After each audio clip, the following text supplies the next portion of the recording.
You are now tuned into Then Radio. If you enjoy our videos, we ask that you consider joining our Patreon to support our channel. Don't forget to like and subscribe so that you never miss a new video. We hope you enjoyed today's episode, and as always, thank you for watching.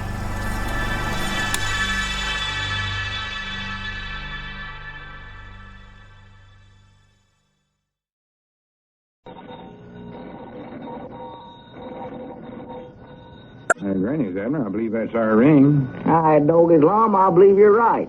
I'll see. Hello, jot 'em down, store. This is Lum and Abner.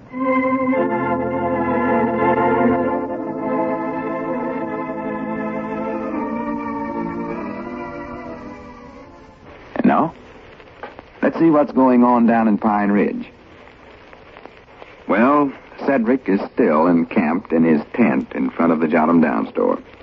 He thinks he's establishing a residence that he can trade in for one of the proposed Wonderful World apartments, and no one is able to convince him that a tent is not of sufficient value for this purpose. And so far, Lum and Abner have failed to find Cedric owns the small strip of ground in front of the store. As we look in on the little community today, we find Abner in the Jot 'em Down store and library. Lum has just entered. Listen. Granny's, Abner, that's the last straw. Huh?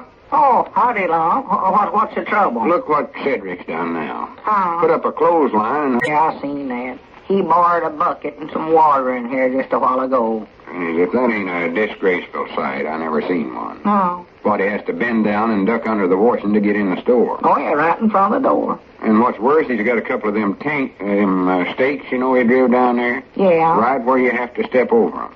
I tripped on one of them just now. Well, did you hurt yourself? No, but I wish I had. Then I could lasso him, little varmint. Well, I'll say one thing for him. He's making a heap of money out there.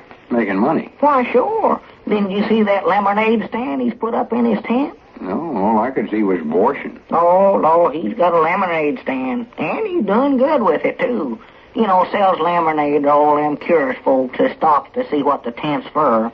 He's got a crowd around there all the time. Yeah, I know it, but I'll put a stop to that. Well, how can you, Lum? It's his property. We sold that little strip of ground to him, and he won't give it up for $1 million or $1,000. Well, I've studied up something that'll get it away from him. At least I think it'll work. Well, good. What is it? You'll see in just a minute. I got to call up Luke Spears. Luke Spears? Well, what's he got to do with it? You'll see.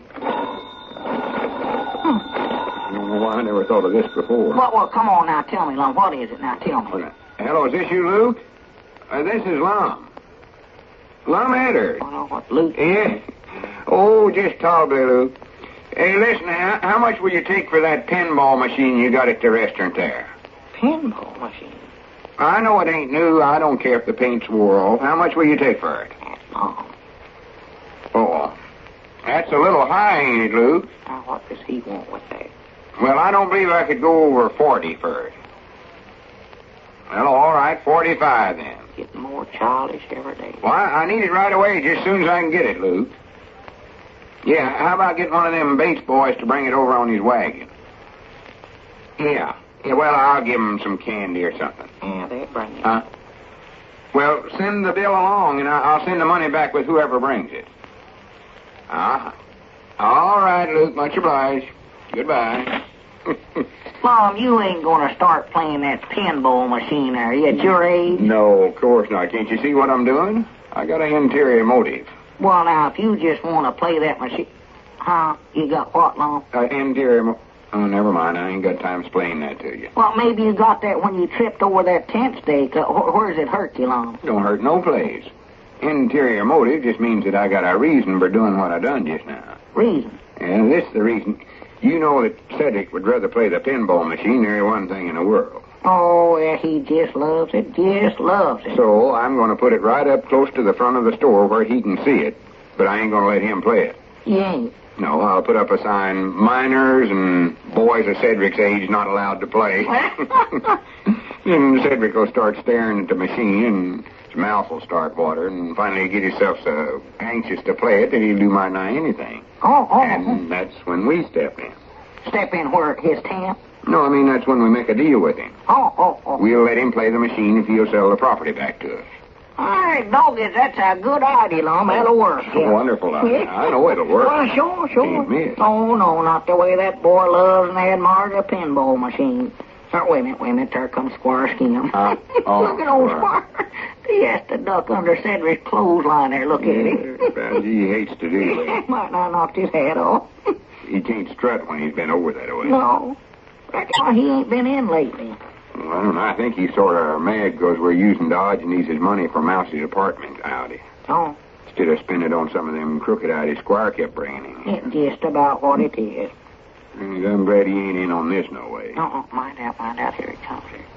Well, howdy, Squire. Yeah, come on back, Squire. Yes, gentlemen.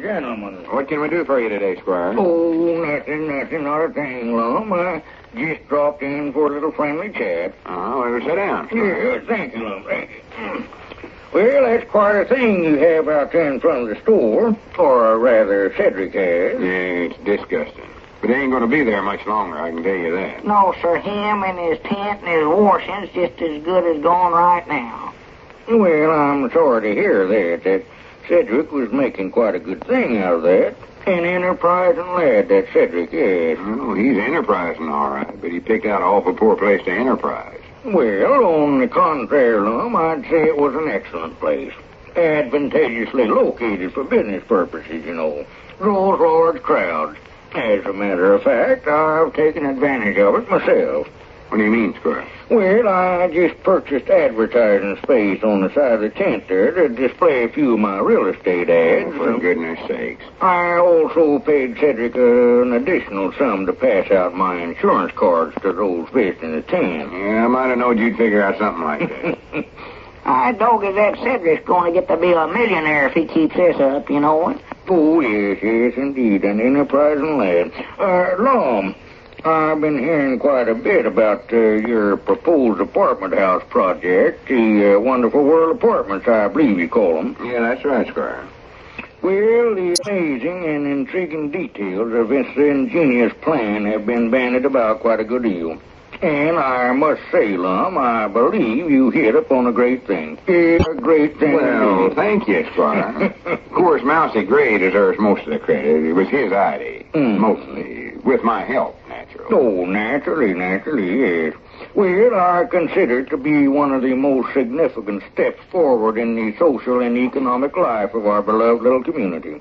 And I hope that you're doing everything possible, Lum, to facilitate its construction at an early date. Oh, yeah, we're facilitating it to beat everything. There's just one thing, old Lum. Now, before you get yourself committed to contracts and one thing and another that goes along with a building of that kind, are you sure that check that Dodge and E. Smith gave to Pine Ridge is good? I'm sure it's good. Yes, now, Lum, we must not overlook the fact that Dodge and E. Smith was, he was a man who failed to live within the law. In other words, a crook, you know. Well, yeah, he was, but he ain't no more. He reformed himself. Yes, sir, reformed. Done a good job of it, too. He got to fooling around that wonderful world idea and preaching honesty and one thing and another till he got to believing it himself. Well, yes, I know he said that, Lum. I just wondered if he was sincere. Well, as far as the check's concerned, you don't need to worry none about that. Yeah. I've done taken that to the bank and it went through and we got the money. You have? Yeah, it's on deposit in our name. That's all I wanted to know. I'm awfully glad to know that, Lum. I'm happy to hear that Diogenes is a redeemed man. Yes, indeed, happy to hear it. Now, all you have to worry about now, Lum, is just securing a reliable builder. That's very difficult to find these days. Yeah. Oh, my, yes, extremely difficult. Many's a building's been ruined merely because of unreliable contractors. I know that you've heard of the Leaning Tower of Pisa, haven't you? Leaning Tower of Pisa? Don't believe I've ever heard of it, Squire. Well, there you are. This huge, magnificent structure that cost millions of dollars all of a sudden started leaning to one side. And why? Unreliable contractors. Greenies. We don't want to get a contractor like that building these apartments. Oh, no. Everything leaning over that way. No, that's what you have to watch, Lum. You haven't hired a contractor yet, have you? No, we ain't, Squire. I don't want to get him. Where's he at? Well, I don't know exactly, Lum, but I don't think that you'd have the misfortune to find him, but you might find one just as bad if you're not careful. Huh? No, I saw him, Lum. I don't know what you'll do about a contractor. I don't know We ain't even thought about it much, Squire. You don't know where we can get a good, reliable one, do you? No, I don't. Don't have the least idea. Now, wait a minute. By George, I think you're in luck, Lum. Where? Yes, sir, I don't know how this came to me, but I just happen to remember an acquaintance of mine, a grand old friend. He's just recently taken up residence at the county seat. Is he a builder? Oh, one of the best. Well, you've heard of the Empire State Building in New York, haven't you? Granny's, did he build that? Did he build it? What a question. Now, I don't know whether we can get him or not, Lum, but I'd be glad to sound him out on it for you. You don't reckon he'd be too busy? Oh, no, tut. You see, he's retired, but he likes to get back into the Hornets once in a while. And as I recall, apartments were always his specialty. He would be the ideal man to get if we could. Granny, that sounds good. How about his price, though? Reckon that'd be pretty high, wouldn't it? Well, ordinarily, yes, but I know because of our great friendship and because of the nature of this wonderful world apartment idea that he might be willing to take this job for a very nominal fee. Well, Granny, that settles this, Squire. He's the feller we need. Will you try to get him for us? Well, I'll be glad to, Lum. Anything I can do to help Pine Ridge, you know me. In fact, I'll go right over to the place now and drop him a line. Well, good for you, Squire. Granny, this is our lucky day. Oh, yes, indeed, Lum. A great stroke of good fortune. Mr. Lum. There's Cedric again. Oh, go away, Cedric. You can't borrow nothing from us today. No, sir. Don't want to borrow nothing. I just want to show you something in my tent. We don't want to see it, Cedric. Well, this is something awful good. I paid for it with all the money I've been making today. Come on, look at it. We ain't interested. I'll let you play it free. Play it. Yes, Mom. The little Bates boy just sold me the pinball machine. You are now tuned into Then Radio. If you enjoy our videos, we ask that you consider joining our Patreon to support our channel. Don't forget to like and subscribe so that you never miss a new video. We hope you enjoyed today's episode, and as always, thank you for watching.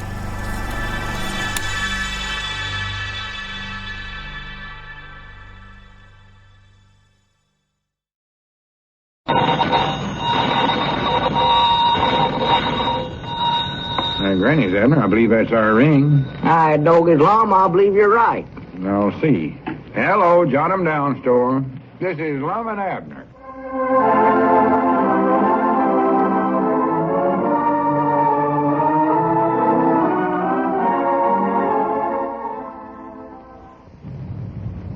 And now, let's see what's going on down in Pine Ridge. Well, Lum's attempt to lure Cedric and his tent away from in front of the Jot 'em Down store with a pinball machine failed when Cedric bought the pinball machine himself. But this mishap was counterbalanced by what Lum and Abner think is good fortune. For Squire Skimp informed them that he might be able to secure a friend of his who is a famous building contractor to build the proposed wonderful world apartments. As we look in on the little community today, we find Abner in the Jot 'em Down store and library, and with him is Grandpappy Spears. Listen. Well, I don't think we got a book like that in the library, Grandpap. Oh, yes, you have, Abner. I was reading it in here just the other day. My own eyes. It's called The Junior Mystic Fortune Teller's Guide. I know it's here somewhere. Well, I don't see what you want such a book as that for, no way. Well, to make some money. That's what I want it for, to make some money. Ah, prattle. And don't you prattle me, Abner Peabody. Well, how are you going to make any money out of a thing like that? Well, I'm going to tell fortunes. What do you think I'm going to do? Cedric's giving me a place in his tent out there, and I'm going to charge 10 cents a fortune. Make big money at it. Reckon where that book's at. And just a minute, Grandpap. How do you expect to find a place in Cedric's tent? He's already got it filled up with his lemonade stand, that pinball machine. Don't worry, I'll find it. Here we are, right here. The Junior Mystic Fortune Teller's Guide. That's it. Oh, my, now, don't start reading that out loud, Grandpap. Let's see here. Telling fortunes by cards. Oh, You got any playing cards around the store, Abner? No, of course we ain't. I'll have to use some other method then. Telling fortunes by palms. Got any palms, Abner? Palms? Yeah. No, I don't believe we have, Grandpa. Let's see. Telling fortunes by names and ages. I know you got a name. Why, sure, I got a name. It's Abner Peabody. I've had that ever since I can recollect. Hey, I believe I'll just tell your fortune, Abner, just to brush up on it. I'll do it for you free, too. Well, good. Doggies, I love to have my fortune told. First of all, you got to tell me your name. Well, I'll give you that, Abner Peabody. Well, that's wrong, Abner. Wrong? According to the book here, it's supposed to be John James. John James? That's what it's got down here. Huh. John James. These books ain't generally wrong, neither. Well, I do know John James. Reckon I've been going around all these years with a wrong name. Must have. Doggy's old Lum's going to be awful spry. He thinks my name's Abner. All right, now, give me your age, Abner. I mean, John. My age? Yeah. Well, over 40. 40? Oh, sassy-frass. You're closer to 90 than 40. I am not. I'm younger than old man Quincy, and he's younger than Grandpa Masters, and he's Wait younger a minute. No use arguing, Abner, John. It's down here in the book. You're, well, for the land's sakes. What's the matter? Abner, did you know you're just 14-year-old? 14? Yeah, that must be a mistake. That can't be right. No, I'll admit I'm older than that. Oh, I've knowed you longer than that. Yeah, it might be just turned around backwards. Maybe they meant to put down 41 there. Oh, that wouldn't be much closer. I might have the wrong page here. You ain't John James after all. I ain't. Well, here, get this thing settled. I gotta know what my name is when I answer the telephone and all. Mary Smith. No, that ain't you. Oh, no, that ain't me. I'm a boy, or a man. You know, this fortune teller's a heap harder than I figured it was. I might have to raise my price to 15 cents. 15, huh? Wait a minute, this might be you right here, Charles Doe. Charles Doe? Doggies, if that's me, the first thing I'm going to do is change my name. Might change it to John James. I believe I like that better. You can't change it, Abner, or Charles. This one must be you, because it's the oldest in here. The oldest? Yeah, you're still just 16, but it's the best I can do for you. Well, we'll go ahead with this one just for practice. Well, maybe what they got written down there is my fortune when I was just a boy. That's more likely it. Go ahead, tell me what it says. Well, to begin with, Charles, according to this, you will soon take a journey. Well? Either a long journey or a short one, depending on its length. Doggies, a journey. Where am I going, Fort Smith? I don't know. Little Rock? It don't say, Abner. Charles is a name. Yeah. You can call me Charlie, though, Grandpap. That sounds a heap more friendly, I believe. You will soon meet a person who will have much influence in your life. Well, now who do you reckon that is? You must take care not to place too much trust Reckon in this. it's Cedric? No, I've done met him. Don't interrupt me, Charlie. Oh, excuse me. You must take care not to place Might be somebody I'm going to meet on that trip to Little Rock. Does it say there when I'm supposed to leave on a trip? Wait a minute. There comes Lum up out there. Lum? Yeah. I don't see him no place. Oh, well, he just tripped over one of Cedric's tent stakes there. There he is. See him getting up there now. Yeah, I was looking for somebody standing up. Yeah, well, he was. Yeah, let's see where I was at here. You will soon take a journey, either a long journey. Doggies, another? I don't know where Lum will let me get away from my store for all these trips or not. Of course, the book says I'm supposed to take him, well, I reckon I'll just have to do it. Blame them tent stakes. We just got to get shut of Cedric and his tent, Abner. That's all they are to it. Yeah, morning, Lum. Morning, Abner. Howdy, Grandpap. Howdy, Lum. What'd you call me, Lum? What'd I call you? Yeah. Why, Abner, of course. Well, Charlie's my name, Lum. Charlie? Yeah. I never knowed it myself till just now. See, Grandpap's telling my fortune. He's taking up that sort of work. Yes, sir. Going to set up business in Cedric's tent out there, Lum. Going to make a heap of money out of it, too. For goodness sakes, Grandpap, you can't make no money that way. That's what I've been telling him. Well, you fellers just wait and see. I'll show you. Now, where was we at, Charlie? Huh? Oh, yeah. You will soon take a journey. Doggies, I'm getting to be a regular traveling man. Where'd I go this time, Grandpap? Quit arguing about that. We got more important things to talk about. How? I got to brush up on my fortune-telling, Lum. Well, brush up to yourself, Grandpap. Don't bother us. I got some good news for us, Abner. How? Or rather, Squire's got it for us. Squire? Yeah, he'll be here in a minute. Just stopped to see how Cedric was coming along with handing out them insurance cards for him. Oh. Wait a minute, here he comes now. Yeah, well, what's the good news, Lum? Is it about that contractor feller, the one that Squire's going to get first? Well, you'll hear in just a second. Oh. Come on in, Squire. Yes, thank you, Lum. Well, howdy, Abner. Grandpap. Don't pay no attention to Grandpap, Squire. He's reading. Oh, yes. Go ahead and tell Abner the good news, Squire. Well, I just had a long-distance call, Abner, from my good friend at the county seat. And I'm happy to report that he is anxious indeed to undertake the supervision and building of the Wonderful World apartment. Well, good for him. But that ain't all, Abner. Tell him about the prices he's going to charge. Well, yes, that is the best news of all. Even better than I'd hoped for. You see, in the first place, my friendship means a great deal to him, naturally. So he's anxious to do any favors that he can for me. And in the second place, he waxed so enthusiastic over the idea behind your Wonderful World apartment project that he's willing to handle this whole job for nothing, Abner.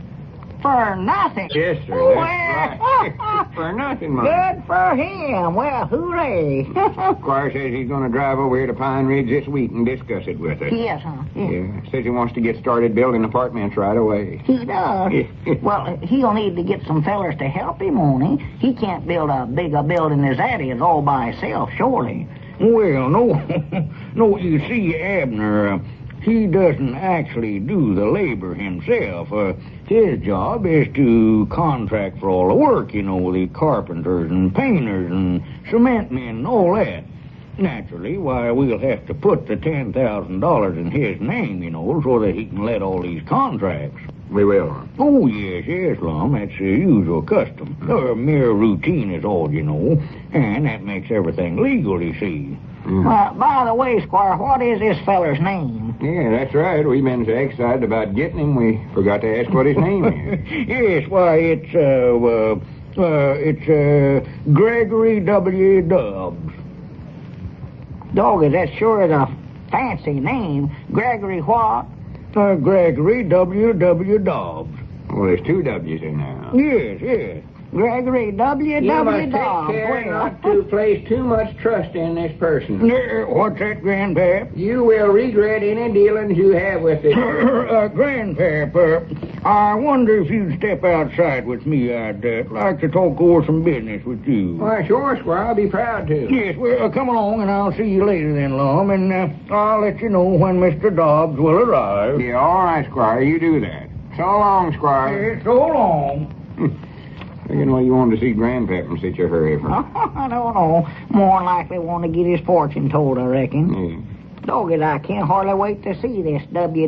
Gregory W. feller. Is he the one that Squire said built that Empire State Building? Yeah, he's the one. Well, Thing is, when me and him get together and start figuring, we'll more than likely end up with a building twice as big as the Empire State Building. We will, huh? Oh, you wait and see.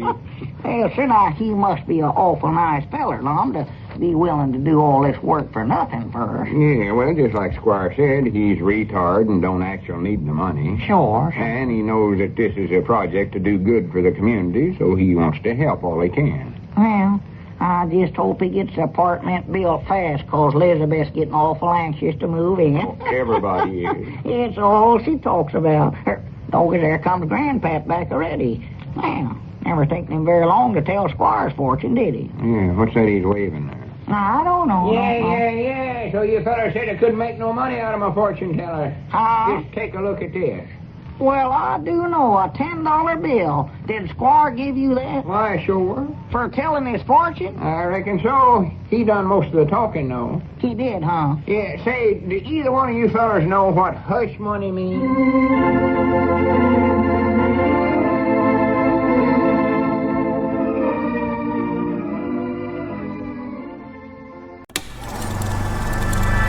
You are now tuned into Then Radio. If you enjoy our videos, we ask that you consider joining our Patreon to support our channel. Don't forget to like and subscribe so that you never miss a new video. We hope you enjoyed today's episode, and as always, thank you for watching.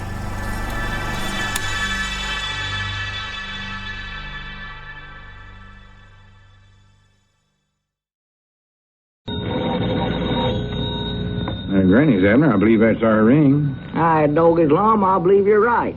I'll see. Hello, jot 'em down, store. This is Lum and Abner.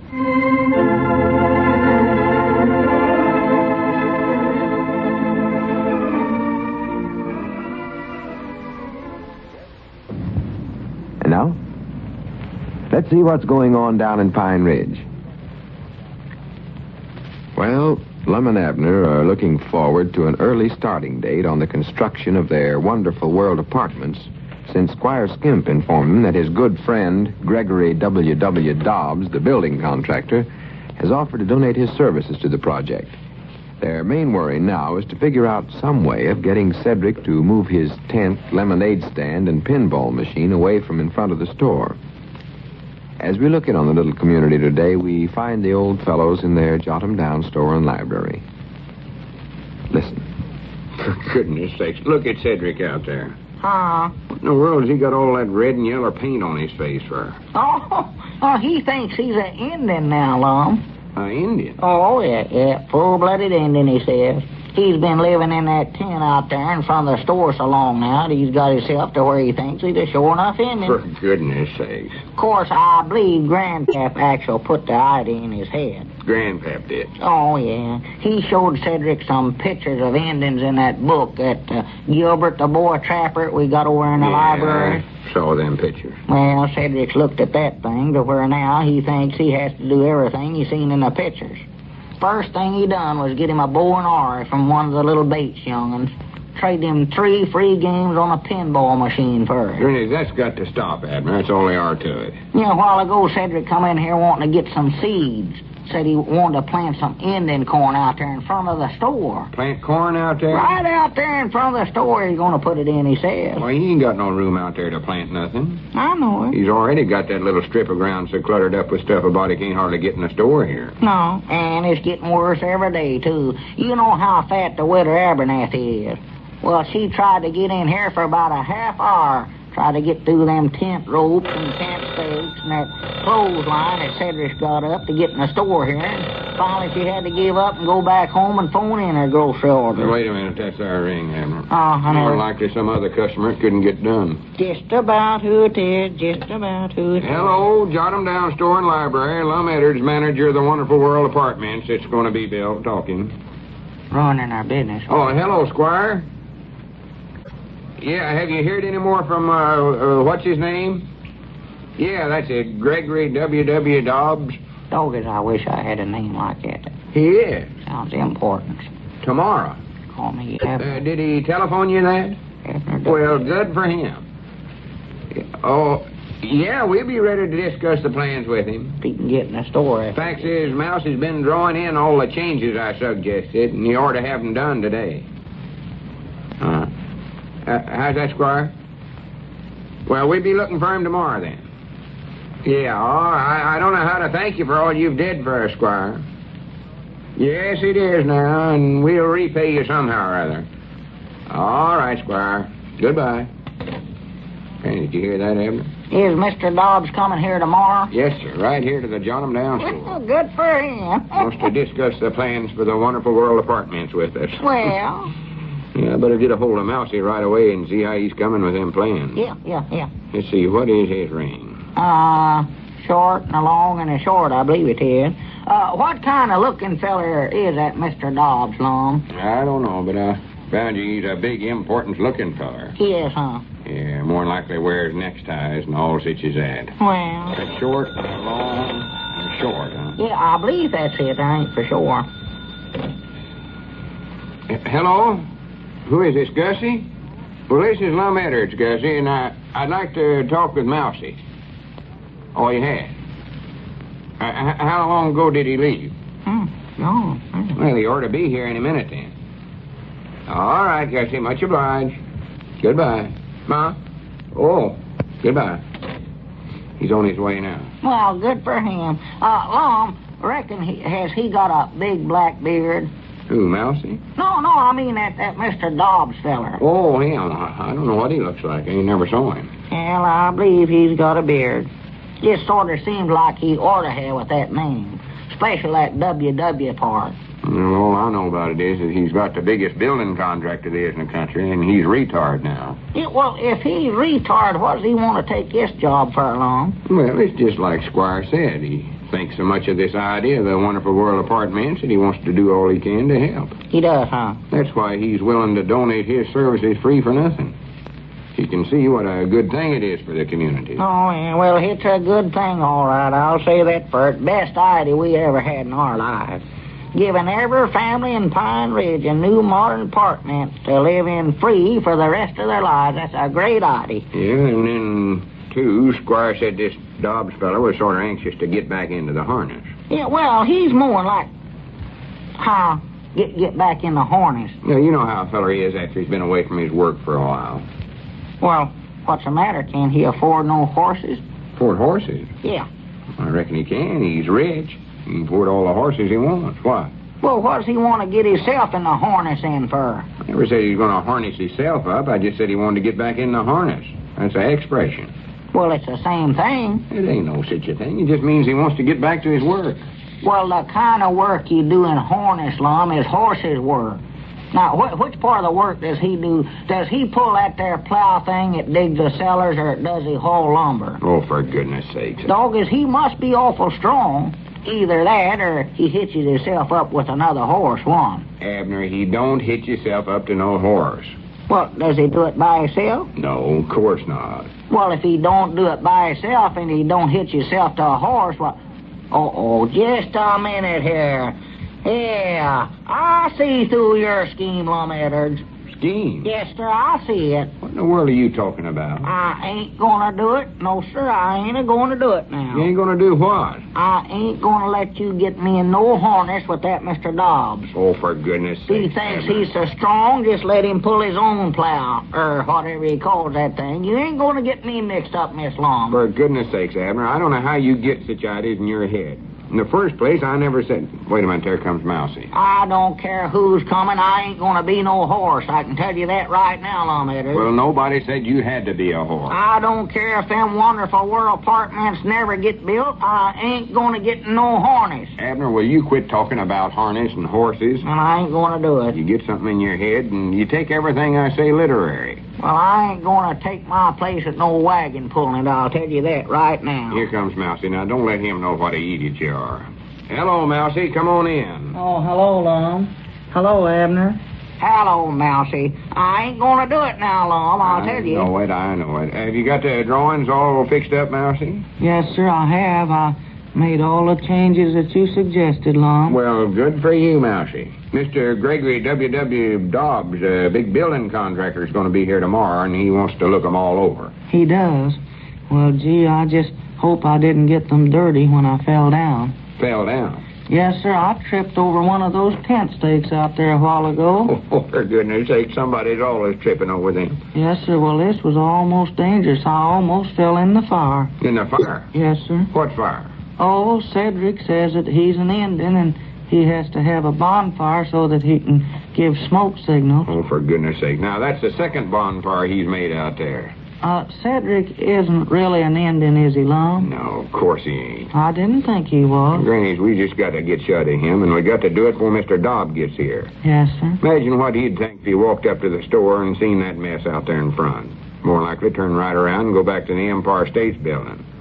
Or if he did try to come in, more likely trip over one of them tent stakes. Yes, sir. It's awful hard to get in the store here. That tent's got to come down. I don't know how to do it, though. Well, why don't you just go out there and take it down, Lum? We can't. It's on his property. Well, see, we sold Cedric that little strip of ground ourselves. Yes, sir. We just done it to help him get a library card when we first opened the Pine Ridge Library here.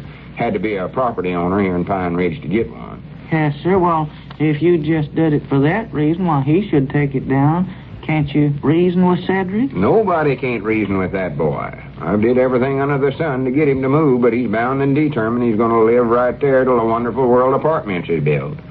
Stubbornest one human I ever seen. Well, would you mind if I went out there and had a talk with him, Lum? No, go ahead. I wish you would. Won't do you no good, though. I can tell you that before you even get started. Well, I'd like to try anyway. I think I can get that tent down. I'll be right back, Lum. Well, you'll have to talk Indian language to him, Mousey. Yes, sir, I intend to. Wait a minute. Where'd you put the drawings? Oh, never mind. I found them. Say, Lum. Let me see here. See if you got the scenes and the drawings right. Lum, now listen to me. I want to get this thing settled, Lum. Get what settled? I ain't going to get no harness now, Lum. I'll unsolve partnerships before I'll do that. For goodness sakes, Abner, how many times do I have to tell you that you ain't going to get no harness? Honest? Honest. cross your heart? Cross my heart. All right, doggy, I'm glad to know I talked you out of it. Well, I never would have lived that down. You wouldn't, huh? No, sir, just sure as the world Elizabeth would have came along and seen me and that harness pulling the plow, and all the rest of her life she'd accuse me of doing a woman's work. Man, you don't need to worry about that no more. Wait a minute, here comes Mousey back already. About you never done no good, neither. Well, look there, though, Lum. Cedric's putting out his bonfire. Look at there. Yeah, but that ain't enough. Well, how'd you make out, Mousey? Oh, just fine, Lum. The tent will be down pretty soon now. It will? Yes, sir. Are you sure about it? Oh, yes, sir. You just wait a few minutes. It'll be down all right. Goodness, Mousey, you must be a genius. Why, sure, yeah. You must have put up some awful good arguments with him. Must have. You might have the makings of a lawyer, Mousey, if you can do a thing like this. What in the world did you say to Cedric, anyway? Why, I just told him that he had his bonfire in the wrong place to give Indian smoke signals. He shouldn't have it right outside his tent that way. Well, where did you tell him to put it then? Inside his tent.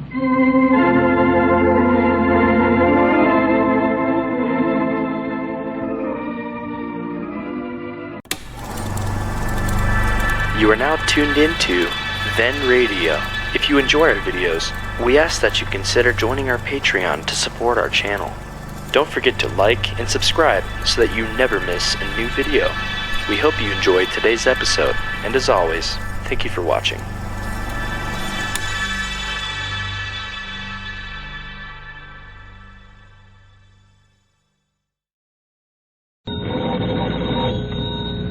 Granny's, Abner, I believe that's our ring. Aye, doggy's Lum, I believe you're right.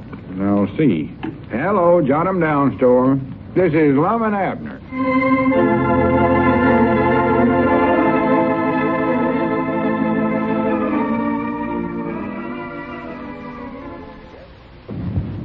And now, let's see what's going on down in Pine Ridge. Well, Lum and Abner are looking forward to an early starting date on the construction of their wonderful world apartments, since Squire Skimp informed them that his good friend, Gregory W. Dobbs, the building contractor, has offered to donate his services to the project. Their main worry now is to figure out some way of getting Cedric to move his tent, lemonade stand, and pinball machine away from in front of the store. As we look in on the little community today, we find the old fellows in their jot-em-down store and library. Listen. For goodness sakes, look at Cedric out there. Huh? What in the world has he got all that red and yellow paint on his face for? Oh, he thinks he's an Indian now, Lum. Indian? Oh, yeah, full-blooded Indian, he says. He's been living in that tent out there in front of the store so long now that he's got himself to where he thinks he's a sure enough Indian. For goodness sakes. Of course, I believe Grandpap actually put the idea in his head. Grandpap did. Oh, yeah. He showed Cedric some pictures of Indians in that book that Gilbert, the boy trapper, we got over in the library. I saw them pictures. Well, Cedric's looked at that thing to where now he thinks he has to do everything he's seen in the pictures. First thing he done was get him a bow and arrow from one of the little Bates young'uns. Trade him 3 free games on a pinball machine for it. Granny, that's got to stop, Abner. That's all there are to it. A while ago, Cedric come in here wanting to get some seeds. Said he wanted to plant some Indian corn out there in front of the store. Plant corn out there? Right out there in front of the store he's going to put it in, he says. Well, he ain't got no room out there to plant nothing. I know it. He's already got that little strip of ground so cluttered up with stuff about he can't hardly get in the store here. No, and it's getting worse every day, too. You know how fat the widow Abernathy is. Well, she tried to get in here for about a half hour. Tried to get through them tent ropes and tent stakes and that clothesline that Cedric's got up to get in the store here. And finally she had to give up and go back home and phone in her grocery order. Now, wait a minute, that's our ring, Abner. I know. More likely some other customer it couldn't get done. Just about who it is, just about who it is. Hello, jot 'em down, store and library. Lum Eddards, manager of the Wonderful World Apartments. It's going to be built, talking. Running our business. Oh, hello, Squire. Yeah, have you heard any more from, what's his name? Yeah, that's it, Gregory W. Dobbs. Doggers, I wish I had a name like that. He is. Sounds important. Tomorrow. Call me Abner. Did he telephone you that? Abner. Well, good for him. Oh, yeah, we'll be ready to discuss the plans with him. He can get in the store. Fact is, Mouse has been drawing in all the changes I suggested, and you ought to have them done today. How's that, Squire? Well, we'll be looking for him tomorrow, then. Yeah, I don't know how to thank you for all you've did for us, Squire. Yes, it is now, and we'll repay you somehow or other. All right, Squire. Goodbye. Hey, did you hear that, Abner? Is Mr. Dobbs coming here tomorrow? Yes, sir. Right here to the John 'em Down store. Good for him. Wants to discuss the plans for the Wonderful World apartments with us. Well... Yeah, I better get a hold of Mousey right away and see how he's coming with them plans. Yeah. Let's see, what is his ring?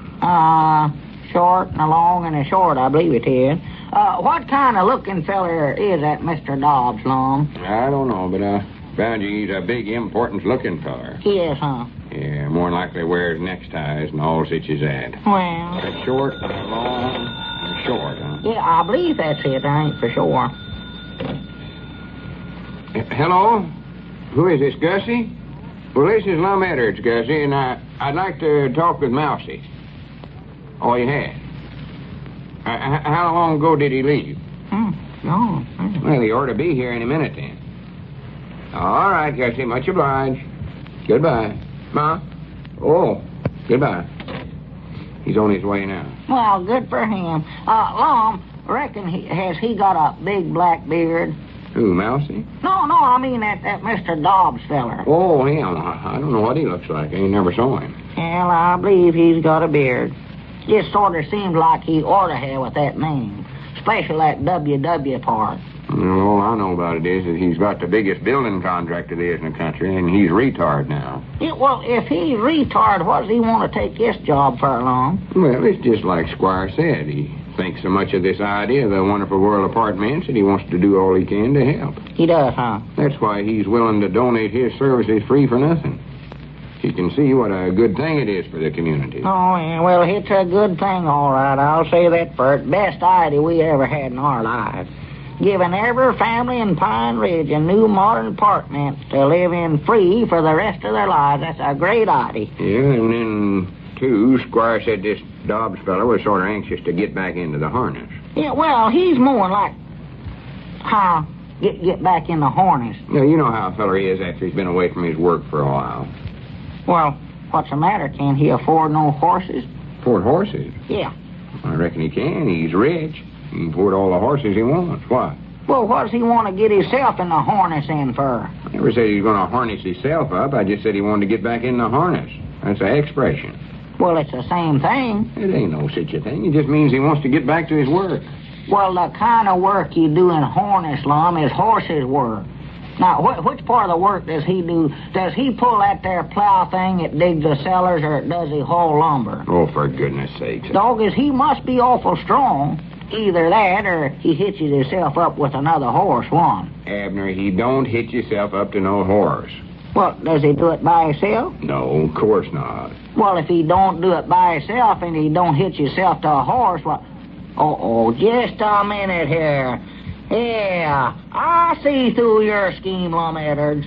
Scheme? Yes, sir, I see it. What in the world are you talking about? I ain't gonna do it. No, sir, I ain't gonna do it now. You ain't gonna do what? I ain't gonna let you get me in no harness with that Mr. Dobbs. Oh, for goodness sake. He thinks he's so strong, just let him pull his own plow, or whatever he calls that thing. You ain't gonna get me mixed up, Miss Lum. For goodness sakes, Abner, I don't know how you get such ideas in your head. In the first place, I never said... Wait a minute, there comes Mousey. I don't care who's coming. I ain't gonna be no horse. I can tell you that right now, Lum Eddards. Well, nobody said you had to be a horse. I don't care if them Wonderful World apartments never get built. I ain't gonna get no harness. Abner, will you quit talking about harness and horses? And I ain't gonna do it. You get something in your head, and you take everything I say literary. Well, I ain't gonna take my place at no wagon pulling it. I'll tell you that right now. Here comes Mousey. Now, don't let him know what an idiot you are. Hello, Mousey. Come on in. Oh, hello, Lum. Hello, Abner. Hello, Mousey. I ain't gonna do it now, Lum, I'll tell you. I know it. Have you got the drawings all fixed up, Mousey? Yes, sir, I have. I made all the changes that you suggested, Lum. Well, good for you, Mousey. Mr. Gregory W.W. Dobbs, a big building contractor, is going to be here tomorrow, and he wants to look them all over. He does? Well, gee, I just hope I didn't get them dirty when I fell down. Fell down? Yes, sir. I tripped over one of those tent stakes out there a while ago. Oh, for goodness sake, somebody's always tripping over them. Yes, sir. Well, this was almost dangerous. I almost fell in the fire. In the fire? Yes, sir. What fire? Oh, Cedric says that he's an Indian and he has to have a bonfire so that he can give smoke signals. Oh, for goodness sake. Now, that's the second bonfire he's made out there. Cedric isn't really an Indian, is he, Lum? No, of course he ain't. I didn't think he was. Grannies, we just got to get shut of him, and we got to do it before Mr. Dobb gets here. Yes, sir. Imagine what he'd think if he walked up to the store and seen that mess out there in front. More likely turn right around and go back to the Empire States Building. Or if he did try to come in, more likely trip over one of them tent stakes. Yes, sir. It's awful hard to get in the store here. That tent's got to come down. I don't know how to do it, though. Well, why don't you just go out there and take it down, Lum? We can't. It's on his property. Well, see, we sold Cedric that little strip of ground ourselves. Yes, sir. We just done it to help him get a library card when we first opened the Pine Ridge Library here. Had to be a property owner here in Pine Ridge to get one. Yes, sir. Well, if you just did it for that reason, why, he should take it down. Can't you reason with Cedric? Nobody can't reason with that boy. I did everything under the sun to get him to move, but he's bound and determined he's going to live right there till the wonderful world apartments is built.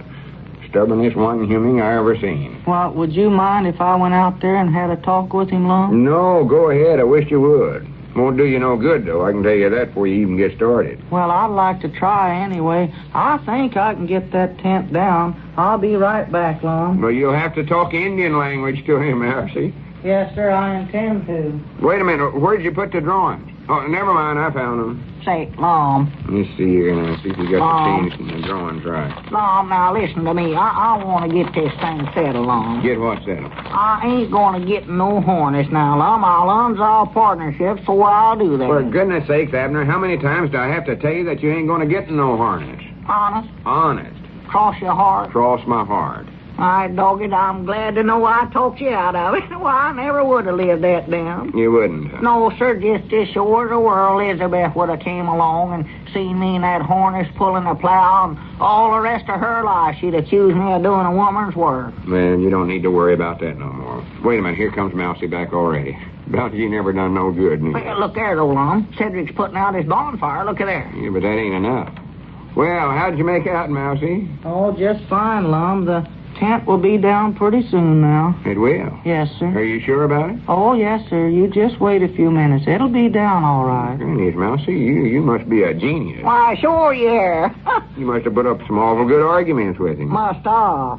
You might have the makings of a lawyer, Mousey, if you can do a thing like this. What in the world did you say to Cedric, anyway? Why, I just told him that he had his bonfire in the wrong place to give Indian smoke signals. He shouldn't have it right outside his tent that way. Well, where did you tell him to put it then? Inside his tent.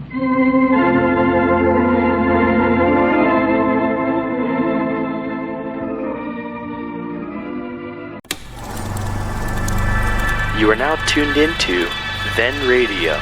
If you enjoy our videos, we ask that you consider joining our Patreon to support our channel. Don't forget to like and subscribe so that you never miss a new video. We hope you enjoyed today's episode, and as always, thank you for watching.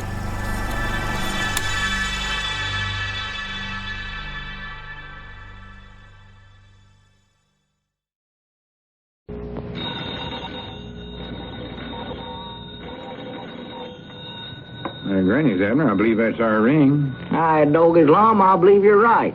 I'll see. Hello, jot 'em down, store. This is Lum and Abner.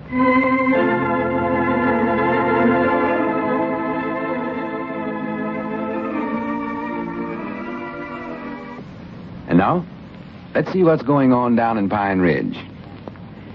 Well, Cedric's tent has finally been removed, and the old fellows are getting the store all fixed up in preparation for the visit of Gregory W. Dobbs. Squire has announced that his friend and great building contractor, Mr. Dobbs, will arrive in Pine Ridge to discuss the plans of the proposed Wonderful World apartments. As we look in on the little community today, we find Lum and Abner in their jot 'em down store and library. Listen. Better hurry up, Abner. Sweep a little faster. Mr. Dobbs will be here any minute now. Doggies, Lum, I've already swept the store out twice this morning. There ain't nothing more to sweep out. Well, we want the place to look nice and clean for Mr. Dobbs. Want to make a good impression on him. Yeah, I know. Hurry up and get that done, then put a couple more chairs around the table in the library there. Chairs? What do you want them for? Well, so we can all sit around the table and have a regular business meeting. Oh. Board of director stuff. Uh-huh. Granny's, I'm going to run this right and show Mr. Dobbs I'm a big executive and all that stuff. Well? Mousey, are you done drawing the drawings? Yes, sir. The plans are all ready to show Mr. Dobbs, Lum. Well, good. Hurry up, Abner. Get them chairs put around. I'm getting to it. Doggies, I don't see why we got to make such a fuss over this Mr. Dobbs feller. Abner, don't you understand? He's a big, famous building contractor, and he's donating his services just to help us build the wonderful world apartments. So the least we can do is to be nice to him and cooperate with him. That's it. Put that big chair at the end there. That's where I'll sit. Uh-huh. Lum, you sure that this just ain't some trick of Squire's to get that $10,000 away from us? Oh, of course not. That's ridiculous. You're just suspicious, Abner. I am. This Dobbs wouldn't get himself mixed up in some such a scheme as that. Well, I hope not. Don't forget, he's a rich, retard feller. Why, he built the Empire State Building, don't forget that.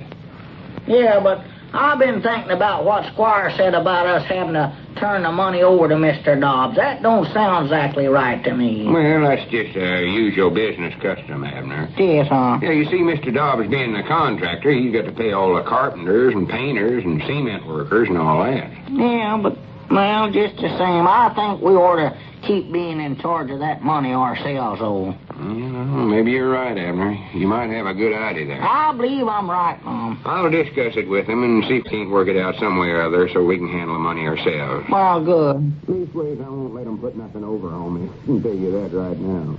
Now, look out there, Mr. Lum. Here they come now. Huh? Hey, Doggy, that's him, all right. Squire Mr. Dobbs. At least I reckon that's who that fella is. Yeah, that must be him, all right. Granny, ain't he a big, distinguished-looking fella? Yeah, look at him. He's a little older than I figured he'd be. Yeah. Just tell by looking at him that he's built an awful lot of big buildings in his time. He's got an awful red face, I'll say that for him. Yeah, well, that's more than likely on account of him being outdoors so much. Working on them buildings all the time. Yeah. Hurry up, Mousey. Get your drawings all laid out on the table there. Yes, sir. That's it. Now, don't forget, Abner. I want both you and Mousey to try to act dignified. Sort of keep an eye on Mr. Dobbs and try to be like him. Yeah, I will. Don't worry. Mind out. Here they come. Now, howdy, Squire. Come on in. Yes, thank you, gentlemen. Well, I want you to meet my good friend and old school chum, Gregory W. Dobbs. Mr. Dobbs, this is Mr. Edwards here. How do you do, Mr. Dobbs? Well, glad to know you. And this is Mr. Peabody. Peabody, glad to know you. Howdy, Mr. Dobbs. Oh, yes, now, and this is Mousey Gray, the lad that conceived the idea for the wonderful world apartment. Great work, Mr. Gray, great work. Yes, sir. Well, now, we're all acquainted. Well, cigars. Nice-looking cigars you have on the counter here, Mr. Edwards. Oh, well, thank you. Go ahead and help yourself to... Oh, you done that. Yeah, great. Here, you want one, Squire? Why, yes. Thank you, W.W. Yeah, nothing I like better than a good cigar when I'm looking over a new set of plans. No need, nothing better. That's funny. That's just the way it is with me, too. I always have to smoke 6 or 7 of them when I'm looking at plans. Well, Lum, I never seen you smoke a... Here, Abner, you better have one, too. Well, I never do. Go ahead and take it. Oh. Here, Mousey, you take one, too. Well, all right, Lum, but I don't know much Well, I reckon we're all fixed up now. Well, let's all sit down at the table over here and get the meeting started. Great. You sit over there next to Mousey, Mr. Dobbs, or W.W., so you can look at the plan. Great. That's it, Squire. Sit right there. Everybody ready now? Here, Mousey, you got to bite off the end of a cigar for it'll smoke. Shut up, Abner. Oh, thank you, sir. The meeting will now come to order according to the laws and bylaws by virtue of the power invested in me. You got that to lodge meeting. On this day at exactly... Oh, my goodness, I lost my watch. Lost your watch? Yes, sir. Well, you don't say. Perhaps you mislaid it, Lum, but I'm sure we'll find it around here someplace. Won't we, W.W.? What's that, Squire? I said we'll find Lum's watch, won't we? Yes, sure. Let me see now. What could that be? Well, what do you know? Here it is right on the floor beside me. There you are, Miss Redwood. Well, much obliged, W.W. Oughtn't to be so careless, Well, the meeting will proceed. Any old business come for the meeting? Any new business? All in favor, say hey. Great. We'll now take up the plans of the proposed wonderful world apartment building. Great. How about the money, Mr. Edwards? I believe the plans come first, W.W. You better have a look at them now and see what you think of the plans. Great. Mousey, show W.W. the plans there. The different ones you got drawn up and all. Well, Lum, would it be all right if I went back in the feed room and laid down for a little bit? I feel a little dizzy. Dizzy? Yes, sir. I'll see you later, gentlemen. Excuse me. Well, wait, Mousey. I reckon the cigar he was smoking was a little strong for him. He don't smoke them all the time like me and you, eh, W.W.? So it is getting awful smoky in here, Lum. Yeah, but that's the way I like it. Well, what do you think of the plans there, W.W.? Great. Absolutely great. You're looking at them upside down, Mr. Dobbs. Upside down? You see, that's the way big contractors usually look at plans, Abner. Gives them a bird's eye view, you see. Oh, natural. Yes, they have to do that when they're working on those tall buildings. That's the way they do it. Yeah. Oh, yeah. Like the Empire State Building. Eh, W.W.? What did you say, Mr. Edwards? I said like the Empire State Building. Yes, I like it fine. Great piece of work, great. Well, so much for the plans. Now, about the money. Well, just a minute, W.W. We got a couple of questions we want to ask about the plans first. Do you think we ought to build the apartment out of brick or stucco? Great. You won't go wrong on that. Or we can build it out of stone. Stone is great. Never go wrong on stone. Never go wrong. I strongly recommend that, yes, indeed. Now, about the money. Yes, you see, Lum, W.W. wants to get started as soon as possible because, he feels that this is such a magnificent and beneficial civic project. Yes, great. But, of course, in order to do that, why, he must have a free hand to order materials and to hire workers and all such of that. And, as you well know, that all costs money, Lum. Oh, natural. So, now, if you'll just turn the account over to W.W. Well, wait just a minute, though, Squire. Me and Abner were just talking this over a while ago, and we figure we ought to keep the money in our own hands. Yes, sir. You see, Dodge and he's left that money in our care, so we feel like we ought to follow out his wishes as long as he's putting up the money. Well, now, if I'm going to build this building, I've got to have control. Yes, I agree with W.W. Yes. Lum ought to keep charge of the money. Yes, he should. And I see no reason why it won't work out satisfactorily. Lum can write all the checks, and that way, why, he can keep an eye on the accounts. Yes, that's a very good plan, Lum. I'm glad you brought that up. Great. Much obliged, Squire. I'm glad you see it my way. Yes, well, now, the first thing to do is for W.W. to order the lumber. Naturally, he'll have to have money for that. How much do you think you'll need, W.W.? Just enough for a down payment, you know. I don't know. About 30,000. Yes, that's about right. Yes, $1,200. Make out a check for that amount, Lum. We'll get this apartment underway right now. Yeah, all right. You reckon that'll be enough lumber? Oh, yes. Well, enough to start anyway. Here's a blank check, and there's my fountain pen. Oh, yeah. You better take this blotter, too, Lum. That pen leaks a little. All right, let's see now. What's the name of the lumber company I make this out to? Why, W.W. probably wants to dicker a little, you know, Lum, see where he can get the best price. So, I'd suggest now that you just make it out to him, and then he can endorse it over to whoever gets the lumber. Yeah, that's a good idea. Yes. Take it to the order of W.W. Dobbs. Yes, that's right. That's the thing to do, So Lum. much smoke in here, I can't hardly see. Yes, it is. A little smoky. Great. There. Now, Abner's got to sign it. You see, we got the money in both our names. Oh. For goodness sakes, Abner, what's the matter with you? Sit up straight. Lum, I believe I'll go back there in the feed room and lay down for a spell, too. I don't feel very good. Swan to goodness, one little cigar. Well, wait, Abner, sign this check before you go. Well, I don't think I can, Yes, Lum. you can. Here, take this pen. Here's the check. Well, whereabouts, I can't see nothing. Right in front of you there, right by the blotter. Maybe we ought to open a window in here. Yeah, there. That's his sign, Lum. Yeah, all right, here you are, WW. Yeah, great. Well, I'll rush this right to a lumber company. Come on, Squire. I've got to get back to the county seat. Oh, yes. Well, we'll see you later, gentlemen. So long, Lum. Hey, so long, Squire. Wonderful world. Yes, indeed. Granny's Abner, we're in the building business now, sure enough. Wait a minute. Squire forgot his pen and blotter. Well, for goodness sakes, Abner, look what you done. You never signed the check, you signed the blotter.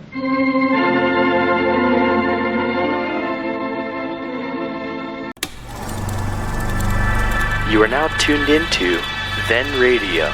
If you enjoy our videos, we ask that you consider joining our Patreon to support our channel. Don't forget to like and subscribe so that you never miss a new video. We hope you enjoyed today's episode, and as always, thank you for watching.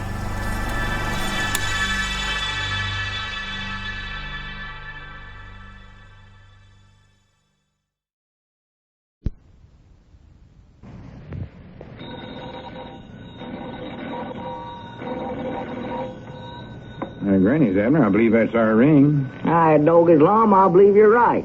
I'll see. Hello, jot 'em down, store. This is Lum and Abner.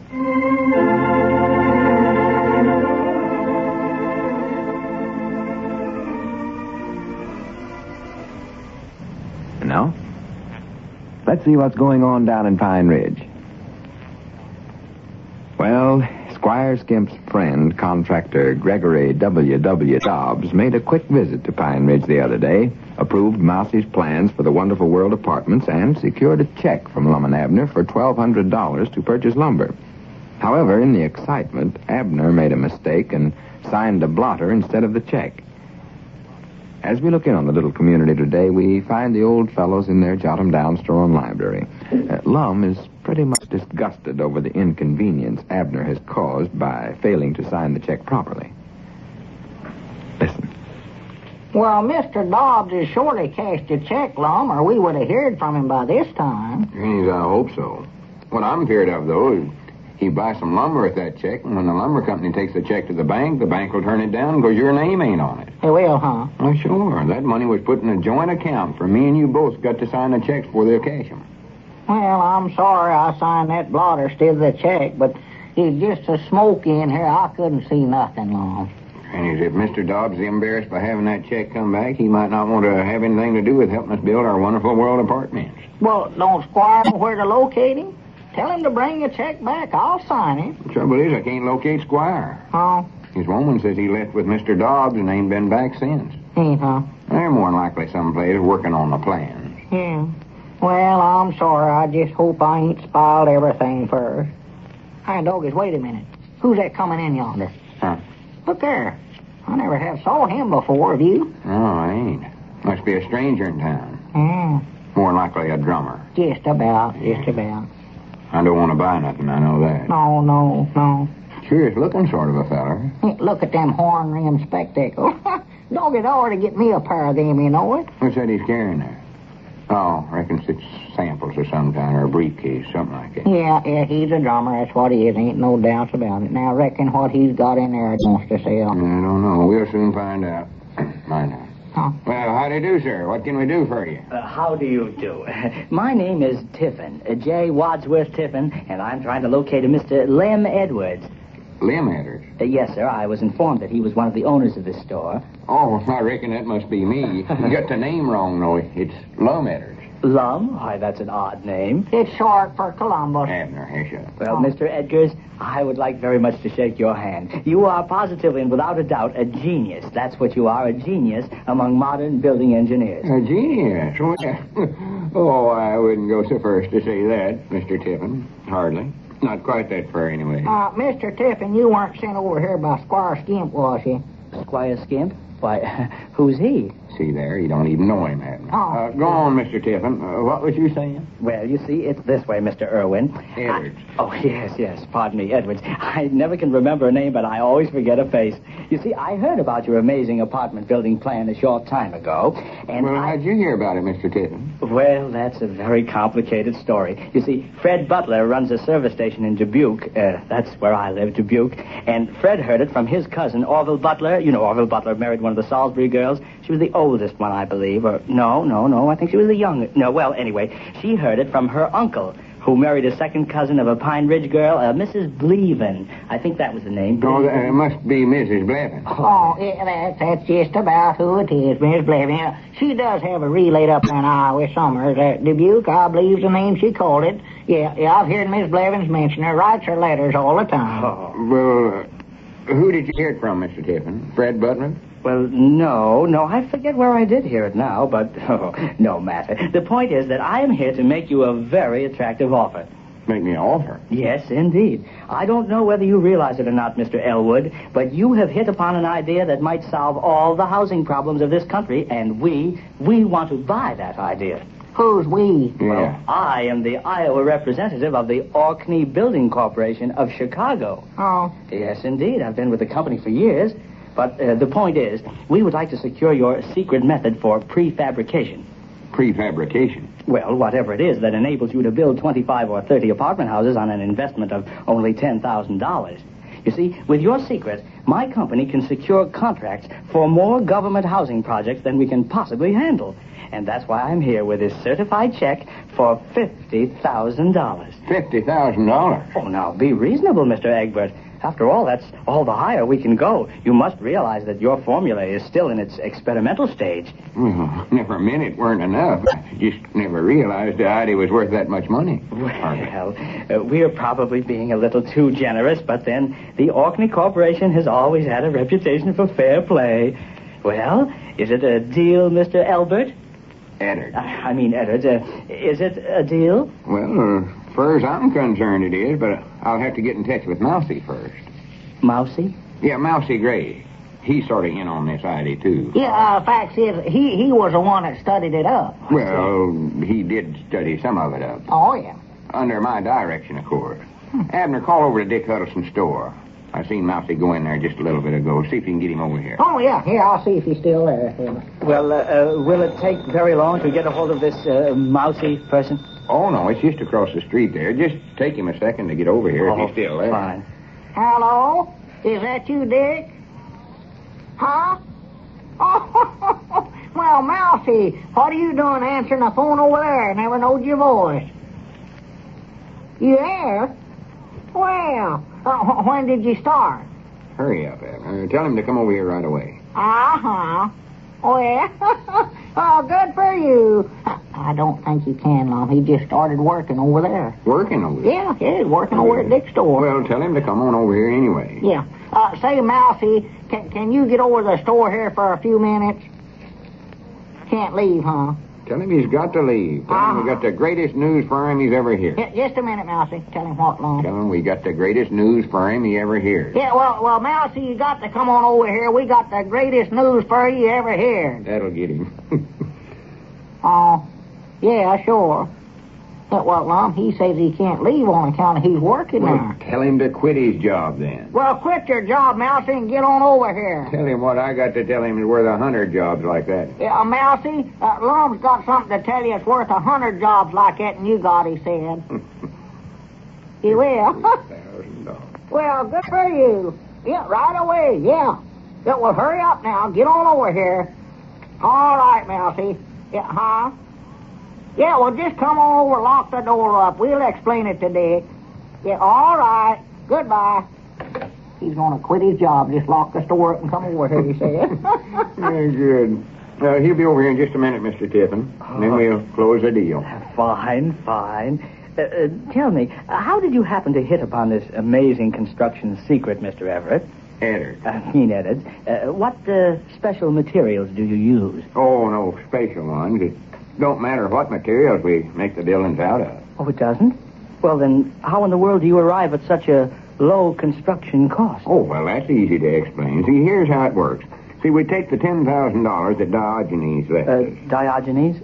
Who, may I ask, is Diogenes? Oh, he's a fellow that, well, he left town a short while ago, but before he did, he gave Pine Ridge $10,000 to be spent in some way that would do the most good for the whole community. Yeah, he turned out to be a good man, Diogenes did. Oh, well, I don't understand any of this, but go on with the construction formula. Well, we take the money and build one apartment house. One? I thought you could build 30. Well, you can. I'm coming to that. See, 20 families move into this first apartment house. Yes. Holds 20. And they can live in it free for the rest of their lives. All they got to do is turn in their old houses to us. Go on. And then we take these houses and sell them for just $1,000 apiece. That gives us twice what we started with, or $20,000. So then we can build 2 apartment houses with that. You following me? Yes. Go on. And then 40 families move into these 2 new apartments and turn in their old houses. And so on. See, we keep getting in twice as much money from selling the old houses and building twice as many new apartments till we got enough for the whole community. Wait, this is amazing. And on top of that, according to the figures we got figured out, we end up with a profit of $320,000. Now, what do you think of that, Mr. Tiffin? Well, Mr. Edmund, I have never heard such a logical-sounding crackpot idea in all my life. Crackpot? Why, certainly it's crackpot. Why, don't you see, if all the people are moving into the apartments, who are you going to sell all the old houses to? Well, we're selling it to... Huh? Doggy, that's right, Lum. There won't be nobody left to buy 'em. Oh, my. Well, good day, Mr. Almond. I'm very sorry I wasted so much of your valuable time. Oh, my goodness, I've been with the company for years, and I had afford to a thing like this. Well, I'll be John Brown. Granny's, I ought to be bored for the simples. Why didn't I think of that? Well, are we going ahead and build apartment buildings or not, Lum? Of course we ain't. The idea won't work. You heard him. Yeah, well, what about that check we give Mr. Dobbs? Oh, my goodness, I forgot about that. $1,200 check. Yeah, what if he's went ahead and bought $1,200 worth of lumber, and now we ain't going to build the apartments? Oh, my goodness. Wait a minute, there comes Mousey. Granny, we got to find that feller Dobbs and do it quick. Well, howdy, Mousey. Come in. Well, hello, Abner. Lum. Well, what's the good news? Good news? Yes, sir. What was it you wanted to tell me, Lum? Oh, Mousey? Yes, sir. I called you over here to tell you. Yes, sir. You're a crackpot.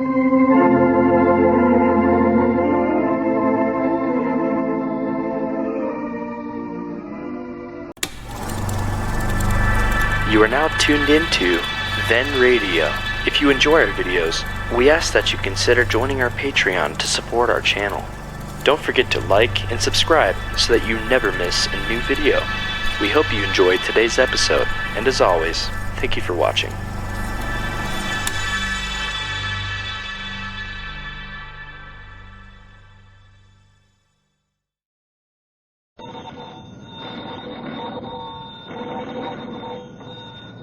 Granny's, Abner, I believe that's our ring. Hi, Doggy's Lum. I believe you're right. I'll see. Hello, Jot 'em Down store. This is Lum and Abner.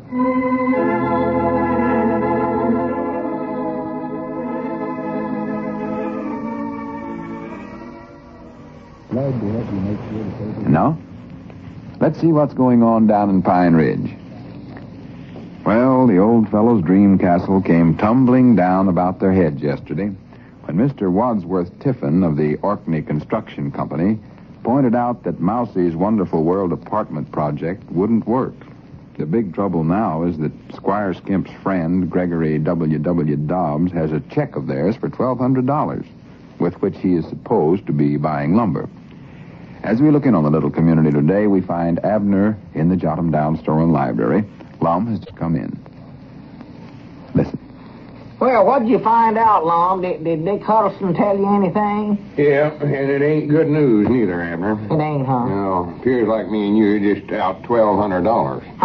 Dick says that check we give Mr. Dobbs is good. Yeah, but I never signed my signatures on that. Well, he says that don't matter, though. Huh? Joint account don't mean we both got to sign the check after all. It just means that either one of us can put our name on a check, and that makes it legal. Well, wait, though. We ain't exactly out that much money, Lum. Don't forget, we got $1,200 worth of lumber coming. That's what Mr. Dobbs going to do with it, buy lumber. Yeah, but what can we do with that much lumber? Besides, it was bought in Mr. Dobbs' name, so it actually belongs to him. Does, huh? No, Abner. Our only hope now, according to Dick, is to get in touch with the bank at the county seat, and if the check ain't come through yet, tell them to cancel it. Well, I don't get in touch with the bank, and go ahead, get on the phone right now, Lum. Well, we got to wait till the bank opens. They don't open till 10 o'clock in the morning. Is it 10 o'clock yet? Why, sure, 7 minutes after. For goodness sakes, I better call right away. Yeah, get them on the phone, get this thing straightened out right now before it's too late. I'm afraid we're too late already, though. Mr. Dobbs has had a couple of days to get to the lumber company and order... hello, Mamie? This is Lum Eddards, and I want you to call the bank. Huh?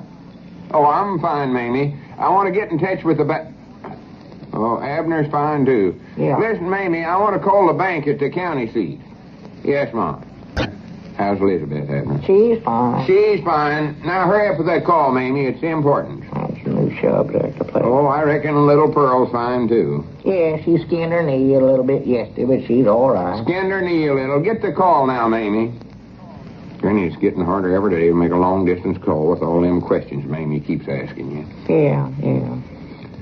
Dog, I reckon she gets awful lonesome sitting there staring at them walls. Say, that reminds me, we ain't saw Squire since he went away with Mr. Dobbs the day we give him the check. No. Reckon Squire's back in town yet? Well, I don't know. I talked to his woman last night, and she said she didn't know when. Hello? Is this the bank speaking? Well, I'd like to talk with that light-haired teller. Yeah, in the first cage. Yeah, that's the one, Jenkins. I couldn't recollect his name. Ask him about the check, Lum. Well, I ain't got hold of the right feller yet. Oh. Hello, Mr. Jenkins? This is Lum Eddards. Yeah, me and Abner's got a joint account with the bank there. Abner Peabody. Yeah, that's it. Pine Ridge. Well, look, we read a check on that account, and we want to know if it's come through yet. Oh, it's Mr. Gregory W. Dobbs. $1,200. More than likely they've been endorsed by a lumber company. Has it come through yet, Lum? He's going to look it up. Huh? What's that, Mr. Jenkins? Well, no, we don't know Mr. Dobbs very good, but all we know is that he's a big building contractor. Yeah. Huh? He is. Well, I do know. Are you sure about that? Well, I'll sworn to goodness. Yeah, I'll hold the phone. You look up the check. Hey, Granny's, Abner, did you hear that? No, I ain't on the phone. If that don't beat the bugs or something. What'd he say? He said Mr. Dobbs weren't no builder at all. Huh? Nothing but a no-good bum that hangs around town there. Been arrested for being a pickpocket 1,000 or 100 times. For the land's sake. And on top of that, he says he's a inebriate. Inebriate? I believe that's what he called it. Well, I don't know. To look at him, you never would have known he was a foreigner, would you? No, sir, you never would. Never had no accent. Hello? Oh, it's come through, huh? Uh-oh. Well, what lumber company endorsed it? Maybe we can write to them and cancel the order. Yeah, that's the thing to do, yeah. It's what? He did. Well, I'll be dead blamed. Well, is there any way we could get that back? Oh. Uh-huh. Well, all right, Mr. Jenkins. I reckon we found out what we wanted to know. Yes, sir. Well, much obliged anyway. All right. Goodbye. I sworn to goodness. What's the matter now? Mr. Dobbs never went to no lumber company. Huh? He just endorsed that check over to Squire, and Squire deposited it in the bank under his own name. Why, that snake in the weeds. And the worst part about it is that there ain't no way we can get that money back. The check's done gone through, and everything's legal. My dog's eyes are feared all the time Squire was up to something like this, Lum. Yeah, we oughtn't never taken his word about that Mr. Dobbs. We ought to investigated him ourselves. Of course we have. Come to think about it, he never appeared to know much about the building business, did he? Well, I know all he done was smoke our cigars and look at the plans upside down and say, great, great. That's all he said, great, great. Yeah, now that I think about it, if he was actually a builder, he would have saw right away that Mousey's plan never would have worked. Why, of course he would. Never taken that Mr. Wadsworth Kiffin but about 2 seconds to figure out they wouldn't have nobody to sell all them houses to. Yeah, I wish he wouldn't have saw that so quick. Then we could have sold him the plan for that $50,000 this company was offering.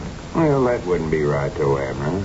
Can't sell a feller something that ain't worth nothing at all. No, worth. I reckon not. But if Mousey's plan had have been good, well, we'd have sure had all the money. Oh, wait a minute. Look out there. Look who's coming up there, Lum. Well, I'll be Squire Skin. Yeah, look how he's strutting and swinging that cane. Yeah. That's all the way he does when he's up to something. My doggies, we'll put a stop to that. I'll tell him a couple of things, the snake in the weeds. Well, now, wait, Abner. Don't do nothing rash. Just let him do the talking, because we don't want him to find out what we know about Mr. Dobbs and what we done with the check and all. Well, we ain't going to let him keep it, are we? No, but it's going to take a heap of studying to figure out some way to get it away from it. Yeah. If we can. Yeah. Find out. Here he comes.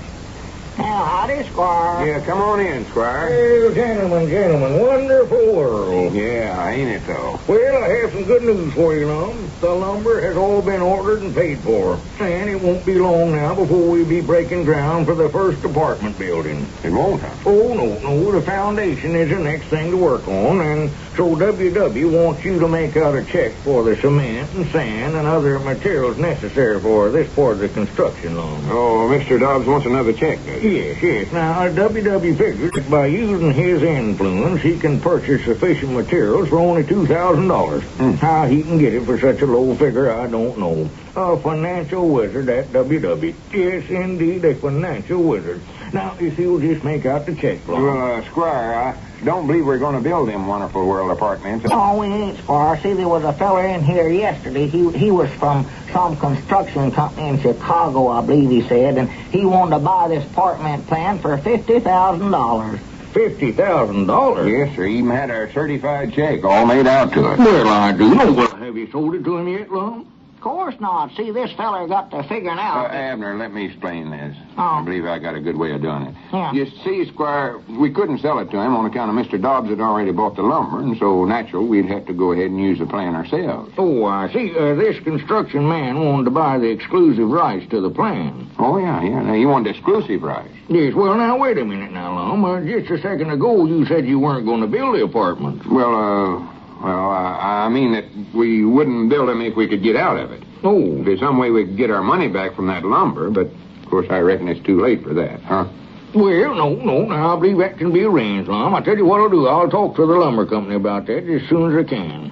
You can use our phone call from right here, right away. Yes, well, you see, Lum, the lumber company's awful busy these days. They hate to be bothered with phone calls. I'll be going in the county seat this afternoon. I'll take it up with them when I get in there. Well, why don't you give us a check for the $1,200, Squire, and then you can get it back from the lumber company? Well, no, I can't very well do that, Lum. What if a lumber company won't give me back the money? Well, I'll call them right now and find out. What's the name of the company? Well, now, Lum, well, here now, perhaps your idea is the best, Lum.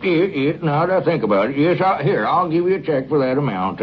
You sure now that I can sell her that you can sell these plans for $50,000? The feller's got a certified check all made out. Mm-hmm. Well, that's the best thing to do. And let's see, where's my fountain pen? Here it is. You left it in here the other day when we had the meeting with Mr. Dobbs. Oh, yes, good.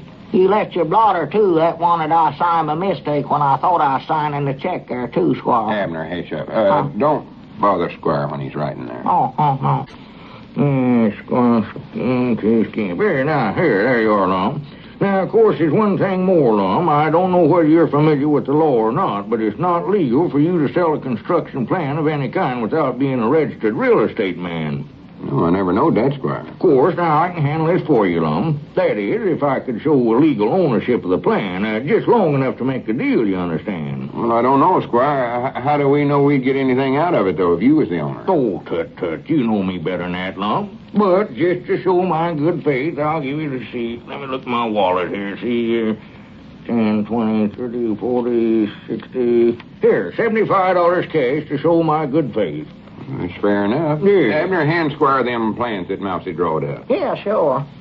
Yes, thank you, Abner. Now, what's the name of this construction man, Lum? Wadsworth Tiffin. He's with the Orkney Construction Company, Chicago. Yes, Orkney. Well, I'll get right on this, yes, indeed, and I'll report back to you gentlemen just as soon as possible. Well, so long, man. So long, Squire. He thinks he's bought himself something, don't he? Mom, I thought you said it weren't right to sell a feller something that ain't worth nothing. Abner, there's an exception to all rules. And Squire Skimp is an exception to every rule I ever heard of.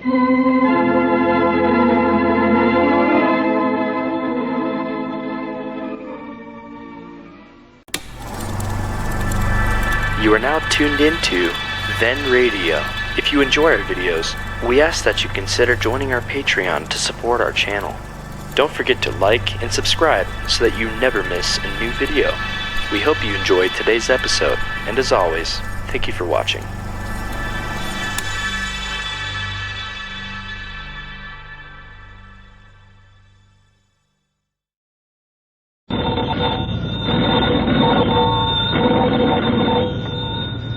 Granny's, Abner. I believe that's our ring. I dog his Lum. I believe you're right. I'll see. Hello, jot 'em down, store. This is Lum and Abner.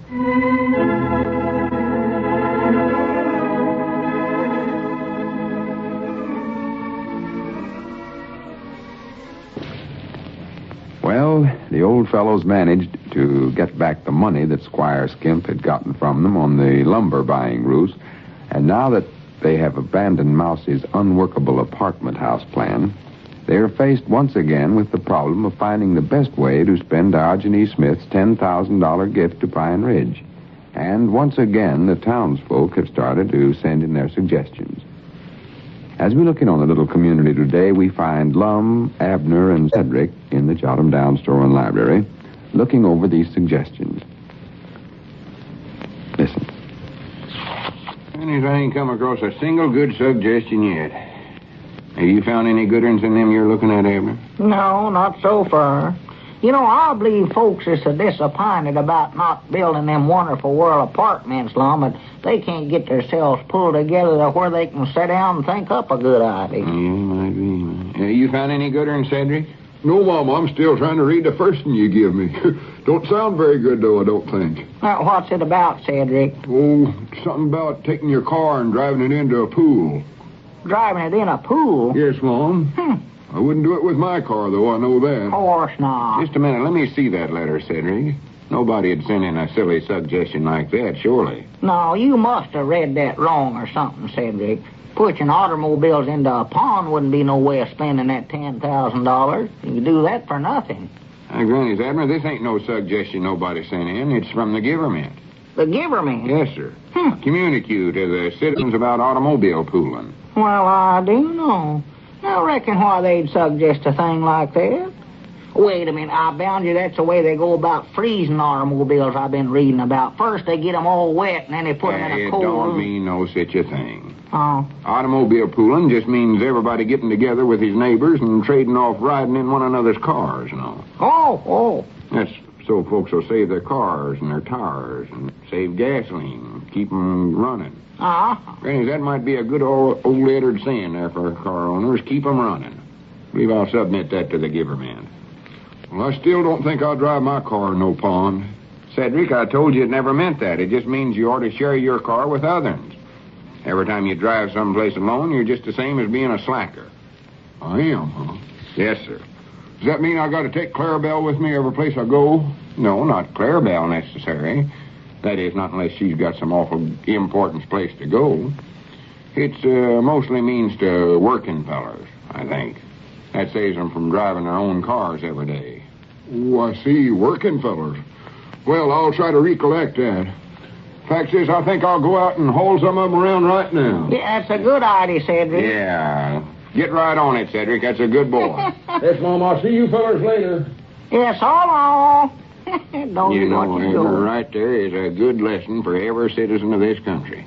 Cedric, a good lesson? What do you mean? I mean, doing a thing right away. Oh. Every time the government makes a suggestion, we all ought to start following it right away, not wait till tomorrow or next week or till it's too late. Yeah, well, I'm willing to start right away. What do you want me to start doing? Well, the first thing you can do is nail this communique up somewhere where everybody that comes in the store will see it. Yeah, I'll do that right now. I'll put it right there by the front door. That's a good Wait, place. I believe I got a better idea, Abner. Huh? I'll get everybody on the party line and make a public announcement. Yeah. Yes, sir, that's the best thing to do. You can Yeah. help me make the announcement. Well, I don't think I know nothing to say, Lum. Well, you can say that the folks has got to share their cars to help beat the, what do they call them here, the axes? Well, now, Lum, what's sharing your car got to do with beating the axis? Well, it's got plenty to do with it. Huh? Let me read you an example they got wrote here in the communique. This is what would happen in a town if the folks allowed their cars to get wore out. Listen to this. Yeah. An example from Poetic, Michigan. Yeah, Elizabeth's got a relay in Saginaw, Michigan. Yeah, this is a different place. Yeah, they might be close to one another, Yeah. same state and all. Might be. Yeah, might be. Listen to this. Poetic, Michigan has 26,000 people working in war industries. The bus company has 30 buses. Well, I do know. These 30 buses take care of the downtown and school traffic and 4,000 of the war workers. Huh? The other 22,000 war workers are handled by private cars. Are you following me? Yeah, 22,000 of them ride in a private car. It might be sort of crowded, but I reckon they know what they're doing. Yeah, I'm following. Not in a private car, in private cars. More than one, yeah. Then it goes on to say, if all private cars were laid up, the bus companies estimate they would need at least 600 buses, or 200 times the number they now have.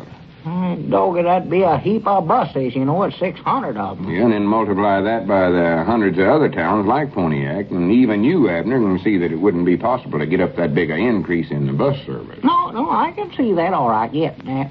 Could never do it, no. Well, of course he couldn't. No. No, sir, Abner, there just ain't no two ways about it. A feller's private automobile is just as much a part of the transportation system of this country right now as a bus or the train or anything else. Or streetcars. Yeah, streetcars, too. Yeah. That's why folks have just got to preserve their cars and share them with their neighbors. Otherwise, the workers can't get to their jobs, and it won't be long before we won't have no war work being done nowhere. Yeah, doggies, we can't let that happen in our country. We won't have no country. That's right. So ring up everybody on the party line, Abner. Let's make the announcement. Let's tell them that be neighborly and let one another take turnabout about using their cars. Yeah.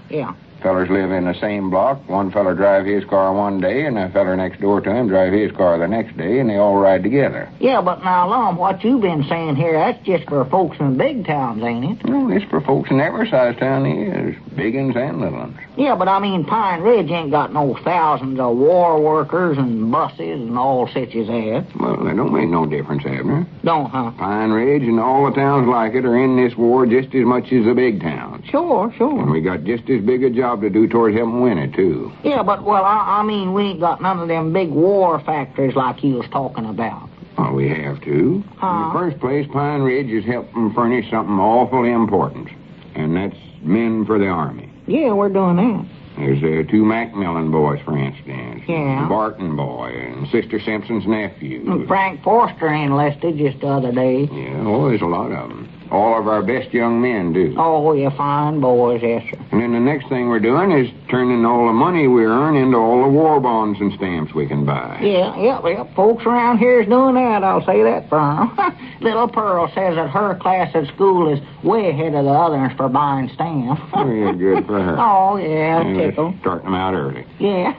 And then there's all them projects around town for gathering up all the old paper and rags and rubber and scrap iron, and all that goes to the war factory somewhere or other. Yeah. Well, I never thought about that being a regular job before. Why, sure. And then all these fellers on the farms around here are raising crops and food. Yeah. And there's one of the most important businesses in the war right there. Takes an awful lot of food to feed all our boys that's doing the fighting and working in the factories and all. Doggy, that's right, ain't it? That is important. I hadn't thought about that. And as for actual war industry, you know what's going on over at Walt Bates' sawmill right now, don't you? Well, all I know is he's hard a batch of extra fellas to work for him. I don't see why, though, for the life of me, he don't do that much business. Well, he is now. Huh? He's got some new machines over there, and he's making some special thing that goes into airplanes. He is? What sort of things is it? I don't know. Walt claims it's some kind of a military secret or something. Oh. He ain't talking much about it. But the point is this, all the fellers working over there has got to get to their jobs every day, or that special part won't get made for the airplanes. Of course not. And that holds back the big factories. Yeah. They can't turn out the airplanes. It's needed so bad by them young fellers doing the fighting in China and Australia and every place. That dog is long. I never realized before just how important Pine Ridge was, you know. Why, of course it is. Get to talking about it and boil it right down. Looks like Pine Ridge, the whole war's depending on us. Oh, yeah. We got things to do here. There ain't no doubt about it's the that. same way in every little town. Yeah. Everybody's got their job to do. That's why every car owner, no matter where he lives, he's got to get together with his neighbors and figure out how to save their cars by riding with one another. Yeah, got to do it. Yes, sir. Be a big saving for car owners to do that, too. Yeah, and it's sort of friendly and neighborly, you know. Pick up your neighbor in the morning, ride to work, you get to talking, get better acquainted. That's what I like about the idea. Yeah, that's right, Abner. You know, it's a funny thing, but in good times, when folks ain't got many worries, they sort of forget about their neighbor, gets so self-centered in themselves and all. Yeah. Lots of times they don't get acquainted with it. No. Something like this comes along, a war, or any kind of a hardship, a flood, or anything like that, and then the good side of the folks comes out in the open, and they start helping one another. Yep, do it every time. But wait a minute, what am I wasting all this time talking to you for? Let's get on the party line and tell everybody. Yeah, that's what we ought to do. Tell everybody, tell them the whole thing. That's the thing to do. Yes, sir. Let the whole community know that they got a job of work to do here and get them started to doing it. Yes, sir. Yeah, I ought to wait a out a minute. speech to give. I believe that's our ring there, wasn't it, Lum? Yeah, I'll get it. What in the world's the phone got to ring just when we're getting ready to use it? Hello, jot 'em down, store and library. Lum Eddards doing the talking. Huh? Oh, hello, Walt. Who is it, Walt Bates? What do you mean, trouble on account of me? Well, I ain't did nothing to hold up work at the mill. Who? Oh, well, yeah, I told him that, but... He done what?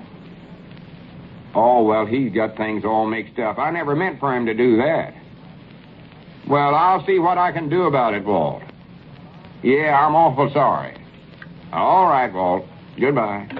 What's the trouble with Walt, Lum? It's Cedric. Huh? Granny's Ord never told him taking workers with him in the car every time he went any place. But what'd he do? Well, he piled 6 of Walt's best workers in his car and drove off to the county seat with them to the picture show.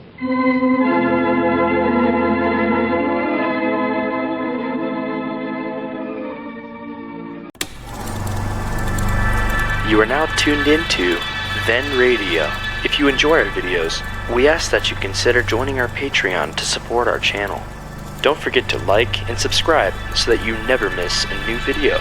We hope you enjoyed today's episode, and as always, thank you for watching.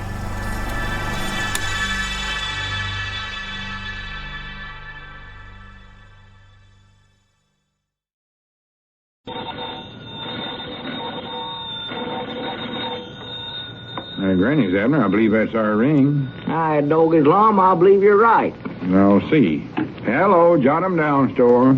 This is Lum and Abner.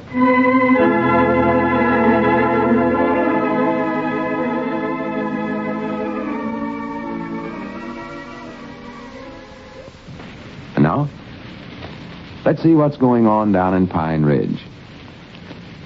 Well, the old fellows are still searching for an ideal way to benefit everyone in the community with Diogenes Smith's $10,000 gift to Pine Ridge. Today, however, Lum had to take a few hours off from this task to go into the county seat and order merchandise from the wholesale house for the store.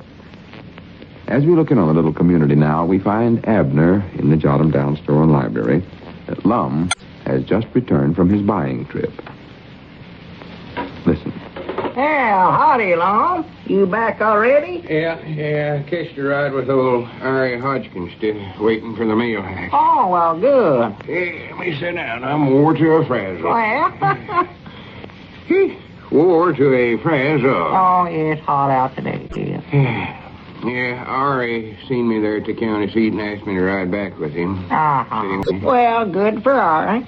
Did you get the stuff ordered from the wholesale house? Yeah, most of it. And from there, I went over to the bank to see if that check Squire gave us had went through all right. What check Squire give us? The one for $1,200. Oh, The one he gave us to pay back for the money we give Mr. Dobbs to buy the lumber with. Yeah, well, was it good? Oh, yeah, it went through all right. Did, huh? Yeah, so now we got all of Dodge needs his $10,000 back in the bank. Good for us. Wait till I tell you what I found out about Squire Skimp, though. You mean something you found out at the bank?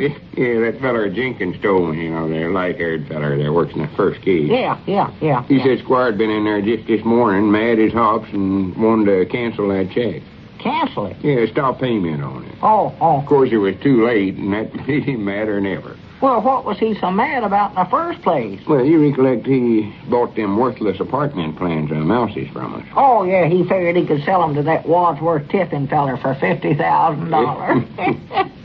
Well, that's what he was trying to do. That's why we ain't saw him around town the last couple of days. He taken a trip clean to Dubuque, Iowa to see Mr. Tiffin. He did? Yes, sir. And, of course, Mr. Tiffin already knowed it was no good. Sure. So Squire turned around and headed for the bank at the county seat. But Of course, it was too late. The check had done went through. Doggy, that ought to learn that Squire not to try to put nothing over on us smart business fellers like we are. Of course, this ought to learn us a lesson, too, Abner. Us? It ought to learn us to be more careful with somebody else's money. Yeah. Just think how we'd feel if we actually lost part of that $10,000. Yeah, that's right. Well, we would have had to made that good, too, wouldn't we? Well, no, not legal we wouldn't, I don't think, but I'd feel obligated to do it just the same. You would, huh? Yeah, see, when we lose our own money, that's our own punishment. But when we lose something that belongs to all the folks in the community, that's a different matter. Yeah. All right, Doggy's Lum, we oughtn't to take no more chances with that, you know what? Just leave it that there and money there in the bank where it's safe and not even touch it. Well, I thought about that, too, Abner, but when I got to studying about it, and if you stop and think, I wouldn't be following out Dodging Easy's wishes. Oh. See, he wanted us to use it for something that'll do good for the whole community. Ain't going to do nobody no good there in the bank. No, that's right. But we can't find no good ideas for it, Lum. And on the ideas we have tried, well, we come might nigh close to losing the money. Yeah. Sometimes I almost wish Dodging Easy hadn't left us in charge of it. Me too. Yeah, we might not be the fellers to handle it. I don't know. All right, Doggies, wait a minute. Why don't we just pint 2 other fellers to handle it then? 2 other fellers? Why, sure. Let them figure out what to spend the money for. That way, why, nobody can ever accuse us of doing the wrong thing with it. We'll be shut of it. Yeah, but who we going to find?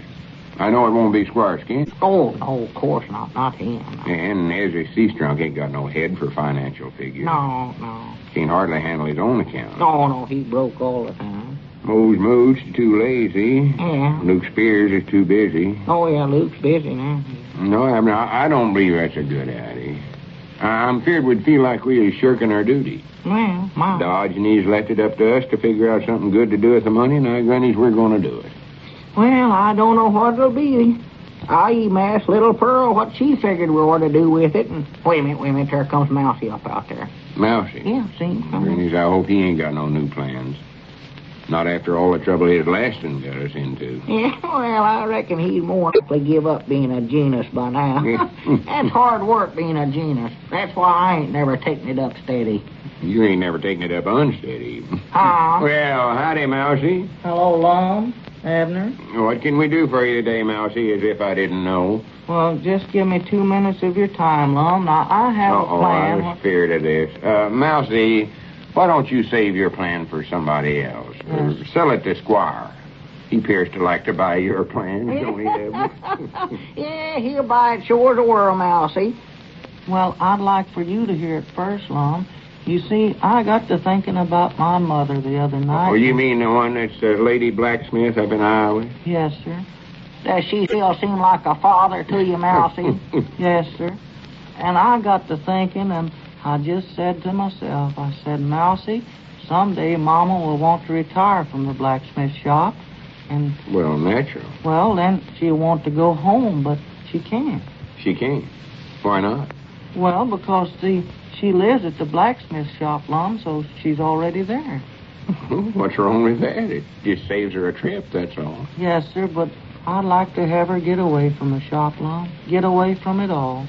Yeah. Just a minute, Mousey. What's all this got to do with the plan for spending the $10,000? Well, I thought it would be nice if we could build a nice, comfortable old people's home here. Just for your mom?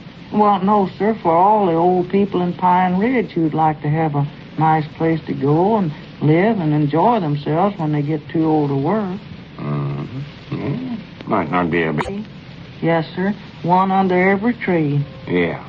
There ought to be a lot of trees, too. Oh, my, yes. Great big shady trees. Yeah. The fellow could sit under and relax all day long. All day long? Why, sure. Wouldn't there be no work to be did around? No, sir. Not by the old folks. Well, I do know. See there?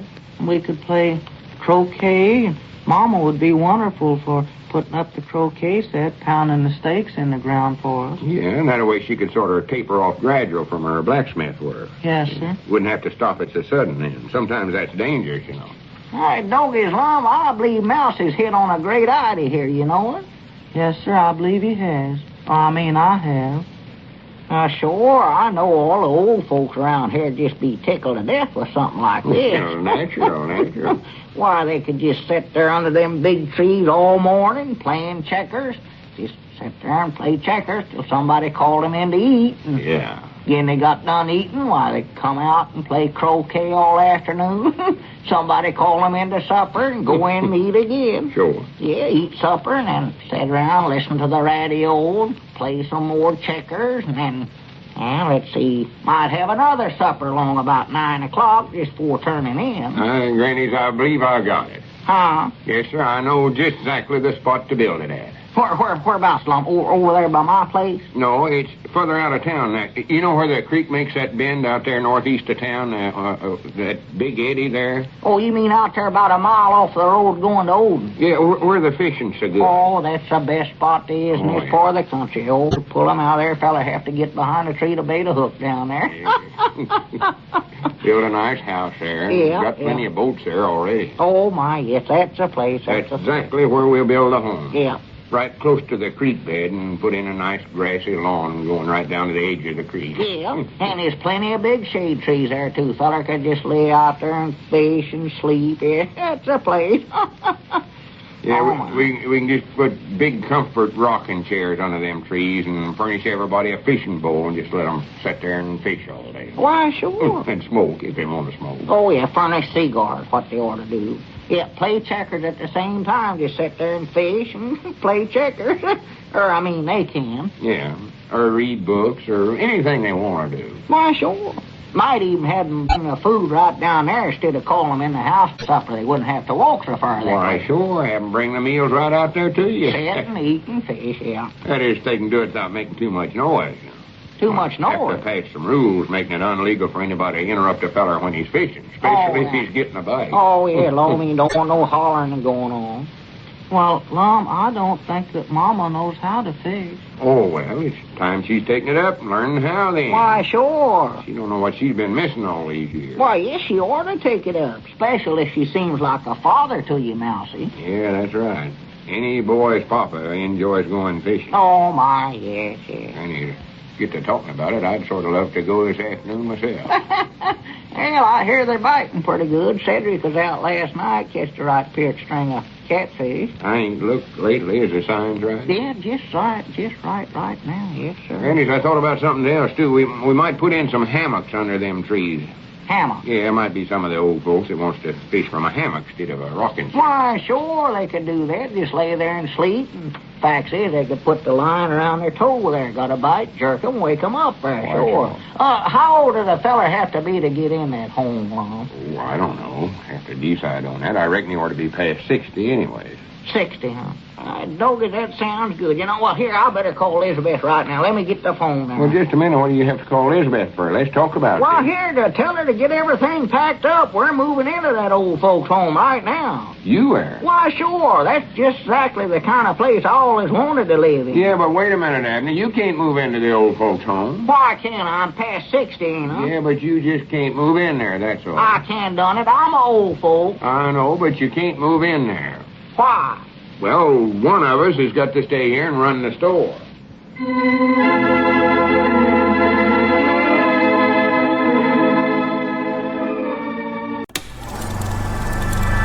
You are now tuned into Then Radio. If you enjoy our videos, we ask that you consider joining our Patreon to support our channel. Don't forget to like and subscribe so that you never miss a new video. We hope you enjoyed today's episode, and as always, thank you for watching.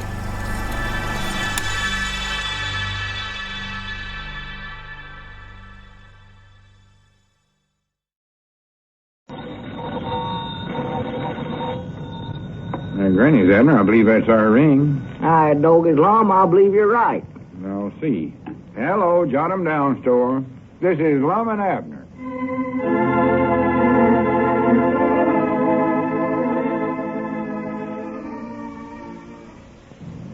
And now, let's see what's going on down in Pine Ridge.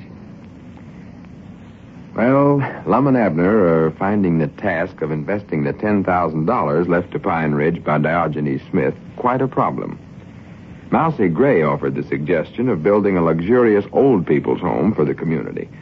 This seemed like a great idea at first, only to be discarded when Lum and Abner couldn't agree as to which was to live a life of ease at the old folks' home and which was to run the store.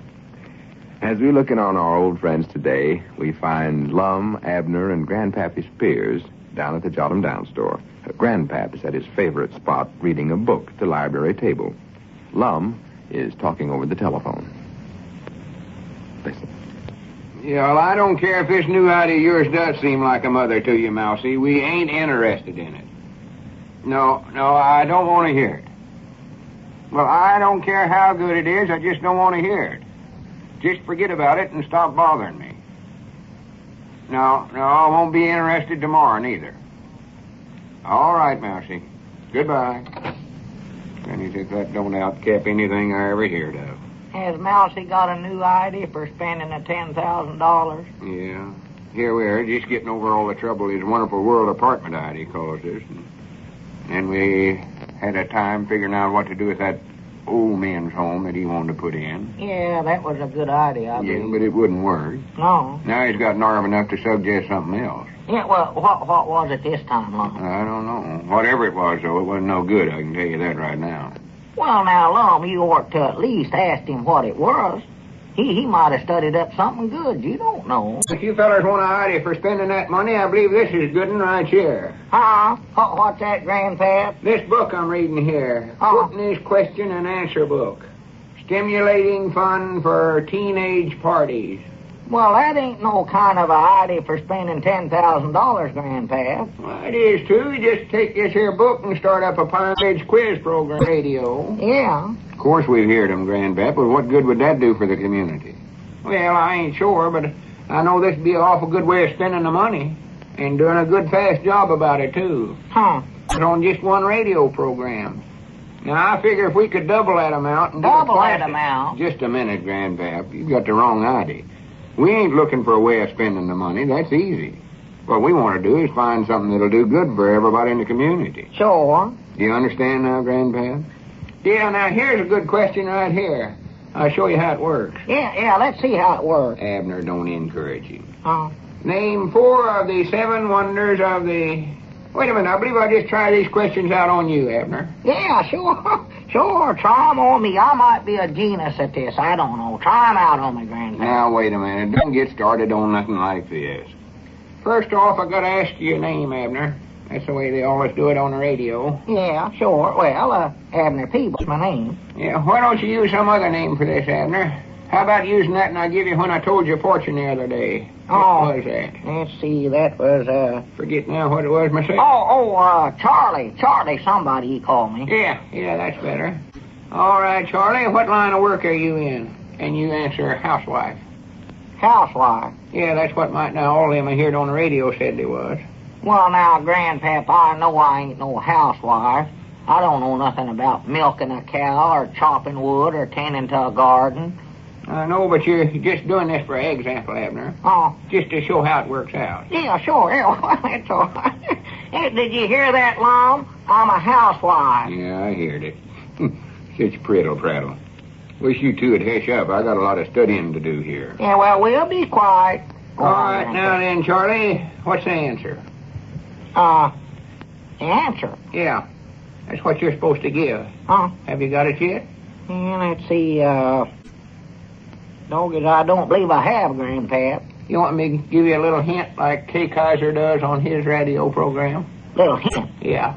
He generally hums a tune or something. Let him know what the answer is. Oh, no, don't start singing no song. I'll figure it out for myself. Just don't rush me. Give me a little wait time. a minute here. I ain't give you the question yet. No wonder you couldn't get it. Oh, hey, Doggies, I thought that was awful. That out. A body can't get his mind on to no subject and keep it there with all this prattle going on. Yeah, well, we'll stop, Lum. Go on, Grandpap. Here's your question, Charlie. Name 4 of the 7 wonders of the world. Wonders of the world? Yeah, that's what it says here. Got to name 4 of them. Yeah, let's see.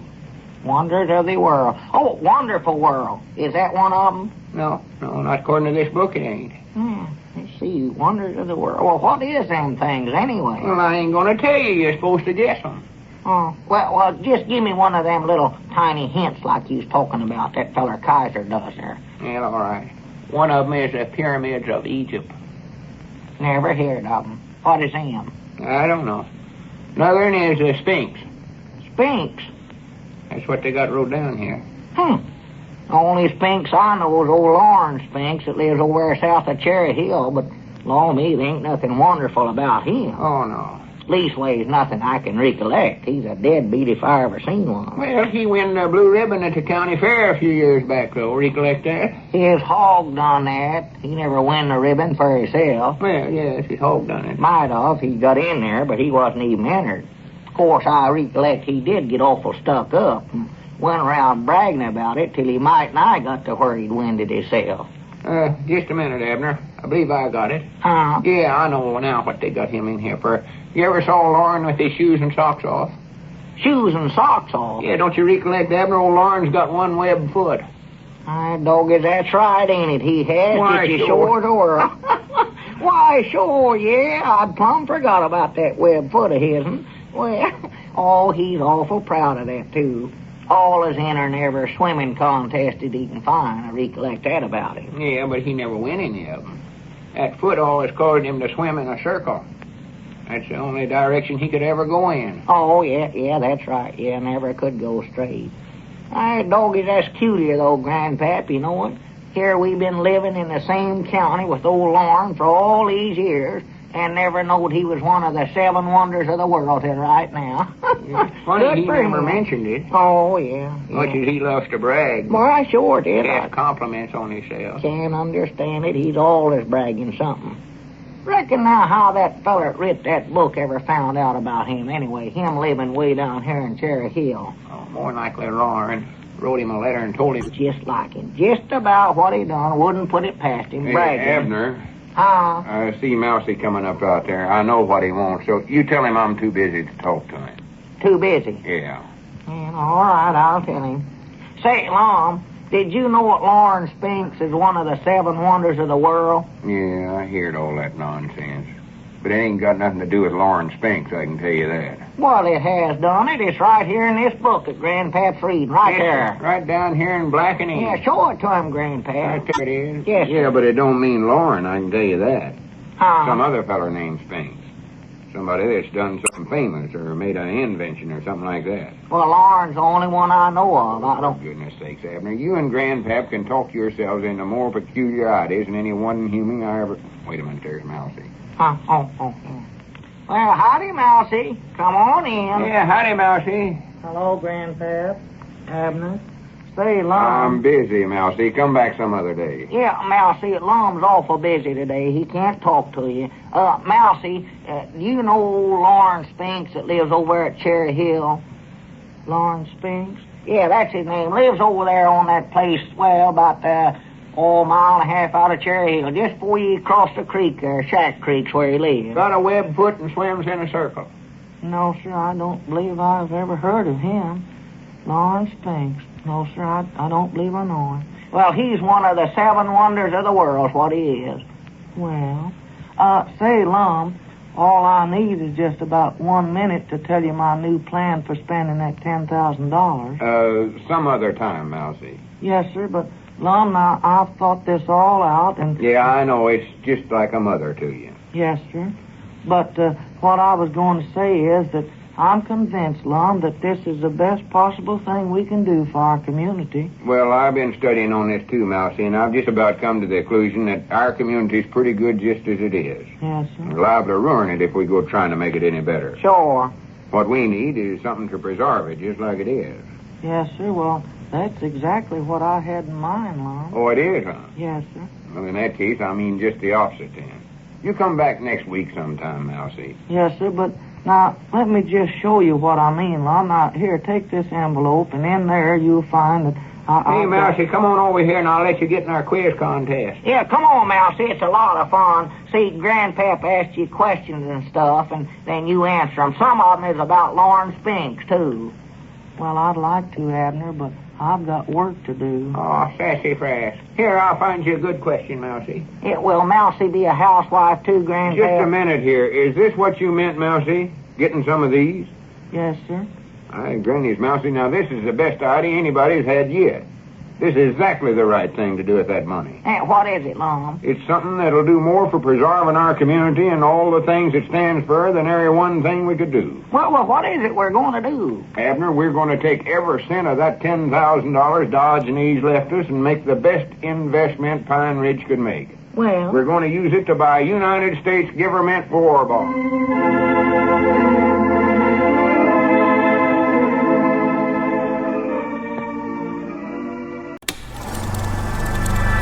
You are now tuned into Then Radio.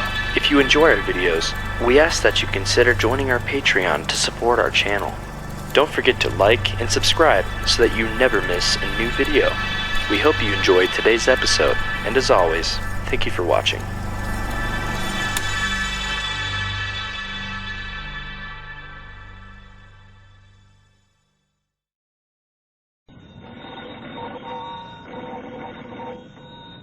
Granny's, Abner. I believe that's our ring. I dog his Lum, I believe you're right. I'll see. Hello, Jot 'em Down store. This is Lum and Abner.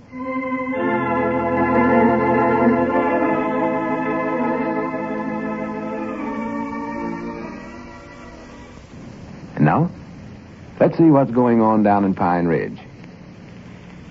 Well, at last, Lum and Abner were able to find the best possible way of spending Diogenes Smith's $10,000 gift. The best way of benefiting every person in the community and of preserving everything that Pine Ridge and every other town in America stands for. They invested the money in United States war bonds.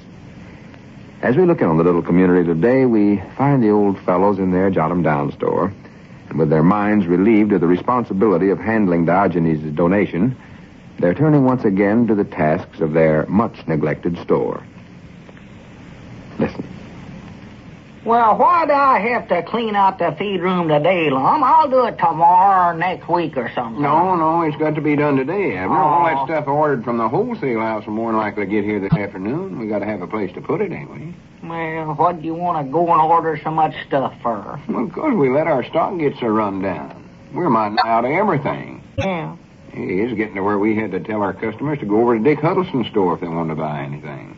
Well, I thought that was sort of a good idea. Sure saved us a lot of work. You got to admit that, Lum. Just sit here and play checkers all day. Yeah, but that ain't no way to run a business, Abner. No, we got to fooling with that $10,000 of Diogenes, and we just let our business run down here. Yeah, we ain't paid much attention to it. I'll admit that. Oh, it's run down something wonderful. Yeah. So go on, get back there and clean out the feed room. Never put off till tomorrow what you ordered did today. Well, if I... I said, never mind. I ain't going into that, I know. Well, but, well, all right, doggies. I reckon I ought to have some help back there, though. Don't forget that printing press of Diogenes is still back there in that room. That thing's too busy for me to handle by myself, Lum. Too busy? Too big. That's what I meant to say. I'm too busy to handle it by myself. I forgot about us having that thing back there. Why, sure, it's still back there. Yeah. Them police fellers took all them engraving plates that Diogenes used for making counterfeit money, but they left a printing press back there. Reckon what we ought to do with that thing anyway. Oh, wait a minute, Abner. Huh? What's the matter? Keep quiet, I'm studying. You got something wrong with your head? No, of course not. You know good and well I always put my hand up to my head this way when I'm studying and squint my eyes. Well, yeah, but ordinary you sit down to do it, though. Well, I'm learning myself how to study on my feet. All big executives do that. Always on their toes, making quick decisions. Yeah. That's the way a feller's got to be to get ahead in this modern world, Abner. He does, huh? Yes, sir. He's got to be mental alert at all times. Or to be able to take all the big problems that comes up and figure them out right on the spur of the moment. Uh-huh. Or to let nothing get by him. Or to learn his memory to recollect everything that goes on around him. Uh-huh. Well, what you studying about? Huh? I say, what was you studying about a minute ago? Granny, I can't recollect now. Well, Well, more than likely wasn't nothing important, no way. Go on, get to work on the feed room now, Abner. Don't put that off no longer. all right, I still don't know what to do with that printing press, though. You want me to just throw it out there and back some? Wait a minute, that's it. Huh? That's what I was studying about. No, don't throw it out. Just leave it set there. You know, we might put in a little printing shop. I don't know. A printing shop? Yeah.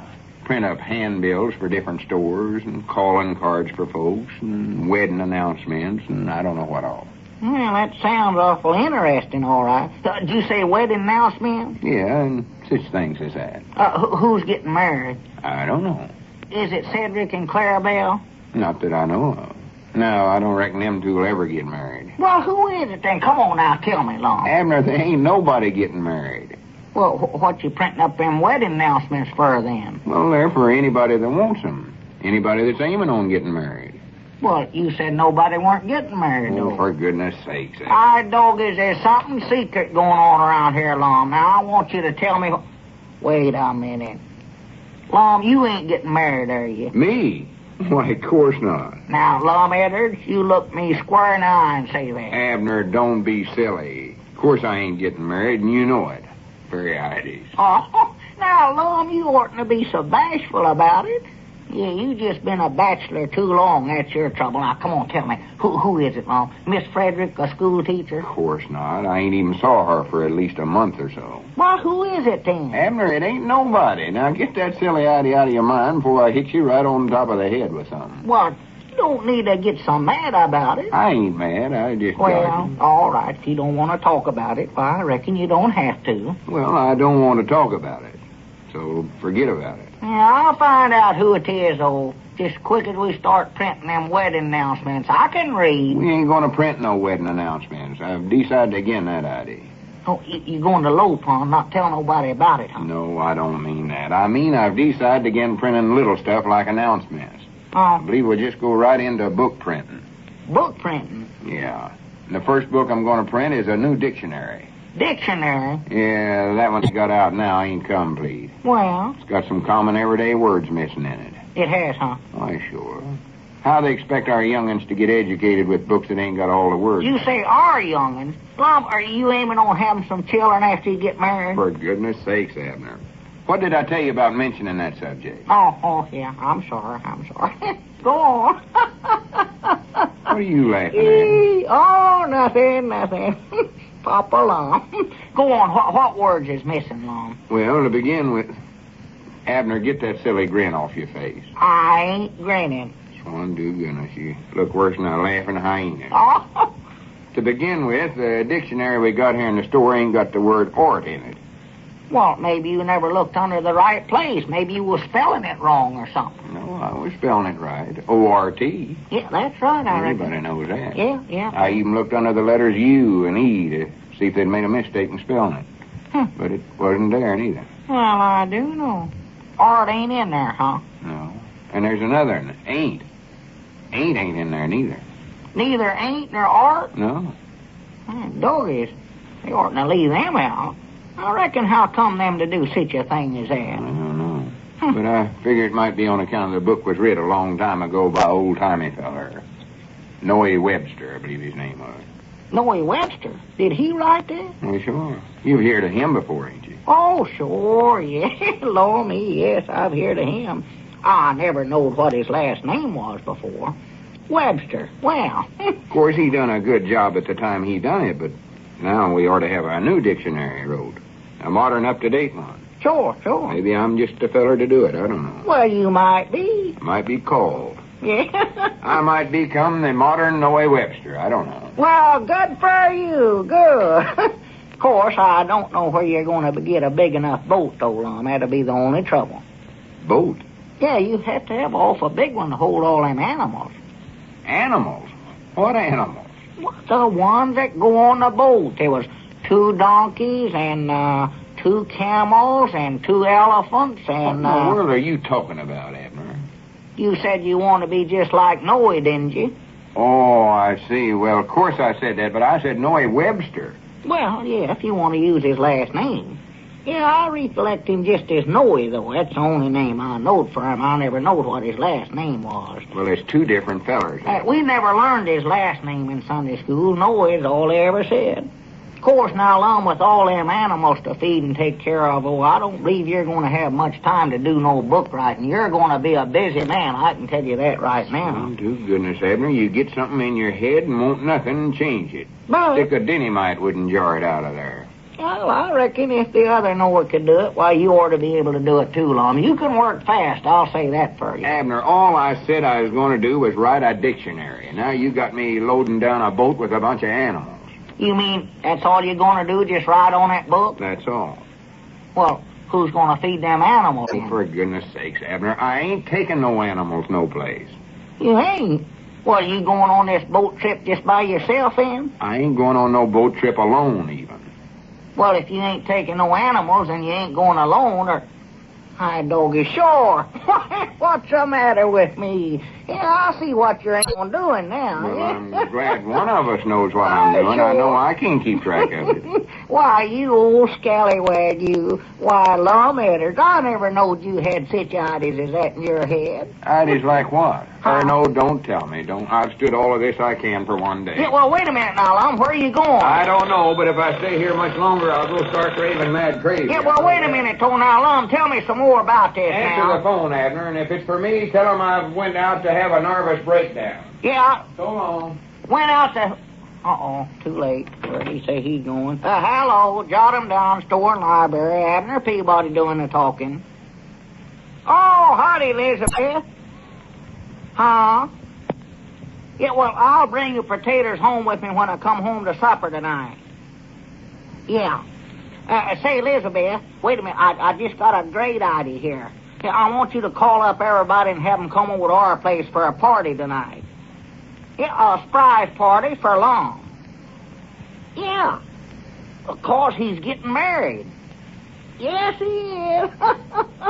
Huh? Oh, he's done went and did it this time. Well, he never admitted to it, but I believe it must be Miss Frederick. Yeah, but listen to this, Elizabeth. You all have said Lum weren't romantics. Well, you know what he's went and did? He's bought himself a great big boat, and him and his woman are going on their honeymoon trip on a boat. Yeah, wonderful world.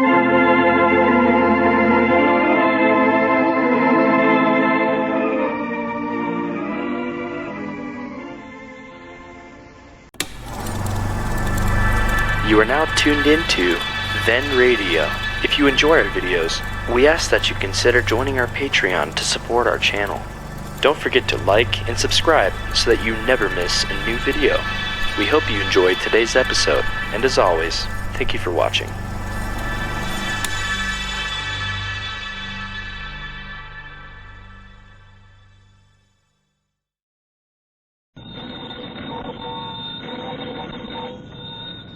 Granny's up. I believe that's our ring. Hi, doggy Lum, I believe you're right. I'll see. Hello, jot 'em down, store. This is Lum and Abner.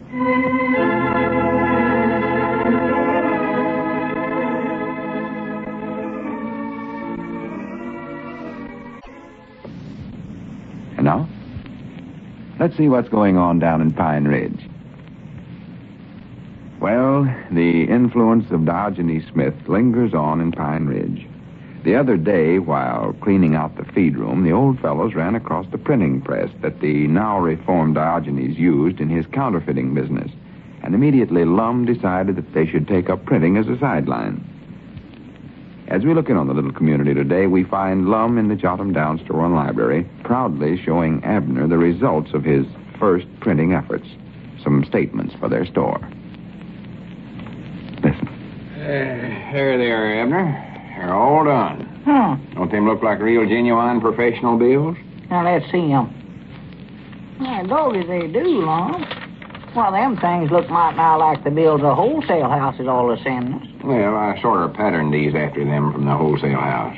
They look official, don't they? Oh, my, yes. Well, are we going to send these out to all our customers now? Well, to all them that ain't paid their bills. Like Squire and Mose Moots and some of them that's owed us money for years and years. Yeah. Well, reckon this will get them to pay what they owe us? I don't know. Or to do some good, though. These bills is awfully impressive. Oh, yeah. I thought I'd stamp that rubber stamp on there that says, please, with the tears rolling down his face. Yeah, that'd be a good idea. Yeah. I know that always gets me when they send me one of them. Yeah, makes a fella sort of sad to look at it. Well, sure, them things is impressive, I'll say that for 'em. Oh, yeah. And it's something the government wants us to do, too. The government. Yeah, they want everybody to pay up all their old bills. Leastways, all the ones they can pay, of course. Sure. Get themselves out of debt. And that ain't a bad idea either. Oh, no. Say, I was just looking at these bills, Lum. I believe you never printed them right. Look here, these is for a store in some other town. Well, there ain't no such a thing. There, done it. Look here, it says, Jotham Down Store and Lowbury, Pone Road, Arkansas. Oh, yeah, that. Well, what's a Lowbury and where's Pone Road? That's library. Huh? In Pine Ridge. Just couldn't find no letter I's in that bunch of type dodging he's had, so I had to use O's instead. Uh-huh. Started to use W's, and that made it worse than ever. Yeah, no, I believe a O's better than a W in there. I don't think nobody will take much notice to that, though, Abner. Well, I don't know. It don't look just right to me. Folks at liable drive clean the Pone roads to pay their bills if they get these. Well, how can they? There ain't no such place. They ain't. Why, of course not, silly.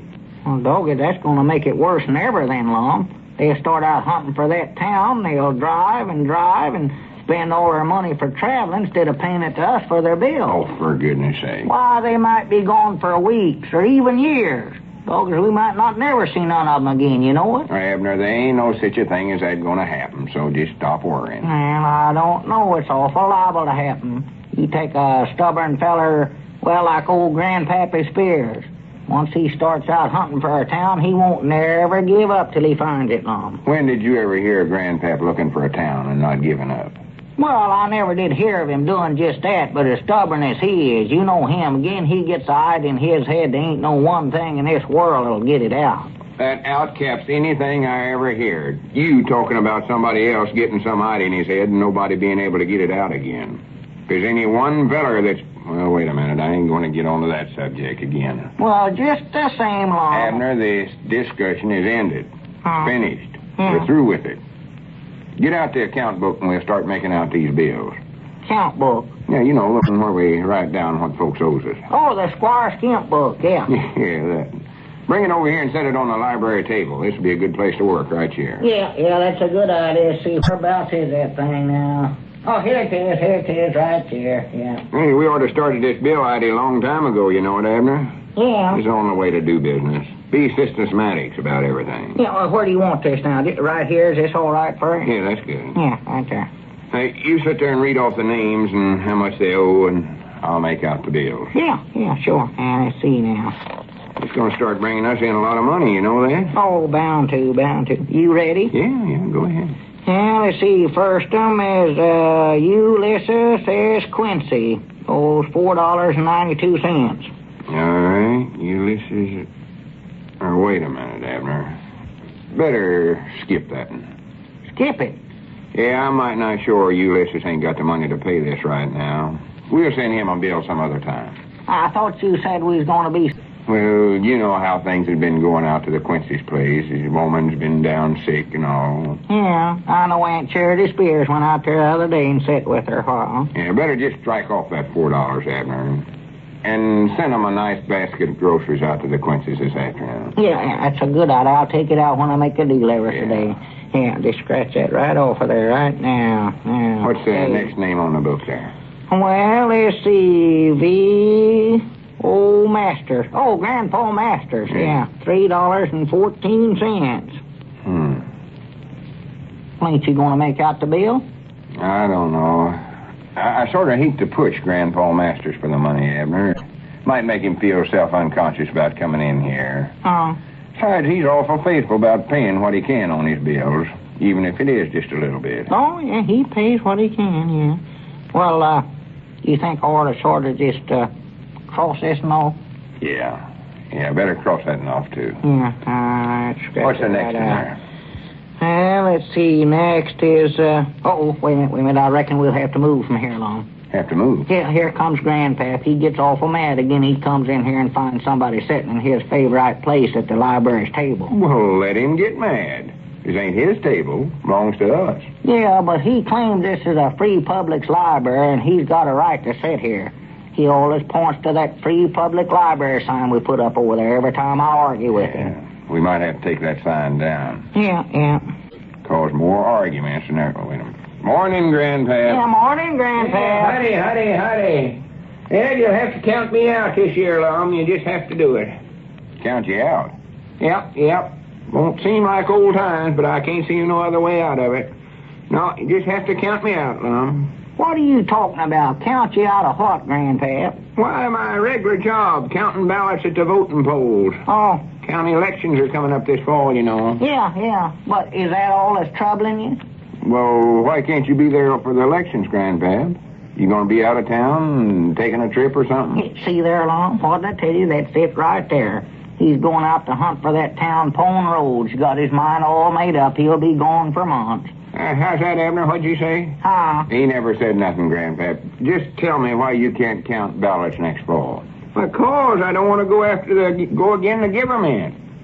Don't want to take no chance on getting thrown in the penitentiary. Penitentiary? Doggies, what have you been up to now, Grandpap? Well, nothing yet. Huh? Ain't you fellers seen the weekly paper?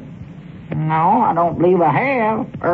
Not this week anyway. Well, go down to Moose Barbershop and read them then. Just march yourself down there. There's an article in there tells all about it. All about what? Why, about not making too much money this year. Oh? The government don't want nobody to make over $25,000. 25,000? Yes, sir, that's what it says. Wrote down there in black and ink.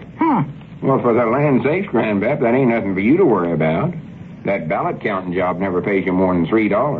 Yeah, I know, but that $3 might be just enough to put me over the $25,000 mark. For the land's sake. No, I ain't gonna take no chances. Swan, Grandpap, that's the craziest thing I ever heard of in my life. You never made $25,000 in your whole life put together if you taken every nickel you ever made and all stacked it up together. That's right, Grandpa. Why, sure it is. No, it'd just be my luck that this be the year when I made that much. Oh, sassy frass. Don't you sassy frass me, Abner Peabody. I might strike it rich this year, you don't know. Yeah, I'd love to see you do it. I've been reading a book on this subject, and there's lots of ways of making that much money. Sassy frass. Abner, hush up. We got work to do here. Go on, Grandpap. Well, what's the next name in the account book there? Yeah, let's see. Greatest thing I ever heard of. Next one here. Oh, right here, yeah. Squire Skimp. MK. Yeah, MK Skimp. 4 cans of tobacco. 60 cents. And, that's one we ain't gonna cross off, I can tell you that right now. Well, there's a lot of other stuff here, too. No, don't cross him off. I'll put 2 or 3 of them please signs on there. Yeah, you better if you No, want sir, I just can't take no chances, Lum. Be my luck to hit on some idea, bring me in $25,000, and then along come the elections, and I take my $3, and bingo, I be breaking the law. Prattle, Grandpap. You don't even know what that much money looks like. Facts is, you don't even know what... I told you to hush up. Oh, well. What's the next name there? Oh, swan to goodness, silly siders. It is Lucille Abernathy. Oh, Widow Abernathy. $1.23 for the Widow Abernathy. Widow Abernathy. Yeah, I'll put that I was reading about one idea where a fellow made himself over $500,000 in just a couple of weeks. $500,000 for the land sale. Well... Of course, I can't use that idea because that's too much money. Well, I got to keep my income under $25,000. Yes, sir. Just got to do it. That's all they are to it. What's the next name there, Evan? Let's see... Milford Spears. Well, Grandpappy. 31 cents for you, Grandpappy. Yes, sir. I don't know if I can or not, but I just got to keep her down to that $25,000 mark. Yeah, got to do it. Yeah, you want to watch it. Here, Grandpap, here's something that'll cut down your income. You can pay this bill here. Yeah. It's a bill you owe us for 31 cents. Look there, Milford Spears. You want to pay it now? Oh, bill, huh? Yes, sir. How much did you say it was? 31 cents. 31 cents, huh? That's what it is. There it is right there. You got the stuff, too. Don't argue about it. 31, did you say? That's what I said. You going to pay it or not? Well, are you going to pay it or not, Grandpap? We won't have to make out a bill if you'll pay us right now. Lum? Yeah? Better count me in on my regular election job this fall, and I'll take care of that bill this fall.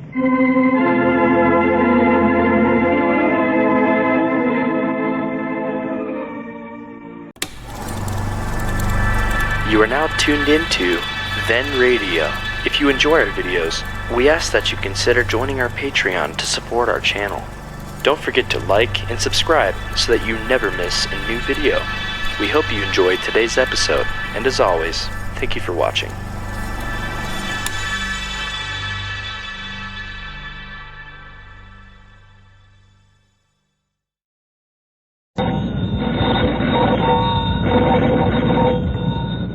Granny's, Abner. I believe that's our ring. Doggy's Lum, I believe you're right. I'll see. Hello, jot 'em down, store. This is Lum and Abner.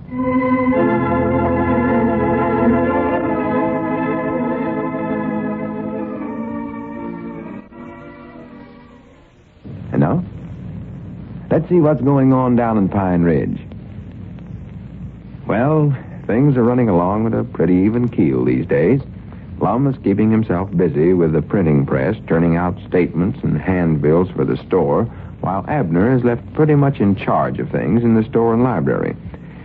As we look in on the little community today, we find Lum emerging from the feed room, which is his printing shop, to find his business partner sound asleep. Listen. Well, for goodness sakes. Abner! Abner, wake up! What? Just a minute. What can I do for you today, sir? Abner, it's just me, Lum. Hey, howdy, Lum. Doggy, I never recognized you at first. Well, how could you with your eyes shut when you're supposed to be running the store in here? I wasn't asleep. I was just sitting here, see, what was I doing? I was squinting up my eyes 'cause the sun is so bright today. The sun ain't even out today. It ain't. Well, it was just a little while ago. I reckon where that thing could have went to. Abner, why don't you just come right out flat-footed and admit you were sleeping? Lum, I weren't sleeping, that's why. I was talking to Grandpap over there. That's what I was doing. Well, then both of you must have been talking in your sleep then, because he ain't awake neither. He ain't. Oh, Grandpap, are you asleep? Hey, what's the matter? What's going on? I say, are you sleeping? Sleeping? Yeah. Of course not. Just sitting here reading. Oh, see there. Let's see, where was I at? Oh, yeah, here it is.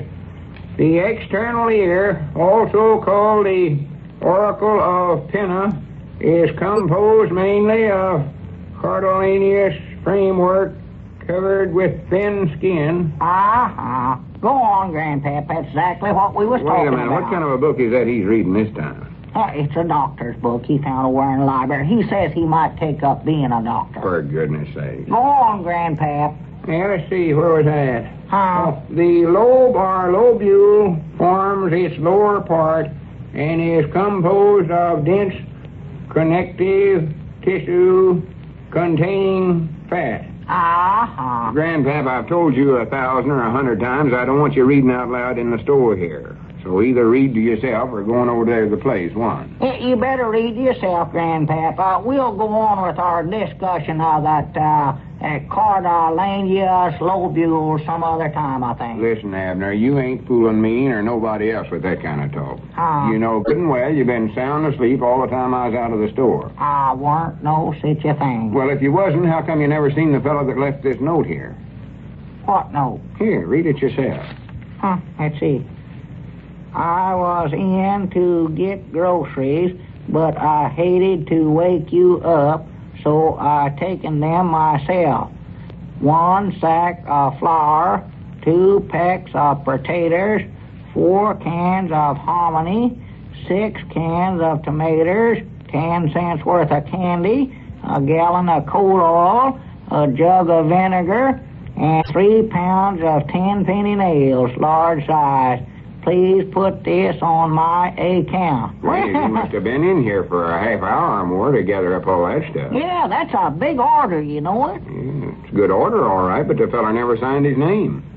Doggies, he never did he? You don't see it there no place, do you? No, don't believe I do here. No. Now we don't know whose account to charge this to. And Granny's, I can't leave this store 2 minutes but what you get us in some kind of a mess. Well, now, wait a minute. Just calm yourself down now, Lum. This ain't serious. All we got to do is just call the feller up and ask him his name and then charge it to him. Call him up? Sure. Well, how are we going to do that if we don't know who it was we were trying to call? Yeah, that's right, ain't it? Well, I do know. What's the matter, Grandpap? The subcutaneous tissue of the ear contains little or no fat. Well? Will you haste that up, Grandpap? Well, now, Lum, this is important stuff. Every fellow ought to learn all about the human anatomy. Sure. Well, learn about it to yourself, Grandpap. I've got more important things than that to take care of. Now, listen, Abner. Now, Lum, maybe we ought to learn about that human's anatomy or whatever it is. That might come in handy. Don't try to get off the subject, Abner. Now, you've been the cause of us losing a big grocery order here, so now you got to make it good. You mean that I've got to pay for all that myself? Well, you do if we can't find the fellow that wrote that note and left it here. Well, now, Lum, that And another thing we got to do is figure out some way to keep you awake. At least when the customer's in the store. I was awake, I reckon. I just never happened to hear this feller when he come in. Well, we got to figure out some way to make you hear him then. Might have to put a cowbell around every customer's neck. Bell 'em. Oh. Wait a minute. Whatever become of that bell we used to have on the door? The door? The screen door up there in front. Oh, that one. Don't you know the one that'd ring every time somebody opened the door? Yeah, I know which one you're talking about. I don't know where it's at, though, Lum. That thing got rusty and fell off one time here. Dogged, I've been aiming on putting it back for the last 4 or 5 years and just ain't never got around to it yet. Well, get it out and put it back on right now. Well, I don't know where it's at. Seems like I have saw it around here somewhere, but law me, I couldn't tell you where now. Wait a minute. I believe I know where that thing's at. Huh? I think I seen it back in the feed room yesterday when I was printing up them bills for the store. Yeah, I believe that's where it is. Yeah, I recollect it. Yeah. I'll get it and you can nail it up. Yeah, all right. Dad, blame that Lum. Thinks he's so smart. I just taken a little old cat nap's all I done. Grandpap, how come you never woke up when that feller come in here? He must have been here 30 minutes to get that much stuff. Probably due to the fact that the skin of the ear is thin and moderately firmly attached to the cartilage. Huh? Although well supplied with blood, the exposed condition of the blood vessels renders the ear sensitive to cold and frostbites. Frostbites? Now, bound you, that's what's wrong with Virgil B. Breckenridge. Wrong with who? Well, you recollect him, Abner. Virgil B. Breckenridge. Virgil lived over there at Odin for years. Oh, him, yeah. Never recollect the name at first. Yeah. Went up to South Dakota one winter to visit his relates. And him and his sister-in-law and a friend went ice skating on the Sioux River. Well, I do know. Is that when he froze his ears? Well, Virgil wanted to show off for his sister-in-law, so he made a figure 8 on the ice. Uh-huh. Of course, you know Virgil. He had to do it the hard way. Hard way? Yeah, he made 8 ones and then let his sister-in-law add them up. Well, was that when Virgil froze his ears, Grandpap? Well, was it Virgil done what, Abner? Come over that again. Froze his ears? He did. Well, when did that happen? Well, I don't know. You was the one that was telling about this there. Don't let me forget to tell that to Charity. Now, she knows Virgil awful well. And thought an awful lot of him, too. She did, huh? Did he freeze both his ears? Grandpap, you was the one that was telling this story. I don't know whether you froze one ear or two. Oh, wait a minute. There comes Lum back. You better get back to your reading there, Grandpap. Yeah. Getting into the interesting part. Tells all about symptoms. Symptoms? Yeah. Oh. Ear symptoms. Uh-huh. So old Virgil froze his ears, huh? And I do know. Yeah, Tell Charity about that. Did you find it, Lum? Yeah, I finally found it. Well, yeah, that's it. Cleaned some of the rust off of it. Don't look bad now. No. Here, you take it and nail it up. Nail it up? On a door, you mean? Yeah, sure. Oh. Yeah. Let's see. Doggy, now, whereabouts is that hammer at? Right there on the floor, right where you left it after you opened them crates we got from the wholesale house. Oh, yeah, here it is, down here. Where? That's something else I wished you'd learn, Abner, to pick stuff up after you get done using them. Uh-huh. Well, I generally do. I reckon I was just so busy I never got around to this, Lum. I'll pick it up right now. Yeah. Give you advice all the time. Goes in one ear and out the other. Uh-huh. Let's see now. Now, whereabouts do you want it nailed, Lum? On the inside or you want it nailed on the outside of the door? On the inside, of course, right where it was before. Yeah, all right, I'll get it. We're using a bell to wake you up, not the folks out on the street. I don't need no bell to wake me up. Need something. Don't bend them nails over that way, Abner. Pound them clean in. Well, now, I ain't doing that, Lum. They're just bending themselves over that way. It ain't me. Well, it's 'cause you ain't looking where you're hitting. Pound them square on top of the head. That's the time. That's better. Geez, I have to tell you how to do everything.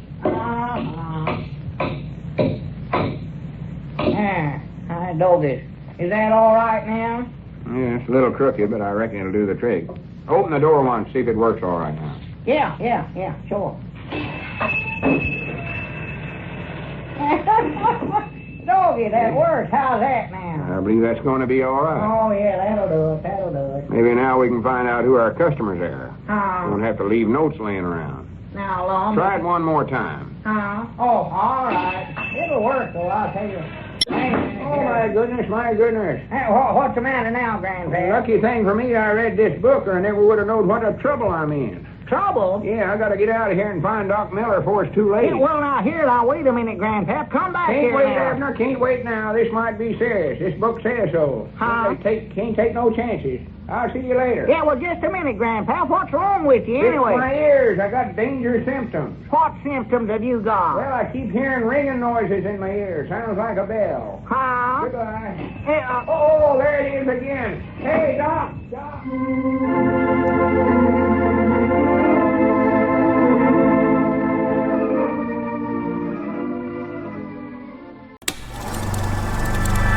You are now tuned into Then Radio. If you enjoy our videos, we ask that you consider joining our Patreon to support our channel. Don't forget to like and subscribe so that you never miss a new video. We hope you enjoyed today's episode, and as always, thank you for watching.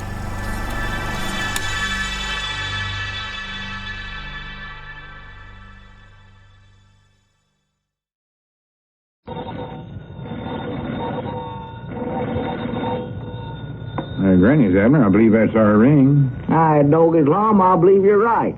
I'll see. Hello, Jot 'em Down store. This is Lum and Abner.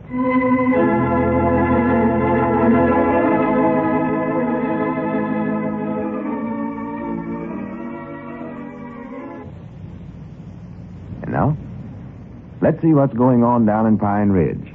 Well, Lum is still in the printing business, but he hasn't been able to secure any sizable jobs yet. He is, however, planning to publish a new dictionary, one that will remedy such glaring omissions as the words ain't and ort from the dictionaries currently in use. As we look in on my little community today, we find Abner in the Jot 'em Down store and library. Lum is back in the feed room with the printing press, and Cedric has just entered the store. Listen.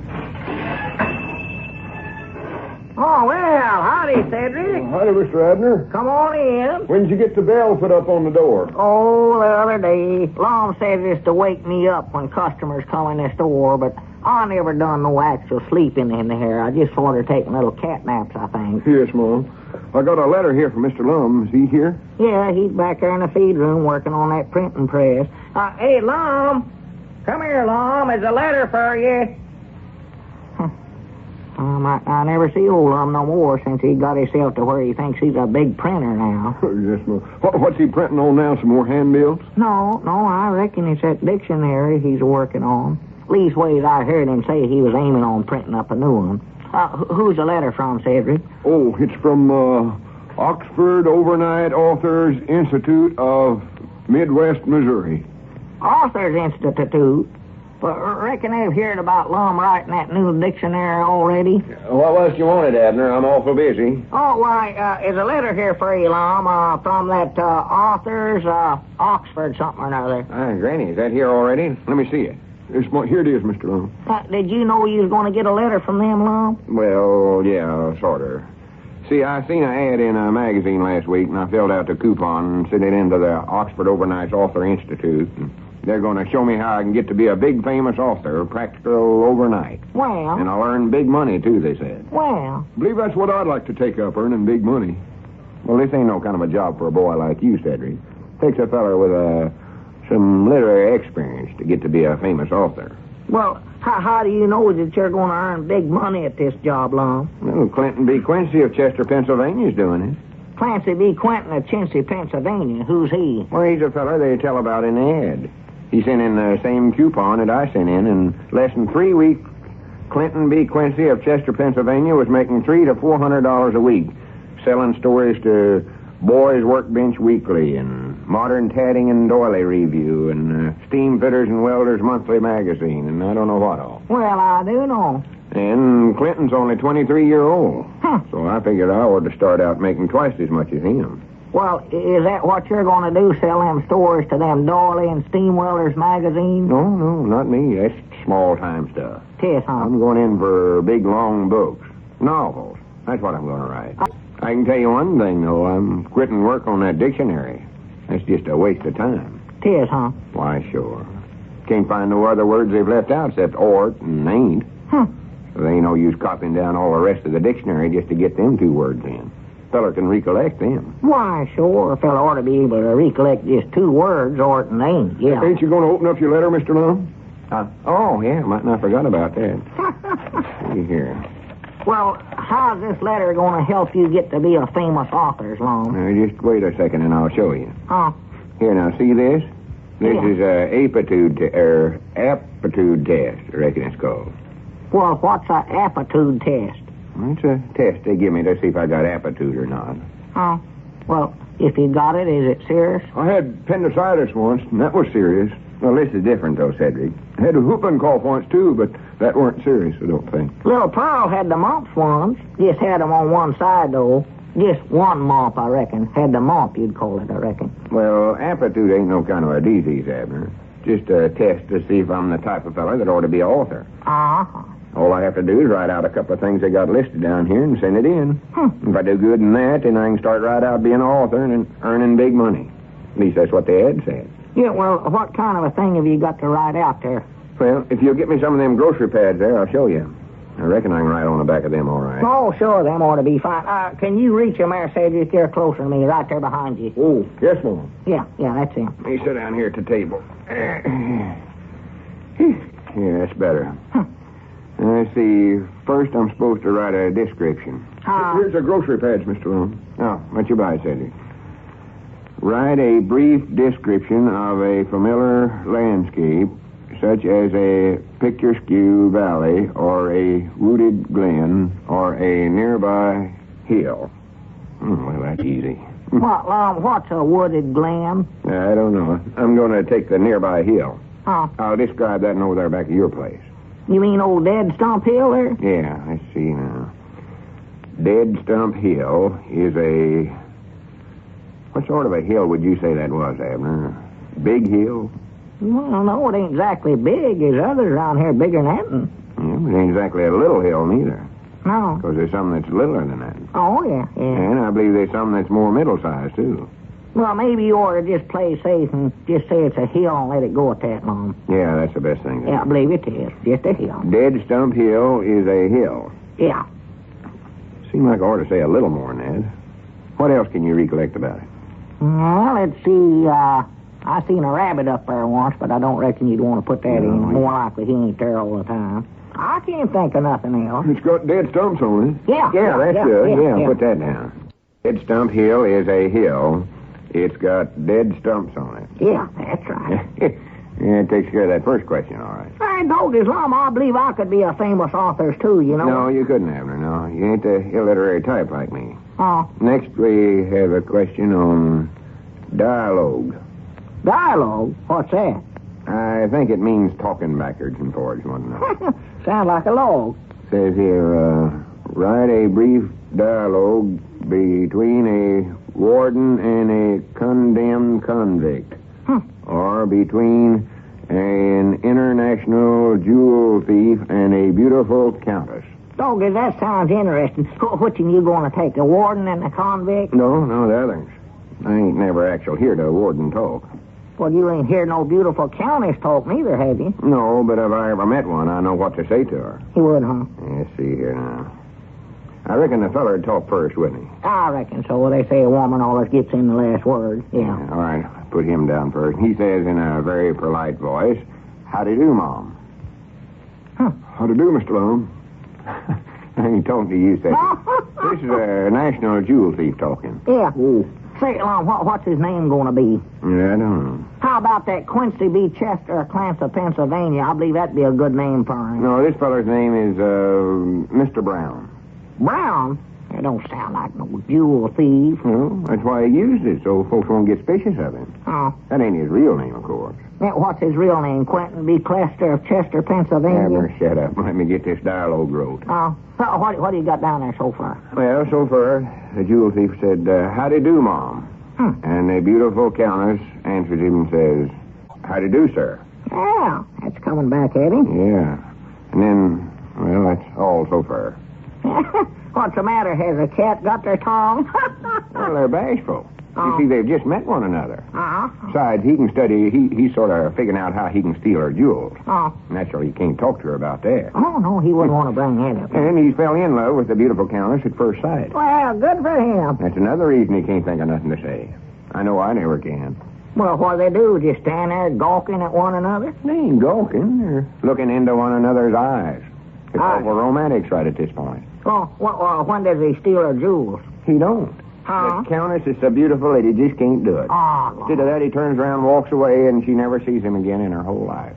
well, don't he even say goodbye? No. He don't want to do nothing to break the spell. It's a story. He just wants to recollect her in his memory and all us see her that away. From then on, he never does no more jewel stealing the rest of his whole life, neither. Well, reformed, you see. Sure is a pretty story, Mr. Lum. Yeah, I thought it was when I read... Granny, I'm even better at this than I figured I'd be. Well, that takes care of the dialogue question. Well, just a minute, Lum. Is that all you have to write down there? Just how to do, Mom, and how to do, sir? Well, in this case, that's all. It'd ruin it to say any more. My doggies, I know I could get to be a famous author. Believe I could, too. Sure. I'd write that good. How do you do, Mom? How do you do, sir? That's easy. Of course it is. Yeah, it might sound easy to you fellas, but it ain't. Takes a fella with a lot of aptitude. Yeah, you gotta know something about it to turn out stuff like that.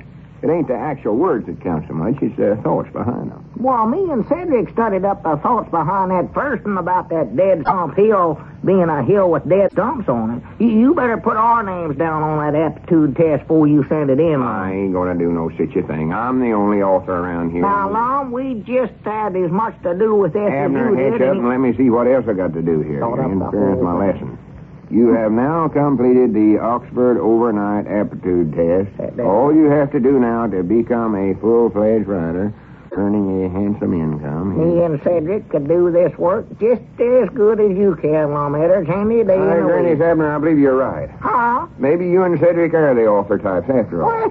Here, I'm going to turn all this over to you fellas. Yeah, well, wait a minute. Where are you going, Lum? I'm going back to the feed room. I'll just be the printer around here. You two can be the authors. I'll see you later. Yeah, all right. Doggy, Cedric, we're authors. Did you hear that? Wonderful world. Yeah, good for us. When do we start earning that big money? That's what I want to know. Oh, well, we got to finish this here aptitude test first, I reckon. Let's see, we'll fill this out and sign our names. Yes, Why, sure, we can write better than that. All you have to do now to become a full-fledged writer earning a handsome income... Boy... is to mail the enclosed card, which will entitle you to the Oxford Overnight Authors Training Course for the special rate of $117.50. You are now tuned into Then Radio. If you enjoy our videos, we ask that you consider joining our Patreon to support our channel. Don't forget to like and subscribe so that you never miss a new video. We hope you enjoyed today's episode, and as always, thank you for watching.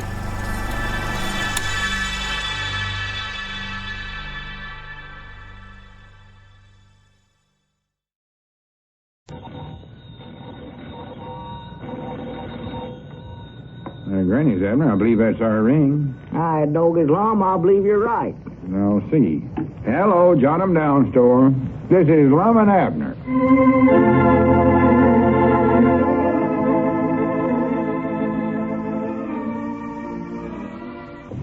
And now, let's see what's going on down in Pine Ridge. Well, Lum gave up the idea of becoming a famous author with a handsome income when he discovered that it would cost him $117 to take the Oxford Overnight Writers Course. However, he's decided to enter a little different phase of the literary field. He's going to become book publisher. As we look in on a little community today, we find Lum in the Jot 'em Down store. Abner, returning from the day's deliveries, is just entering. Listen. Abner, don't let that screen door slam every time you come in here. Oh, I'm sorry. Say, Lum, what's that sign you got up out there in front? Oh, you mean the one about hopeful young writers bringing in their manuscripts to me? Yeah. What's that for? What's a manuscript? Well, that means a book or something that they've wrote, but it ain't been printed up yet. Oh. Just wrote on rough scratch paper. Uh-huh. Well, what do you want folks to bring them things into you for? Can't you think up no ideas of your own to write? No, that ain't it, Abner. You see, I've decided to give up being an author myself. I'm going to become a publisher instead. Publisher? Yeah, Dick Huddleston told me that's where the big money's at in the book business. Huh. See, it ain't the author that actually sells the books he writes to the public. It's the publisher that does that. So, natural, he's the one that makes the money. Well, don't the writers get nothing out of it for their sales? Oh, he gets a little bit. The publisher pays him a penny a word or something like that. Leastways, that's all I'm going to pay, I know. Well, a penny ain't much. Them authors can't live on that, can they? Oh, well, they make more than a penny, silly. You see, if they write a long book, say 800 or 900 words long, why, they get paid $8 or $9. And that's just out of one book, too. Oh, well, then if they write 2 books a week, or... Wait a minute, was that our ring? I don't know. I never paid no attention. I believe it was. I ain't for sure. Sounded familiar. Hello, Eddards and Eddards Publishing Company. L. Eddards, President and Publisher talking. Mom? Must have been. Somebody's talking. Groceries. Oh, well, you'll have to call Mr. Peabody at the Jot 'em Down store for them. Goodbye. Well, here, wait a minute, Lum. What'd you hang up for? I'm right here. I know, but it sounds more important this way. Sounds like we got 2 separate telephones. Oh, hey, that's a good idea. Who was it, do you know? Sort of sounded like Sister Simpson. Uh-oh, you oughtn't have hung up on her that way. She'll get awful mad. Yeah. And she'll pester us till we apologize to her. You know how she is. Well, I can't help that. I'm too busy to talk to her. Leastways during office hours. Well? That's a new rule I just now made up for the Eddards and Eddards Publishing Company to follow. No talking about groceries during office hours. Well, did you call it the Eddards and Eddards Publishing Company? Yeah, incorporated.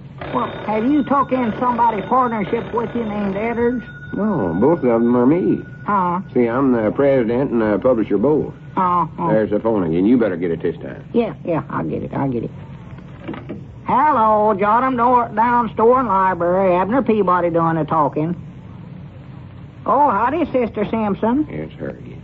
Mom, I never insulted you. That was Lum. You know him about it. Oh, well, just a minute. I'll call him. No. Wait a minute. You'll have to call him at the Eddards and Eddards Publishing Company. Goodbye. For goodness sakes, Abner, what'd you go and do a thing like that for? Well, ain't that what you want me to do? Make out like we got 2 separate phones? Yeah, but you know good and well I don't want to talk to her. Oh. Especially not when she's mad at me. That woman can talk for hours and hours, and she gets wound up on some subject. Oh, she's a talker, all right. Oh. Well, howdy, Mousey. Come on in. Yeah, howdy, Mousey. Hello, Lum. Abner. I saw your sign, Lum, so I brought in my manuscript for you. Oh, for the land's sakes, Mousey, you ain't had time to write no manuscript just since I put up that sign out there. Well, see, these are some things that I've written from time to time, Lum. Mostly poems.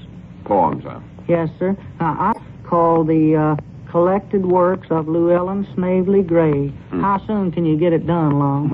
Sir? I ain't sure that I'll be able to sell a book of poems. Well, these are awful good poems, Lum. The first one is called That's My Mom. I wrote it especially for her. Well, that was awful thoughty of you, Mousey. Yes, sir. Now, here's how it goes. Oh, wait a minute, Mousey. That's our ring. You better answer it, Abner. I ain't going to talk to Sister Simpson. You're the one she's calling for, Lum. Well, I ain't going to talk to her neither. Go ahead and answer. Get shut of her somewhat. No, sir. Now, you do it. Tell her you went somewhere or something like that. I ain't going to talk. That's a good idea. Yeah, tell her you ain't here. Hello? Eddards and Eddards Publishing Company talking. But Mr. Eddards ain't here. That's our time. Why, this is the secretary talking. Well, got 3 jobs. Oh, yeah, we do sound alike. That's 'cause we're relays. 4th cousins, I think. For the land's sakes. Why, my name is, Clinton B. Quincy of Chester, Pennsylvania. Clinton B. Quincy of Chester, Pennsylvania. Yeah, that's a good one. Yes, Mom. Well, I just got in town about 2 minutes ago. Well, I rode in on the mail hack. It didn't, huh? Uh-oh. Well, then I walked.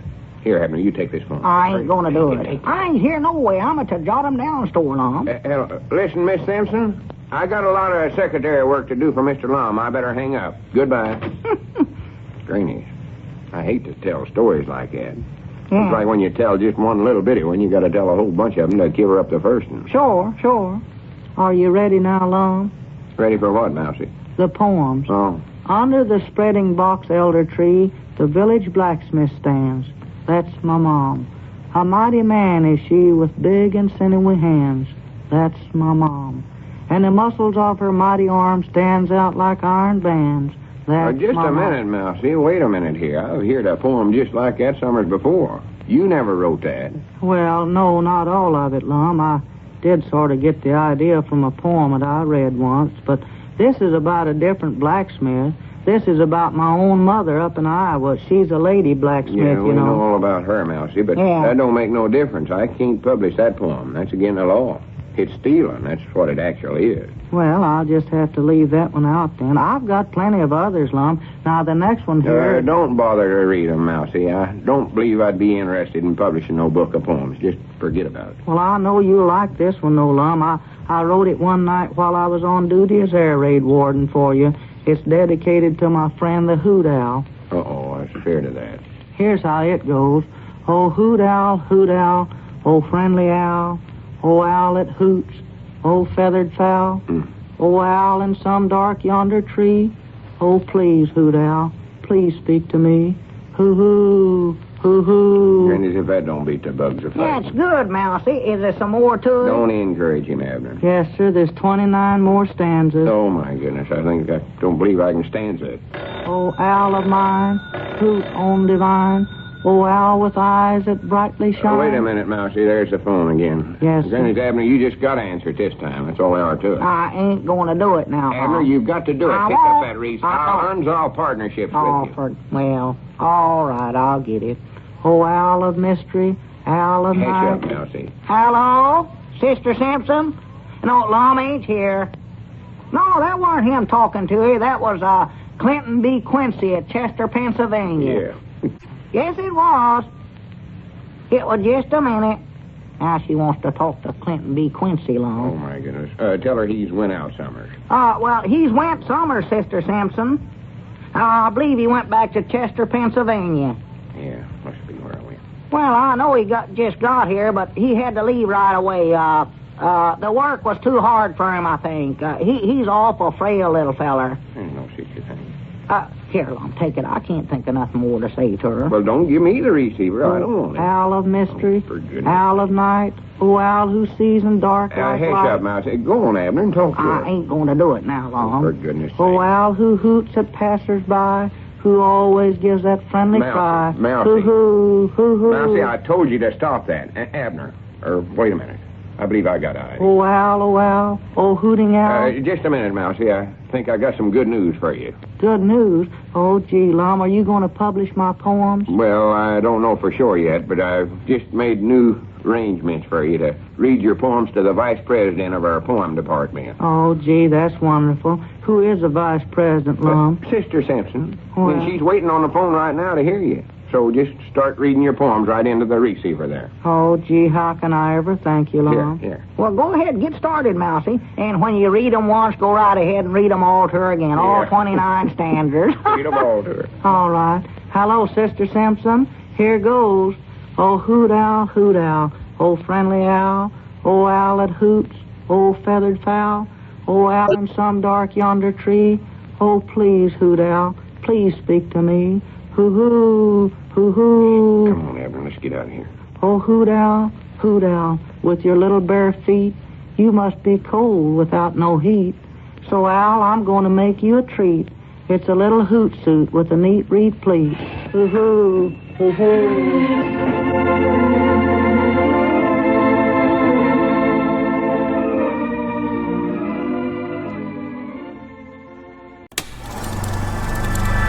You are now tuned into Then Radio.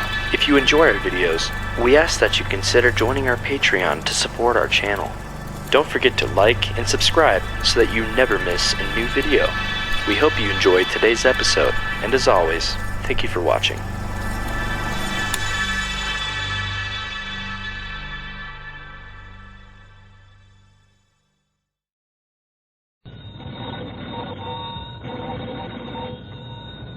Granny's, Abner. I believe that's our ring. I dog is Lum. I believe you're right. I'll see. Hello, Jot 'em Down store. This is Lum and Abner.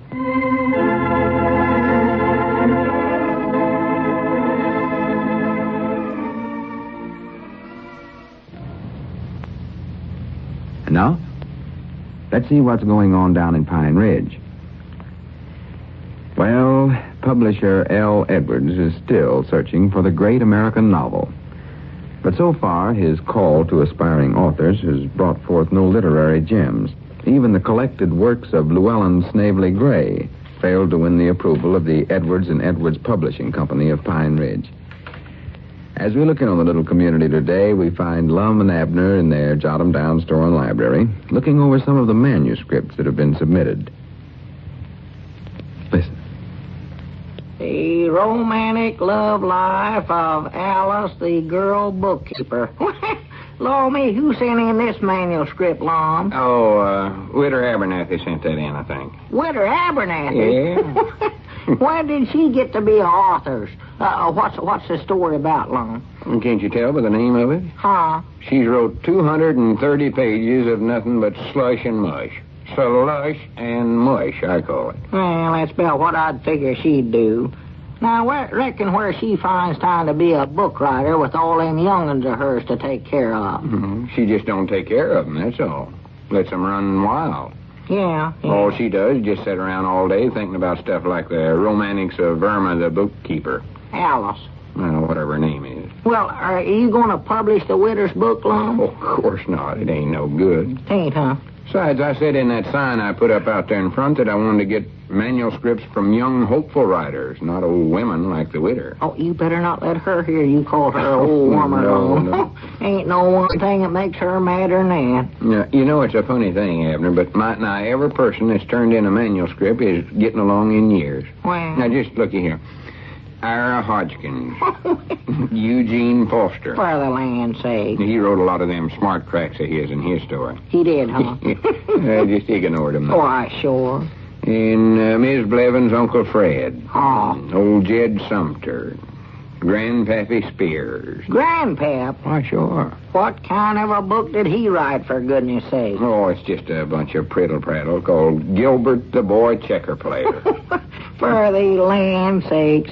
I bound you he got that idea from that book over in the libraries he's been reading, that Gilbert the Boy Trapper. Oh, of course he did. He ain't got no original ideas of his own. No, and he don't know enough about playing checkers to be writing no book about it neither, I'll tell you that.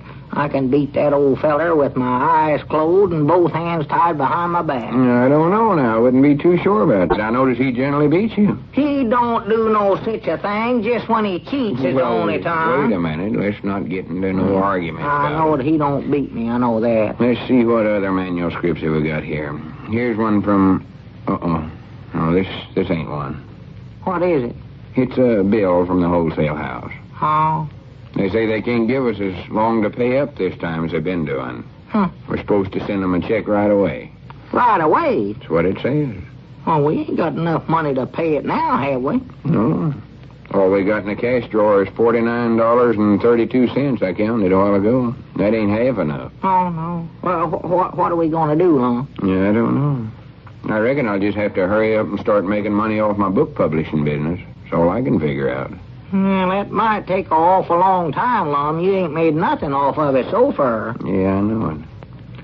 I reckon the best thing to do is just send them the $49.32 and tell them we'll send them the rest as soon as we can. Well, what are we going to live on in the meantime? Oh, well, we can always eat what we got in the store here. Wait a minute, was that our ring? Huh? Didn't you notice? I never noticed. I never paid no attention. I was thinking about that bill from the wholesale house. Well, if it ain't ours, I'll just listen in on somebody else. Hello, Eddards and Eddards Publishing Company. L. Eddards, president and publisher, talking. What the bit of it? Say it. That's... Uh-oh. Well, there's Cedric. Well, howdy, Cedric. Wonderful world. It's wonderful world, Cedric. Hey, looky here what I got. Well, what is it, Cedric? Oh, that ain't a manuscript, is it? Oh, no, Mama. I don't think it's one of them. I don't believe. Well, Well, that's a relief. yeah. My book publishing business is bad, but it ain't that bad. Mom? Oh, nothing. Tell us what it is you got there, Cedric. Oh, it's... Go on, go ahead. I cannot tell you where I am, but I am getting along fine. Well, good for Ernest. We left... Well, that's funny. There's a hole in the paper here. Hole in the paper. Yeah. Don't tell where he left from. Dog is long, we better send him some writing paper. You know what? Some it ain't got no holes in it. Oh, I know what them holes is for. Papa says the censors cut them out of there on a purpose. They did. Doggy, somebody ought to report them for that. They oughtn't to do no such Well, you thing. can't tell nothing about a letter with holes all through it that way long. Them censors is supposed to do that. Huh? You see, they cut out everything they don't want the enemy to find out. Well, Cedric ain't no enemy, is No, he? Mom, I ain't no enemy. Why, Honest of to course goodness, he I ain't. cross my heart and body. Why, sure, I know you, Cedric. You ain't no enemy. I know he ain't, but he might lose the letter and he might fall into the hands of some of our enemies. Oh, is that some more than their military secrets? I reckon so. Well, We left a hole in the paper oh, about 3 weeks ago and arrived here safe and sound. well, There is a possibility that we may go on to hole in the paper. well, going right back where they started from.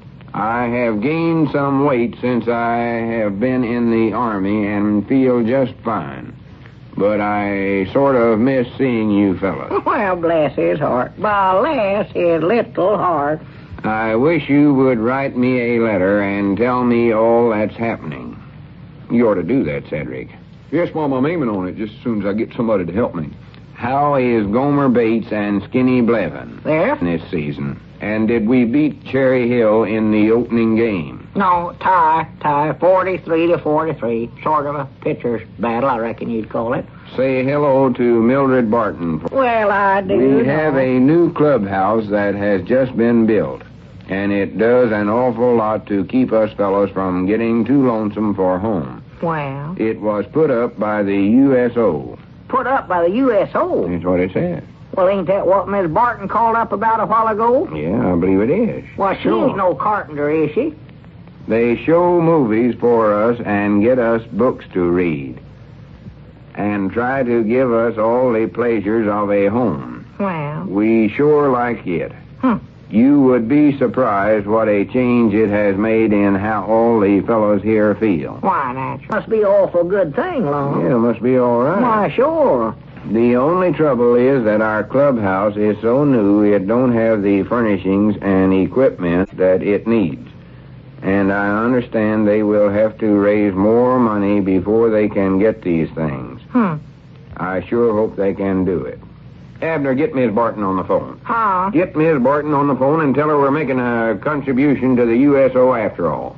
And we're doing it right this minute. Yeah, that's a good idea. That's all the money we got right now, and we owe that. I don't care. We're making a contribution anyway. Yeah, but what about the wholesale house, old Lum? Ain't they liable to take our store if we don't pay them? Listen, Abner, the best way of keeping our store and our homes and everything else we got is to give all the money we can to help take care of our soldier boys. Hurry up now. Call Miss Barton. Yeah, I'll get her right now. Well, how much we going to contribute there, Lum? Oh, $49.32.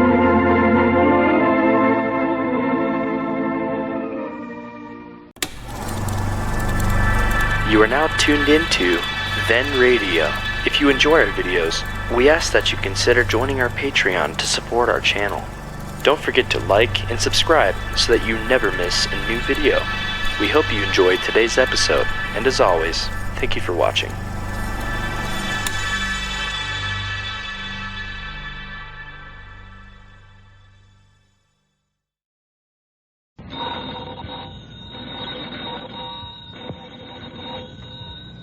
Granny's, Abner. I believe that's our ring. Doggy's Lum, I believe you're right. I'll see. Hello, jot 'em down, store. This is Lum and Abner.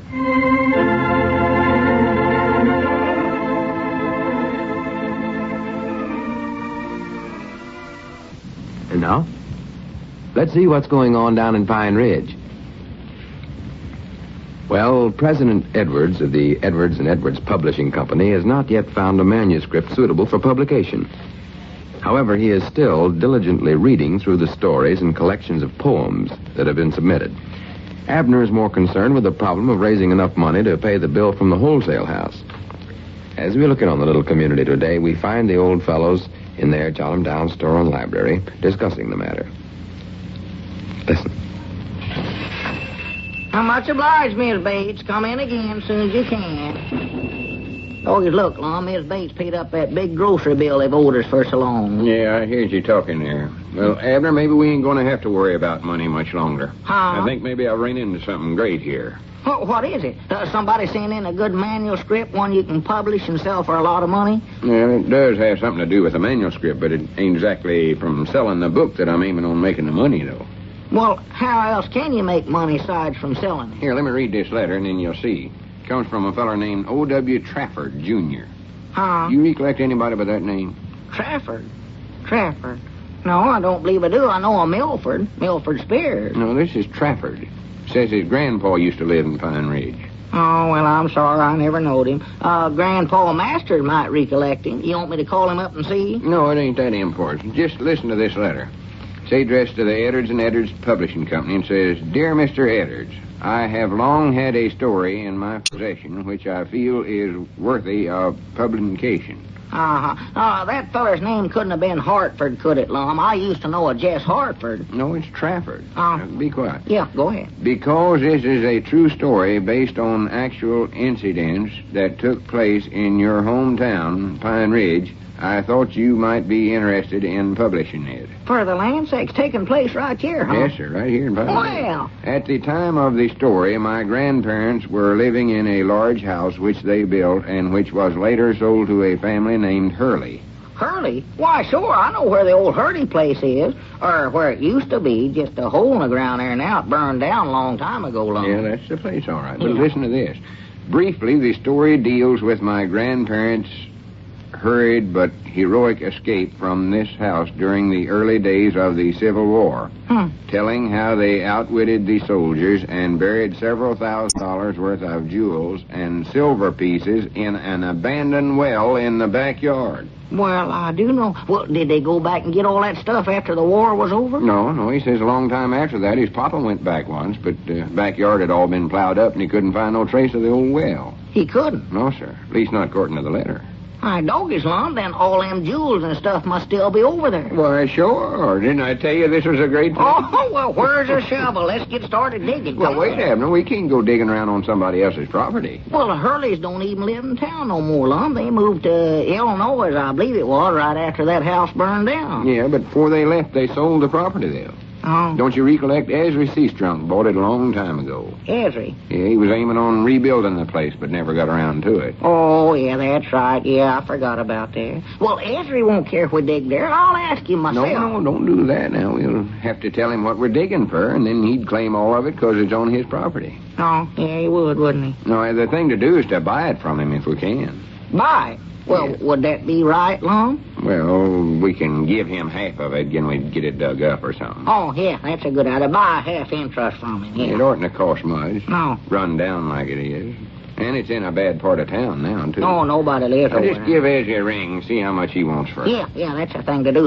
Let me see that letter there once, Lum. Doggy, this sounds too good to be true, you know. Here, take it, read it. Jules Bird. Doggy. Let's see here. At the time of the story, my grandparents... Say, Lum, what does this feller print all the letter T's there up higher than the other letters there? Look here how this is wrote. Huh, I never noticed that. Yeah, look More here. than likely there's something wrong with these typewriters all. Yeah, about what it is. Every T is up higher than the rest of the letter. Wait a minute. Hello? Who is this, Ezra? Well, this is Lum Eddards. Doggy's Jules. Oh, Talbot. Say, listen, Ezra, what would you want for that old worthless piece of property you own? I dig it. No, I mean the old Hurley place. Like a mole. Oh, you did, huh? I see. Well, that's all I want to know. Just curiosity more than anything else, I reckon. Yeah, all right, Ezra. Sorry I troubled you. Goodbye. Yeah, that ain't so good. What's the matter? Won't he sell it? You don't own it. Huh? About 6 or 7 years ago, he sold it to Squire Skimp. To Squire? Yeah, of all people. That means the price will be just about twice as much as I figured it ought to be. Yeah, well, we don't care how much we have to pay for it, do we? Might be $1 million worth of jewels there for all we know, Lum. Yeah, that's right. Why, sure, Ted. Of course, the lower the price, the more profits we make out of it. All right, doggies, wait a minute, though. I just happened to think of something, Lum. We ain't got no money to buy nothing with. Can't even pay that bill from the wholesale house. Yeah, that's right. Well, we can sign a note for it or something like that. Can. Don't worry, I can figure that part of it out some way. All right, doggies, I can't hardly wait to get a shovel in my hand and get over there. Oh, look out there, Lum. Look who's coming. This must be our lucky day. Goodness sakes, well, I do know. Squire Skimp. Is he still mad at us for selling that no-good apartment house plan for $50? No, I don't think so. I've saw him several times since then. He don't never mention it. He don't, huh? But for goodness sakes, now, don't you mention what we want that property for. Oh, no, I won't say a word about it. This'll give us a chance to get even with that guy once and for all. Yeah. Mind out. And we never would get it from him if he knowed about them jewels and silver things buried. Be quiet. Well, howdy, Squire. Come on back. Yes, gentlemen. Mighty proud to see you, Squire. Thank you, Lum. You been out doing some business? I see you got your briefcase with you. Oh, yes. I had a few little matters of business to attend to. Yes, Lum. Squire, I understand you own that old rundown Hurley property. Hurley property? Yeah. No, I don't believe I do. Well, now, wait a minute. Yes. I guess I do own that. Why, yes, I believe that's the place that I bought from Ezra Seastrunk about, 6 or 7 years ago. Why, I'll never know, though. Well, what would you sell it for, Squire? Oh, I don't know, Lum.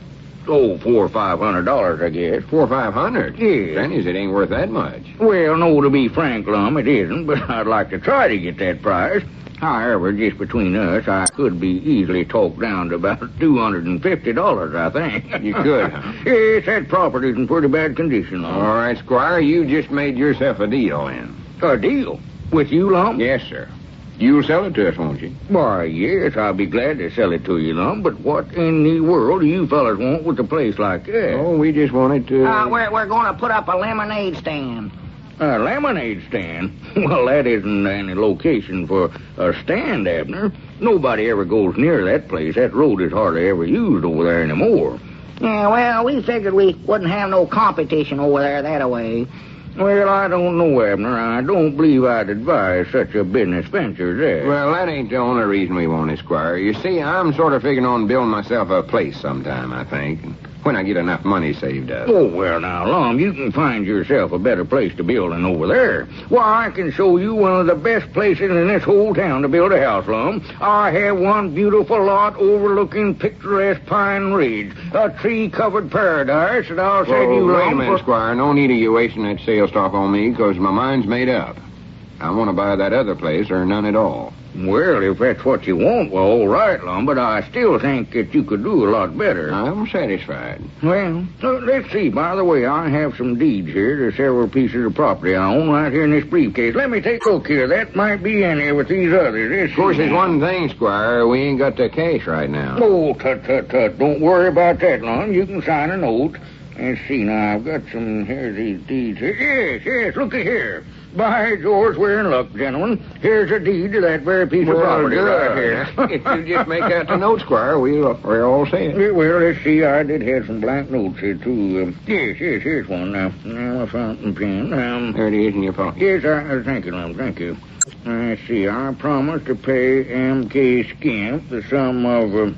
how much did we agree on, Lum? What'd I say I'd take? $250, you said. Oh, yes, that's what I said. Forgot myself. You see, now, 6% of that, 6 times all 6 times 5, 30, 6 times 2 is 12. $123 in. Let's make $373 altogether. Now, right here, sign right here now, Lum, right there. Put your name there. L. Eddards. Yes. Here, Abner, sign right under my name. Yeah, Abner Peabody. Yeah, there you are, Squire. Well, here's a deed to your property, Lum. I still think you're making a mistake, but maybe you know what you're doing. Well, I've got to get back to the place. A lot of business these days. I'll see you gentlemen soon, I trust. A good day, man. Yeah, good day, Squire. No, I almost laughed right in his face. You hear him? Said maybe we knowed what we was doing. Is he going to kick himself when he finds out what we actually are going to do with it? Yeah. Let me see that deed, Abner. Yeah, wait a minute. Look here, Lum. Huh? Did Squire do the typing on the deed here? I don't know. I reckon he did. Why? Well, look here. All the T's, them letter T's, they're up higher than the rest of the letters, just like in that letter from Mr. Trafford there. Look here. Huh?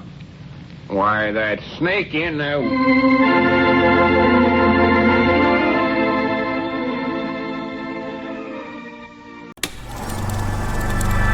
You are now tuned into Then Radio.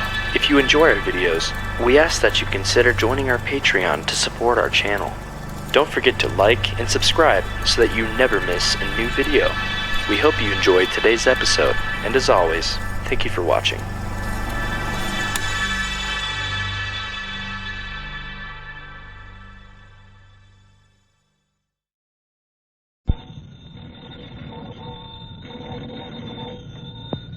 Granny's, Abner. I believe that's our ring. Aye, Doggy's Lum, I believe you're right.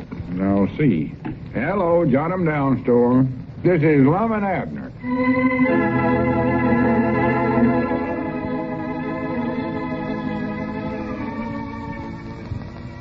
And now, let's see what's going on down in Pine Ridge. Well, by writing a fake letter that told of buried jewels and valuable silver pieces, Squire Skimp tricked Lum and Abner into buying a worthless piece of property. After Squire had left, the old fellows discovered that the letter had been written on Squire's typewriter, and thus they realized that M.K. Skimp had swindled them again. As we look in on the little community today, we find Lum in the Jot 'em Down store and library. Abner is just entering. Listen. Abner, how many times do I have to tell you not to slam that screen door? I'm sorry, I forgot.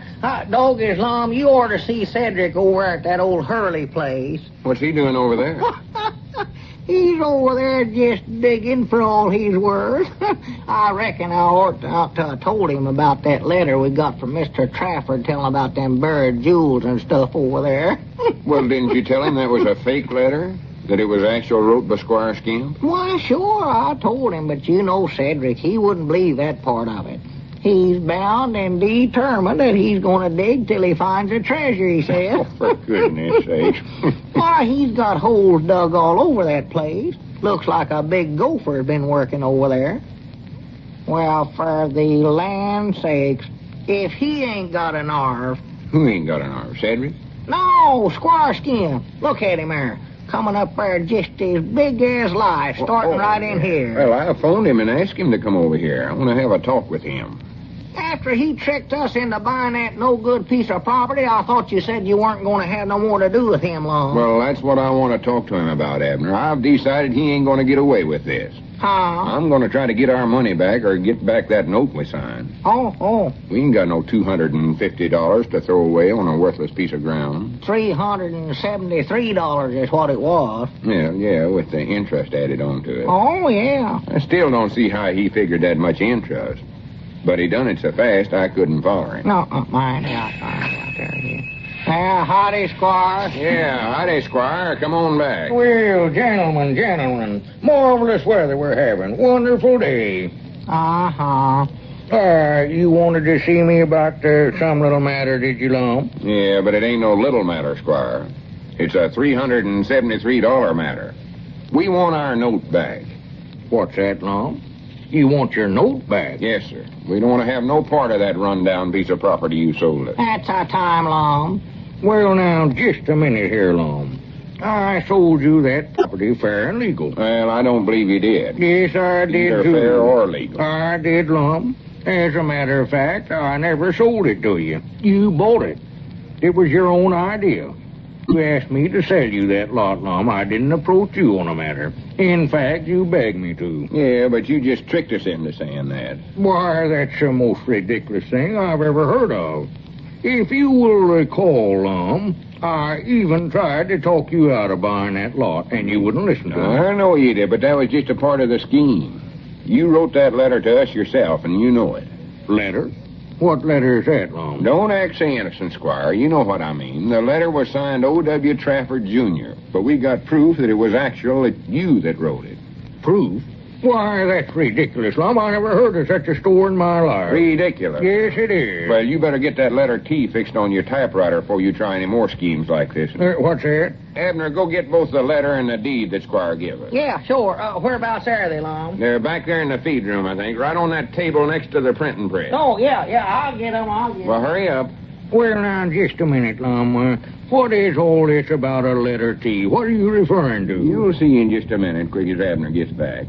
See, all letters T are sort of crooked and up higher than the other letters in the deed and the letter from Mr. Trafford both. Well, that could be merely a coincidence, Lum. No, you're falsely accusing me here, Lum. Basing your whole case on circumstantial evidence. That's the only thing you have. Well, I don't know what we're basing it on, but we're aiming to get our note back. I can tell you that right now. Well, I'm very sorry to see you taking this attitude, Lum. Jumping at conclusions and indicting an innocent man. That's what you're doing. What did you say the name was, Lum? The name of this gentleman that you referred to who wrote you the letter? Oh, you know as well as I do what his name is. O.W. Trafford, Jr. It's a pretty fancy name you studied up there. Well, now, right there is just one example of how wrong you are, Lum. I never fabricated that name. There actually was a family by the name of Trafford that lived in Pine Ridge. And there's records to prove it, too. Well, there might have been some Traffords for all I know, but none of them wrote that letter. I know that for sure. Goodness, what's keeping Abner? He never can find anything. Lum, I can take you right into the county seat to the courthouse and show you where at one time there was a Bertram F. Trafford that lived right here in Pine Ridge. Squire, I better go find them things myself. You wait here, Squire. Hurry up, Lum. I'm a busy man. Perhaps we better continue this some other time, Lum. No, you stay right there now. We'll straighten it up right now. I'll be back there. Well, I haven't time, Lum, to fool around on things like this. Oh, well, hello there, Cedric, my boy. Morning, Mr. Squire. Wonderful world. Yes, wonderful world. Boy. Wonderful world. Well, what are you so elated and excited about, Cedric? Is Mr. Abner here? Why, yes. He's back in the feed room there. Did you want to see him? Yes, Mom. I wanted to tell him he's all wrong about the old Hurley place. So what's that? He said there wasn't no buried treasure over there, but I found them. Boy. What? Cedric? You found them? What did you find? Silver dollars. What? I've been digging them up over there as fast as I can. I pick one up and dig another shovelful and pick another nut. And dig another shovelful and pick another nut. Cedric, are you sure about this now? Oh, yes, Mom. I'll bet you's 1,000,000 or 1,000 of them over there. Swan to goodness. Cedric, don't say anything about this to Lum or Abner. Don't say nothing to him about it. No, don't mention the subject at all, Cedric. Well, that's the reason I come over here, to tell them about it. Yes, I know, Cedric, but you see, well, just a minute, my boy, just a minute now. I've got something here, $5 bill now. You take that. Run along, enjoy yourself. Go get your girl Clarabelle and take her in the county seat to picture show. No, Ma, I don't want that. I can get all the money I want. Just dig it up like you do with potatoes. Oh, yes. Well, I tell you, Cedric, let me talk to Lum and Abner before you tell them anything about this. Let's just sort of keep this for a surprise for them. Just a secret between me and you. Surprise, huh? Oh, yeah. Play a Josh on them, huh? That's it, Cedric. That'll be a good one. Yes, you're a fine boy, Cedric, fine boy. And another thing, I'm a very busy man today, Cedric, and I came over here to see Lum and Abner on some business, and I must get it done in a hurry, you know. I've got to talk to them. So, wait a minute. Be quiet now. Here they come. Remember, Cedric, this is our little secret now. Surprise! No, Cedric, not yet. Oh, well, did you find them, Lum? Yeah, they'd slipped down back of the table. No, where? Hello, Cedric. Hello, Mr. Lum. Yeah, howdy, Cedric. All right now, Squire. Just look at these papers here, and we'll show you a thing or two. Look at here. Well, I hardly think that this is a significant point, Abner. Go ahead and look at them, Squire. Oh, yes, I see them. If this deed and that letter weren't wrote on the same typewriter, I'll eat both of them. Look at them T's there. See there how they stick up higher than the other letters? Yes. Well, I will admit, Lum, there is a slight similarity there, but I still say that it could be merely coincidence. However, now, Lum, if you feel that I've done you an injustice, I'm ready to make amends. Let it never be said that M.K. Skimp ever took an unfair advantage of a friend or a customer. Now, here, Lum. Here's your note right here, and I'll just tear it up before your very eyes. Oh, wait a minute, though. Let me see if that's sure enough our note you're tearing up. All right, here. Take a look at it yourself. There's your name signed in Abner's right there. That's yours, all right. Strange it is. Yes, well, I'll just tear that right up, Lum, right now before you, so you know that there's nothing wrong with it. And there. Now, if you'll return the deed to me, why, we'll call everything square. And just forget the whole little incident. Yeah, and the quicker I forget it, the happier I'll be, too. Here, take your old deed. Yes, much obliged, Lum. Well, I've got to run along now, men, but I trust we'll meet again soon on more friendly terms. Well, good day, gentlemen. Yeah, so long, Squire. So long, Squire. Doggies, he sure come across in a hurry, didn't he? You scared him, I believe. Reckon he's scared of it? I believe he was. Yeah, but he knowed we had him as soon as we brung out that letter and the deed. Why, sure. Still, he wouldn't come out flat-foot and admit, though, that he wrote that letter. Surprise! Surprise? What'd you say that for, Cedric? Mr. Squire told me to keep the good news for a surprise for you fellas. What good news? About me digging up all them silver dollars over there at the old Hurley place. Silver dollars? You mean that you actually found them in the ground over there, Cedric? Yes, Mom. Just kept digging them up. Every shovelful I dig, there'd be another dollar there. Oh, my doggies, you hear that, Lum? Why, there must be buried treasure over there after all. If that don't beat the bugs a fight. Oh, me. Wait a minute. Cedric, did you say you told that to Squire? Yes, Mom. It was his idea about the surprise. Didn't want me to tell you. And as I see now why Squire was so anxious to buy back that property. Why, sure. Why in the world didn't you tell us before you told him, Cedric? Well, I was aiming on doing that, but he wouldn't let me. Why, that snake in the weeds. How many dollars did you pick up, Cedric? Oh, I don't know. I never counted them. Just put them in my pocket. Just kept putting them in there. Let's see here. I must have about... Doggies, I wish we went over and done some digging ourselves, Lum. Well, I'll be dogged. I ain't got no dollars in my pocket. Huh? No dollars? No, Mom. I ain't even got my own lucky dollar. You know what I was doing. No, what? I got a hole in my pocket here. I was picking up the same dollar all the time.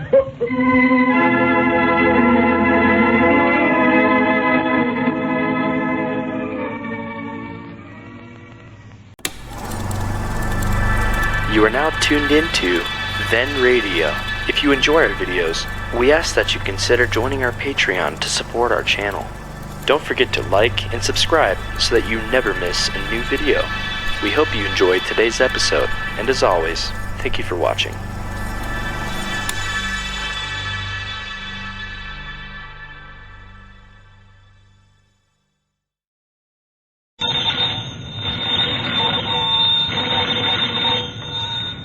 Granny's, Abner. I believe that's our ring. Aye, doggies, Lum, I believe you're right.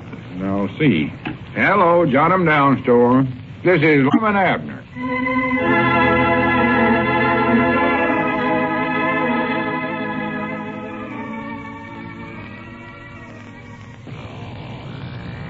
And now, let's see what's going on down in Pine Ridge. Well, the bill from the wholesale house is still a pressing matter. But Lum has found one way of helping raise the necessary money. He has postponed his publishing company's efforts to find the great American novel long enough to undertake the less glamorous job of printing some advertising handbills for Dick Huddleston. As we look in on the little community tonight, it is late evening, and we find Lum and Abner in the feed room working on the printing press. Listen. Oh, me. Doggies, Lum, I'm getting tired. Can't I go home now? No, now we got to get these handbills all printed up tonight. Dick Huddleston wants them the first thing in the morning. Go ahead and get that press started. Well, wait a minute, Lum. Look there. It's after 10 o'clock. I'm getting sleepy. Abner, if you'd talk less and work more, we'd get this job done. And then you could go home. Well, I thought you was going to get Mousey Gray to help you with this. I was, but he never wanted to do it. I think he's mad at me for not publishing any of that junk he's writing. You mean them poems of his'n? Oh, he's been writing novels, too, but I told him I weren't interested in none of it, no way. Weren't, huh? I think maybe I hurt his feelings. I don't know. Well... Abner, get them papers straight on the press. And watch what you're doing there. Well, Lum, I'm getting sleepy now. I believe I'll just go on home. No, you ain't going to do no such a thing. Oh. We need the money Dick is paying us for these handbills, and we need it bad. Well, I know that, but... doggies, there's a limit to how much work a feller can do in one day, especially a little short feller like me. You ain't so little. Besides, this ain't hard work. It is, too. If we can get one more job like this, we can pay off that bill from the wholesale house. That is, if we can keep taking in as much money in the store as we have the last couple of days. Yeah, say, by the way, where is that money? I looked in the cash drawer this afternoon, there wasn't hardly none there. Well, I hid most of it in our regular place. Oh, you mean the big clock up on the wall in there? Yeah. Never wanted to take no chances leaving it in the cash drawer. Oh. Not with them robberies we've been having in town lately. No. Well, have they caught them fellers yet that robbed the gas station the other night? No, but they're mighty nigh sure it's the same fellers that broke in Luke Spear's restaurant. Well, I hope they hurry up and catch them. If there's one thing I don't like to have around, it's a bunch of robbers going... Oh, wait a minute. Lum, did you hear that? Huh? That sounded like that screen door opened up there. Yeah, it did, didn't it? And it wouldn't be nobody coming in this time of night. You don't reckon it could be them, I don't know, Abner. Maybe you better go and look. No, you better go look, Lum. I'll get these handbills printed here. That's what I'll do. Don't be a coward. All you got to do is just stick your head through the door there, and you can see if anybody come in. The store's all lit up. Yeah, all right, but if anything happens to me now, you're going to be sorry. No, nobody there. Well, you never even looked yet. Stick your head clean through the door. Take a good look. Yeah, all right. Hello? Hello, who is it? Oh, ain't nobody there, Lum. I didn't think you would be. More than likely just the wind. Just about what it was. Wind blowed the door. Now, wait a minute. Doggies, there's a big envelope laying there on the floor, just inside the screen door. Look up there, Lum. Envelope? Yeah, For looks goodness like sake, run up and see what it is, Abner. I ain't going up there by myself. Now, you got to come along with me now, Lum. Goodness sakes, all right. Come on. Yeah, come on. Scaredy cat. Oh, I ain't. Boy, I didn't think I was your papa instead of your business partner. Well, that might be a bomb up there. I don't know. Bombs don't come in envelopes. Well, maybe they got a new kind or something. Doggies, Lum, look how your hands are shaking. They ain't shaking no such a thing. There, done it. It's natural and nervous type. Lots of fellers in the literary business are nervous and high-strung. Well, are they pale in the face, too? Abner, don't talk so much. Just pick up that envelope and see what's in it. Let's see. It's addressed to the Eddards and Eddards Publishing Company. Oh, well, here. You want it, Lum? No, you go ahead and open it up. Well, let's see here. Look in here and see what it is. Doggies, this looks like some sort of a manuscript, I believe, Lum. A manuscript? Yeah, look here. Here it is. You'd be bringing in a manuscript this time of night. I don't know. Name's right here on it, though. It says, Chapter 1 of the mysterious case of Evelyn Ermintrude by Jorg Narwell. Jorg Narwell? Yeah. Who's he? I don't know. That's what it says here, though. By Jorg Narwell, the Phantom Authors. Phantom Author? Yeah. Well, man sakes, what kind of a thing are we getting into here? I don't know. There's a phantom feller that I saw in the Sunday funny papers, Lum. He sort of wears long purple tights and with a hood fastened on it. Reckon it could be him? No, of course not. That feller you seen is just in the funny papers. He ain't real. Oh, well, I didn't think he was. I don't believe no real feller run around in them long tights that way, especially when they was purple. You know, I bound you somebody just pranking us, Abner. Pranking us? That phantom author part there. Sounds suspicious to me. Well, reckon who could be, Lum? I know there ain't nobody in town by that name. Jorg Narwell.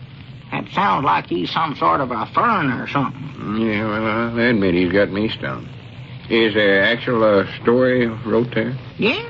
Oh, type wrote out here. Leastwise, part of it is.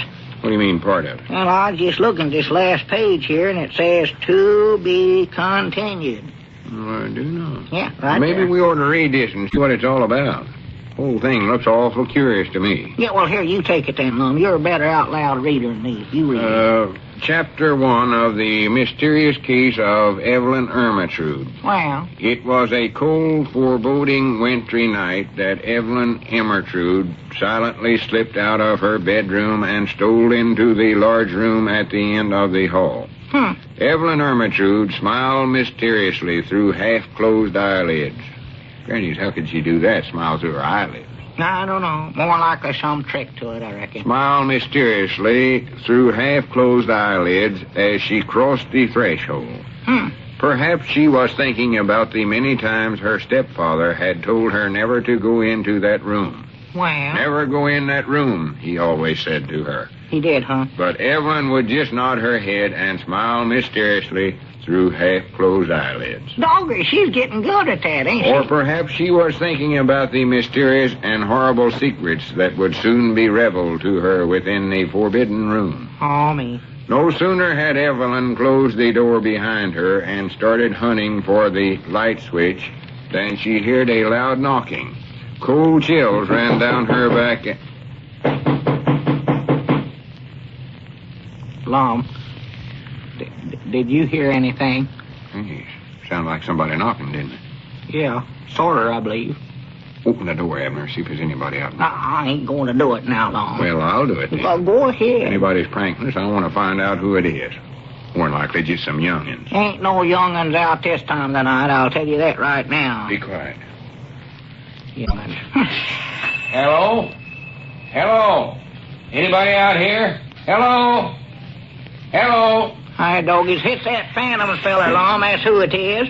I know that Phantom in a funny paper can make himself invisible. Oh, it ain't no such a thing, Abner. I bound you Gomer Bates is mixed up in this some way. Well, Gomer ain't no Phantom. I know that. Let's see, where was we at? Uh-uh. Cold chills ran... Lum, let's not read no more of that story. Don't be silly, Abner. Story can't hurt us none. Can't, Cold huh? chills ran down her back, and her hair stood on end. Which end? And don't say. Oh. She ran to the door, flung it open, but was horrified to find nobody there. Hi, doggies, that's just what happened to us just now, Lum. I don't think we better read any more of that, Lum. That was just a coincidence, Abner. You can't tell. What happened here ain't got nothing to do with the story, I don't think. Ain't, huh? Of course, it does seem sort of curious, that knock coming just when it did. Why, of course it does. Don't you reckon we ought to go on home, Lum? Well, let's read a little more here and see what happened. Oh, me. Here we are.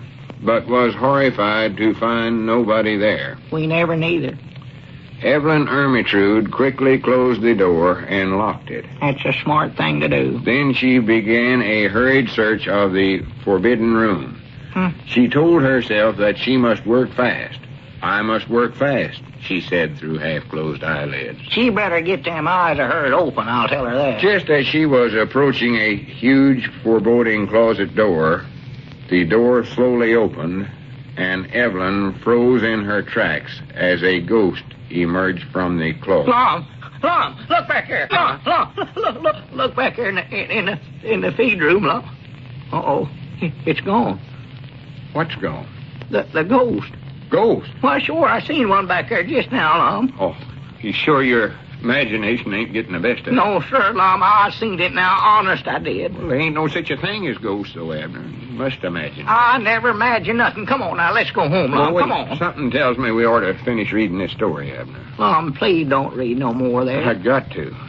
The ghost reached out two long, claw-like hands and started in Evelyn's direction. Poor little Evelyn. Evelyn could not move. Just as she could feel the claws tightening about her neck, Oh, my goodness. a clock struck 1, and the ghost vanished. Oh, Evelyn swung around to look at the clock, which had saved her life, but as her eyes fell upon it, the clock struck twice more and then disappeared into thin air. Evelyn fainted. Lum, What's the matter, Evelyn? look up there on the wall. Our clock. Our clock. Here, look, Lum. It's gone. Oh, my goodness. And all our money was in it, too. We've been robbed.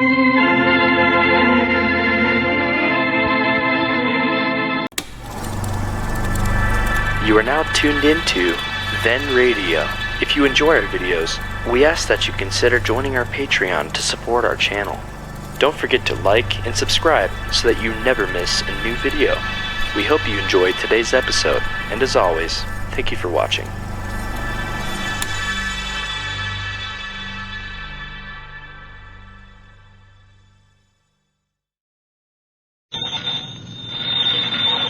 Abner, I believe that's our ring. I dog is Lum, I believe you're right. I'll see. Hello, jot 'em down, store. This is Lum and Abner.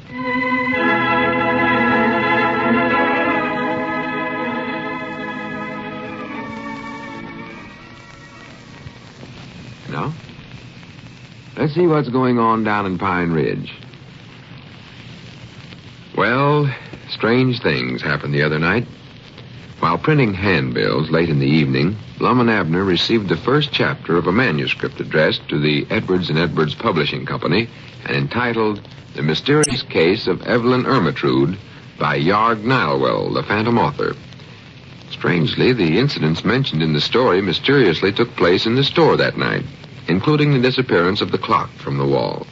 And it was in this clock that Lum had hidden the money from their cash drawer. As we look in on the little community today, we find Abner in the Jot 'em Down store and library. Lum is just entering. Listen. Oh, morning, Lum. Yeah, morning, Abner. Hey, doggy, you look like you never got no sleep last night. What's the matter? I never. Huh? Just laid there and tried to figure out this Phantom Author thing. Oh. Never slept a wink. Huh? Here, let me sit down. Yeah, you look wore out, Yes, Lum. I'm wore to a frazzle. Wore to a frazzle. Yeah. Well, I hate to tell you, but here's something else to figure out, too. Another one come this morning. Huh? Another chapter of that mysterious case of Evelyn Ermyntrude come this morning. Oh, my goodness. Yeah, it was stuck in the door when I opened up there this morning. Granny's Abner, we just got to figure out where them things are coming from. Well, Miss bringing him, Lum, and he's invisible, so we can't see him when he comes in. Prattle, prattle. Ain't no feller that's actually invisible, Abner. You just read too many funny papers. That's your trouble. Well, how about that ghost I seen in the feed room the other night? Abner, you couldn't have saw no ghost, 'cause there ain't no such a thing. Ain't, huh? If there was a ghost in here that night, I could have saw him too, couldn't I?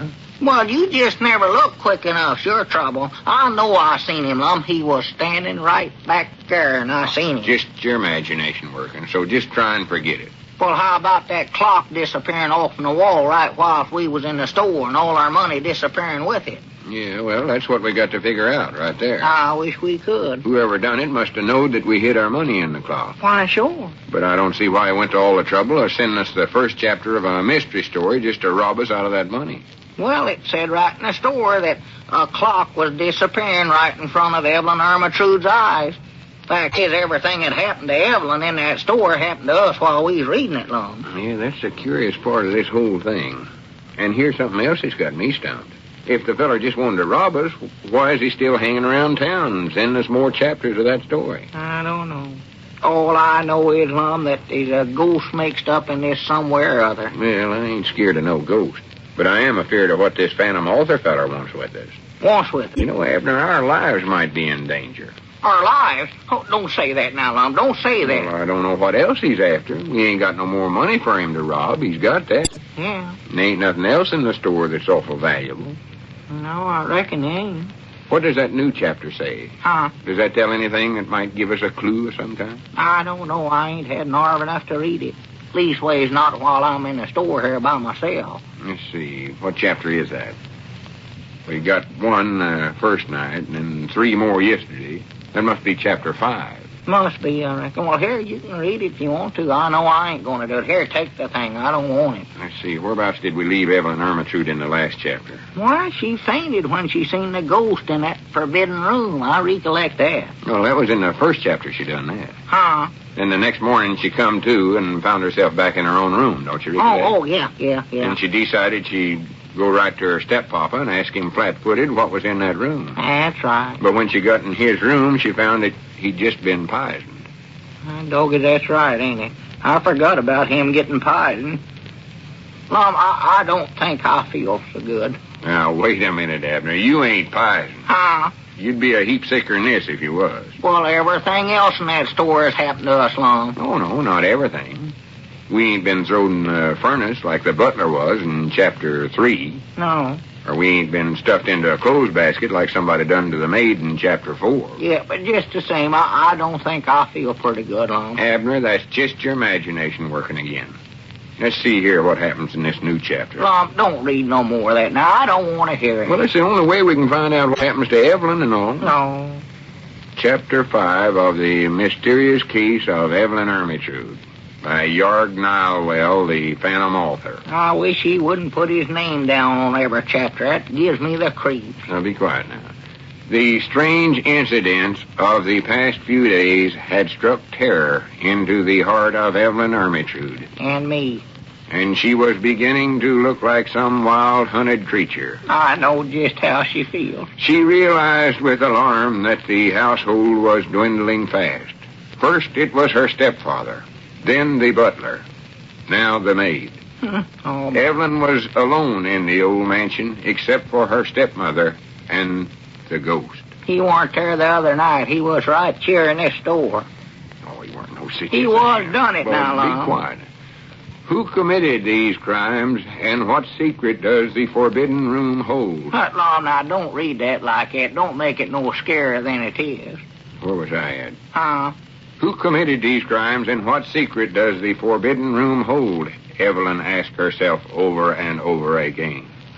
She knew it could not be her stepmother, because she had long been an invalid, confined to her bed. It was that ghost, that's who it was. Abner, I told you to forget about him. Go on. So Evelyn decided she would go to her stepmother's room and ask her if she knew anything about the secret of the forbidden room. I wish she'd find it. Gathering up all her courage, Evelyn went upstairs and tapped on her stepmother's room. Hearing no answer, she went in.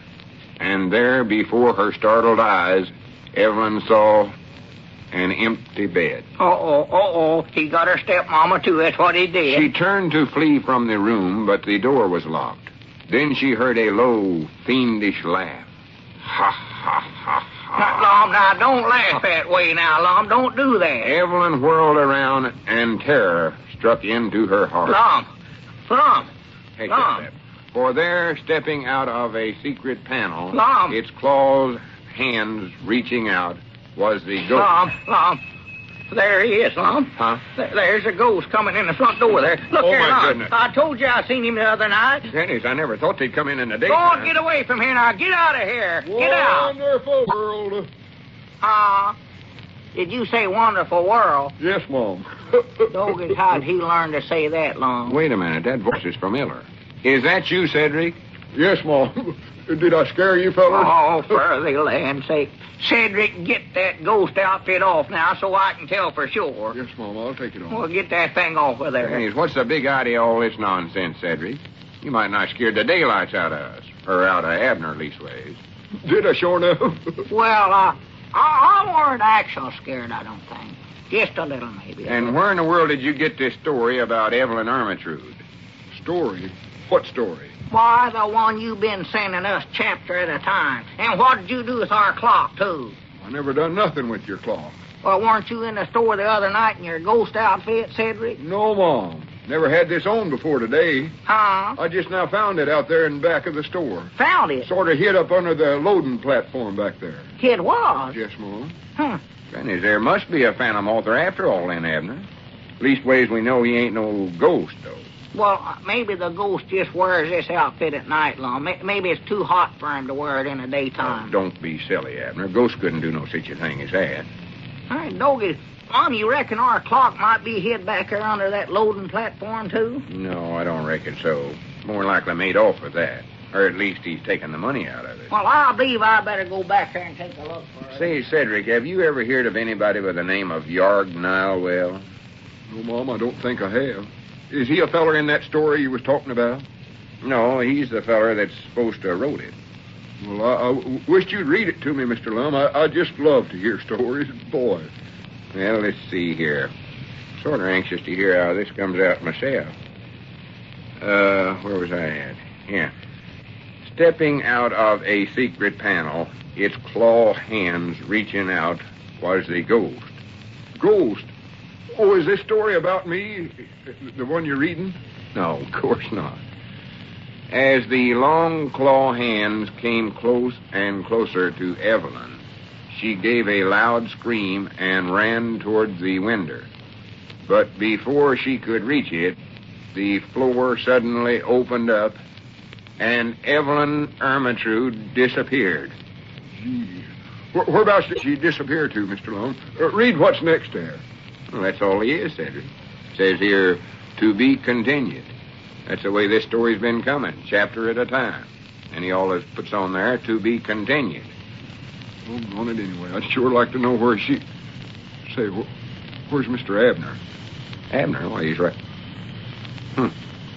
Abner? Abner? Abner!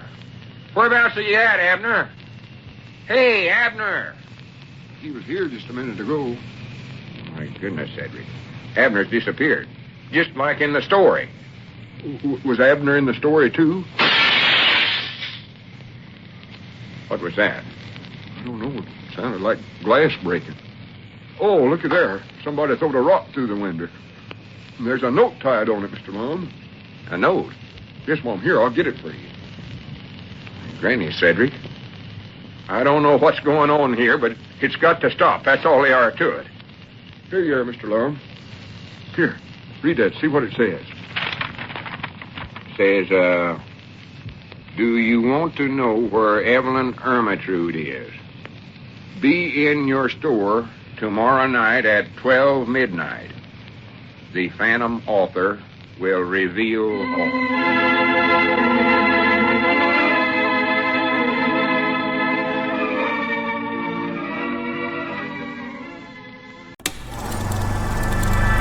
You are now tuned into Then Radio. If you enjoy our videos, we ask that you consider joining our Patreon to support our channel. Don't forget to like and subscribe so that you never miss a new video. We hope you enjoyed today's episode, and as always, thank you for watching.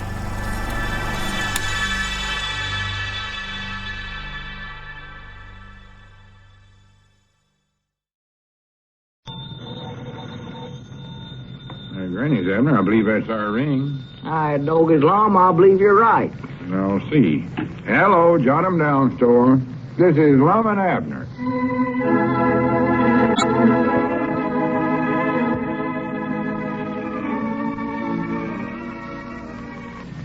And now, let's see what's going on down in Pine Ridge.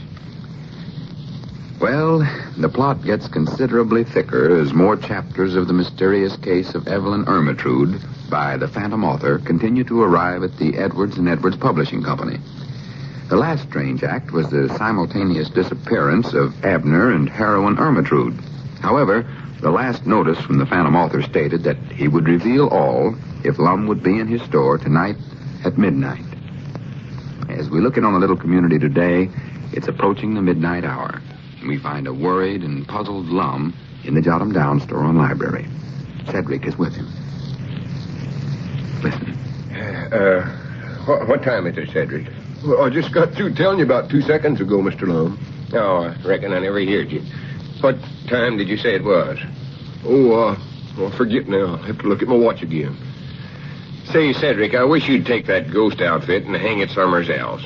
Every time I look at it hanging up in the corner there, I think it's a real live ghost. Well, I sort of like it back there. Seems friendly. It's exactly 3 minutes till 12, Mr. Lum. 3 minutes, huh? Reckon that Phantom Author will get here right smack at midnight? Well, that's what he said in the note he threw through our window yesterday. Said he'd be here and reveal everything. Well, I sure hope he gets here so I can find out what happened to Evelyn Ermintrude. And I don't care nothing about her. Who I want to find out about's Abner. Grannies, if that Phantom feller did any harm to Abner, I'm going to hit him right on top of the head and then tear him limb from limb. Are you going to tell him to bring back the clock and your money? No, I don't care about losing the money. Abner's the important thing right now. Where'd you put them clubs, Cedric? Right there, lean up against the counter there. Oh, yeah. Might need them. Well, that baseball bat's for me now. All right. No telling how big and tough this Phantom Author might be. Hey, Mr. Lum, don't you reckon we ought to have more light in here so as we can get a good look at him whenever he comes in? No, if we turn all the lights on, somebody's liable to wake up and see him, and then he'll get curious and want to know what's going on, and first thing we know, there'll be a big crowd of people out there in front. And if the Phantom sees a big crowd, he might not come in then. Well, I sure like to find out about Evelyn Ermyntrude. Reckon what happened to her when she fell through that hole in the floor in the story? I don't know, and I don't care. Was sort of curious about her stepmama being missing from her bed, weren't it? I reckon so, Cedric. What time is it now? Just a minute, I'll look at my watch. Uh-oh. Look here, Mr. Lum. Front door's opening. Oh, my goodness. Quick, Cedric, grab them clubs. Hurry up, hand me one of them. Here, Small. Get ready now. Here he comes. And look there, he's wearing a mask. What, you want me to hit him now? No, not yet. Just stop where you are, Phantom Author, and take your mask off, or we'll hit you right on top of the head. Yes, sir. Well, I'll take it off. Don't hit me, Lum. Wait a minute now. I'll get it off. There. Yeah, it's off now. Well, for the land's sakes. Mousey Gray. Yes, sir. Are you surprised, Lum? Where's the Phantom Author? He's the feller I want to see. Oh, well, I'm the Phantom Author, Cedric. Just a minute, Mousey. You can't be the Phantom Author, because his name's Yarg Nilewell. Yes, sir, I can too, Lum, because, see, Yarg Nilewell, why, that's just my name turned around backwards. See, Yarg is Gray spelled backwards. Y-A-R-G is Yarg, and G-A-R-Y is Gray. And Nilewell is Llewellyn spelled backwards. In why, granny as it is, ain't it? Yes, sir. I still can't believe it, though. Mousey, you can't be the Phantom Author. Yes, sir, honest I am, Lum, honest. Well, and all true. right, I see you prove it. Tell me whereabouts Abner's at. Oh, why, he's right outside. Come on in, Abner. Outside? Is he all right? Yeah, howdy, Lum. Cedric? Abner, speak to me. Are you hurt? Why, no, I'm all right. Seems fine. Never felt better in my life. Say, Mr. Abner, how did you disappear yesterday? Was that done by magic somewhere? Why, no. No, there weren't no magic to it, Cedric. See, whilst you and Lum was reading that story, why, I just went out and back to see if I could find that clock of ours hid out there under that loading platform or something. Did you find it? No, but I found Mousey, and he told me what he's up to and all, so I decided to help out with his plan and play like I disappeared, sort of mysterious. Well, I'll be John Brown. Yeah, wasn't that a good one? You mean you delivered joined up with Mousey in this nonsense and let me worry myself half sick to death about you? Well, I never aimed for you to worry, Lum, but see, it was part of the plan, part of Mousey's plan, that is. Well, just exactly what is this big plan? That's what I want to know. Well, it isn't really my plan, Lum. It was, well, Gussie was the one that thought it up. Gussie? Yes, sir. What's she got to do with all this? Well, she had me do all these things to get you interested in my novel, The Mysterious Case of Evelyn Ermyntrude. That was the idea for it. Well, if that don't beat the bugs of fighting. See, I kept bringing my poems and the things that I'd write in for you to look at, Lum, and you wouldn't look at none of it, so Gussie figured that we'd get you to read this, why, then maybe you'd get interested in it and buy it and publish it, so that's why we did it. Well, Granny, that outcaps anything I ever heard before in my whole life. Yes, sir. Well, what happened to Evelyn Ermyntrude? Hush up, Cedric. Lum, that weren't no ghost I seen in the store the other night after all. That was just Mousey here. Yeah, I done figured that out myself. Well, the ghost was Gussie's idea, too. She made that whole costume by herself, sewed the whole thing together. Well, was it her idea to throw a rock through our window yesterday? Oh, well, I'm sorry about that, Lum. I thought the window was open when I threw it. I didn't mean to break the window glass out for Well, you. you're going to pay for breaking it, I can tell you that right now. Yes, sir. Well, I will, Lum. I'll And pay just you. a minute, here's another thing. Mousey, you and Gussie are under arrest for robbing our store. Well, wait a minute now, Lum. Don't go too fast now. He never robbed us. Mousey never. Our money's gone, ain't it? Well, yeah, but see, Mousey never knowed about us putting that money in the clock. Fact is, the money's still all inside the clock. He never taken a nickel of it. How do you know? Well, he told me, and I believed him. Well, whereabouts is the clock then? Why, it's back at the counter over there. hid under some potato sacks. It never was out of the store even. For goodness sake. No, sir. Well, what happened to Evelyn Ermintrude, huh? What happened to her? Well, I'll tell you, Cedric. Mousey let me read the last chapter. I wanted to find out myself. You see, when Evelyn... Wait a minute. Where are you going, Lum? I'm going home and get some sleep. Huh? I ain't hardly had no sleep for the last 2 nights. Well, wait a minute. Don't you want to hear what happened to Evelyn Ermintrude? No, I don't. What's more, I hope I never hear her name mentioned again as long as I live. Oh, Lum. What did happen to her?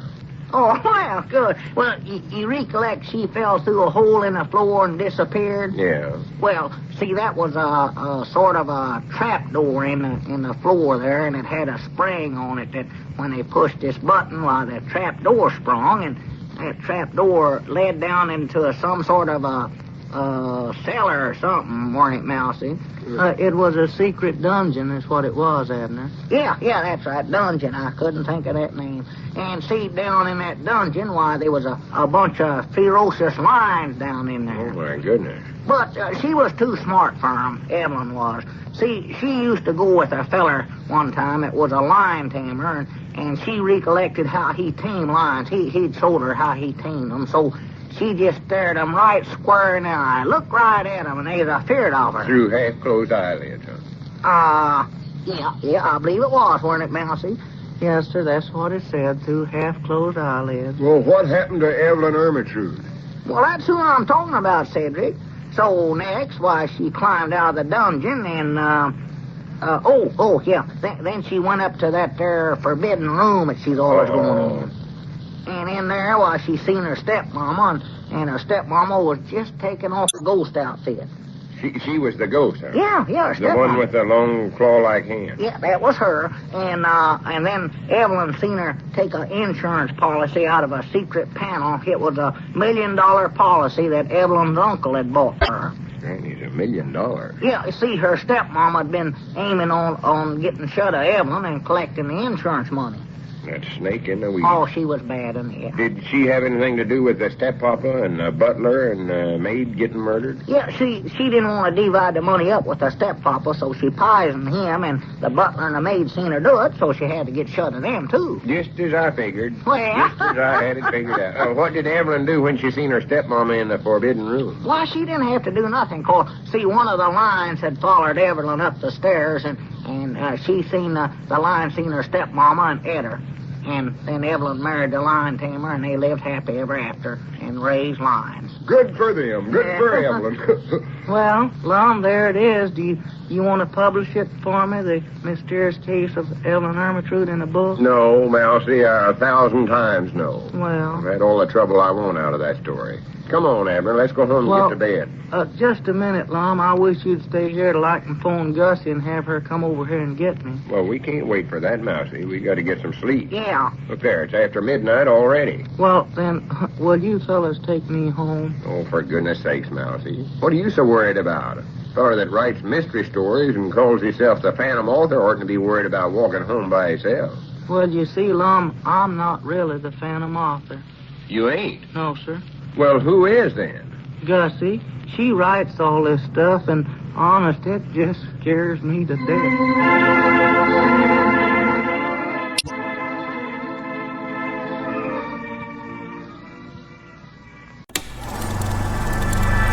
You are now tuned into Then Radio. If you enjoy our videos, we ask that you consider joining our Patreon to support our channel. Don't forget to like and subscribe so that you never miss a new video. We hope you enjoyed today's episode, and as always, thank you for watching.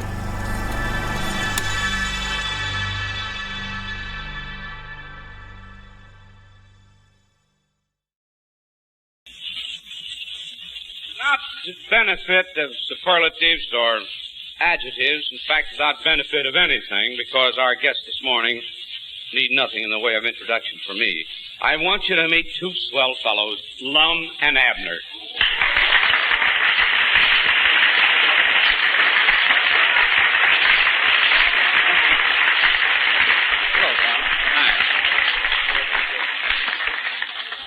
You seem to be well known around here, Lum. Yeah, got some friends here. How are you, Abner? Oh, just uncommonly well, Tom.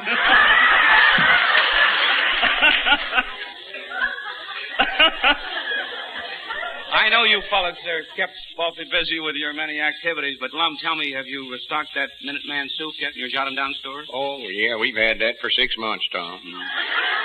Going well? Oh, yeah. Not the same soup for 6 months. We've just been handling it that long. We've sold out several times. Thank you, Abner. Awful fine. My woman recommends it highly, Tom. I dog his Lum, ain't that the widow Abernathy over there? Where? Right there with that black hat there with them pink flowers on it. Don't believe it is, Abner. That's No, of course. the morning widder. That's who it That ain't is. the widder. That's the widder. Yes, sir. Well, anyway, to get back here, let's leave the widow alone for a minute. How long have you been in business, Lum? 11 years we've been running the jot-em-down store. 11 years. Mm-hmm. And you... Mom, that's the widder, sure as a world. No. She come up here. She's up here to get some new teeth, some plates or something.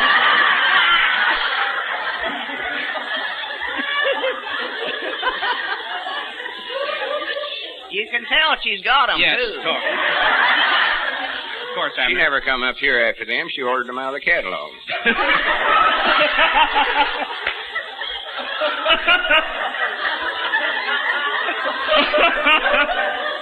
Well, now, to get back to our little interview... We can find out whether that's the widow or not, find out what size teeth she wears. Talking about you. Well, to get back to our little interview here, Lum, who keeps books in your enterprise? Jot down. I'm going to wait for the $64 question. You are, huh? Huh? How about it, Abner? Well, I don't know. We don't particularly keep them, Tom. We just, if we got money in the cash drawer, we're making money. If we ain't, we ain't. Ain't no use to keep books to find out. All right. Who takes care of the store while you're making pictures in Hollywood? Grandpappy Spears runs that. He runs it, huh? Does he do well? Yeah, oh, yeah. Knocks down a little. He flips the money up in the air, and if it lights on the edge, well, he puts it in the cash drawer. Well, how long were you making this picture? Oh, about 5 weeks. 5 weeks in the making. I noticed it just opened up here at the Royal Theater in Hollywood. Yeah. You had quite a big opening over there, didn't you, Lum? Oh, we had a big to-do, yeah. Mm-hmm. All of us driv down in horses and buggies, or driv down in the buggies. Oh, yeah. And it was quite a big premiere. You were there, of course, Abner. Oh, I was there. I went to see me act. I love to watch me, Tom. Mm-hmm. Fact is, he's been there ever since.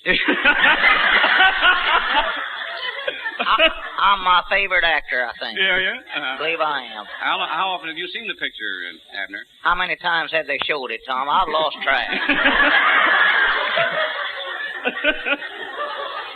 The name of the picture is Bashful Bachelor. Careful, Tom. Yes, I'm a little... Bashful Bachelor. Yes, you got me doing it. Yeah, we attend to all that dialect here, Tom. You just talk straight. Okay. Well, I understand that the picture's been tremendously successful all over the country. In fact, I was reading one of the trade papers where it outdrew Gone with the Wind in a number of spots. In our hometown, I think. In your hometown. Outdrawed what, Tom? Gone with the Wind. Never heard of it. No.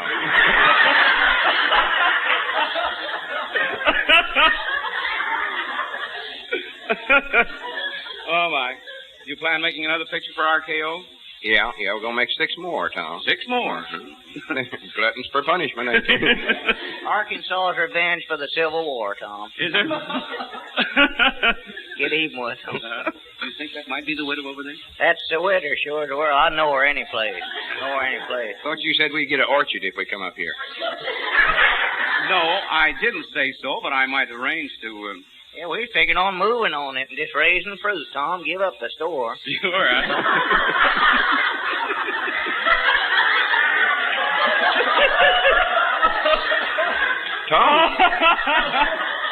Tom, you're sweating. Just Oh, yes, I always have. I always sweat when I have a good time. take it easy. Don't work so hard. No, I won't. Simmer down. Tom's nervous. You know what? Oh, And my. putting that wishing ring on a while ago, it got you all excited. I noticed that. I guess so. I guess you're right, Abner. Ever seen such a Well, tight... here's my personality. Oh. Are you engaged now? Huh? Are you engaged from a girl from Iowa? No, I'm not. No, I'm not. And we won't go into that any further, Larry. What do you pay for this job, Tom? I don't know how you get a job down here with all these beautiful women every morning. You must pay a lot to get to come down here. You Tom. have no idea. 10 years of my life. Well, that's costing me. Well, to get back to the store, who can you honestly say is your best customer, Lum? Well, the widow Abernathy is one of our best customers. Well, that must be her over there, then. Must be. Squire Skimp's a good customer, but not honestly. Okay. Well, I don't know anything else to ask you except that I know you fellows are awfully busy with your radio program. What do you take for headaches? Orthotitel. Oh, might as well. Minute Man soup. No.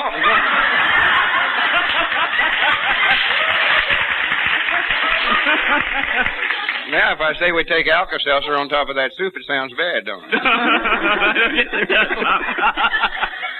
Oh, I want to thank you fellas for coming over here. You've given us a swell interview and a grand treat. Thank you, Tom. I want you to know we listen all the time to this program. I think it's, both Chet and myself, it's our favorite program. And I've never heard any program that sounded like you were having as much fun as sounds like you're having down there at Sardi's. And I want you to know that I'm tickled to be here, and I'm enjoying it. Thank you. I want to tell you, Tom, that I'm one of your big fans, too. I don't see how you can get women to talk to you the way you do.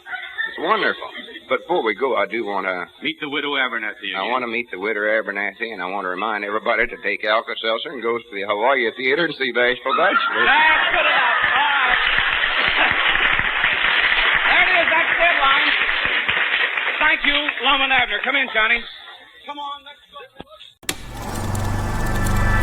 You are now tuned into Then Radio. If you enjoy our videos, we ask that you consider joining our Patreon to support our channel. Don't forget to like and subscribe so that you never miss a new video.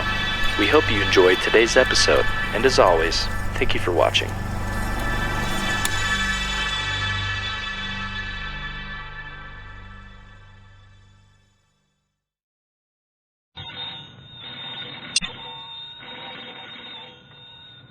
Granny's, Abner. I believe that's our ring. Hi, Doggy's Lum. I believe you're right. I'll see. Hello, Jot 'em Down store. This is Lum and Abner.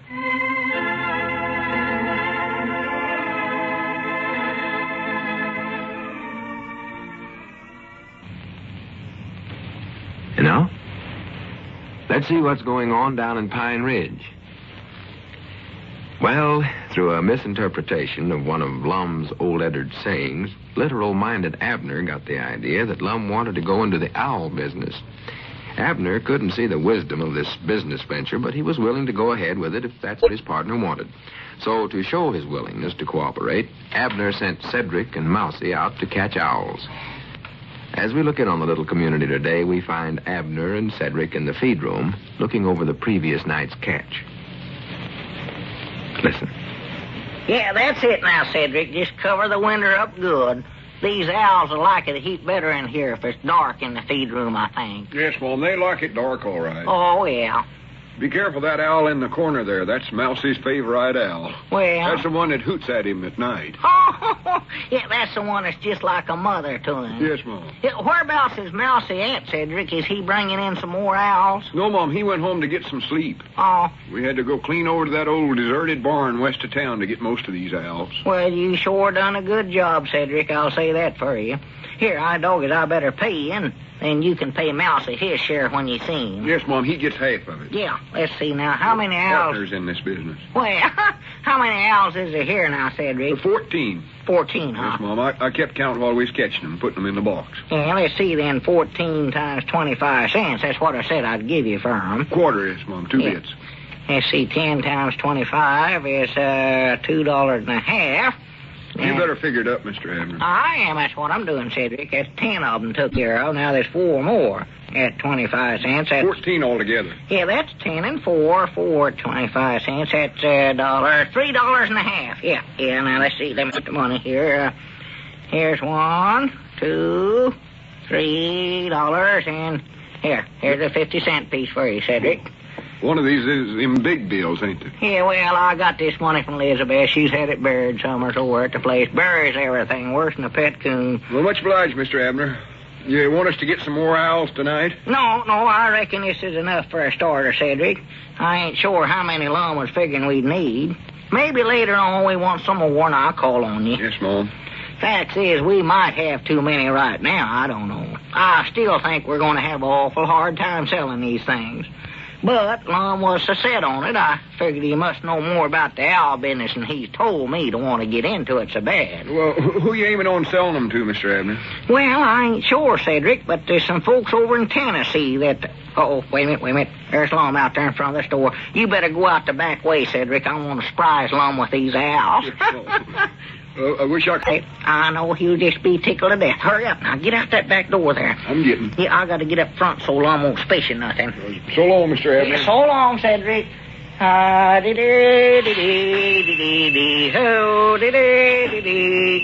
morning, Lum. Morning, Abner. What you so happy about this morning? Oh, nothing. You act sort of like you do when you're up to something. Oh, no, I ain't been up to nothing. Nothing at all. Well, I got news that ought to make you happy. Well? I got an order for our new greeting card business already. Well? Sister Simpson talked to me on the telephone about it last night. Uh-huh. She was too busy to give me all the details, but she's going to drop in this morning and see us about it. Uh-huh. She ain't been in yet, has she? No, ain't nobody been in yet this morning. It looks like she's chairman of some club or society or something, and this is a special week they're having, and she wants to send out some kind of greeting cards and tell the members all about it.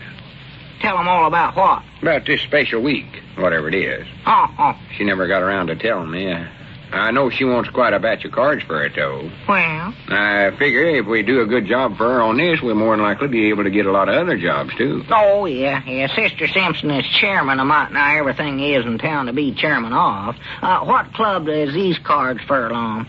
Well, I don't know. She'll tell us all that as soon as she gets here. Say, Abner, I wanted to talk to you before anybody comes in. Huh? I sort of want to apologize to you. Apologize? What for? For getting mad and walking out of the store yesterday night. Oh, Lord, me, you don't need to apologize for that, Lum. Yes, I do. I ought not to lost my patience. Prattle. I ought all to stay right here and keep explaining things till you understand them. I got to thinking about it last night, and it sort of come to me like a dream that's one of my duties in life. Well, exactly what are you talking about, Lum? Well, take yesterday, for instance. I'm in Newcastle and Howells to Athens, and right away you thought we was going into the owl business or some crazy idea like that. Crazy idea? Yeah. You mean, we ain't going in it?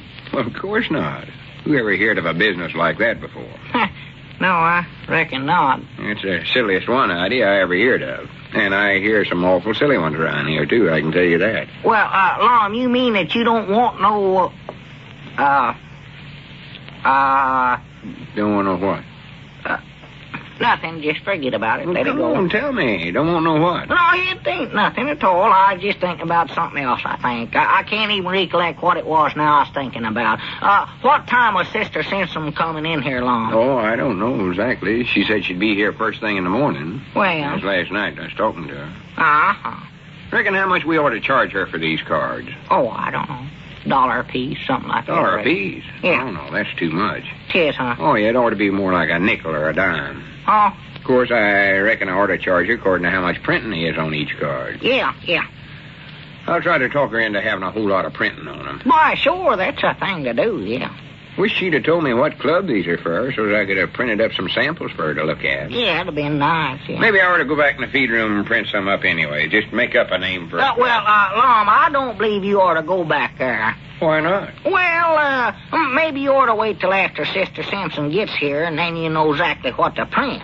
Well, maybe you're right, Abner. Yeah. It would be just a waste of paper and ink, I reckon. Oh, yeah, awful waste. Terrible waste, what it be. But I think I better go back there and clean up the printing press. Well, now, wait a minute. I'll do that for you. I'll clean it up good for you. No, Abner, now you got enough work to do here in the store. I'll clean it up myself.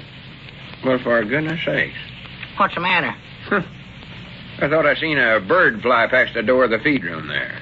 A bird? Yeah. Looks sort of like an owl. Owl. Did you see one? No, I never seen one, I don't think. I guess we argued about them so much yesterday, I can't get them off my mind.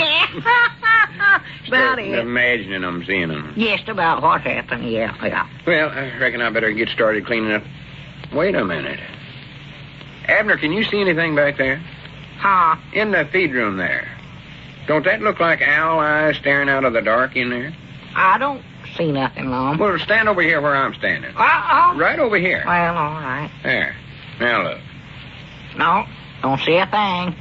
Pennies, you don't reckon there's something wrong with my eyes, do you? All right, doggies, I bound you. That's it, Lump. You're seeing spots in front of them. That's exactly what you're doing. You better go on over and see Doc Miller right away, Lump. Oh, no, it ain't that serious. Oh, it is. Next time I see him, I'll ask him to look at my eyes.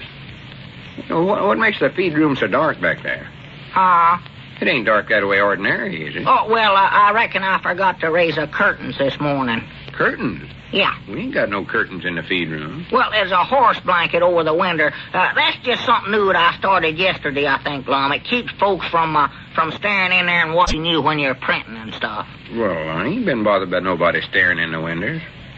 Granny's, now it looks like there's two more big owl eyes back there.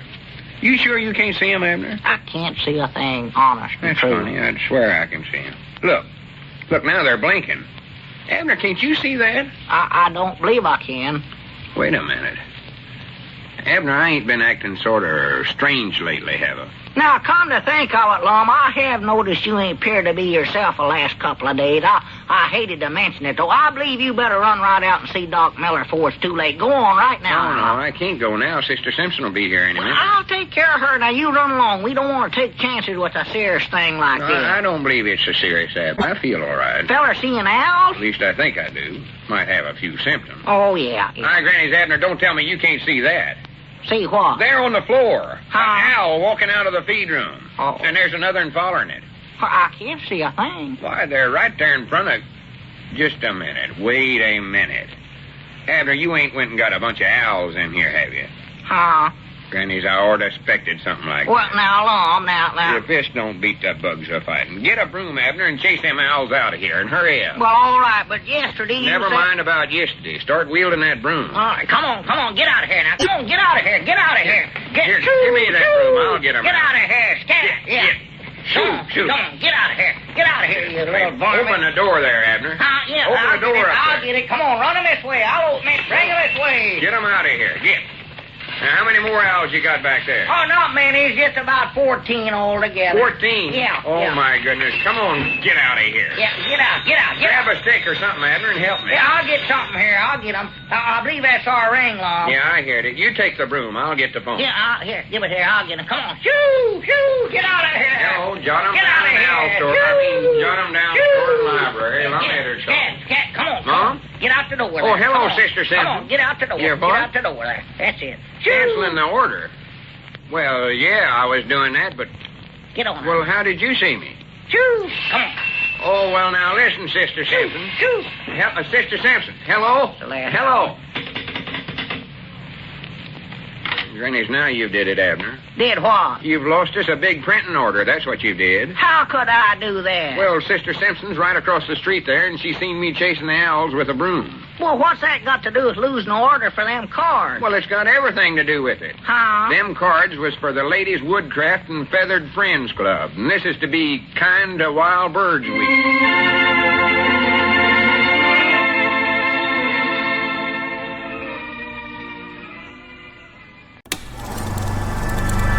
You are now tuned into Then Radio. If you enjoy our videos, we ask that you consider joining our Patreon to support our channel.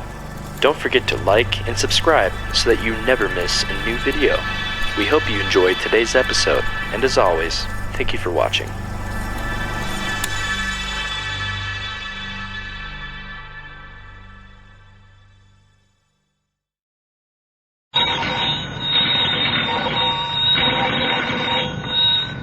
Granny's, Abner, I believe that's our ring. I dog is Lum. I believe you're right. I'll see. Hello, jot 'em down, store. This is Lum and Abner.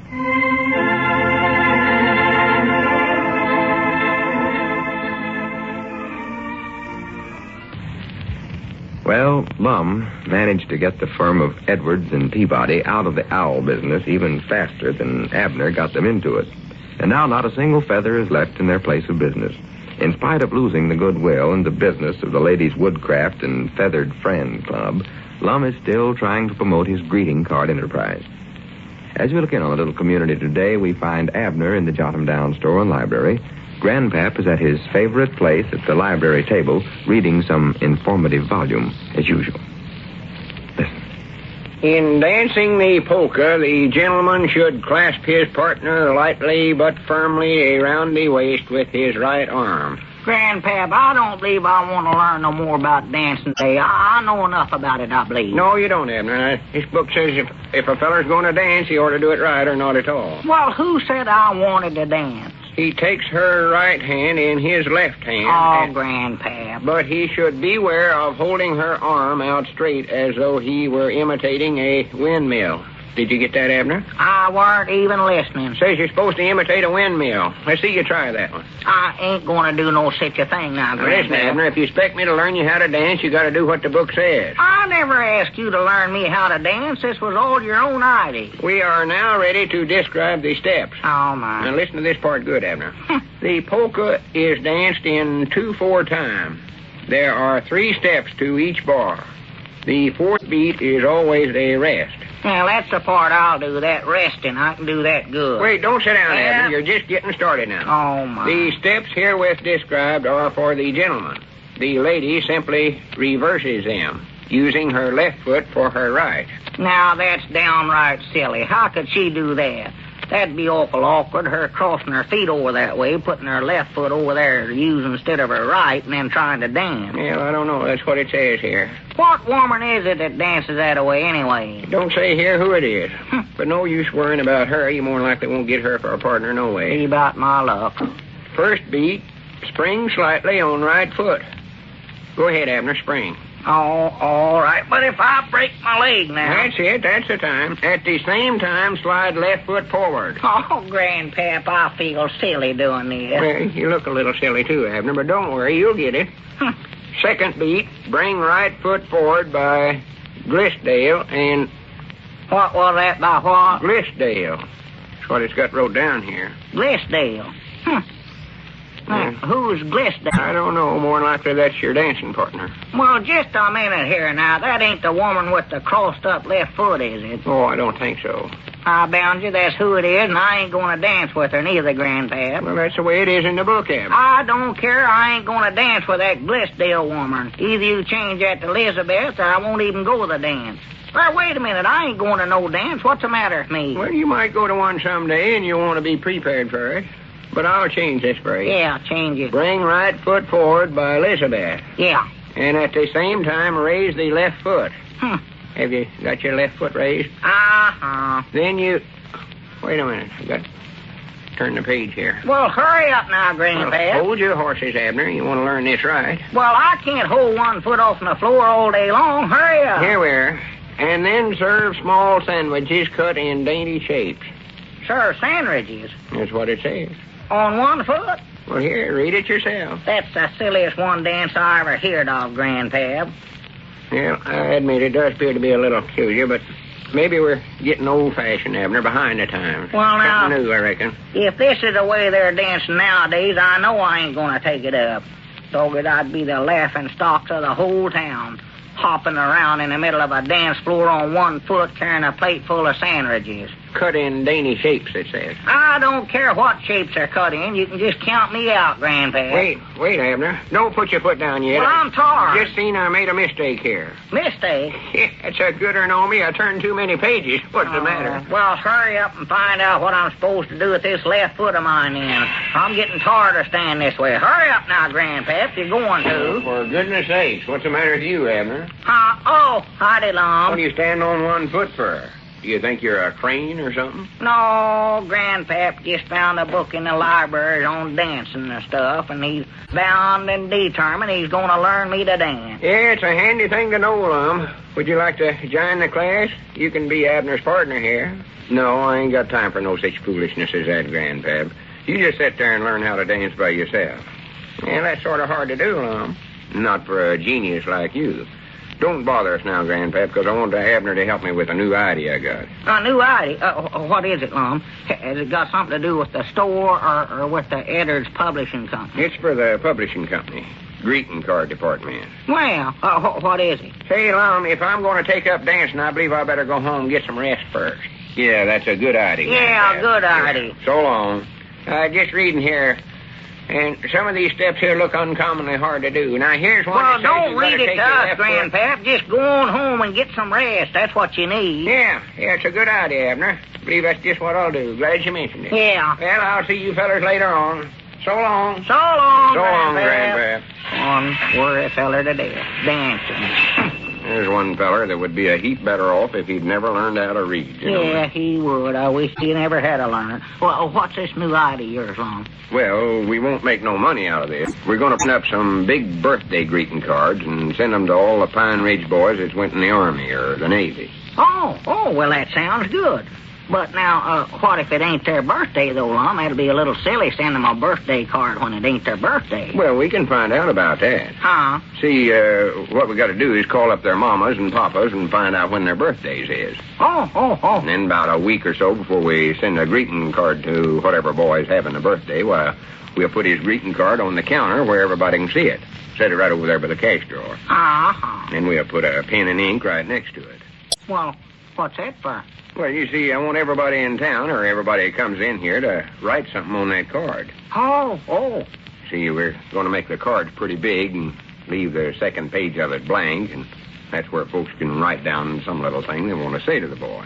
Oh, I see. And this way, why, it'll just be like getting a letter from the whole town. That's right, exactly. Yeah, that's a good It'll one. make them feel awful good. Oh, why, sure. Everybody recollecting them on their birthday. Yeah, it'll be just like getting a newspaper from home, sort of it'll be. Tell them all the news. Well, we want all of our soldiers to know how proud we are of them and how much we appreciate what they're doing for us back here at home. Why, sure. Doggers, I'm for this idea. Yes, sir, I'm for this. That's the best one I've heard of yet, Lum. Well, let's get started on it right away, then. You want me to call up Miss Macmillan and ask her about Ernest's birthday? Ernest, he's in the Army, you know. No, I've done talked to her. Oh. She said Ernie's birthday ain't till October. Oh, October, huh? Said, though, she thought the Blevins boy's birthday was pretty soon now. Blevins. Oh, Robert Blevins? Yeah. Yeah. I'll get hold of Miss Blevin right now. Yeah, ought to do that. You recollect what their ring is? Yeah, let's see. I believe it's 2 longs and 2 shorts. I believe it is, something like that. Yeah, that sounds like it. I'll try that. Yeah, ring that anyway. If it ain't them, you can talk to whoever you get. They might have a boy in the Army. Well, sir, I know them soldier boys will love to hear from home. That's the way they'll hear from all their old friends at one time. Yeah, it'll remind folks to send the boys birthday presents. Well, hello, sure. Is that you, Miss Blevin? It's the best idea here. Ma? Oh, hello, Aunt Charity. What you doing over there? No. Thought he'd gone the wrong place. Really? Oh, my goodness. Well, when did they find out, Aunt Charity? Well, I do know. What is it, Lum? Did they get any details? Uh-huh. Yes, Mom. Granny, that sounds like Robert, all right. There's a boy you could always depend on to do something like that. Oh, he's a fine boy, that boy is. Oh, well, you go ahead, Aunt Charity. I won't bother you no more right now. But tell Miss Blevin, tell her... Well, you know better than me what to say, Aunt Charity. Yes, Mom. All right. Goodbye. Lum, you forgot to ask when Robert's birthday is. Abner, Robert ain't gonna have no more birthdays. Huh? You mean... Oh... Yeah, that's right. Oh, my goodness. But he's done just what you expect him to do. He went down fighting. And fighting again pretty heavy odds, too. Taking 5 airplanes to get him. 5? Yes, sir. And he could have got away and saved himself, but he kept on fighting so that some of his buddies in another airplane could get away. Well... Their guns had been shot away, and they couldn't fight no more. And he stayed up there and fought it out with them. That dog is good for Robert. Abner, we ain't going to let him get away with this. Well, what can we do, Lum? I'll show you. First thing we're going to do is get everybody on the party line. The party line? I'll give the fire alarm ring. That'll get them to listen in. Yeah, well, what you going to tell them, Lum? What you calling them for? Tell them. Wait a minute. Hello, everybody. This is Lum Eddards. There ain't no fire. I just wanted you to listen in so I could tell you something. It's an alarm, all right. I don't know how many of you folks know about Robert Blevin yet. Bob's a hero now. Yeah, bless his heart. He's been doing some good work with his airplane over there in the Pacific, but he fought his last battle the other day, and he fought it for us. It weren't one airplane that got him, or 2, or 3. It taken 5 of them to do it. And right there's where the enemy made its biggest mistake. Robert Blevin is a Pine Ridge boy, and Pine Ridge ain't going to take this setting down. We're going to get every one of them 5 airplanes. And here's how we're going to do it. All of you folks is pledged to give 10% of your earnings for war bonds and stamps.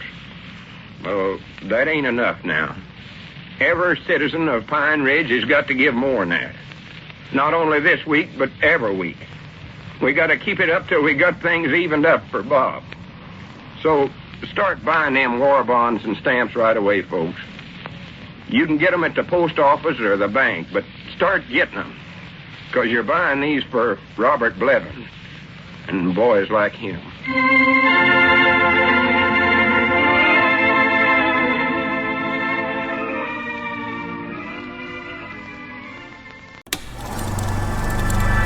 You are now tuned into Then Radio.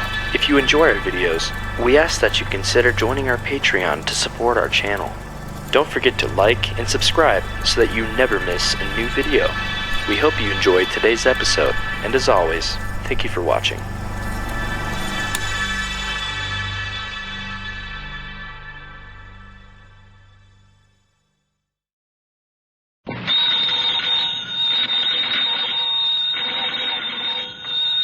Granny's, Abner. I believe that's our ring. Aye, Doggy's Lum, I believe you're right. I'll see. Hello, jot 'em down, store. This is Lum and Abner.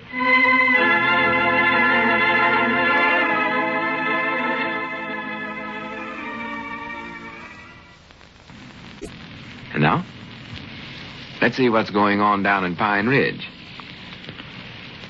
Well, what with promoting the sale of war bonds and stamps and operating the new greeting card department of Lum's publishing company, the old fellows are keeping themselves pretty busy. Lum is out trying to drum up some greeting card business, and so, as we look in on the little community today, we find Abner running the Jot 'em Down store alone. Cedric Wehunt is just entering. Listen. Well, come in, Cedric. Come in. Howdy, Mr. Abner. What can I do for you today? Oh, nothing, I don't think. Well, Oh, gone it anyway. well, what's the matter with you? Oh, I'm mad, I think. I hate and despise that Gomer Bates. Gomer Bates? Yes, Mom. Well, now, what has he went and did to you, Cedric? Well, I don't think I'll ever speak to him again as long as I live. I just hate and despise him. Well, tell me what he's done, Cedric. Must be something awful the way you're talking. Oh, 'tis awful. Well, I wish you'd tell me what it is. Well, you know there's going to be a party Saturday night over at the schoolhouse. Oh, yeah, I heard little Pearl telling Elizabeth about that, a box supper, yeah. Mom. Well, guess who's carrying Clarabelle to the party? Gomer Bates, that's who. Oh, I see. Now, don't tell me that you're jealous, Cedric. You oughtn't to laugh about this, Mr. Abner. This is serious business. Oh, prattle. I couldn't even keep my mind on the pinball machine this morning. Made the worst score I ever made in my whole life. Now, Doggy, this has affected you if you can't keep your mind on that pinball game. Hate and despise him. Well, now, don't go getting your back up over a little thing like this, Cedric. I believe I hate and despise Clarabelle, too. Because I think she sort of encouraged Gomer to do this. What do you mean, encouraged him? Well, she called him up and asked him to take her. Oh, Clarabelle's little sister told me that. well, I do know. All right, Doggies, you know what I think, Cedric. I believe that Clarabelle's just doing this to make you jealous. That's about what she's doing. How do you mean, Mr. Abner? Well, that's sort of the way women are, Cedric. Getting a woman figures she ain't getting enough attention, all such as that. Why, she tries to make you jealous so you'll take her to picture shows and buy her presents and stuff like that. Well, does Clarabelle want some presents? Well, I reckon she does. Most every woman usually does. Oh, I never know that. Oh, my head. I reckon what kind of a present she wants. Oh, I don't know. You'll have to find that out from her, Cedric. Oh, I ain't going to do it. I ain't going to speak to her no more, don't think. Oh, now, Cedric, now, don't act this way.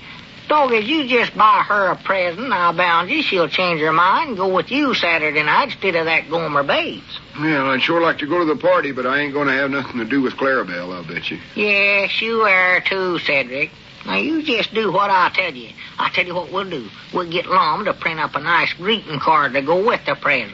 He ought to be back pretty soon. He went out this morning to see if he'd get some orders for his greeting card business. No, I ain't going to do it, Mr. Abner. I ain't sending Clarabelle nothing. Never. Well, I don't know what you can do about it then, Cedric. Oh, wait a minute now. There is one other way of handling cases like this. You can make her jealous of you. Make her jealous? Yeah. Of me? Why, sure. I mean, well, just call up some other girl and ask her to go to the party with you, and then she sees you there with another girl, and it'll make her jealous. I couldn't do that. I ain't never hardly talked to no other girl, hardly. Leastways, not on the telephone. Well, it's high time you was learning how to do it then, Cedric. Let's see now, what girl around here'd be a good one for you? How about that Barton girl, Mildred? Yeah, call her up, Cedric. Oh, no, Mr. Abner, I can't do that. Oh, well, you want to go to the party, don't you? Yes, Mom, I want to go to that party awful bad. Well, then, call up Mildred. I ain't going to do it. I ain't no good talking on the telephone. Why, there ain't nothing to it, Cedric. Dogus, wait a minute. I'll ring the phone for you myself, and then you can do the talking after we get her on the phone and tell her what you want. Gosh, I don't know what to say, Mr. Abner. Well, all you got to do is just tell her who you are and what you want, and then if she said, wait a minute. Hello? Miss Barton? Is Mildred there? Oh, my goodness. Well, ask her to step to the phone, please, Mom. Somebody wants to talk to her. Hope she ain't there. Yes, Mom, if you please. Here now, Cedric, take a receiver. Oh, I ain't going to do it. Yes, you are, too. Now, here, come here. Now, you stand up here. Now, take that receiver. Now, come on now, get up closer to the mouthpiece there. Start talking. What'll I say? Well, start out with saying hello to see if she's there at the phone. Hello? Yeah, she's there. No, well, go ahead and talk to her. Is this Mildred? Yeah, it's Mildred, all right. Well, tell her who's calling, Cedric. Hello, who's calling? Tell her that it's you that's calling. Oh, it's me calling. Yes, Mom, Cedric Weehunt. You guessed me. Such a boy. Well, just a minute, Mildred. What do I say now, Mr. Abner? Asked her if she wants to go to the party with you, Cedric. I can't do that. Now, you go on. Don't just stand there giggling. Talk to her. Hello, say, Mildred, goodbye. Well, for the land's sakes, now, what'd you do that for? I don't know.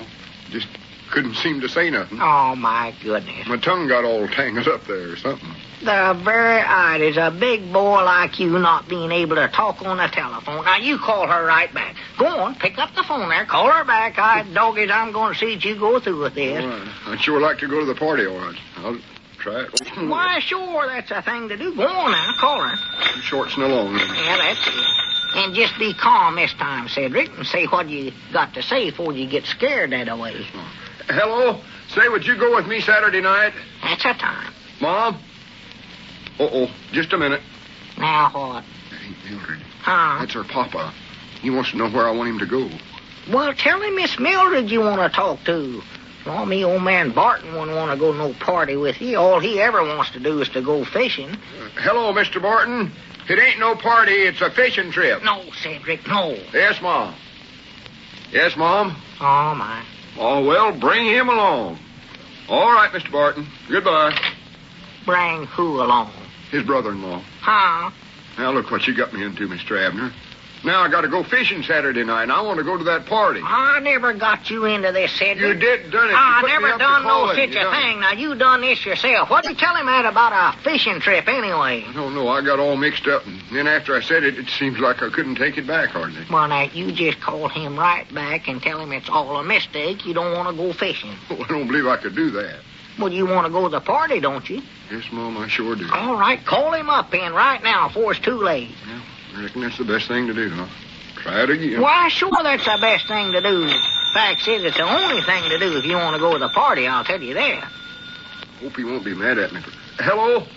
Say about this fishing trip. Mom? Hello, Shorty. Shorty? Just a minute, Shorty. Better not call him. Must have got the wrong ring, Mr. Abner. I got Shorty Foster this time. Oh, well, tell him it's a mistake and hang up the phone then. Hello, Shorty. Say, listen, I just talked to Mr. Barton and his brother-in-law about going fishing, but it was... Mom? That boy, he's behind... Saturday night. He was sure yes, Mom. behind the door when the... Yeah, but listen, Shorty. Well, Yeah, I reckon it'll be all right. Yep. All right, Shorty. Bye. You reckon what will be all right?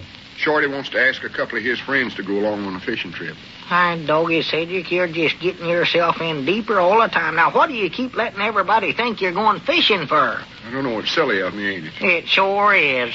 Just seems to work out that way, though. I'll go in anyway. This is one time I don't want to go fishing. I want to go to that party. Well, it's your own fault if you don't get to go. Now, you just call them fellers up again and get this straightened out right now, Cedric.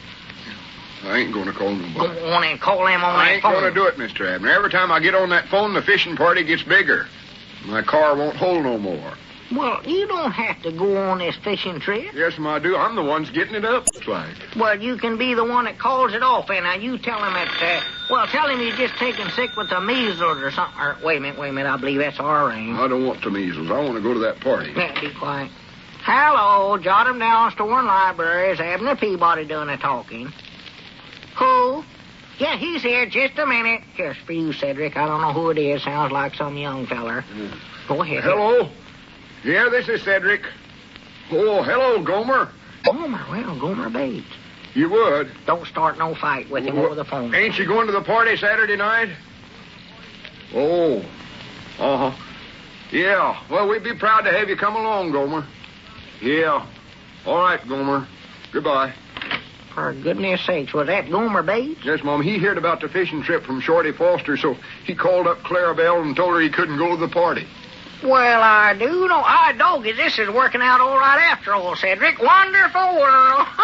What's wonderful about it? I want to go to that party, doggone it. Well, don't you see, Cedric? This is your chance to go. Clarabelle'll have to go with you now as long as Gomer ain't taking her. Yeah, that's right, eh? Why, sure, just call her up and tell her you're going to take her to the party. Yeah, that's what I'll do. Call her up. Boy. Yeah, sir, I never seen nothing work out like this in my whole life. Just like a storybook, you know what? Hello? Hello, is that you, Clarabelle? I got it fixed. Well, it's here, Cedric. Yeah. Say, Clarabelle, will you go to the party with me Saturday night? Oh. I see. Goodbye. Oh, calling it anyway. Now, what's the matter? Won't she go with you? Well, she can't. She's got to stay home and take care of the young'uns. The young'uns? Well, can her mama and papa do that? No, Mom. They're going fishing with me and Mr. Barton.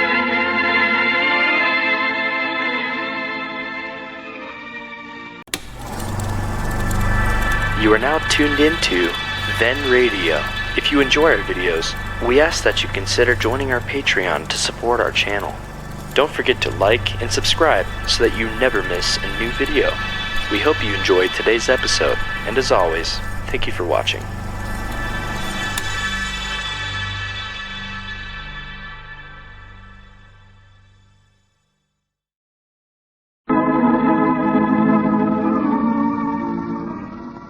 Now, let's see what's going on down in Pine Ridge. Well, the greeting card department of the Eddards and Eddards Publishing Company has no time for any business so far.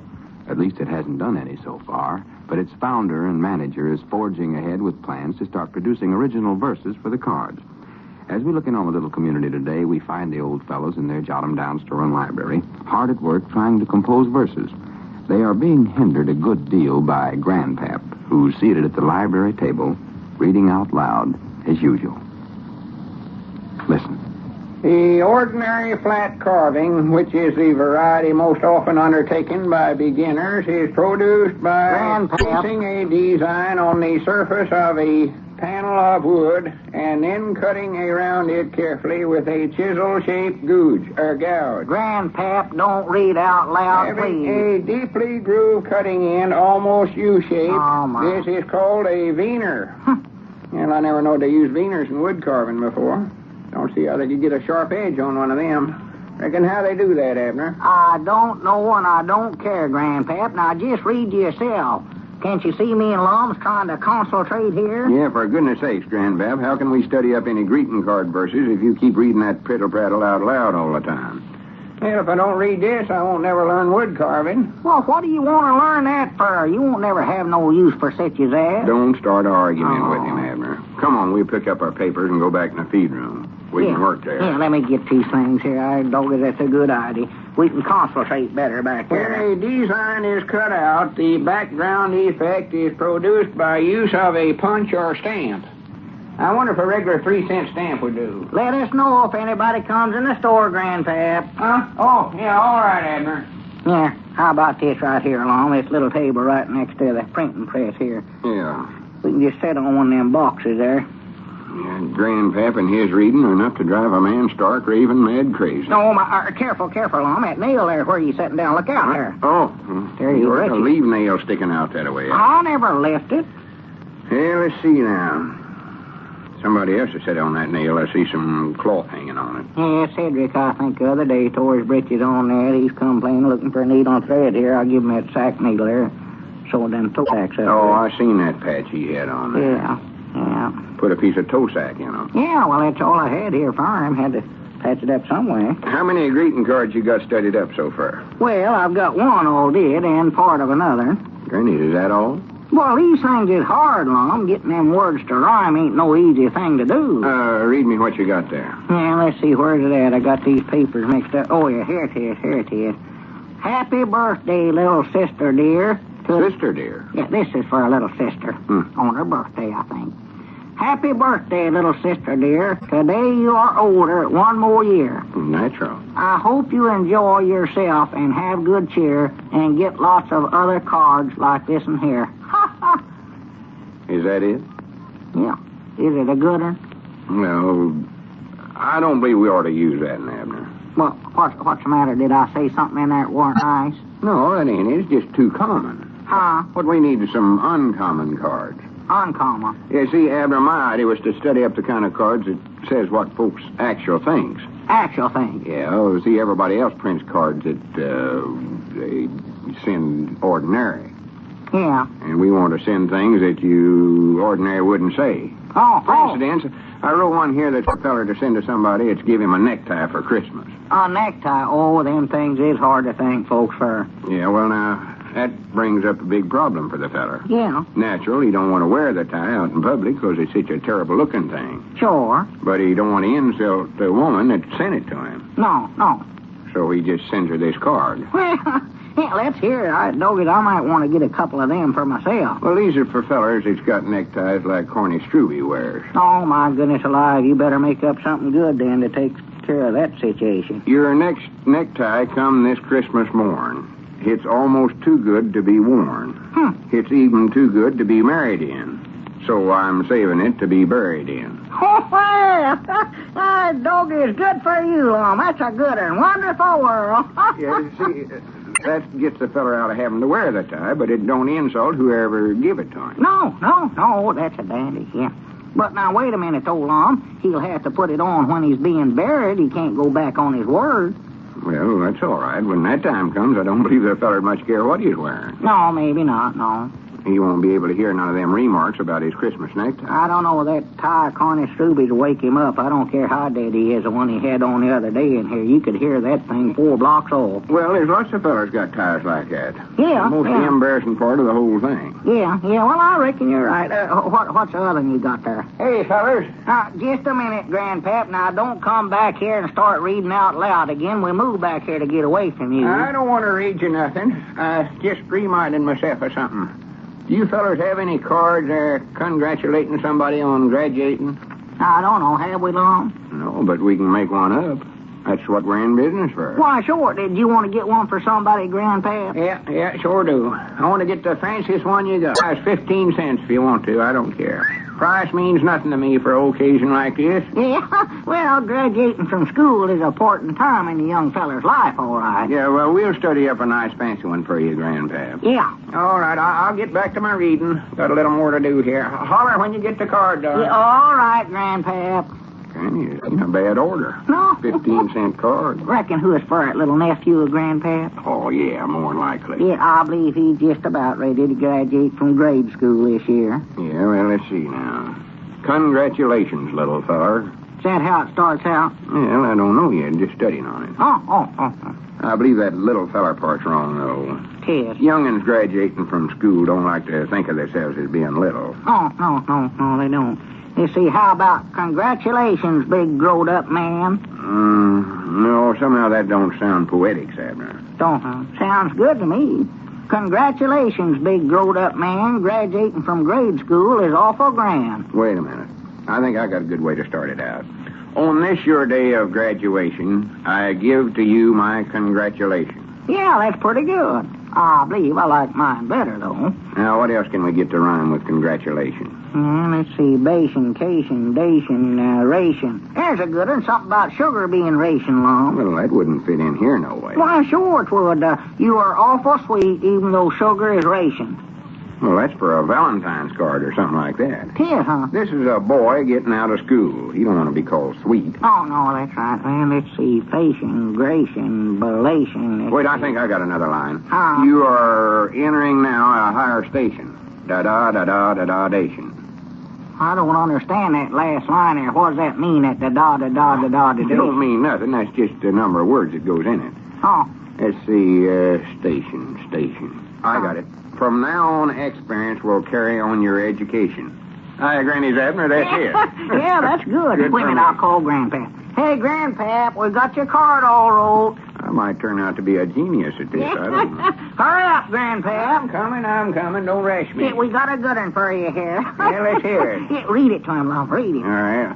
On this your day of graduation, I give you my congratulations. You are entering now a higher station. From now on, experience will carry on your education. How you like that, Grandpap? I don't like it. Oh. Ain't fancy enough. I gotta have a better one than that. Change that last line there some way. Well, that last line's good, Grandpap. It tells how he's going out into life and get practical learning now. Sure. I don't care what it tells. I don't like it. Oh. Make it sound like he's a great feller. Make it fancier. I'm going back to my reading. I ain't finished yet. Holler when you get the card done. Yeah, all right, Grandpap. He just don't know a good thing when he hears it. That's his trouble. Well, what are we going to do? Go back to that in my mind? Congratulations, big growed-up man. No. All we got to do is change that last line some way. Let's see. You are entering now a higher station, and, Something sugar ration. No, I told you that was out. Oh. Creation. Oh, I know. The highest they is in all creation. Try that on, Grandpap. That ought to be fancy enough for him. Hey, Grandpap, how do you like this for our last line? Don't get up now. Just listen. How's it go, Lum? You're entering now a higher station. The highest they is in all creation. You are entering now a higher station. The highest they is in all creation. How you like that now, Grandpap? I don't like it. Huh? No. Well, I do know, for the land's sake. Ain't fancy enough. Make it sound like the feller's a big success. All right, we'll try again. Go on back to your reading. Goodness, he's hard to please. Yeah, stubbornest one human. Just give it up, Lum. No, we ain't going to give up till we get it.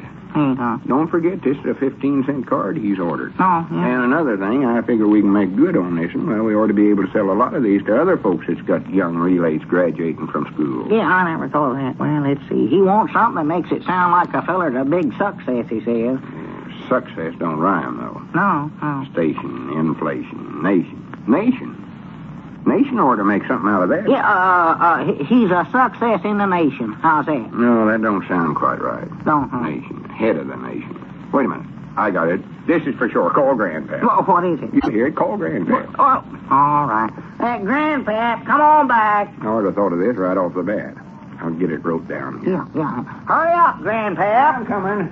Well, how's the card read now? Yeah, read it to him, Lum. Yeah, listen to this, Grandpap. On this your day of graduation, I give you my congratulations. You are heading for a higher station, because you'll be president of the nation. Well, that's it right there. It's just exactly what I want. Well, good for us. Yeah, here's your 15 cents, Lum. Yeah, thank you, Grandpap. Now you can throw the card away.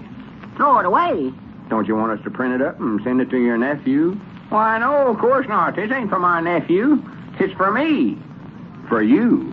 Yeah, I just now graduated myself from a correspondence course in wood carving. You are now tuned into Then Radio. If you enjoy our videos, we ask that you consider joining our Patreon to support our channel. Don't forget to like and subscribe so that you never miss a new video. We hope you enjoyed today's episode, and as always, thank you for watching.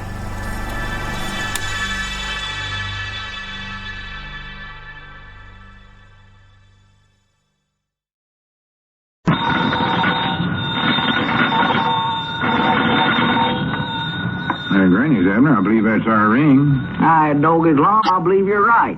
I'll see. Hello, Jot 'em Down store. This is Lum and Abner.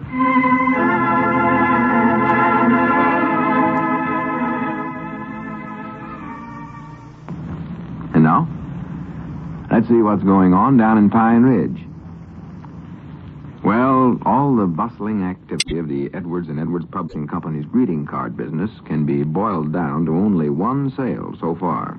And that was a graduation card to Grandpappy Spears from Grandpappy Spears. However, the Poetic Brain Trust is still hard at work, turning out original verses for every occasion.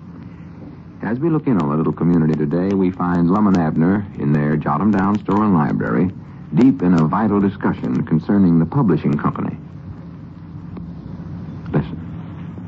Well, I don't see why you won't change it from the Eddards and Eddards Publishing Company to the Eddards and Peabody Publishing Company, Lum. Abner, I've told you 1,000 or 100 times before, we ain't going to change it. Well, why not? It's being run right here in the store, and the store's half mine. No, but this is different. Different business entirely. Ain't done it. The publishing company was all my own idea. Yeah, but now I'm doing some of the work, too. I'm writing verses for them greeting cards. Well, you ain't wrote a single one that we can use so far. Why? Well, maybe I just ain't got warmed up yet. Wait till I get going. Hey, Dogies, wait a minute. Just listen to the one I wrote here this morning. Abner, there ain't no use talking. You just ain't cut out for this kind of work. Oh, my. Takes more of a poetic speller. Like, say, a feller like me, for instance. Yeah, well, now, listen to this anyway, Lum. It's a card to send to a feller that's just got himself engaged. Good for you. You got engaged. Don't let your woman keep you caged. Did you make that up yourself, Abner? Yes, sir. I done it last night. Oh, well, little Pearl helped me some on it. See, I got the good for you part, and then she studied up the rest of it. That's what I figured. Ain't it no good? Well, sure it's good. That's the first good one you've turned in. We can use that. We can? Well, good for me. Well, now will you change your name to the Eddards and Peabody Publishing Company? No, nothing will make me change that. Oh. Besides, I've already got a sign all painted up that says Eddards and Eddards Publishing Company on it. Yeah, well, I studied up that good greeting card. That don't make no difference. I got other fellers working on them, too. Others? Yeah, Mousey Gray's writing some for me. Mousey Gray? Yeah, he likes to do that poetry stuff. So I thought I'd let him try his hand at it. Oh.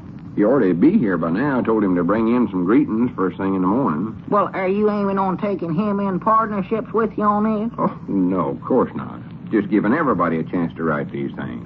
I'm even letting Cedric try a couple. Of course, I don't expect much from him. Well, I reckon not. Cedric ain't no poetics, I know. No, but I figured he might just happen to hit some good idea, and then I can take and fix it up, put in fancy language and all. You mean like it good for you got engaged, don't let your woman keep you caged? Well, that ain't exactly fancy language, Abner. Huh? That's more the Joshin type of greeting card. But we need to have a few of them kind anyway. Well, here, maybe I could be the president of the Joshin card department. Yeah, we'll see. I might be a genius at that, Lum. A Joshin genius, that's what I might be. For the land's sakes, what in the world has Mousey got on? Mousey? Yeah, look at him coming up out there with that funny-looking cap on his head. Oh. Looks like he ain't got no bill on it. Well, I do know. I reckon he's getting so poor he can't get a cap with a bill on it. I don't know. I believe he could have picked out a better color, though. That purple shows up sort of loud. Yeah, look at that. Now, don't mention his cap. Hurt his feelings. Oh, I won't. Well, howdy, Mousey. Yeah, come on back, Mousey. Well, hello, Lum. Abner. Did you get some things wrote up for me, Mousey? Yes, sir. How do you like my beret, Lum? What? Your what? My beret. Well, I don't know yet, Mousey. I ain't read none of them yet. Well, I don't mean the greeting cards, Lum. I mean my cap. You see, this is called a beret. It is? Yes, sir. Well, I do know. Did you lose a bill off of it, Mousey? Did the dog get hold of it or something, tear it up? No, sir. Abner, this is the way a beret is supposed to be. See, all poets wear these. All poets, does it? Yes, sir.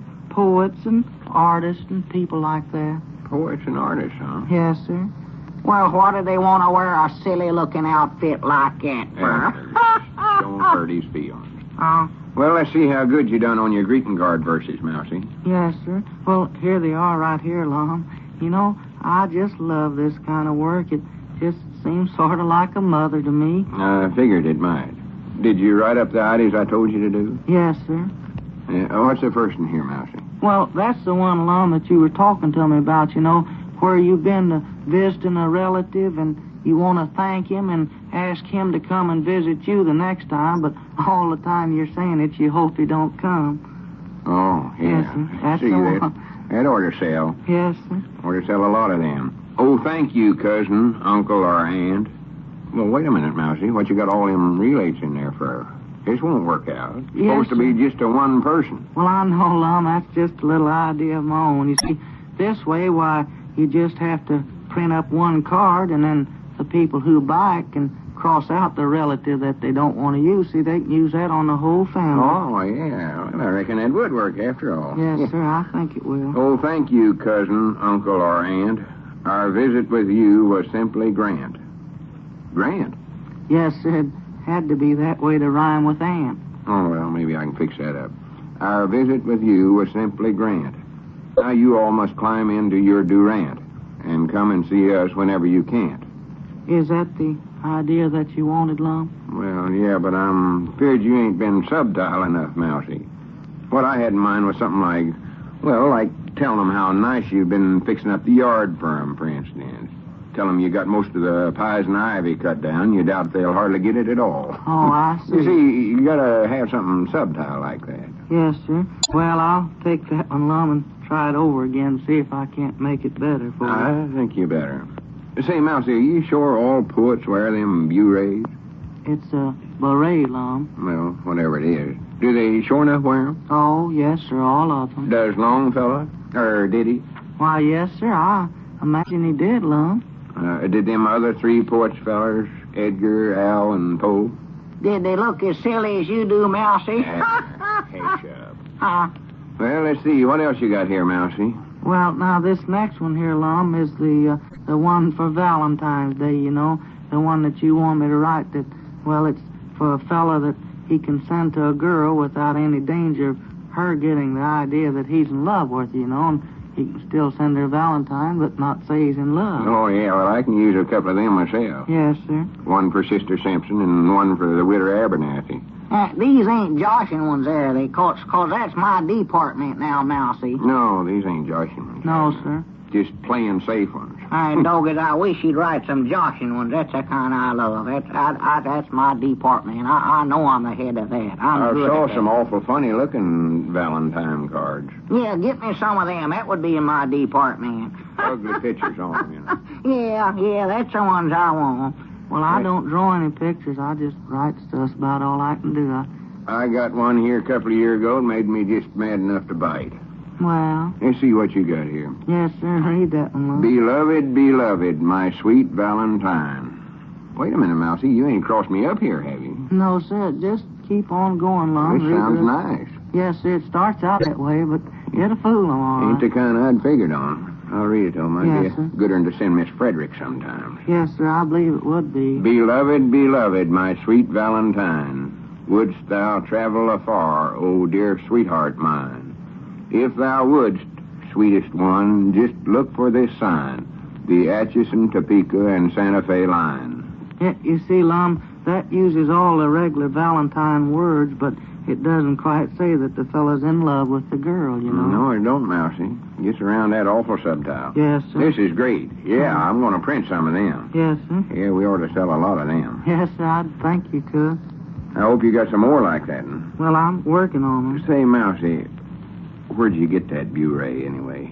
Did you get it here in Pine Ridge? No, sir. I bought this back in Iowa when I was a member of the Young Men's Saturday Afternoon Bicycle Group. See, we all wore them because they wouldn't blow off.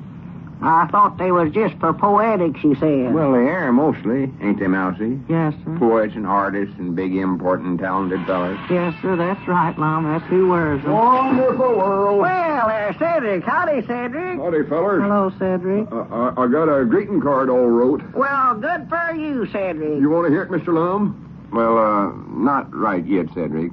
I still got some more business with Mousey here. But we can go back in the feed room and you can read your cards to Abner, Cedric. Yeah, sure. I'll look 'em over for you, Cedric. I'll sort of fix 'em up with fancy language and stuff like that. Sure got a good one. Come on, Mousey. I want to have a little business talk with you. Yes, sir. Gee, I remember those old happy, carefree days with the Saturday afternoon bicycle group. Yeah. Riding uphill, downhill, over dale. Want to hear the greeting now, Mr. Abner? Yeah, sure. Go ahead, Cedric. I might be able to change it around and make a joshing one out of it for you. Small. See, I'm in charge of the joshing department now, Cedric. The president or something, I think of it. Oh, I never know that. Yeah, Well, here it is. Go on. Go on. Yeah, read the rest of it. There ain't no rest of it. That's all there are to it. Just Merry Christmas to Uncle Homer. Well, that ain't enough for no greeting card, Cedric. Why ain't it? All I want to say to Uncle Homer's Merry Christmas, so that's what I said to him. Merry Christmas to Uncle Homer. Yeah, well, Cedric, see, a greeting card has got to have at least 2 or 3 lines on it. So they got to rhyme, so to be sort of poems or something like, well, for their land's sake. Look at old Lum coming back here with Mousey's cap on. Are you making fun of Mousey, Lum? No, I ain't making fun of nobody. Huh? Whereabouts is them paints at, Abner? The ones I was using the other day. I don't know. Well, you look funny in Mousey's cap. Stop that laughing, Abner, because I do not look funny. Besides, this ain't Mousey's cap. It's mine now. Yours? Yes, sir. Now, hurry up and find me them paints. Well, what do you want with them? Oh, got a little painting to do. What painting? Oh, it ain't nothing. Well, now, what is it, Lum? Oh, I just got to change a certain sign and make it read Eddards and Mousey Gray Publishing Company.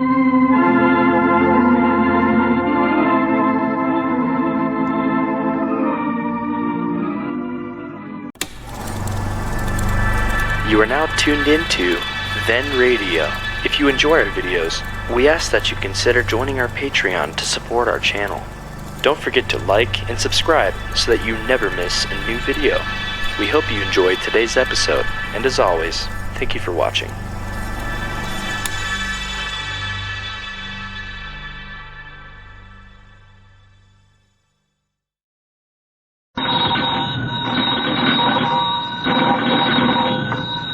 Granny's, Abner. I believe that's our ring. I dog his Lum, I believe you're right. I'll see. Hello, Jot 'em Down store. This is Lum and Abner.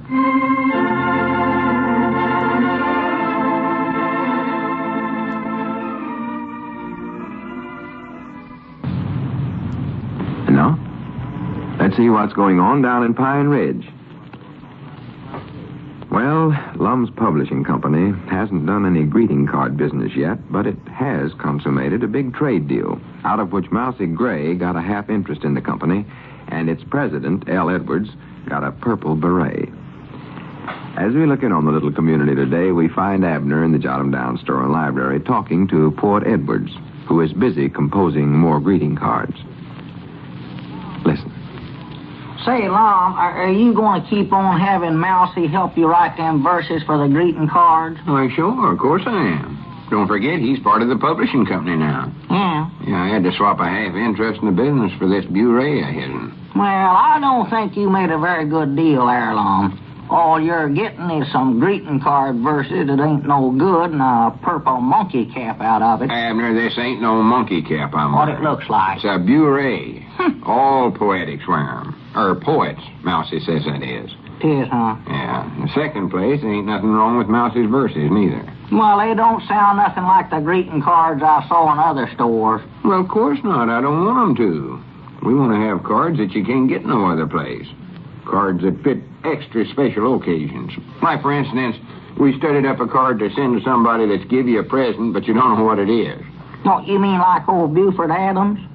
Buford Adams? Yeah, you've heard about him, ain't you? I reckon not. Why, 22 years ago, Buford's old maid sister-in-law up in Indiana sent him something for his birthday. And he never knowed what it was? No, never had the slightest idea what it was. And his woman told him to write Melissa, that was his sister-in-law's name, told him to write Melissa and thank her, but Buford said that he didn't know what he was thanking her for. Well, that's exactly what I'm talking about. But his woman insisted that he write her, so Buford wrote her a card and Said the present was the one thing he'd always wanted, even though he never knowed what it was. Oh, folks, he's always saying that. So Melissa figured that if he liked him that much, why, she better send him another one for Christmas. Oh, my goodness. And for 22 years now, every Christmas and every birthday, here comes another one of them things for Buford. He's got 44 of them stored in his bedroom. 44? Yeah, that's why him and his woman has to sleep in the parlor. Well, that just goes to show you what the wrong kind of a card can lead to. Yeah, well, that ain't the worst part of it, though. Buford says that his curiosity over what them things is has made him so worried and nervous that he ain't hardly been able to work for the last 20 years. Well, natural. He claims that's the reason he has to let his woman support him. Well, I don't believe that. He's more likely using that for an excuse. He said it. But if he'd had one of our cards, he never would have got himself in all this trouble. Well, now, how would the card that you and Mousey studied up help him any on that? Well, it'd have helped him find out what the present was without insulting the sister-in-law or hurting her feelings. It would, huh? Yeah, listen to this now. Yeah. Kind of subtle. Well? Your gift was nice, but it never arose. Must have got lost or thrown in a stove. But tell me what it was you give me. I'll buy me another in a jibney. In a jivney? Yeah, that means jiffy, but Mousey said it was all right to change it a little that way in poetries. Well? He said that was poet's license. Poet's license? Doggies, do poets have to have a license now before they can write poems? Yeah, I reckon so. I never thought much about it when Mousey brung it up the other day, but it sounds like it, don't it? Well, have you got a license, Lum? No, I ain't got one. Well, now, Doggy, you better not let nobody know you're writing them poems in. Granny, that's right, ain't it? Why, sure it is. Or maybe I better try to get a license. Oh, yeah. That'd be the legal thing to do. Yeah. I don't want to go running no unlawful business here, I can tell you that. Why, of course not. They'll put you in the penitentiary for such as that. Whereabouts do you get that kind of a license? At the courthouse, I reckon. Yeah, I'm on. Maybe I ought to call him on a long-distance phone right away and get this thing straightened out before I get myself in a lot of trouble. I believe you ought to, Lum. That's a thing to do. You don't want to get no trouble over there. I hope Mamie don't feel talkative today. You take up so much time asking how you are that you never get no calls done. No. Hello, Mamie. This is Lum Eddards, and I'd like you to connect me with the courthouse at the county seat, please, Mom. Yes, Mom. Huh? Oh, I'm fine, Mamie. Yeah, Abner's fine, too. Yeah. Listen, Mamie, Elizabeth and little Pearl and Cedric and everybody's just fine, so hurry up with the call now. Huh? Just a minute. Abner, how's your dog, Old Blue? Oh, he's fine. He's fine, too, Mamie. Yeah. Have you got the call through yet? Well, hurry up, please, Mom. Oh, well, I'm glad to hear that, Mamie. Glad to hear what, Lum? She says her mom and papa are both just fine. Well. Mom? Good for them. Oh, you got them. Good. Hello? Is this the courthouse? Well, this is Lum Eddards in Pine Ridge. I'm running a greeting card business here, writing verses and all, and I want to find out about a license. A license? Yeah, that's right. All right, I'll wait. Are they getting you one, Lum? No, this feller's transferring me to some other department. Oh. He didn't seem to know much about it. Yeah, more than likely getting a poet's department for you. What are you doing? Yeah. Hello? So this is Lum Eddards in Pine Ridge. I'd like to see about getting a license. Yes, sir. What do you say, Lum? Hey, shut up. Huh? What was that? Name of what girl? Oh, no. I ain't aiming on getting married. Of course getting not. Married? Why, Lum Eddards. But I don't want to get married. Well, just a minute. Granny, this is a curious thing. What is? You said you wouldn't give me no license unless I'd get married. Seems like they're only giving them to married men. Well. More than likely they figure an unmarried feller will get drafted and then he won't have no use for a poet's license. Just about. Here, you take the phone, Abner. Me? What for? Well, you're married. You can get a license. Well, you said I weren't no good at writing them verses, old. Well, I'll actually do the writing, but I'll use your license. Go ahead. Is that legal? Oh, yeah. They won't care about that. Hurry up, Nancy. All right. Hello? This is Abner Peabody in Pine Ridge, and I'm a married feller, and I'd like to get me a license. Yes, sir. To Elizabeth. Why, no, we ain't figuring on getting no divorce. Granny's a hope not. I can't, huh? Couldn't get a license at all. I can get what? Oh, my goodness, just a minute. What's the trouble? He says I can get arrested for this, Lum. Arrested? Why, sure, they must have heard you say that you was going to do the writing instead of me. Oh, no, they couldn't have heard They it. must have. What was that you was telling them about a divorce? Why, he asked me if I was aiming on getting one. My goodness, this is getting awful mixed up, Abner. Give me that phone. What, I'll yeah, find take out it. what I this don't is all want to get about. no arrested here for such as this. Hello? Don't let him arrest Now, me. listen here. You can't arrest my partner. He ain't did nothing wrong. That's a time. Well, yeah, of course he's married, but he... I'm an innocent man. Huh? Oh, well, no wonder.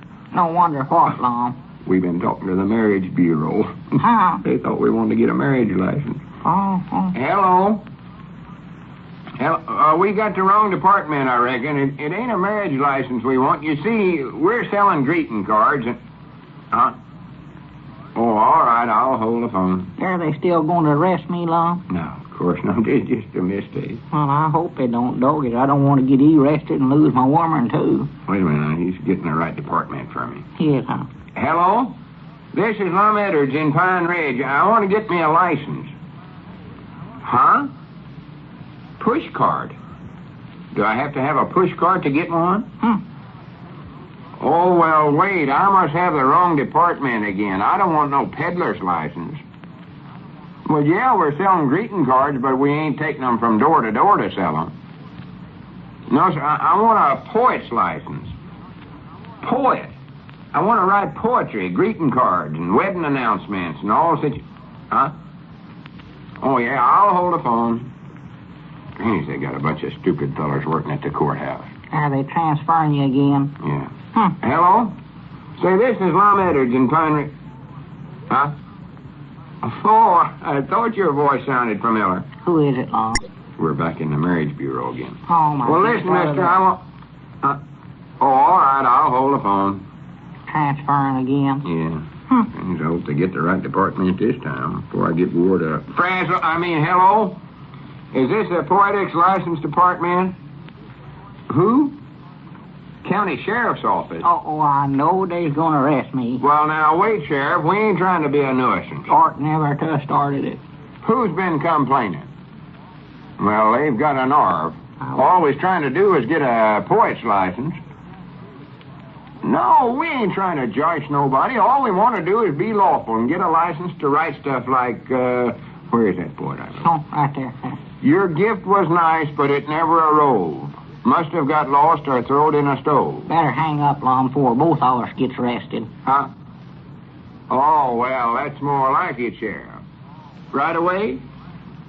Well, that's awful thoughty of you, Sheriff. Yeah, well, much obliged. Huh? Oh, yeah, we'll wait. All right, Sheriff. Goodbye.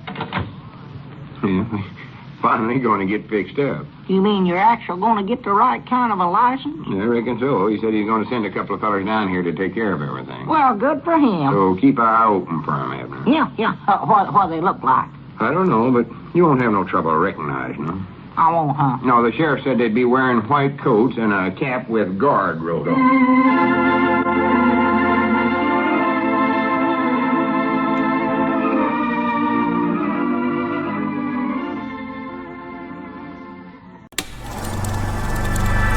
You are now tuned into Then Radio. If you enjoy our videos, we ask that you consider joining our Patreon to support our channel. Don't forget to like and subscribe so that you never miss a new video. We hope you enjoyed today's episode, and as always, thank you for watching.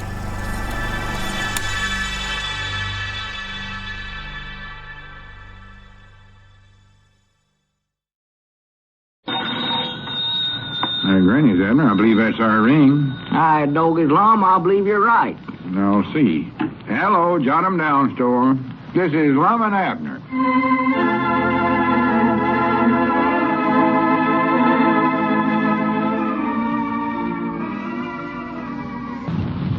And now, let's see what's going on down in Pine Ridge. Well, The old fellows finally discovered that they didn't need a poetic license to write verses for their new greeting card business, so they're forging ahead in this enterprise. However, they were forced to interrupt their poetic activities long enough to attend a first aid class today. And so as we look in on the little community, we find Mousey Gray in charge of the Jot-'em Down store and library, as well as the Edwards and Gray Publishing Company. Cedric Wehunt, who is still having trouble with his love life, has just entered. Listen. Oh, hello, Cedric. Hello, Mr. Mousey. Whereabouts are Mr. Lum and Mr. Abner at? Why, they went to some kind of a first aid class, they said, Cedric. Oh, well, I reckon I better be going then. Well, maybe I can help you, Cedric. See, they left me in charge of both the store and the publishing company. Did you want to get some greeting cards? No, Mom, I just want to say goodbye, that's all. Goodbye? Are you going someplace, Cedric? Yes, Mom, I'm going up in the hills and hermit myself, I think. Hermit yourself? Well, what do you want to become a hermit for, Cedric? Because I hate and despise Gomer Bates, that's why. Gomer Bates? Is he still going with your girl, Clarabelle? Yes, Mom. I hope I never see him or Clarabelle neither one again as long as I live. Hate and despise both of them. Well, now, don't be too hasty and rash, Cedric. Why don't you have a nice long talk with Clarabelle? She won't talk to me. Just hangs up the telephone receiver when I first call her. Well? I bound you she'll be sorry when she finds out I went and hermited myself, though, I'll bet you. Well, that won't win her back for you, though, Cedric. That'll just give Gomer all the more chance to take her places. No, I don't care. I've already picked out a cave for myself, and I'm heading for it right now, too, I bet you. Well, are you really going to live in a cave, Cedric? Sleep there and everything? Yes, Mom, I'm going to stay there all the time, I think. Well, except for meals. I'm coming home for my meals. Might sleep at home, too, if it gets too cold up there. Maybe I'll just be a daytime hermit. Well, are you going to stay up there in between meals? Yes, Mom. That is, if I have time. See, I have to come in town a couple of times a day. Oh, to get your mail, huh? Yes, Mom, and to play the pinball machine. I wish they'd made caves with pinball machines in them. That's what I wish. Well, I think you're making a mistake, Cedric. I think that you should stay right here and fight for the woman you love. There ain't no woman I love, though. I hate and despise her now. Oh, no, you don't, Cedric. I can tell. You love Clarabelle. When a fella hates a girl, that's a sure sign that he's in love with her. Sure enough? Yes, it is, Cedric. How do you know? Oh, well, I know all that stuff, Cedric. See, I learned about life when I was an editor back in Iowa. Editor? Yes, sir. I never knowed you was an editor. Well, the Young Men's Saturday Afternoon Bicycle Group used to get out a little newspaper once a month. I was editor of the Love Advice column. Oh, well, that don't help me none. Yes, it does, too, Cedric. Now, if you'll just wait till Lum and Abner come back, why, we'll go over to my house and read all the columns that I wrote, and maybe we can find a case just like yours in there. Well, I can't wait till I got to get to my cave, I think. Well, now, don't do that, Cedric. That's a mistake. Now, you just stay right here and be firm. Be firm? Why, yes, that's the first advice that I always gave a young man. Be firm. Be dominant. Show Clarabelle who the master is. Master? Yes, sir. Who is a master? Why, that's you, Cedric. And you've got to prove that to her. That's the way that you can win her back. Be a caveman type. Well, that's what I'm in on doing, going to live in a cave. Well, I don't mean that. I mean use caveman tactics, Cedric. Be rough with them like I am. Use caveman what? Tactics. Well, I can't even say that. Well, that's just to act like a caveman, Cedric. That's what that is. Tactics. Yeah, be rough with them. That's the way I am, Cedric. Are you rough, Mr. Mousey? Oh, I'm awful rough. See, that's how I won Gussie for my bride. You can do the same thing, Cedric. Yeah, but I don't want to win Gussie. Well, I mean that you can do the same thing with Clarabelle. Oh, well, Clarabelle won't talk to me long enough to give me time to get rough and tell her who the master is or nothing. Well, that's... them tactics. Well, you just have to be extra firm then, Cedric. Gussie wouldn't hardly talk to me at first. I tried my best to talk to her, and she just didn't want to have anything to do with me. She never? No, sir. But sort of like Miss Clarabelle. I didn't let that stop me, though, Cedric. I was dominant. You was? I looked her right in the eye and said, "Woman, if you don't marry me, I'm going to beat you." Did you sure enough say that to Miss Gussie? Yes, sir. She just laughed and said that I was too little to beat her. Well, sir, that sort of made me mad, Cedric, and, well, the next thing I know, I raised my arm and struck her. Did you actually hit her? Yes, sir, I certainly did, Cedric. What'd Miss Gussie do? Well, the next thing I remember, she was picking me up off the floor, and then she kissed me. Oh, kissed you? Yeah. And now, why, she's Mrs. Llewellyn Snavely Gray. I know you married her. And a mighty fine housewife, too, Cedric. Seems just like a mother to me. Well, that sounds like a good idea, Mr. Mousey, but I don't believe it'd work for me, though. Well, why wouldn't it, Cedric? Well, I don't think Clarabelle could pick me up. I'm too big. Well, that's not the idea, Cedric. Reckon I better just go up to the cave and start hermiting. Well, now, wait, Cedric. You want to win Clarabelle back, don't you? Well, yeah, I reckon I do, Well, now, here's how to do it. You just go over to her house. I don't want to go over there, though. Gomer Bates is more likely there, and I hate and despise him. Well, in that case, why, the first thing to do is just break down the door, Cedric. Walk over to that Gomer Bates and pick him up and Pick Gomer up? Why, yes, sir. Pick him up and throw him right out of that house. I thought Clarabelle was supposed to pick me up. Well, no, you see, you've got that a little wrong, Cedric. See, after you've thrown Gomer out, why, then you pick Clarabelle up and throw her in a chair and say, "Woman, I love you. I'm the master." Oh, I couldn't do that, Mr. Abner. Clarabelle will think I was touched. Why, no, she wouldn't, Cedric. I might hurt her, though, and then she'd get mad, sure enough. Well, yes, she would get mad. Of course, they always act that way, Cedric, but really, they like it, I'll tell you that. They do, huh? Yes, sir. Women are sure silly, ain't they? Oh, yes, they are, Cedric. Well, I reckon I better get on up to my cave now. It's getting late. Well, now, wait a minute, Cedric.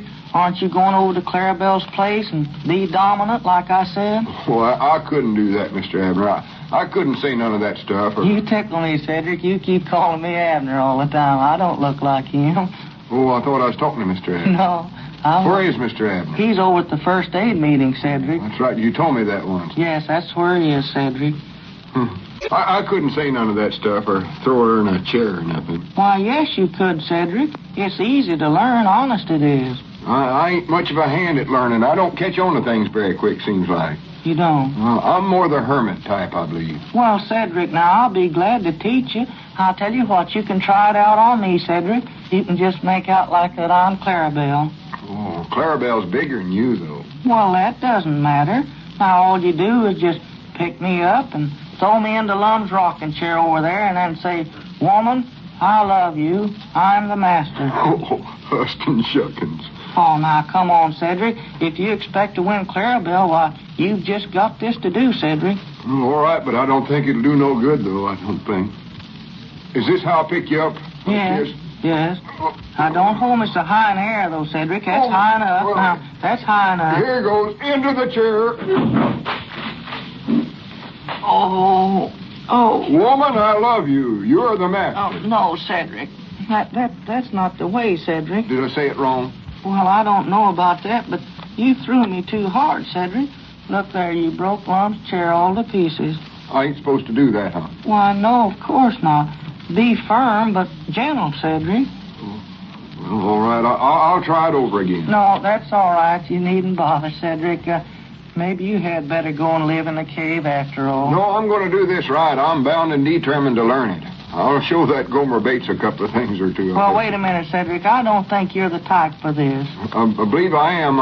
Sit still, Mr. Mousey, or I can't hold it. Get hold of it. Here you go, Mousey. Now, Cedric, put me down. Now, please, Cedric, I'll use Mr. Abner's chair this time. Please put me down, Cedric. Don't worry, Mousey.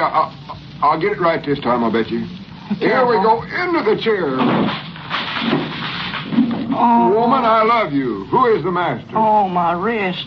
Oh, my wrist. Oh, did I hurt your wrist? Yeah, I'm afraid I sprained it, Cedric. I tried to catch myself there. Too hard again, I reckon. I don't know what's the matter with me. Here, let's try it once more, Mr. Howdy, Mouse, and everything. Well, for the land's sake, look at there, Lum. Grannies, what's going on here, anyway? Who broke them chairs? Get up off the floor, Mousey. Hello, Mr. Lum, Mr. Abner. What you fellers been doing here, Cedric? Well, Mr. Mousey's learned me how to be firm and domino and win back Clarabelle. Yeah, but what's wrong with Mousey? Looks like he's hurt. I am hurt, Abner. Granny's, Abner. This looks like a good chance to use that first aid stuff we just been learning. Yeah, lucky thing we went to that class today, Mousey. Yeah. Whereabouts are you hurt?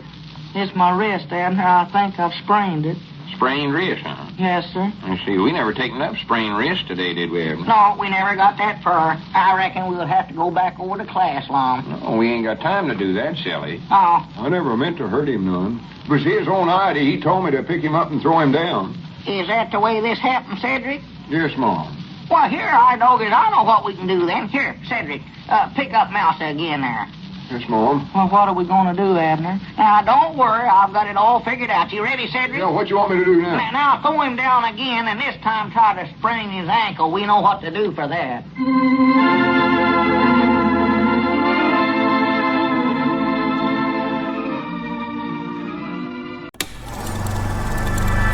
You are now tuned into Then Radio.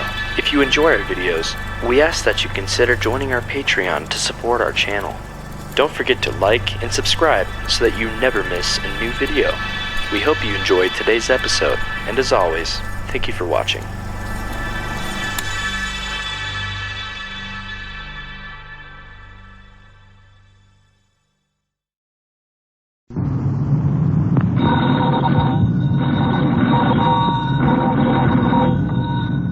Granny's, Abner. I believe that's our ring. Aye, doggies, Lum, I believe you're right. I'll see. Hello, Jot 'em Down store. This is Lum and Abner.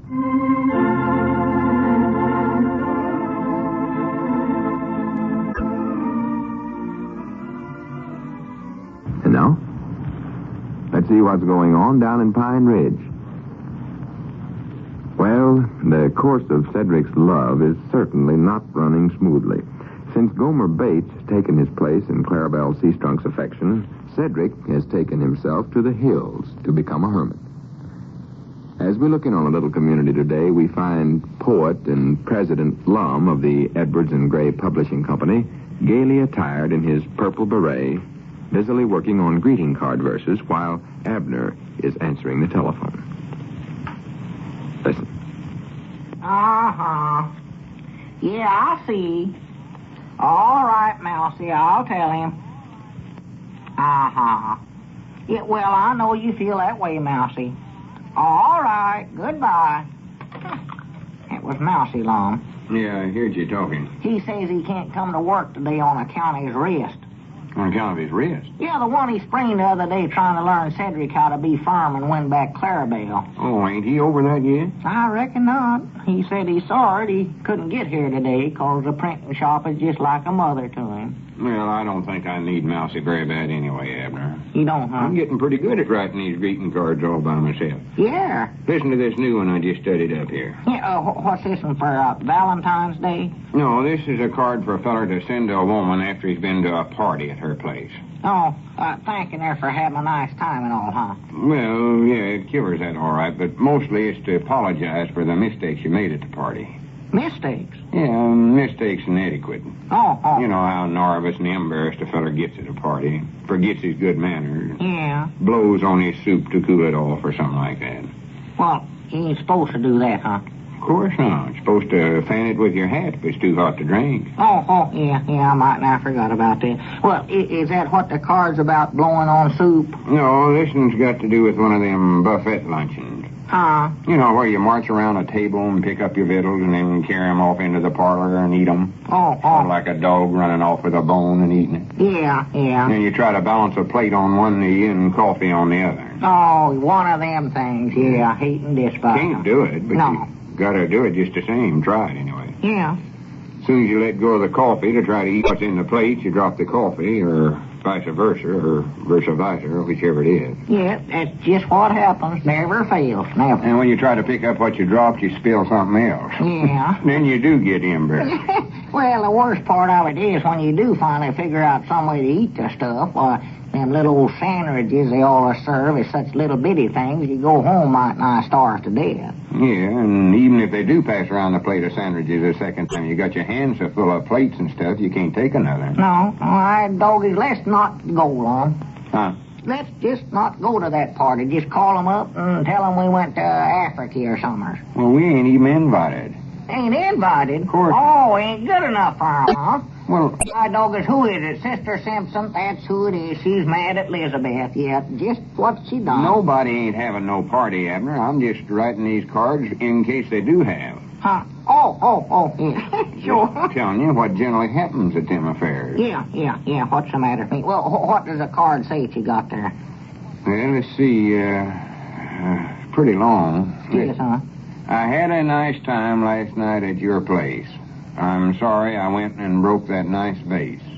Did you break a vase, too? Well, you most generally always break something. Vase is the only thing that rhymes. Oh, you're supposed to break things that rhyme, huh? Yeah, you could just break a vase every time, and you know you could use a card. That's the thing to do. Forgive me for dropping my spoon on the floor, but it fell from the cup when I was trying to pour. Trying to pour what? Well, let me finish and you'll find out. Oh. That awful hot coffee into my saucer. I hope I never ruined the antimacassar. Well, that's a good one. Good for you, Lum. I had to change that antimacassar. I think it's antimacassar, but rhymes better this way. Well, you could say sasser. That's what Grandpappy Spear says anyway. All he's talking about is sasser. He don't know. That's pretty good, ain't it? Oh, yeah, that's the best one I've I'm heard. proud of myself on that. Well, how many of them are you going to print? Oh, well, come in, Cedric. Not very wonderful world.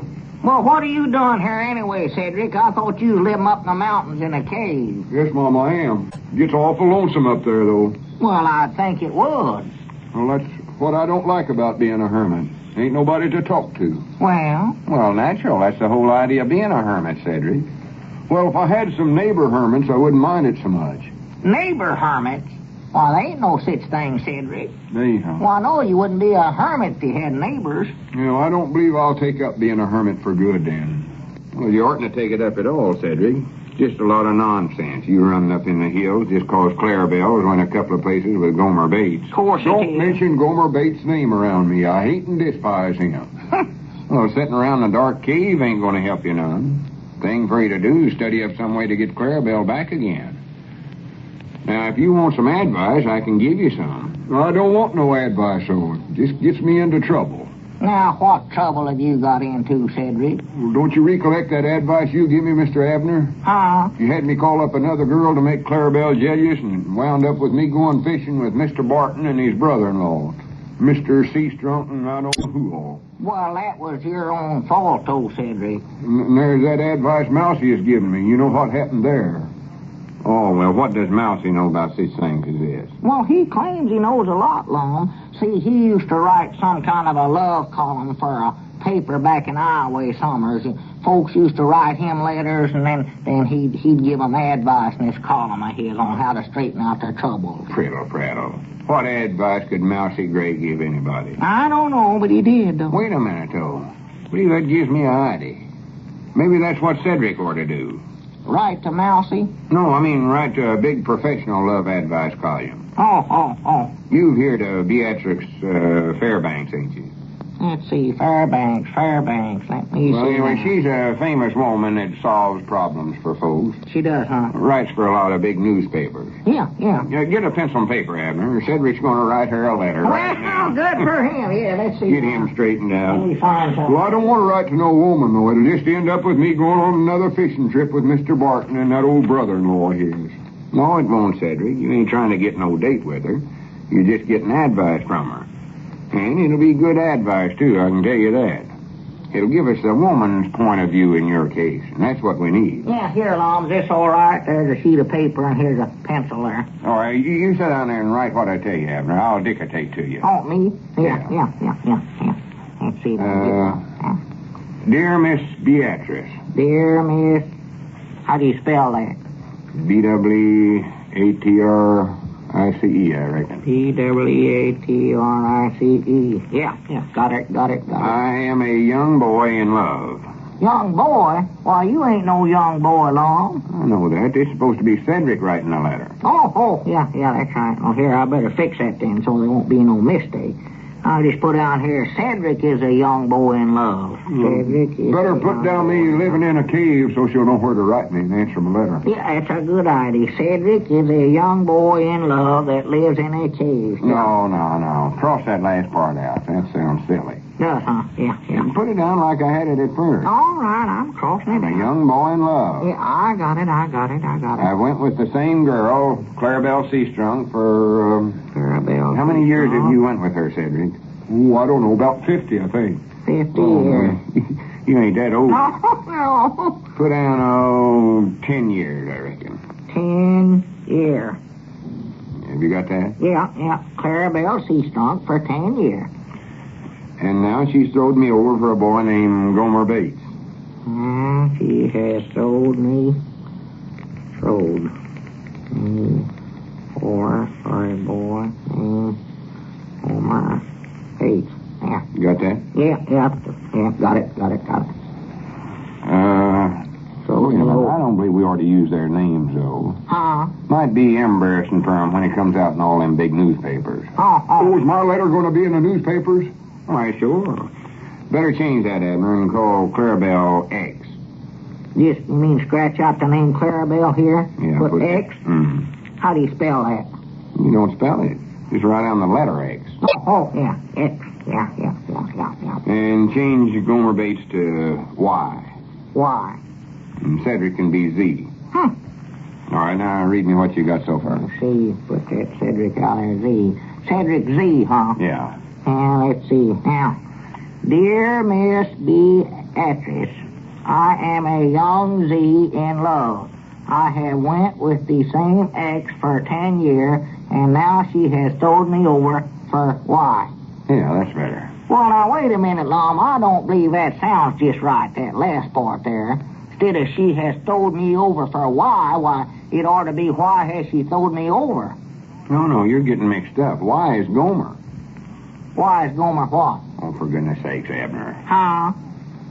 Well, I just said why is Gomer what? Gomer ain't nothing. The Y stands for Gomer. Maybe we ought to change that to another letter so you won't keep on getting mixed up. Yeah, let's change it and make him W. W, huh? I think I'd like to be W. That's my favorite letter. All right, you can be W and Gomer can be R. Gomer R. You ready now, Abner? Yeah, Cedric's a young W now instead of a young Z, huh? Yeah. All right, put this down. Tell me, Miss Beatrice, how can I... Now, wait a minute, who's I? That's Cedric.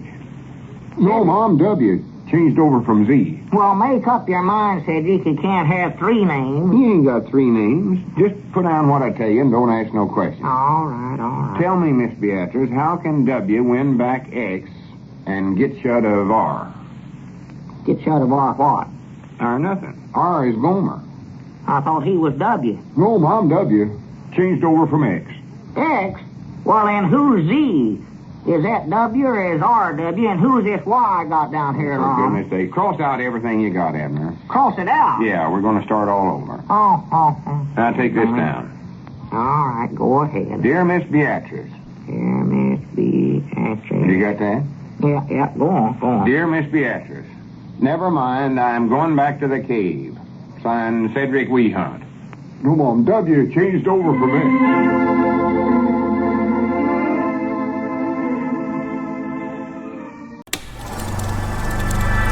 You are now tuned into Then Radio.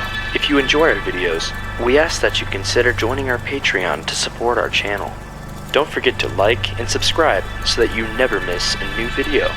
We hope you enjoyed today's episode, and as always, thank you for watching.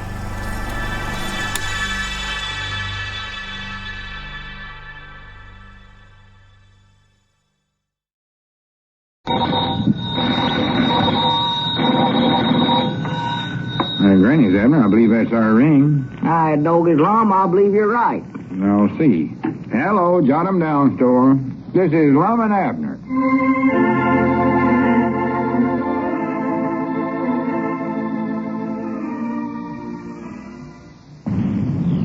Now, let's see what's going on down in Pine Ridge. Well, the sad case of Cedric's blighted love life is still far from being solved. The sage advice of both Lum and Abner, as well as Mousey Gray, has failed to put Cedric back into the good graces of Clarabelle Seastrunk, and Gomer Bates continues as the #1 man in her love life. As we look in on the little community today, we find Abner in the Jot 'em Down store and library. Lum is busy working on his greeting card verses, and Grandpappy Spears is reading at his favorite place at the library table. Listen. Yeah, for the land's sakes. What's the matter, Grandpap? I do know. Huh? Steve Lysack won the one-man single-blade national canoeing championship in 1936. Steve Lysack? Yes, sir. Won the canoeing championship in 1936, according to the almanac. Well? One-man single-blade canoe. Well, did you know that feller, Grandpap? Huh? Did you know Steve? No, I don't believe I ever did, Abner. What sort of a looking feller is he? Well, how would I know? Well, you ought to know what your friends look like. Huh? How could you ever tell it was him if you didn't know what he looked like? Grandpap, he ain't no friend of mine. He ain't? No, sir. Well, what don't you like about him? Well, I like him fine. I just don't know him, that's all. Don't know him? What'd you bring his name up for then? Grandpap, I never brung his name up. You was the one. For goodness sakes, can't you two hush up for a few minutes and let a feller get some work done? I can't concentrate on these greeting card verses with all this prattle going on. Well, Grandpap started, Lum. He said that a feller by the name of... I know what he said. Just forget it. Drop the subject. Well, it was Grandpap's fault, that's what it was. Well, listen to this, Abner. Here's something about that friend of yours, Steve Lysack. He won a canoeing championship in 1936. It says right here now. Lum, I believe that was our ring. Yeah, I heard it. Granny, if it ain't one interruption, it's 6 or 7 others. Hello, jot 'em down, store and library, Eddards and Gray Publishing Company, L. Eddards, President speaking. Shut up, Abner. Huh? Excuse me. Oh, hello, Luke. Things I never done. No, I ain't saw him today. He done what? Well, I do know. Yeah, that does sound sort of serious to me. Well, I'll have a talk with him next time he comes in the store. Oh, the fella named Steve. But... Yeah, well, much obliged for telling me, Luke. Not Lysack. All right.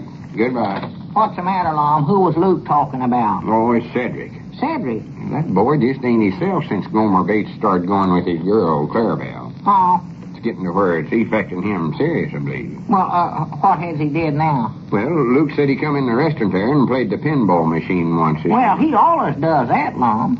He ain't never won nothing on it, though. Well, that's the curious part. This time he finally won. Cedric won? Yes, sir. Well... Won 2 free games. 2? Finally succeeded in realizing his lifelong ambition. Well, I do know. Good for Cedric. I know he's happy. But he never taken his free games. Never taken? Just walked out of the restaurant. Never even played one free game. Why, for the land's sakes. I doggy, that boy must be sick or something. Yeah, love sick, more than likely. Yeah. But we got to do something to get him and Clarabelle back together again before he throws himself in a mill pond or some such foolish thing as that. Well, I don't know what we can do, Lum. We've tried might nigh everything I know of to do. We've all given him advice and such as that. Yeah, I know, but it don't seem to work. No, you can't get Cedric to do nothing for himself. Just moons around like a lost calf. His mama says he won't hardly eat nothing at all here lately. Just sits there and looks at his victuals, won't eat them. That ain't like him. No. Bound you he's lost 12 or 10 pounds here late. Yeah, he's looking poorly, too. Oh, yeah. Well, I'd love to help him, but, me, I don't know what else to suggest for the boy to do. We just got to study up something. That's all there are to it. Yeah, or two.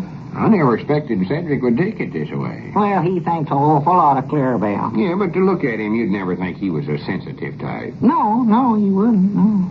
Have you got any ideas, Cedric and Clarabelle back together? We're afraid Cedric might do something desperate here if we don't get them made up to one another again. Well, now, let's see. You come to the right feller, all right, for advice. I did, huh? Yeah. Come to think of it, Cedric's case is an awful lot like the case of a young feller I used to know. This ain't the feller that won that canoe race, is it? No, this feller's name was Ballard Gilroy. Well, you recollect him, don't you, Abner? Ballard Gilroy? No, I don't believe I do, Grandpa. Oh, sure you do. He's a Cherry Hill boy. No. Yeah, second cousin to Virgil B. Breckenridge. Well, used to be the barber over at Odin. Yeah.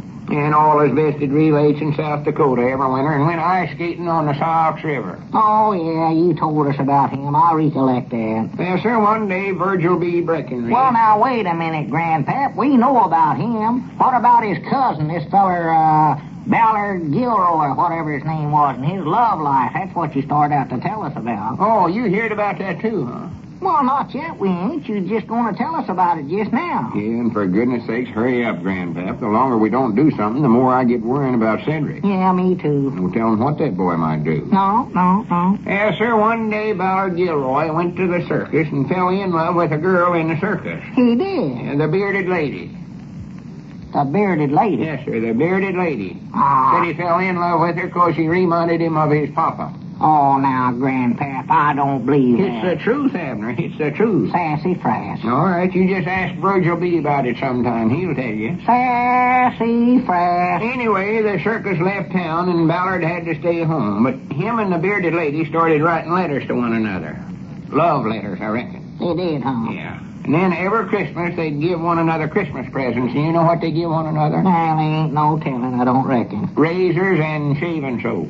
Oh, Grandpa. Not making it up, no You secret. are done it. I can Just tell a by minute looking here. at This you. ain't helping us none.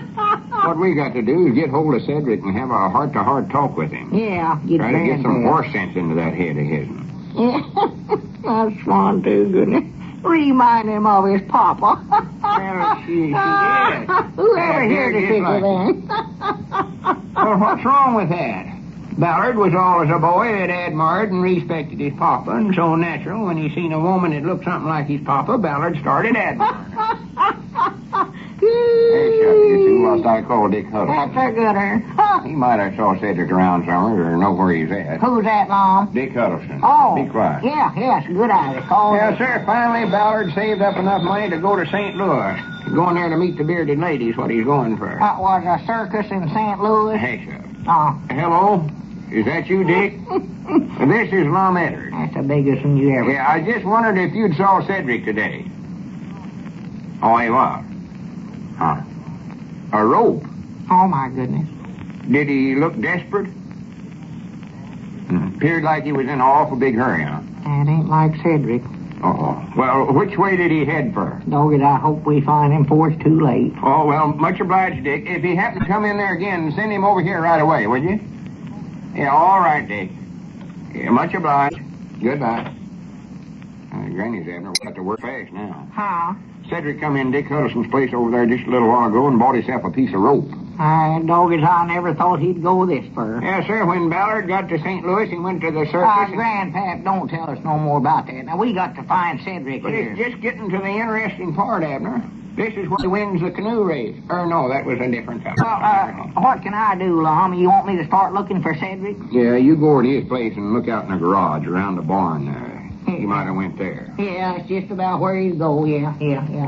And when Ballard got to circus, he went into where the sideshow was at, and what do you know? They had a different bearded lady. Lum, whereabouts is my hat? Have you saw it? Don't take time to find your hat now. Oh. Yes, there was a different bearded lady this time. Here it is. But this one never reminded Ballard of his papa. Well, now, what'll I do if I find Cedric over there, Lum? This one reminded Ballard of his uncle, his Roy. Grandpap, be quiet. I'm trying to ask Lum a question. Yes, sir. After Ballard got to talking to this new bearded lady, he discovered that it actually was his Uncle Roy. He was just dressed up like a woman. Doggies, Lum, look out there in the road. What is it? It's Cedric walking right down the middle of the road there. Look at there. Has he got the rope with him? Yeah, and there's a bunch of young'uns following him, too. Oh, my goodness. Hurry up. Run to the door there and holler at him. Yeah, I'll get him. Yes, sir, you could have knocked Ballard over with a feather whenever he discovered that was his Uncle Roy. He was always fond of his Uncle Roy. Hey, Cedric, come in here a minute. I hope he comes in. Is he coming, Abner? Yeah, he's coming. Hurry up, Cedric. Now, be careful now what you say to him. Yeah. One wrong word to a sensitive boy like him, and he's liable to strangle himself or something like that. Oh, yeah, I'll watch it. Come on, easy about it. Yeah. Come on in, Cedric, old boy. Come in. What, Mr. Abner? What, Mr. Lum? Hello, Cedric. What was it you fellas wanted? Well, come on in and sit down, Cedric. We wanted to talk to you a few minutes here. Well, I ain't got much time. I'm in an awful big hurry. Yeah, well, that's all right. You can take a little time here. Yeah, maybe you ought to leave that rope with us, Cedric. Oh, no, Mama. I need this rope. No, you don't now Yes, either. Mom, I do done it. I need it to rope off a place where the folks can stand and watch. Stand and watch what, Cedric? Stand and watch me play 2 free games on the pinball machine. I finally beat the doggone thing.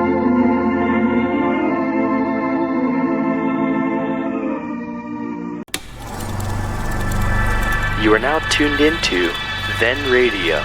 If you enjoy our videos, we ask that you consider joining our Patreon to support our channel. Don't forget to like and subscribe so that you never miss a new video. We hope you enjoyed today's episode, and as always, thank you for watching.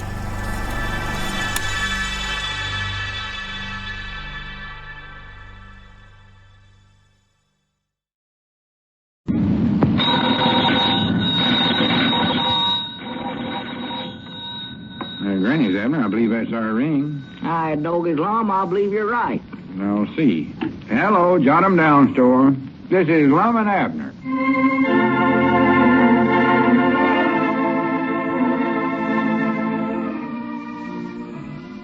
And now, let's see what's going on down in Pine Ridge. Well, Cedric's long-awaited triumph over the pinball machine at Luke Spear's restaurant brought new joy into his melancholy life and made him forget his romantic troubles. Lum and Abner have ceased to worry about Cedric now and have renewed their attention to the many duties of their combined store, library, and publishing company. As we look in on the little community today, we find Lum in the Jot 'em Down store. Abner is just entering. Listen.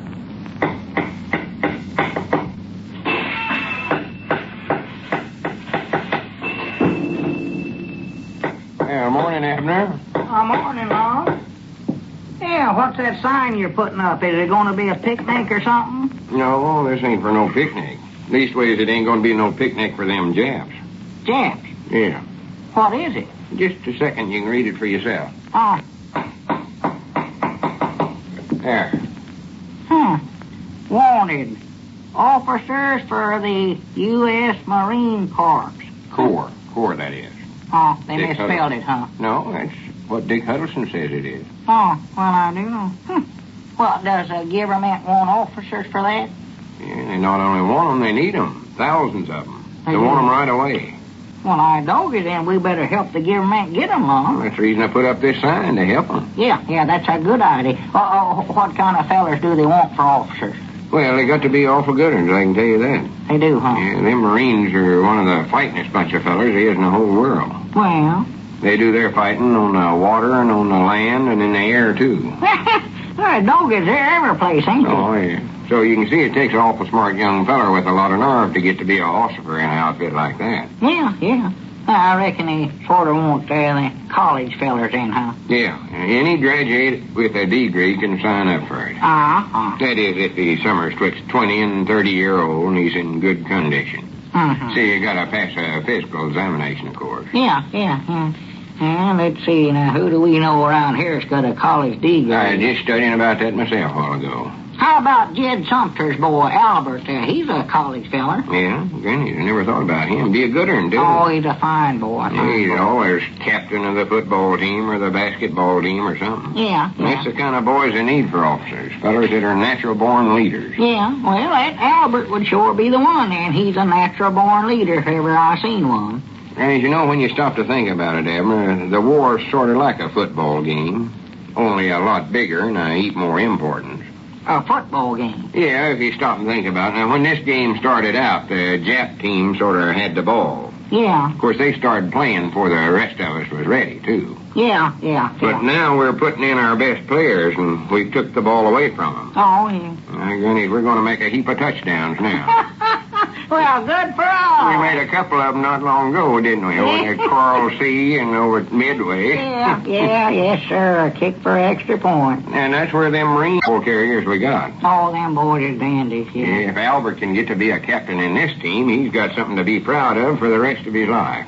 Yeah, wait a minute, Lum. I just happened to think here. Albert ain't done with college yet. Well, that don't make no difference. Well, what I mean is, he ain't gonna get his degree till he gets through college. I know, but according to this here poster, the government sent us, he can sign up anyway. He can? Yeah, no matter if he's a senior or a junior or a freshman or a sophomore or what he is. Huh. Of course, it says here that he has to be young enough so he'll get his degree before he gets to be 27-year-old. Yeah. Well, now, how can he get a degree if he's college to go in the Marines, though? Well, he don't leave college. The idea is that the Marines will accept the boys that's still in college now. But they won't be called till after they graduate. Oh, I see. Yeah. That gives Albert a chance to sign. Sure. Of course, I wouldn't be a bit surprised if he ain't already dead. No. Knowing Albert like I do. No, I wouldn't either. Just about what Albert do. Well, let's see now. Who else can we think of around here? There ought to be somebody. Oh. Howdy, Mr. Lum. Howdy, Mr. Abner. Howdy, Cedric. Come on back. My doggies, that's an awful long face you got on there today. It's the only one I got. Are you still mooning around, Cedric?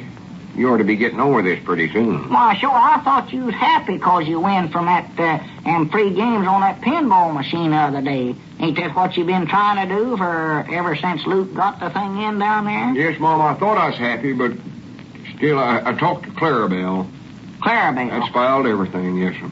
Oh, what'd she have to say? Well, I figured she'd admire me for finally beating the pinball machine, but she said that weren't nothing. She did, huh? She said Gomer Bates never wasted his time on no such foolish things as pinball machines. Is that what she actually said, Yes, Cedric? Mom, she sure said it. Well? Pinball machines ain't foolish things at all, are they? Well, of course they are, Cedric. Yeah. Clarabelle's right. Growed-up boy like you oughtn't to be wasting your time over there playing with that thing. No. If you want to win back Clarabelle Seastrunk, you got to actually do something that she can admire you for. You got to make a success out of yourself. That's what you got to do. Yeah. But I don't know nothing to make a success out of myself with, though, hardly. Well, there ought to be something, Cedric, for you to do. Maybe you could take over your Paul's blacksmith shop down there. Wait a minute, though, I know. How about that poster? Mom? That poster there, look there. Right behind you there. Oh. See there? Wanted. Officers for the U.S. Marine Corps. What is that word, Lum? Corps. Why not get Cedric to be one of them, Lum? I know Clarabelle admire him for that. Well, natural. That's the best thing a young feller can be, but I feared Cedric ain't got, what do they call them there? The qualifications. No, Mom, I ain't got none of them, I know. Had the mumps once, but I got over them. Well, now, whereabouts can he go to sign up, Lum? Yes, Mom, I'd like to get started on it right away. Hope they got generals in the Marine Corps. That's what I'd like to be, a general, I think. Well. Well, now, wait a minute, Cedric. You can't sign up because they wouldn't even take you in the draft. You got a 4F classification. Yeah, that's right, ain't it? Yeah, them flat feet of yours, Cedric, I don't believe they'd ever take you. Well, I'll bet you I can walk further than any of them. They said I couldn't march. I can go out coon hunting or possum hunting of a night and walk all night long. I'd just like to get some of them fellers and walk them some night. Well, I don't know about that, Cedric, but with them feet like you wear your socks out in the instep, Cedric. You ain't gonna take nobody like that. You look like you're standing on skis there. Yeah, you look like a rock if you're standing. Why, sure you do. Lord, Josh, me. No, well, I believe I'll sign up anyway. Maybe they're different from the Army. No. I think that's what I'd like to take up, being an officer in the Marines. But you can't, Cedric. You ain't got no college degree. I ain't, huh? Why, of course not. Yeah, but Lum, a poster says that they can sign up even though they ain't got no degree. It says that they'll get called later on when they graduate. Now, how could Cedric graduate from college? He ain't never even finished grammar schools. Oh, that's right, ain't it? Yeah. Well, maybe I'll just skip grammar school and go right on into college. I believe that's what I'll do. Well, I don't believe you can do that, Cedric. Yes, Mom, I can. It was just on account of them little chairs that I give up grammar school. I got too big for them. Couldn't get my knees up under the desk. But I bound you they got chairs in college that's big enough for me. Why, sure, I reckon they would. I know Albert Sumter. He's a pretty big boy. Well, it takes a heap more than just having a chair big enough for you to get you into college, I can tell you that. Does, huh? And it takes more than just a college education to get to be an officer in the Marine Corps, too. Takes a feller that's way above the average. Well, am I above the average, Mr. Lum? Well, not exactly, Cedric.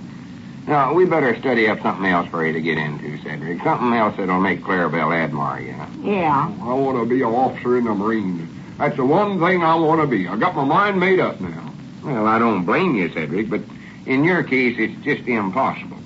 You ain't got the qualifications, and that's all there are to it. No. I'd love to recommend you, Cedric, much as they need young fellers to become officers, but it just can't be done. No, you'll have to become something else, Cedric. A good blacksmith like your pa or something like that. I don't want to be no blacksmith. I want to be a Marine officer so as I can get to sing that song they always sing. from the halls of Montana-Zuma. That's Montezuma, Cedric. Montana somewhere else, I think. That's a state. Whatever it is, I want to sing it. From the halls of Montezuma, from the shores of Tripoli. Yeah, I can sing that good. I done learned it. Yeah, yes, you Cedric, have. I hate to keep breaking your heart this way, but you might just as well make up your mind that you can't get in. Are you sure I can't, Mr. Lum? Yeah, Cedric, might just well face the facts. Oh, doggone it anyways. I believe I'll go home and ask my papa, see if he knows some way I can get in there. Well, you can go home and ask him if you want to, Cedric, but it won't do you no good. No. Well, I'm going to try anyway. I'll see you fellas later. Yeah, all right, Cedric. So long. So long. Doggone.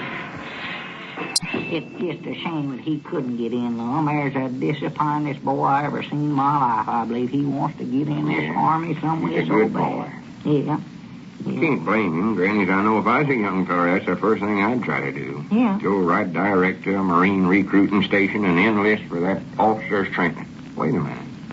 What was that age limit on the poster, Ed? Oh, it ain't no use, Lum. I studying about there. You can't be over 30. Oh, you study medicine. Yeah. Yes, right. You reckon if I shaved off my mustache and you got shut of your whisker, no, I reckon not. No, I'm sure that recruiting feller'd still be able to tell, Lum. Besides, mean, you ain't got no college degree neither, Lum. Yeah, that's right. No.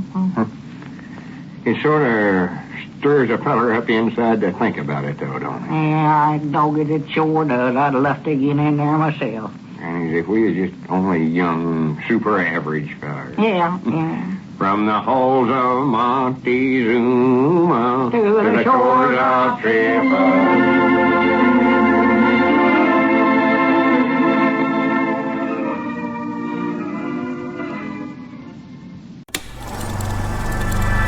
You are now tuned into Then Radio. If you enjoy our videos, we ask that you consider joining our Patreon to support our channel.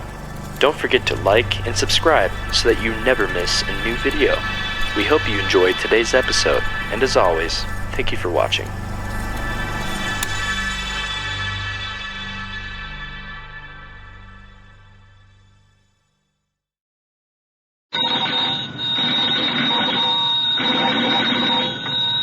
Granny's, Abner, I believe that's our ring. Aye, dog is Lum, I believe you're right. I'll see. Hello, Jot 'em Down store. This is Lum and Abner.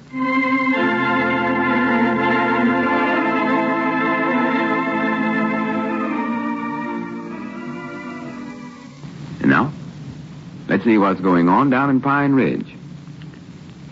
Well, Cedric still has not been able to patch up his troubles with Clarabelle, but nobody seems to worry much about it anymore, except Cedric.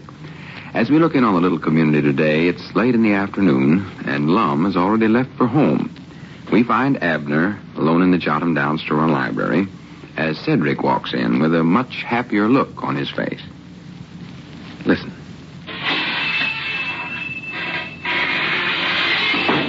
Wonderful world, Mr. Abner. Huh? Oh, well, wonderful world, Cedric. Sure is, ain't it? Hey, doggies, you look mighty chipper today. You got things straightened out with Clarabelle again, have you? Yes, Mom. Got everything all straightened out now, please. I'm glad to hear that, Cedric. Tell you've been giving us and yourself and everybody else a heap of trouble around here with your romantic problems. Yes, Mom, I reckon I did all right. But that's all over now. Well, when was it that her and you made up, Cedric? Well, we ain't exactly made up, Mr. Abner. Oh, you ain't? No, Mom. See, here's how it is. About 3 or 4 months ago, her and me got ourselves engaged. Engaged? Yes, Mom. Why, Cedric, we hunt. I never knowed that. Yeah, I never told nobody. Well, why didn't you tell me and Lum? Well, it was a sort of a secret engagement, I think. Oh, I see. Secret, huh? Yes, Mom.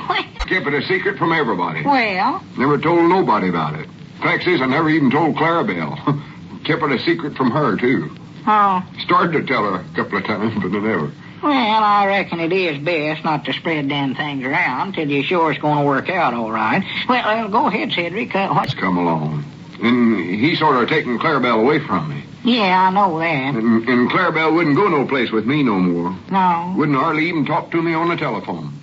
Then her and her little sister told me she never wanted to see me again in her whole life as long as she lived. Oh, well, she oughtn't to have said that now. And then this morning, her little sister told me that Clarabelle was going steady with Gomer and they was fixing to get engaged. Oh, my goodness. So here's what I decided to do, Mr. Abner. Well, now, Cedric, I hope you ain't studied up nothing rash. Well, I believe it's the thing for me to do, though, Mr. Abner. Well, I hope it's the right thing. What is it? I've got my mind made up. Well, what is it, Cedric? Mr. Abner, I've decided I'm going to break off my engagement with Clarabelle.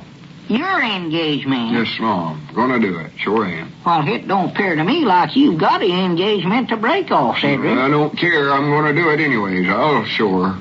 Well, things being like this, I reckon that is the best altitude for you to take, Cedric.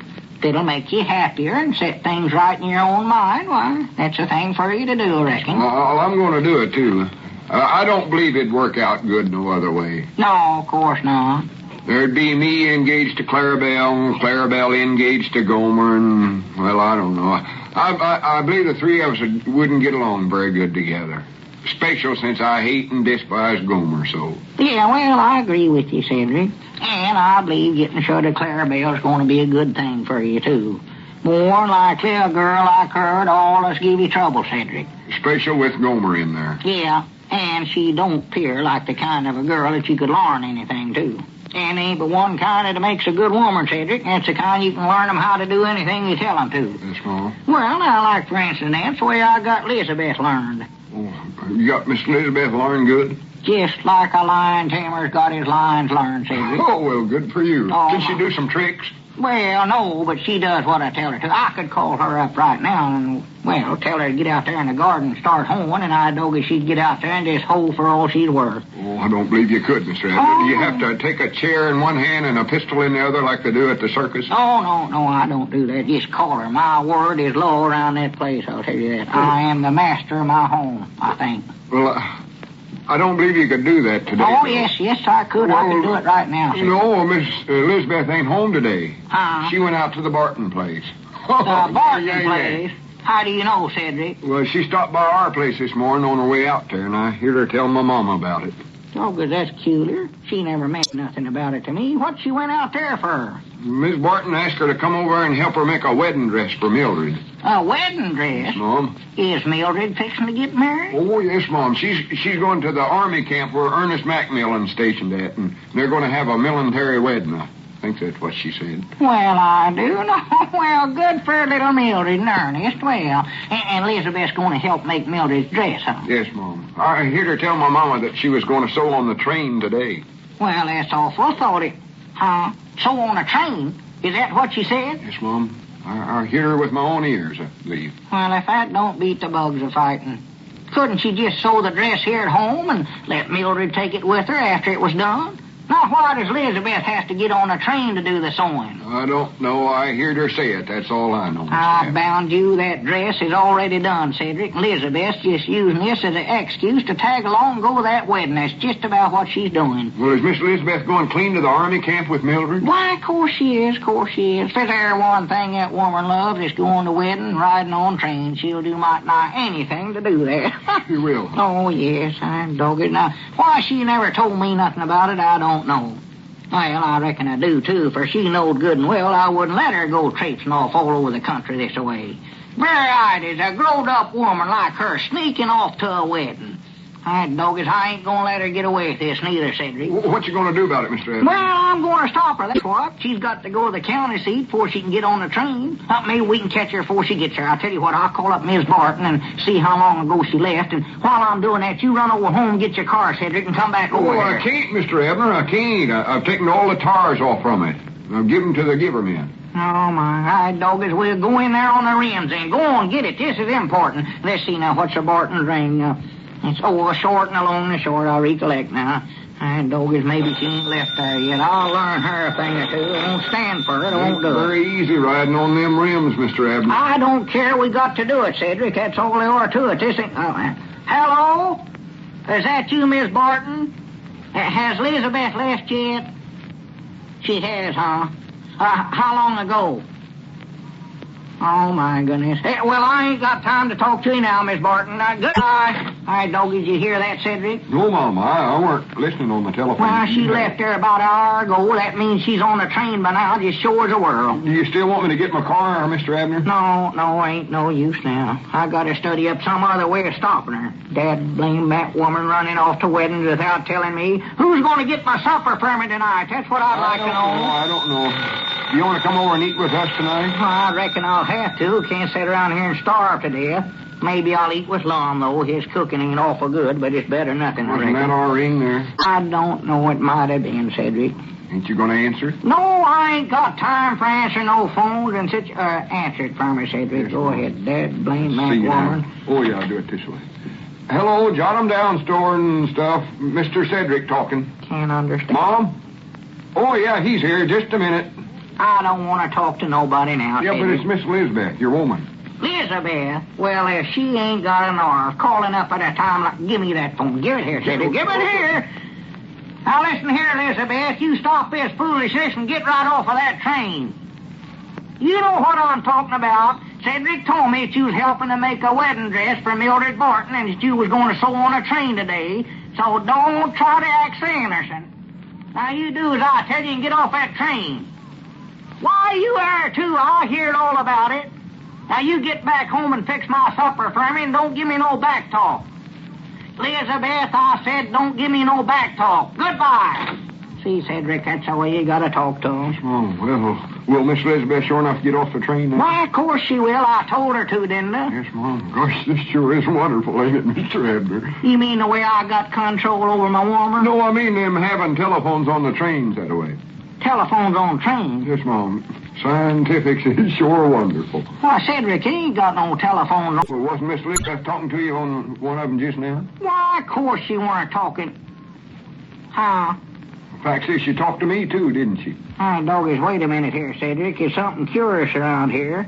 She couldn't have been on no train. She couldn't, huh? Why, of course not. Fair eyed is her trying to make me believe she's on a train when she weren't at all. I'll bound you she's right here in town, Summers. Might even be over home for all I know. Well, how'd she get there so fast, reckon? I don't know, doggy, Cedric. I don't know what's getting into that woman. On the rims, I bet you. No, she never told me no stories like this before. I've got to give her a good talking to. I can see that right now. Yes, sir, that's just what I'm going to do. Wasn't that your ring again, Mr. Abner? I answered, Cedric. I got to study on this for a while. Can't understand. Look at somebody calling from a train. I love it. Hello, jot 'em down store and Cedric Lee Hunt talking in the library. Mom? Well, as I've got her... No, Mom, he's feeling all right, I think. Yes, Mom. Yes, Mom. All right, I'll tell him. Goodbye. There's Miss Elizabeth again, Mr. Abner. Elizabeth? Well, where'd she try to make out like she's calling from this time? From home, I reckon, 'cause she said just called up the other time to find out why you ain't got home to supper yet. Huh? She says it's all ready for you. Oh, so she's finally decided to get my supper ready, huh? Well, all right, hand me my hat there, Cedric. Yes, Mom. You want me to lock up for you? No, sir, we'll lock up together, Cedric, 'cause I'm going home with you. With me? Yes, sir, I'll show that woman a thing or two. You've just got to treat 'em this way, Cedric. It's the only way to learn 'em. All the way.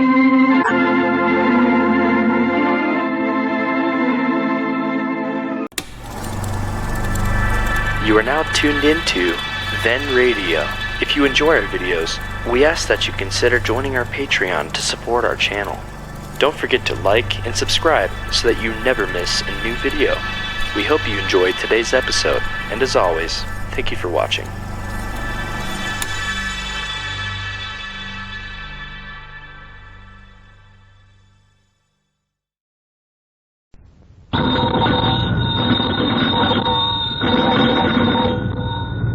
Granny's, Abner, I believe that's our ring. Aye, doggy's Lum, I believe you're right.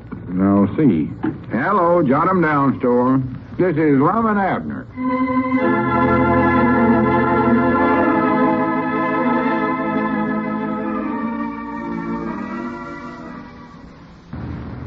And now, let's see what's going on down in Pine Ridge. Well, Cedric finally managed to adopt a philosophic attitude toward his lost love, Clarabelle Seaskunk. But Abner, in helping Cedric arrive at this point of view, got himself into the doghouse with his wife, Elizabeth.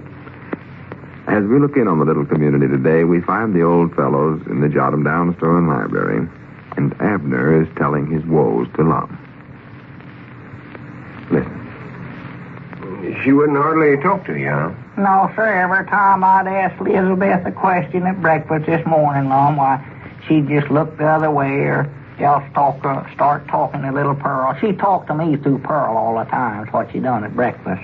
Talk to you through Pearl. Yeah, she wouldn't talk to me, She'd say to Pearl, ask Mr. Peabody if he'd care for another biscuit, and ask your Pa if he wants another egg, and all such as that. Made little Pearl ask me, Well, exactly how did all this start, Abner? What's Elizabeth so upset about? Why, there ain't nothing for her to be upset about, Mom. Well, it is not actual.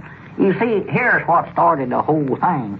The other day I heard that Elizabeth was helping Miss Barton make a wedding dress for Mildred. That's Miss Barton's daughter, She's going to get married. Yeah, I heard about that. Her and the oldest Macmillan boy, one that's in the army. Yeah, that's the one.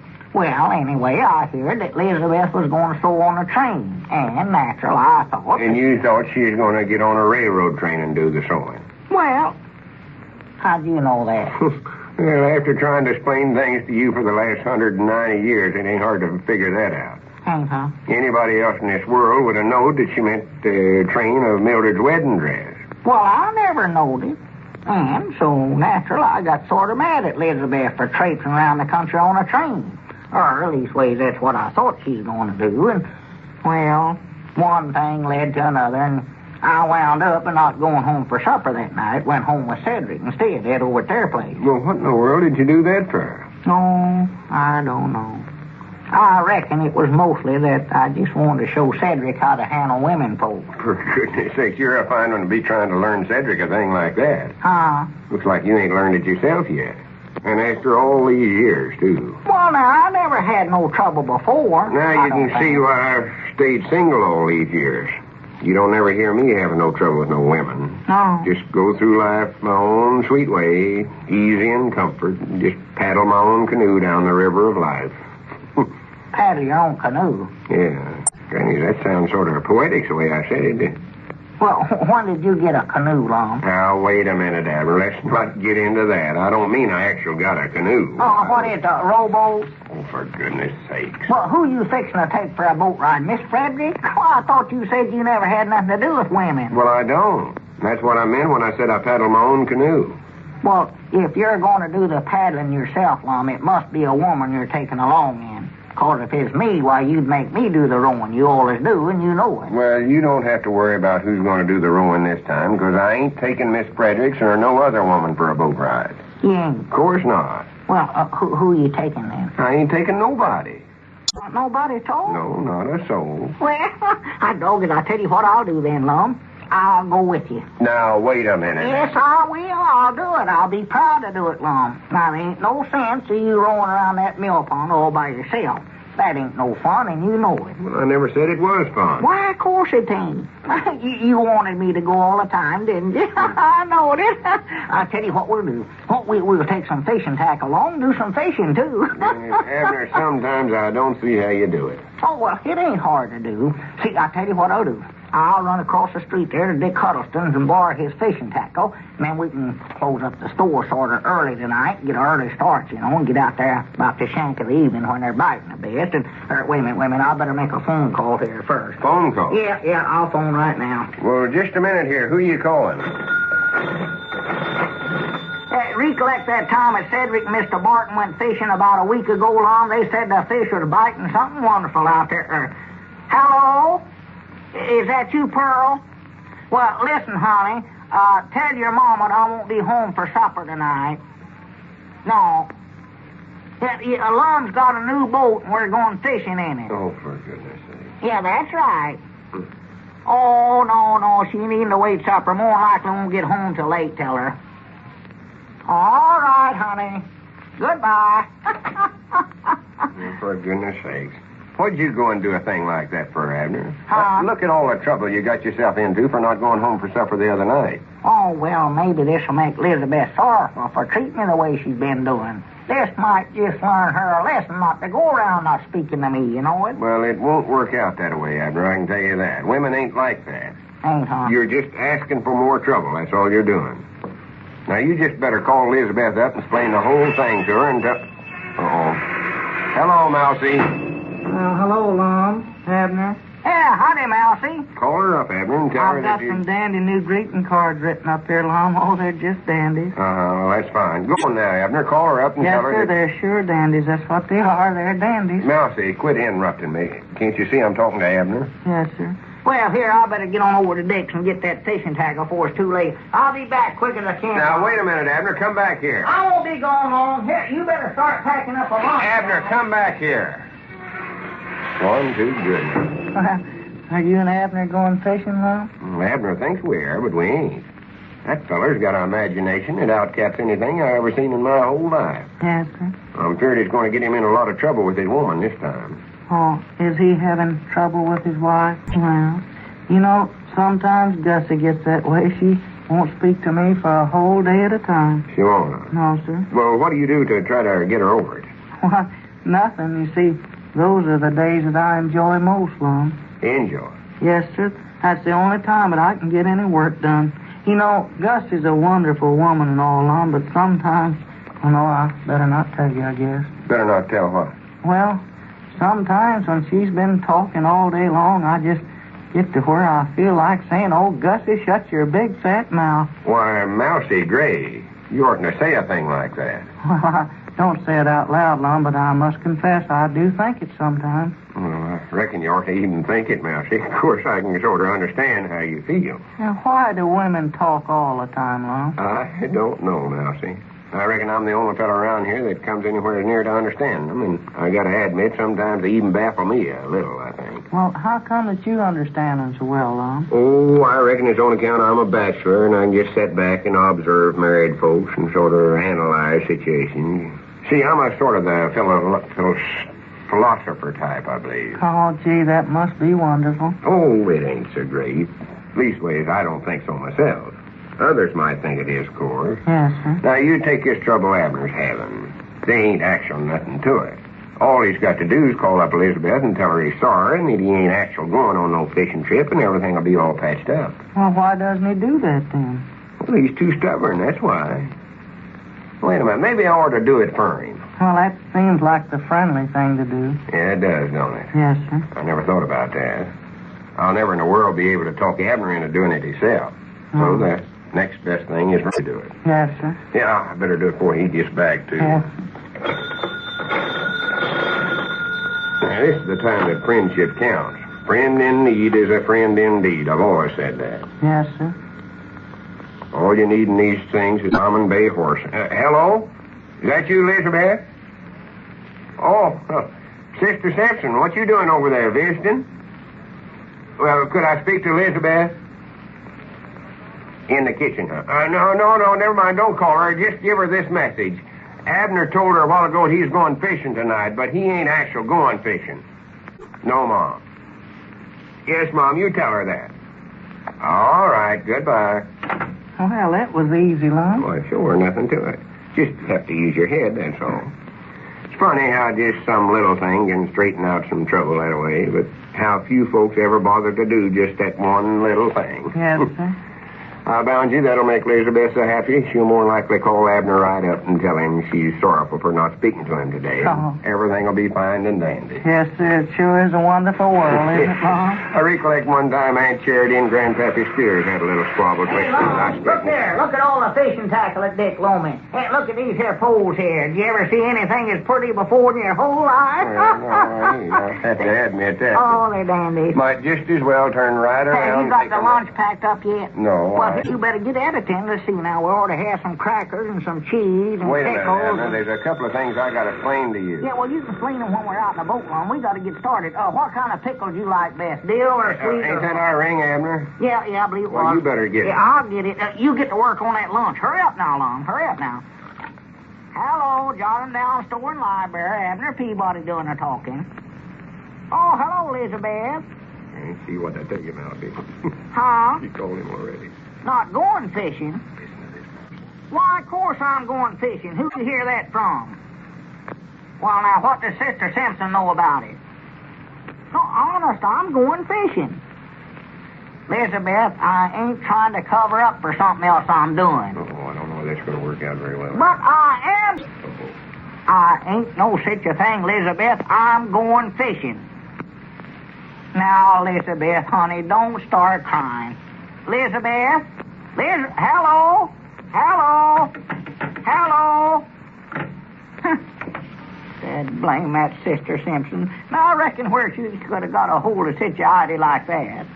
Well, Abner, just a little bit ago... Hush up, Mousey. Well, hurry up, Abner. If we're going fishing, we better get going. And we better bring back a lot of fish, too. I can tell you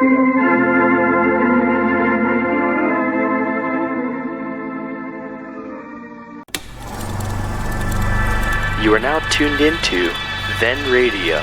If you enjoy our videos, we ask that you consider joining our Patreon to support our channel. Don't forget to like and subscribe so that you never miss a new video. We hope you enjoyed today's episode, and as always, thank you for watching.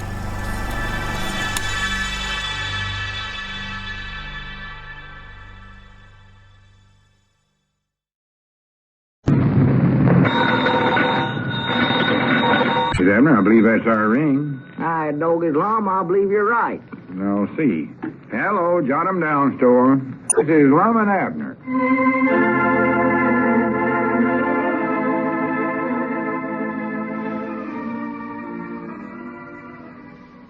And now, let's see what's going on down in Pine Ridge. Well, Lum's efforts to straighten out Abner's misunderstanding with Elizabeth only served to make things worse. His phone call to tell Elizabeth that Abner was not going on a fishing trip was received by Sister Simpson, who misinterpreted it to mean that Abner had only told his wife he was going fishing in order to cover up some suspicious plans he'd formulated. As we look in on the little community today, we find Lum back in the feed room working on greeting cards, while Abner is in the jot-em-down store telling his troubles to Grandpappy Spears. Listen. Well, I don't know, Grandpap. I just can't understand it. All I know is that yesterday we was going fishing. And... Who was? You and Elizabeth? No, me and Lum. Or at least ways I thought we was. And Lum said something about paddling his own canoe, and I figured he meant he wanted to go fishing. Natural. So I called up the place and said I wouldn't be home for supper on account of going fishing, and then I went over to Dick Huddleston's to get some tackle and stuff, and when I got back to the store, why, Elizabeth called up. And told you not to go fishing, huh? No, she was all upset because she heard I weren't going. It seems that Sister Simpson give her some story about me just saying I was going fishing, but that actually I was going to do something else. Oh, something else? Yeah, something that I never want Elizabeth to know about. Oh, you mean like you going over to see some other woman or something like that? I reckon that's what she figured. Oh, sassy phrase. What woman would ever give you a second look, Abner? Or a first look, far as that goes? Well, that's what I tried to tell Elizabeth, but when a woman gets to crying and feeling sorrowful for herself, why, there just ain't no reasoning with her. No, you're right, Abner, they ain't.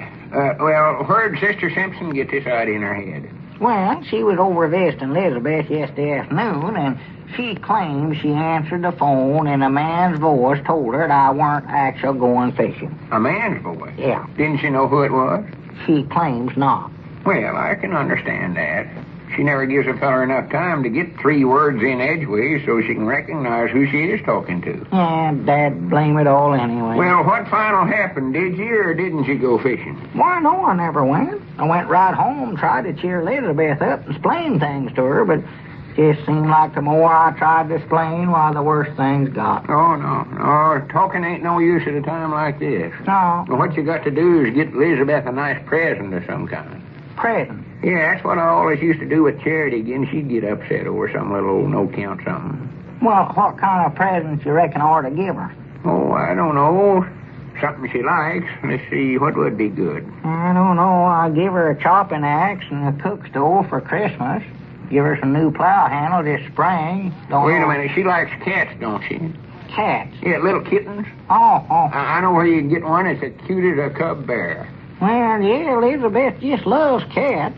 I won't never let her keep them around the place, so I don't care for them myself. Well, in that case, that's exactly the thing for you to get her then. How? That'll show right there how much you think of Elizabeth. Here you are, giving her something you never would let her have before. Hi, Doggy, that's right, ain't it?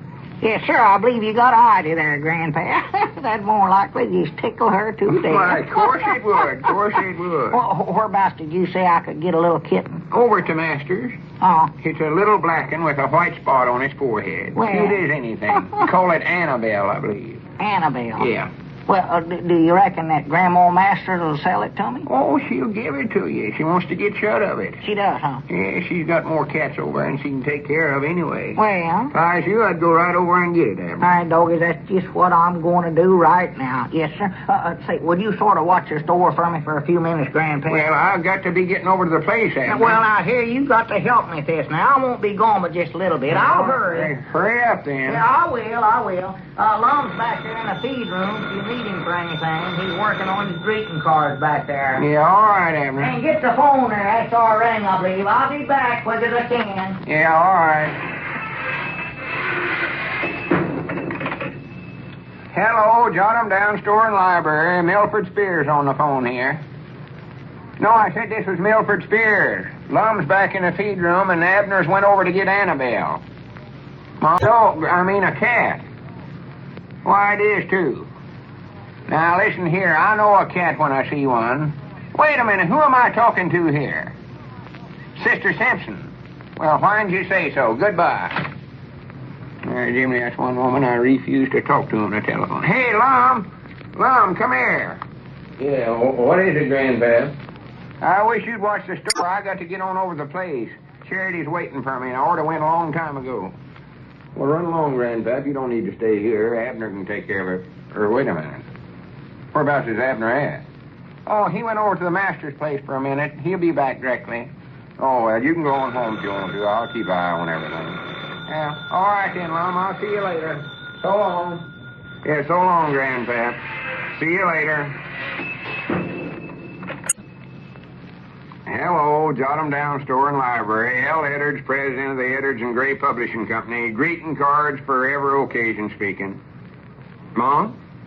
Oh, Sister Simpson. Granny, you're just the one I want to talk to. What was the idea of telling Elizabeth that Abner was... Well, give me a chance to talk. Listen, Sister Simpson, I was the one that called... Let me talk just a second, please. Huh? Cat named Annabelle. No, I ain't got one, and neither is Abner. Why? Then it must be a what? A woman? What are you talking about? Why, that's ridiculous. Oh, hello, Lum. Oh, excuse me. Listen here, Sister Simpson. If you don't stop making up stories... listen. Well, I got to hang up. A customer just come in. Goodbye. Well, I'm not a customer, Lum. I'm a partner in your publishing company. Yeah, I know that, Mousey. I just had to use that for excuse to hang up. Yes, sir. Granny, someday that woman's tongue's going to rattle itself clean out of her head, I believe. Yes, sir. She even talks more than Gussie, I believe. And the worst part of it is, with Sister Simpson, every time she opens her mouth, she gets somebody in trouble. You mean Abner? Yeah. Now she's got it to where he's going with a woman named Annabelle. Annabelle? Yeah, do you know anybody named Annabelle? Yes, sir. Annabelle May Watts. I used to know her back in Iowa, Lum. Well, I mean somebody around here by that name. She was a pretty girl, Lum. That is, after you got used to her. She didn't have a very good personality, but she had nice broad shoulders. Well, I ain't interested in what she looked like, Mousey. She had sort of buck teeth, too, but you didn't notice them when she wasn't talking, and she hardly ever talked. You know, the last time I heard from Mama, why, she said Annabelle had left town to join a softball team. Well, that's nice, but that ain't helping us any. Or helping Abner, I mean. Yes, sir. Granny's with the way things stand twixt Abner and his woman, when Sister Simpson calls up Elizabeth and starts telling her this story about Annabelle, Abner might just as well move up in the mountains and hermit himself. Well, will Sister Simpson tell Elizabeth about that? Will she tell her? Well, she'll go over there and draw pictures of it. She'll shout it from the housetops. If she could drive a airplane, Granny, she'd go up in the air and write it with skywriting. Oh, gee. Where could she have gotten such an idea, Lum? I don't know. With an imagination like that woman's got, there ain't no telling where... Wait a minute. What's the matter, Lum? Granny's, I wonder if that could be it. Wonder if what could be what? Annabelle Kearney. She used to live in Pine Ridge a long time ago, and she was sort of sweet on Abner. Yes. That was long before ever he went with Elizabeth. Well, did Abner like her? No, couldn't stand her hardly. After Abner got married, she moved away to Oklahoma, but she comes back to Pine Ridge every 3 or 4 years for a visit. Yes. And I'll bound you she's visiting here now, and Sister Simpson seen her on the street and knowed Abner was having trouble with his woman, put 2 and 2 together and got 79. 79? Yeah, that's as close as that woman can get to anything. Well, what do you think that we should do about it, Lum? Well, there's just one thing to do, and that's make Sister Simpson and Elizabeth think that me and Annabelle are in love with one another. You? Yes, sir. I'll do anything to get Abner out of this mix-up. I'll even go that far. Yes, sir. There ain't no one sacrifice that's too big for a feller to make for his best friend. Oh, you're a brave man, Lum. Thank you, Mousey. Well, now, how do you go about making them think that you're in love with Annabelle, Lum? Oh, well, that's easy. Now, here's what we'll do. Get out one of them greeting cards there, one that talks about love.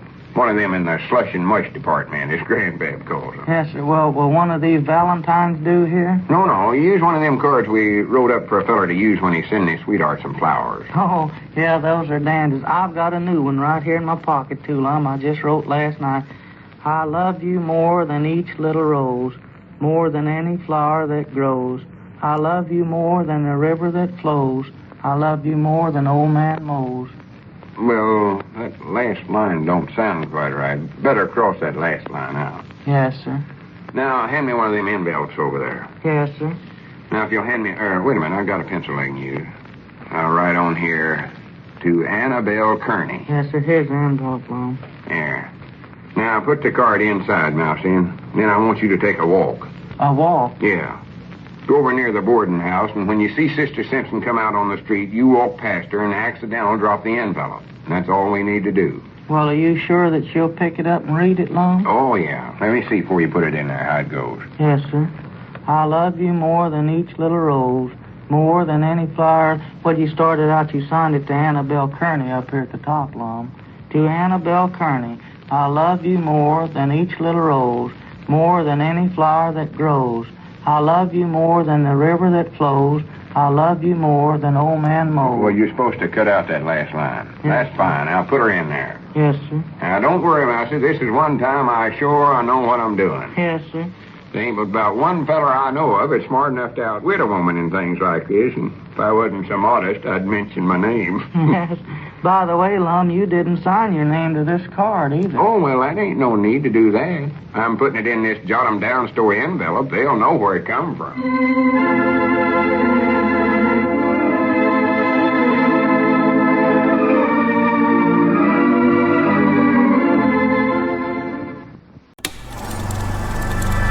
You are now tuned into Then Radio. If you enjoy our videos, we ask that you consider joining our Patreon to support our channel. Don't forget to like and subscribe so that you never miss a new video. We hope you enjoyed today's episode, and as always, thank you for watching.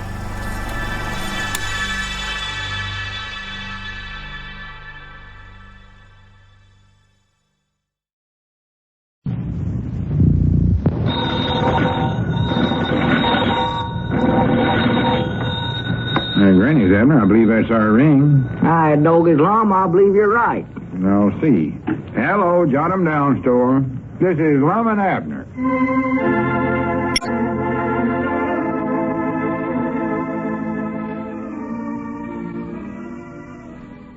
Well, let's see what's going on down in Pine Ridge. Well, Abner followed Grandpappy Spear's suggestion of patching things up with Elizabeth by giving her a present, a little kitten named Annabelle. Somehow this name reached Sister Simpson, and that tireless gossip monger immediately imagined Annabelle to be a woman.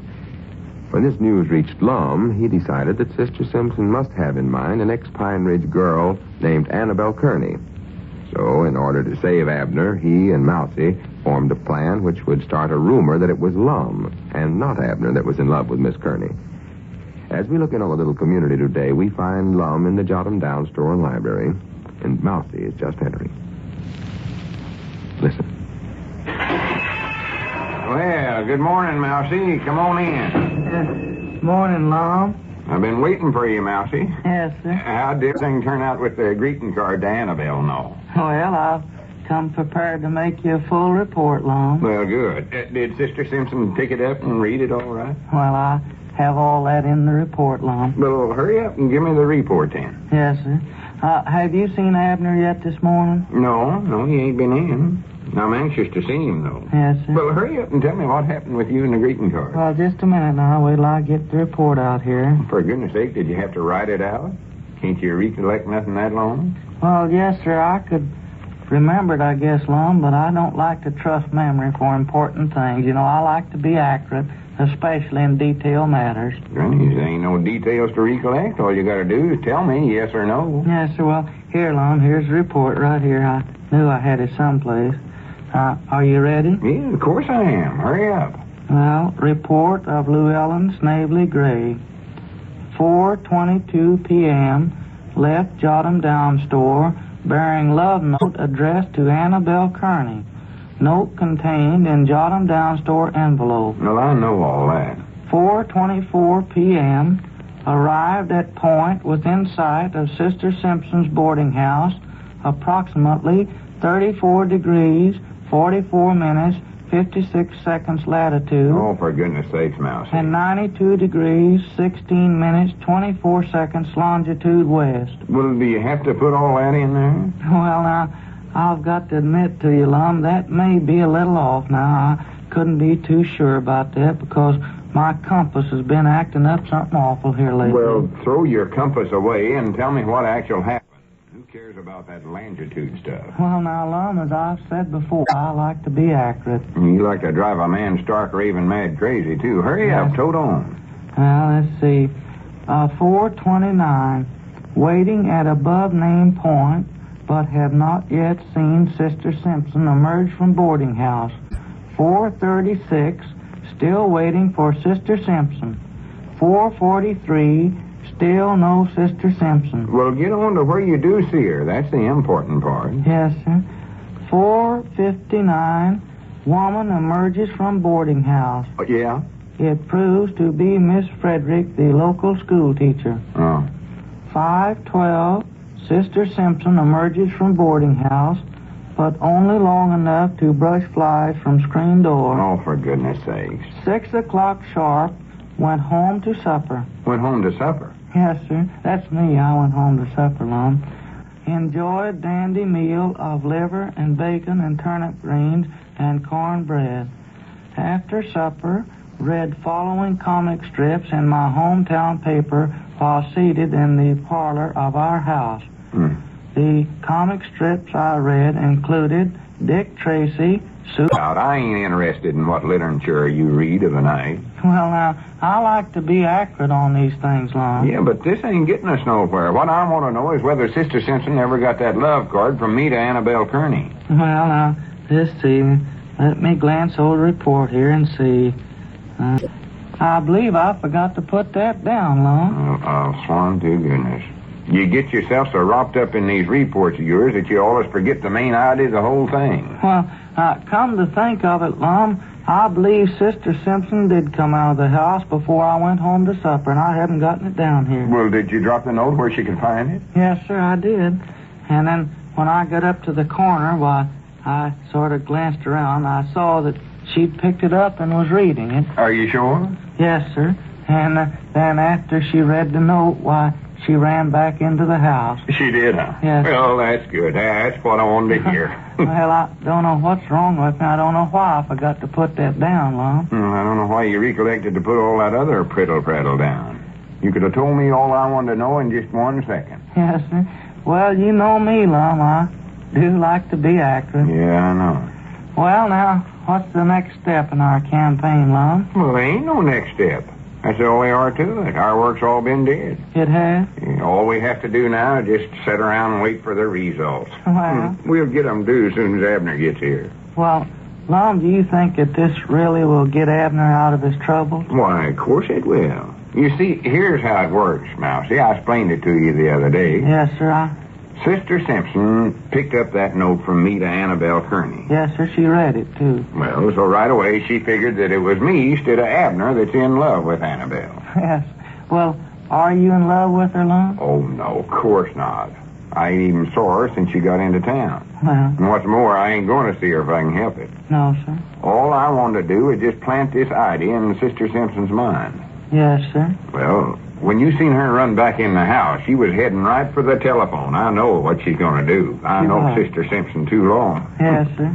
She more likely called up every woman in this town and told them the new gossip about me. She did. I can just hear her spreading it on. Well, isn't this liable to get you in trouble, old Lum? Yeah, but I couldn't sit by and see Abner and his woman getting into a squabble just over untrue rumor and a bunch of gossips. No, sir. I'll more likely have some splaining to do around town, but I've got out of these things before. I can do it again. Ain't worried about that.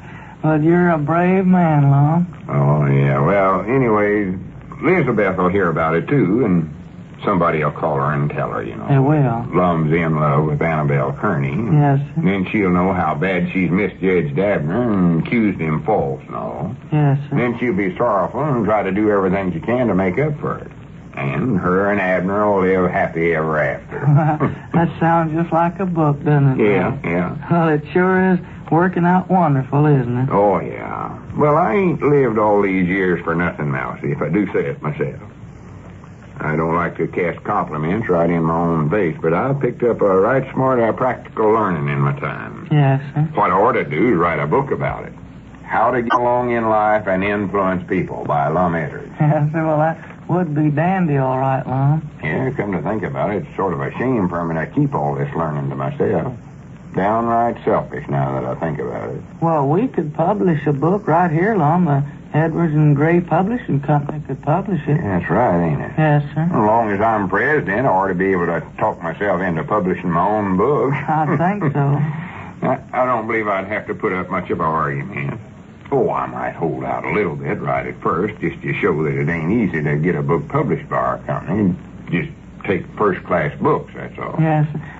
Look, there comes Abner across the street there now, Lum. Oh, good, good. Now you'll get to see the results, Mousey. I will. Yeah, Granny, it's going to be good to see him smiling again. Yes, sir. Poor little feller. Been going around here, that hangdog expression on his face for 3 or 4 days now. Well, sir, I guess Abner sure is lucky to have a friend like you, Lum. Oh, I'll go so first to say that, hardly.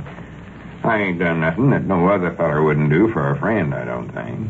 If you ain't a friend in need, you ain't no friend in need. I always say. Yes, sir. Mind out, here he comes. Try to act sort of casual about the whole thing. Yes, sir. Well, morning, Abner. Come on in, old boy. Wonderful world. Morning. How's every little thing, Abner? Sure a fine day out, ain't it? I don't know. Wait a minute here. What's the matter with you? Ain't you happy? What's there to be happy about? Granny, you look like you ain't had no sleep hardly. Well, I ain't had no sleep.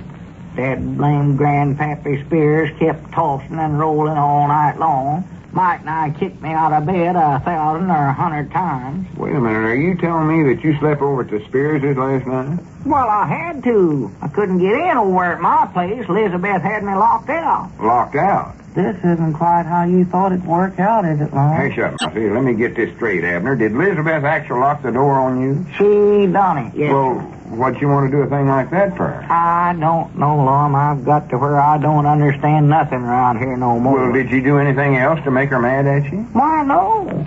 Fact is, I was trying to be nice to her. I brung her home a present, but I couldn't even get inside to give it to her. Present, did you say? Yeah, a present. I brought her a little black kitten named Annabelle.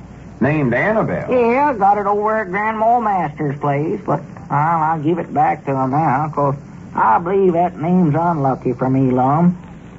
Lum, do you recollect Annabelle Kearney? Oh, yeah. Of course I did. Well, do you know that Sister Simpson, what she's saying about her? No. What is Sister Simpson saying about her? Why, she claims that Annabelle Kearney and me's in love with one another. Annabelle and you? Why, yes, and I ain't even saw that Annabelle woman for years and years. Well, just a minute. Are you sure you're the one that Sister Simpson was talking about? Why, sure. Aunt Charity Spears here told her that Sister Simpson claims that she found a love note of some kind addressed to Annabelle Kearney.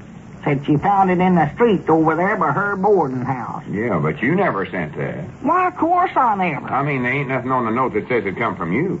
Well, according to Sister Simpson, why, it was supposed to have been in a jot-'em-down store envelope. Yeah, but your name weren't signed on it nowhere, was it? Why, no, but Sister Simpson claims that there weren't no name at all signed on it. No name at all? No. I grant maybe I ought to sign my name to it.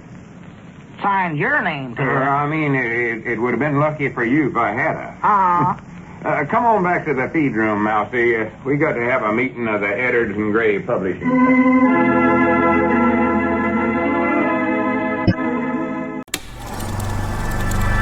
You are now tuned into Then Radio. If you enjoy our videos, we ask that you consider joining our Patreon to support our channel. Don't forget to like and subscribe so that you never miss a new video. We hope you enjoyed today's episode, and as always, thank you for watching.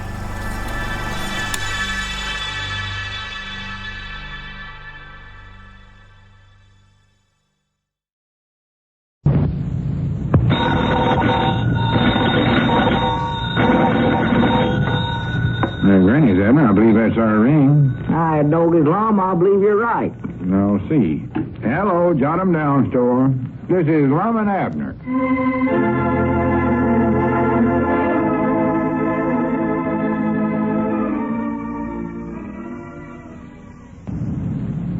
You know? Let's see what's going on down in Pine Ridge. Well, the more Lum tries to help Abner out of his marital troubles, the deeper Abner gets in. Lum's attempt to make Sister Simpson think that he was the one involved, he forgot to sign a certain love note, and hence the town gossips thought the note was from Abner. However, Lum has a new direct plan to straighten things out in the Peabody family, and as we look in on the little community today, we find Lum and Abner walking along the street in the late evening. They're heading for Abner's house. Listen. Well, now, Lum, it ain't no use coming over here to the place. Elizabeth's got that door locked tighter than a drum, I can tell you that. Well, then you just have to break down the door then, Abner. Fact is, that's what I was aiming on having you do anyway. Break down the door? Yes, sir. That'll do more good towards patching up this trouble twixt you and Elizabeth, and there's one thing you could do. Well, I don't understand how that'd do any good. Well, to be honest, I don't exactly understand it myself, Abner, but in might nigh every moving picture I ever seen, that's how the feller final wins a girl. By breaking down the door? Yes, sir. Huh. As soon as he does that, why, she falls in his arms, and the picture's over, and you find your wife's shoes and take your dishes and go home. Yeah, well, now that you mention it, I believe I have saw that happen in moving pictures, but I still don't think it'll work for me, though, Lum. Well, why wouldn't it? It's the same situation. It's the way all these things work out. Boy meets girl, boy loses girl, boy breaks down door. Just a minute now. Who's this boy we're going to get to do all this? Cedric? No, I ain't talking about Cedric. I'm talking I believe Cedric could be the one, Lum. He's good and strong. He could splinter that door in no time at all. Yeah, but we ain't going to get Cedric for this. Well, what boy are we going to get then? We ain't getting no boy. You're the one that's going to do it. Oh, no, I believe your other idea's better, Lum, for if we get a boy to break the door, while Elizabeth will blame it on to him, but if I do it, why, she'll be so hopping mad at me I never will get back in the house. Oh, yes, you will. You'll be surprised how good this works. It's the romantics thing to do. Romantics? Yeah, and at a time like this, a woman's a heap more interested in romantics than she is in a few little pieces of wood in a door. She is, huh? Yeah, it shows her how much you'll go through to get her to take you back again. Well, maybe you're right. I still think it'd be better to get a boy to do it, though. No, it wouldn't now. No. I know what I'm talking about. Mom? Yeah? I'm hungry. Hungry? Yes, sir. Somehow that restaurant food I've been eating the last few days down there at Luke's Spear don't seem to satisfy me like Elizabeth's cooking does. Well, natural. That's the reason I want you to make up, so you can go back home here. Doggies walking along here just reminds me of all them nights I went home to supper. And this is the day Elizabeth always fixes my favorite dish, too, corned beef. Corned beef, huh? Oh, yeah, doggy, that was sure good the way she used to fix it. Sounds good. I can just see a plate of it sitting there on the supper table. Well, now, wait a minute, Abner. Don't start getting so sentimental over a thing like that. Besides, you're making me hungry, too. This is the day she always fixed it. Never missed. Well, after you get in the house tonight and her and you make up with one another, I bound you she'll run right out to the kitchen and make up 1,000 or 100 pounds of corned beef for you. Well, it'll take longer than that to cook it, though, Lum. She couldn't get it ready for me tonight. Well, maybe she's already cooked some. Just 'cause she's in the habit of it, you know. Yeah. The main thing to worry about now is getting this misunderstanding twixt her and you straightened out. Yeah, I reckon so. Come on, walk faster, Abner. What are you hanging back for? I don't know. I just don't believe this is going to do no good, Lum. Why, yes, it will. It'll do a lot of good. No, I'm afraid it won't. I know we can break in the house all right, but after I get in, why, I just know I won't be able to explain nothing to Elizabeth. You know, she got that note that Sister Simpson found, the one that was addressed to Annabelle Kearney. Well, don't worry about that note. You never actually sent that. Well, no, but it was in a jot-em-down store envelope, and that looks awful bad for me. Well, you just let me worry about that note. The main reason I'm coming along now with you is to explain to Elizabeth about that. Well, now, what can you tell her to make any difference or convince her that I'm innocent? Listen, Abner, I'll tell you something if you'll promise not to get mad at me before I get through telling you the whole thing. Well, I won't get mad. Well, be sure you don't. You see, I was the one that actually sent that note. You sent it? Now, wait a minute, Abner. Don't look at me that way. I'll explain the rest of it to you. I just done it to help you out. Help me out? Yes, sir. Why, that note's the thing that got me locked out of my own place. I know, but that was just on account of my plan never worked out exactly right. You see, I never bothered to sign my name to the note because I figured that when Sister Simpson seen the jot-em-down store envelope, well, right away, she'd know it come from me. Well, yeah, but I'm as much a part of that store as you are, Lum. Yeah, I know. That's where I slipped up a little. You sure did. I don't know now how come it overlooked that, but anyways, I'm going to explain the whole thing to Elizabeth. And what if she don't believe you, though? Okay, she's got to believe me. I'll talk till I'm black and white in the face. I'll convince her some way. I know I can. Well, when did you start falling in love with Annabelle Kearney? In love with Annabelle? Why, I ain't in love with her. Well, what are you doing sending her them love notes for, then? Well, I never actually sent none to her. I just had Mousey drop that note near the boarding house where Sister Simpson could find it, that's all. I wanted to get a rumor started that it was me and not you that was seeing Annabelle. I weren't seeing Annabelle. I know you wasn't, but Sister Simpson thought you was, and she was spreading the gossip around. Oh. So I just done this to protect you. Well, bless your heart, Lum. And you done that just for me. Yeah, but it weren't nothing, hardly. Lum? Yeah? I'm hungry. Well, just forget that for a minute now, because here's your house. You got a door to break down before you can sit down and eat. Yeah, well, now, are you sure now this idea's going to work out all right? Of course it will. Come on, let's turn in here and go on up on the porch. Doggy, it's awful dark around here. Elizabeth and little Pearl must have went to bed early. Maybe we ought to come back in the morning and do this. No. Now's the time. It's a heap more romantics at night this way. Tis, huh? Why, sure. Careful them porch steps there, Lum. Yeah. One of them boards is loose. Elizabeth's been after me to fix that for the last 6 or 7 years. I ought to have did it, too. All right. Come on up here to the door now. Well, maybe I ought to get a hammer and fix that step right now. No, now that can wait. Put your shoulder to the door there. See if you can break it in. Yeah, all right. No, can't do it. Well, of course not that way. Don't be so gentle. Hit it hard. Yeah, but that's liable to wake Elizabeth up too long. Of course it will. That's what you want to do. Huh? How else is she going to know what you're trying to do here? Oh, that's right, Aunt. Well, I dog it. I'll hit her one time here. I'll bust it in. Mom, I don't believe I can ever break this thing. That's too solid. Wait a minute. I believe you ought to have a chair. A chair? Yeah. Well, here, wait a minute. That ain't the trouble. I can reach the door all right. I'm tall enough for that. I just ain't got strength enough to break it in. I don't mean stand on the chair. I mean use it to batter the door down with. Huh? Beat the door down with the chair. Oh. The way I've seen them fellers in the moving pictures do it. Yeah, I saw them do that, too. Yeah, that's the thing to do. Get a chair. Yeah, well, I don't wait just a minute. I'll go inside and get one here. Now, what kind of a chair do you think is going to be best, Lum? Oh, it don't matter much, just so it's big and heavy. One that, if you could carry that divan, that would do. Oh, that thing's too heavy. Elizabeth can't hardly carry that out to do house cleaning there in the spring. Don't get this dark in here. Yeah. Well, turn on the light there. Well, I don't want to wake Elizabeth, Lum. I told you once, it don't matter if you do wake her up. Oh. What's the matter? I just found a chair. Oh, well, good. Come on, let's get it on outside now and start battering down. Oh, wait a minute. What's the matter with us? Huh? We don't need to break in here.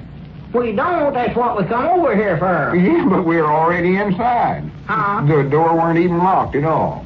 I doggy, that's right, ain't it? Yeah, Granny, if that ain't a good one on us, trying to break through an open door. I do know. Doggy, wait a minute, Lum. Huh? You don't reckon that means that Elizabeth has forgiven me and made up with me? I mean, her leaving the door unlocked this way. She's had it locked, wouldn't let me come in the house. I hadn't thought about it. Granny, I wouldn't be a bit surprised, ever. Well, bless her heart. Why don't you call her and see? Yeah. I'll turn the light on. Yeah, turn it on. Doggy, this is the happiest minute of my life. Elizabeth, honey, it's me. Elizabeth, it's me, Abner Peabody, her husband. Elizabeth! She might be hiding around here somewhere just to join you. Just about what she's doing, bless her heart. That shows she's in a good humor. Oh, yeah. Elizabeth, where are you hiding now? Come on out here, honey. Elizabeth? I know where you are. You might as well come on out. Yeah, well, she's more likely to jump out and surprise you. Elizabeth! All out, she's in free. Wait a minute, Abner. What's this here on the table? Huh? Looks like a note addressed to you. To me? What does it say? Yeah, let's see here. It says, I am sorry that things have turned out the way they have, but since they have, I feel the only right thing for me to do is take little Pearl and go away somewhere. Go away? Goodbye, Abner. Yours truly, Elizabeth. Oh, Lum? Why, she's went away and left me. Wait a minute. There's a postscript here. Huh? P.S. There is some cool sliced corned beef for you in the icebox. Well, did you hear that, Abner? Corned beef. You get your corned beef after all. Lum? Yeah? I ain't hungry no more.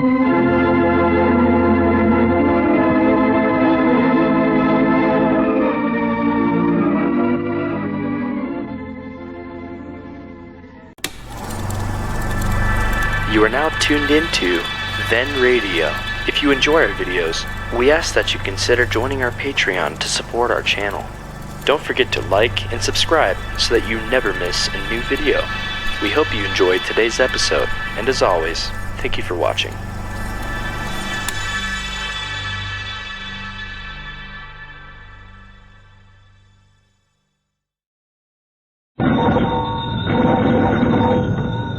Granny's, Abner. I believe that's our ring. Doggy's Lum, I believe you're right. I'll see.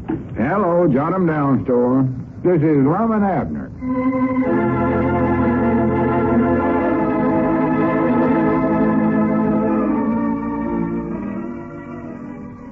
And now, let's see what's going on down in Pine Ridge.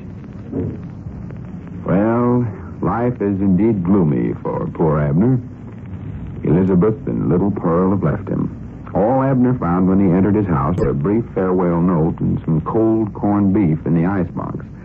All efforts to locate Elizabeth and Pearl have failed so far, and her disappearance is shrouded in mystery. As we look in on the little community today, we see the old fellows in their Jot 'em Down store and library. Abner is talking on the telephone. Listen. No letter at all, huh? Not even a postcard? Well, if anything comes for me, well, let me know right away, Dick. All right. Goodbye. Blame it, didn't get a single word. Well, natural.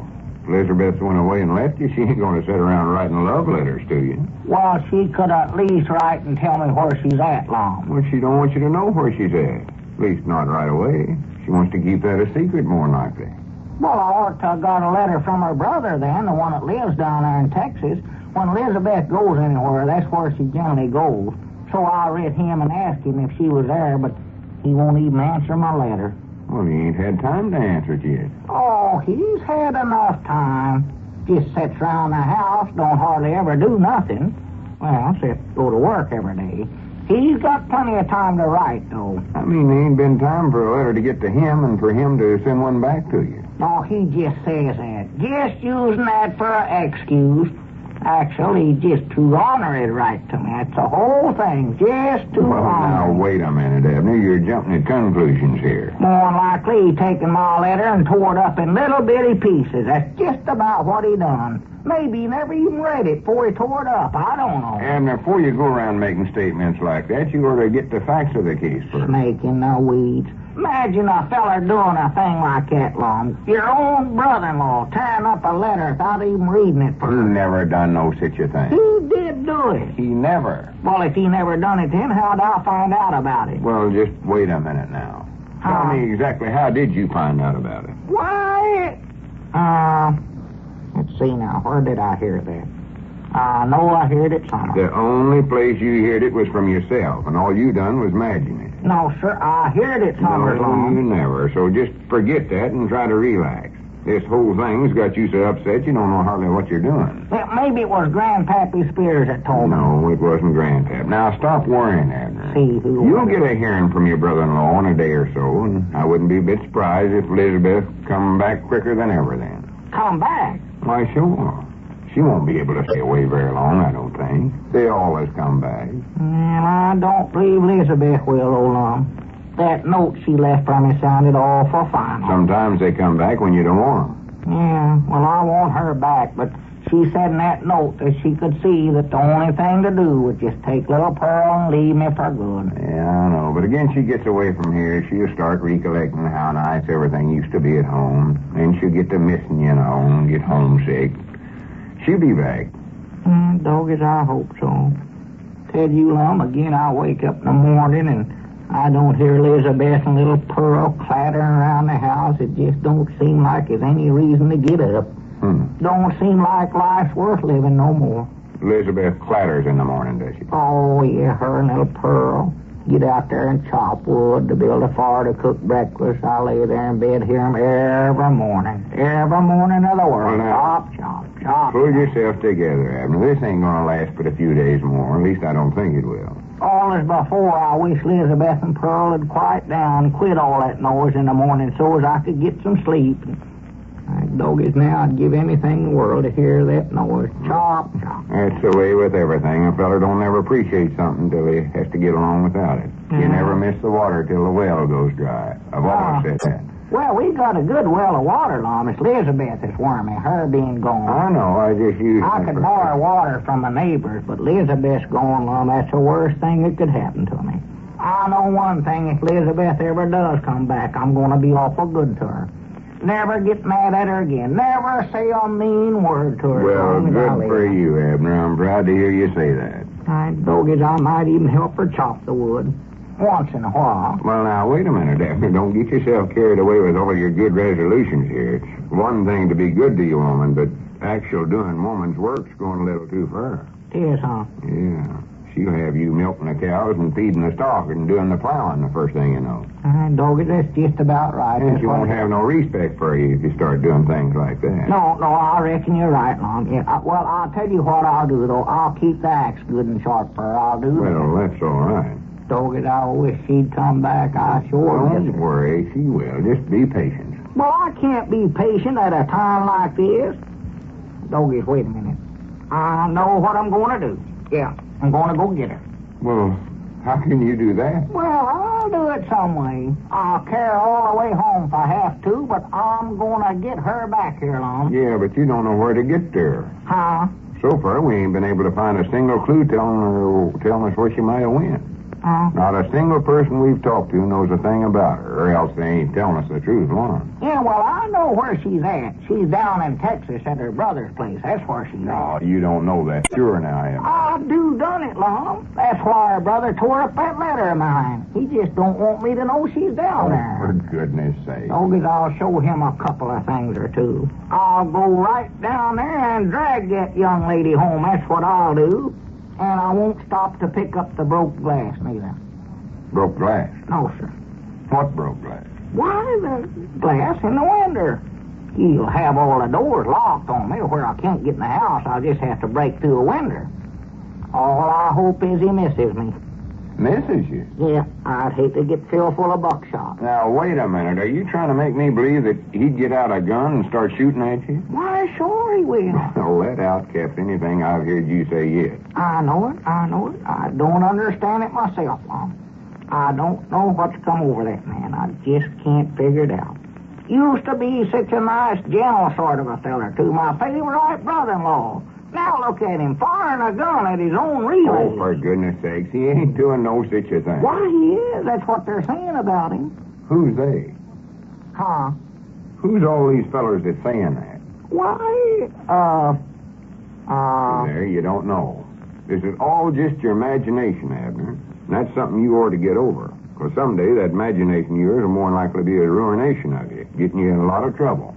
So just watch out for it. Well, that ain't what I'm watching out for. It's that buckshot that I'm worried about right now. Abner, there ain't going to be no buckshot fired at you. Your brother-in-law's a nice feller, and he wouldn't even do such a thing as that. Why, he would, Lum, since this change has come over him. I don't believe you'd even recognize him now. Looks like a different feller, Lum. Well, how do you know? You ain't saw him for a couple of 3 years. How can you tell what he looks like now? Huh? You see, this is all just your imagination, Abner.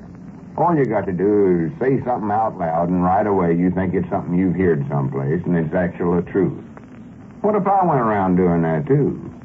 Granny, both of us had been ruined a long time ago. All I know, Lum, is that I hate and despise that low-down brother-in-law of mine. No, you don't. I do. You ain't got a single reason in the world to hate him. Feller shooting at you and you won't hate him for it? Wait till you find out the facts before you say anything like that. Try to pattern yourself after me for a while. After you? Yeah. I always find out the actual true facts of anything before I make any statements. You do, huh? Yeah, that way I always know what I'm talking about. Yeah. You don't hear me going around making mistakes like you do. Just the same, I hate and despise my brother-in-law. No, you don't, Abner. Yeah, I do. Who you ought to hate is Sister Simpson or Annabelle Kearney. There's the one. There's the woman to blame right there. She's the one that caused all this trouble. If she hadn't come to Pine Ridge for a visit, none of this would have ever happened. Yeah, dogged, I believe you're right, Mom. Dad blame her anyway. As you know what I've got a good mind to do? Huh? I believe I'll just call her up and tell her exactly what I think of her. Yeah, call her up. Dogged, I'll tell her a couple of things myself. Whereabouts is she staying? Over at the Blevins' place? I reckon so. She always does whenever she comes to town. Yeah. Her and the Blevins is some kind of kin, I think. Cousins or something. What's their ring? 2 short and a long, I believe it is, Long. No, it ain't. A short and a long, a short, that's what it is. Made a mistake. Well, as I know that place, I had you calling the Bates' place there. I wish that woman would have never come to town. Let's just tell her to get out of town and never come back, Long. Hello? Is that you, Miss Blevins? Well, I'd like to speak with Annabelle. Annabelle Kearney. I'll speak to her, too, Long. Mom? On her and my brother-in-law out of Oh, town. is she left already? He was here. She never. Are you sure about that? Oh, my goodness. Mom? Oh, no, it weren't nothing important. Fact is, I believe I had the wrong name, come to think about it. No, that's her name, Long. Sorry I bothered you, Miss Blevins. Well, all right. Goodbye. Goodbye. Well, I do know. What's the matter, Long? That's curious. Huh? Annabelle Kearney ain't in town. She ain't. Oh, and what's more, she ain't been here neither. Not for 3 years, Miss Blevins said. Well, for the land's sake. Well, how'd all these stories about her get started then? Granny's, I don't know. Whereabouts did you hear that Annabelle Kearney was in town, Long? I was just trying to think. Was it Mousey Gray? No, it couldn't have been Mousey, because I was the one that told him. Huh? Sister Simpson? No, I don't believe so. No, I know it wasn't. I recollect she called up here asking about a cat named Annabelle. Yeah, well, that was the one I got Elizabeth for a present, but never had a chance to give it to her. And after that, well, for goodness sakes, I don't believe nobody told me. Huh? I just got to putting 2 and 2 together that day, and I was the one that started this whole, well, just skip it. What was you going to say? Nothing, Abner. It ain't nothing important. Well, what was it? I told you it weren't nothing important. Well, now, it must have been something, Lord. All I was going to say, Abner, was that I've changed my mind. I don't believe you ought to pattern yourself after me.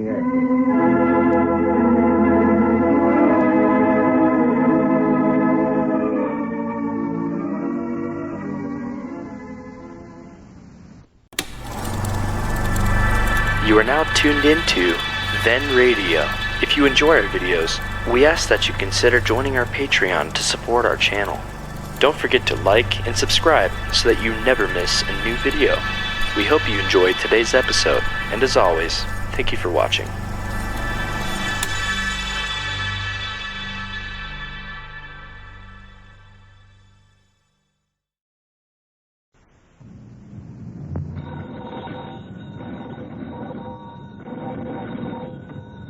Granny's, Abner. I believe that's our ring. Doggy's Lum, I believe you're right. I'll see. Hello, Jot 'em Down store. This is Lum and Abner.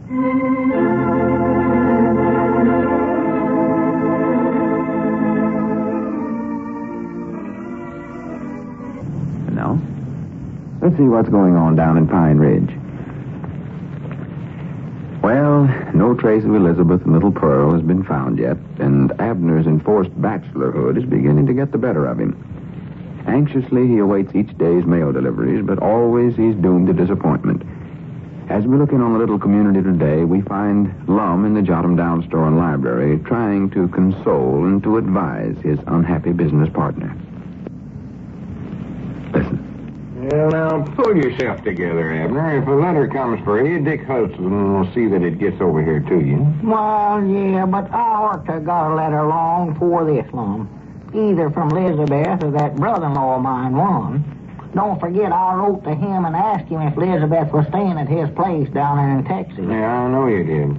You've told me that 1,000 or 100 times. Well, why don't he answer me then? Well, give him time. Give him time. You'll get a hearing from him. Don't worry.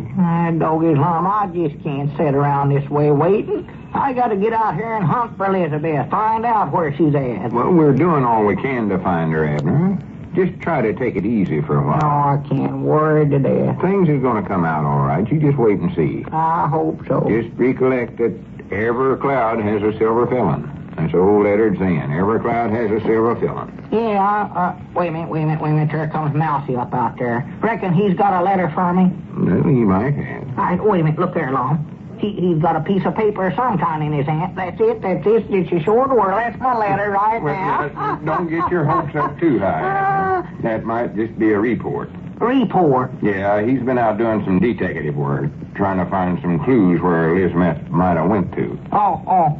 I told him not to make out none of them idiotic reports of his, but he'll more than likely do it anyway, as he always does. Yeah, well, I believe that's a letter he's got this time, old Unshort. Well, howdy, Mousey. Yeah, howdy, Mousey. Come on in. Hello, Lum. Abner? What have you got there, Mousey? Is it a letter for me, Mousey?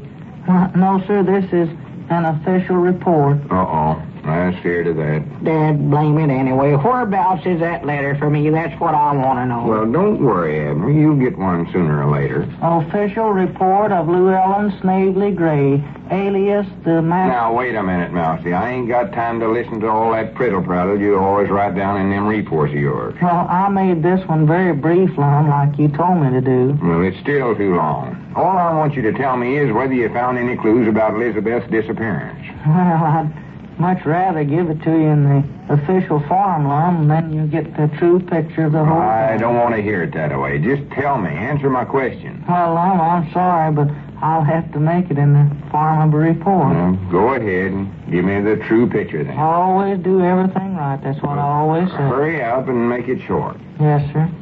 Official report of Llewellyn Snavely Gray, alias the Masked Muskrat. The Masked Muskrat? Yes, sir, that's the new name I've adopted. It's my professional name, Lum. Yeah. Yes, well, sir. Hurry up. Toad on. Yes, sir. Alias the Masked Muskrat. Operator 13K58. Just a minute, Mousey. The other day you was operating her number 26. I thought you was such a great feller for being accurate. Yes, sir. Well, that's all explained in the footnote, Lum. Footnote? Yes, sir. Hi, Grannies, are you putting footnotes in these reports now? Yes, sir. Here's the footnote right here. Footnote. Operator 13K58 was formerly designated as Operator 26.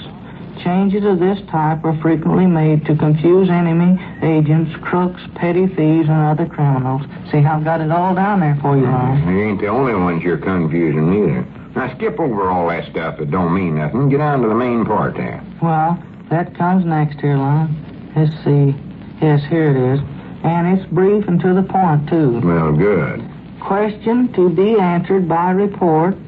Did you find out anything about Elizabeth Peabody's disappearance? And here's the answer, Lum. Yeah.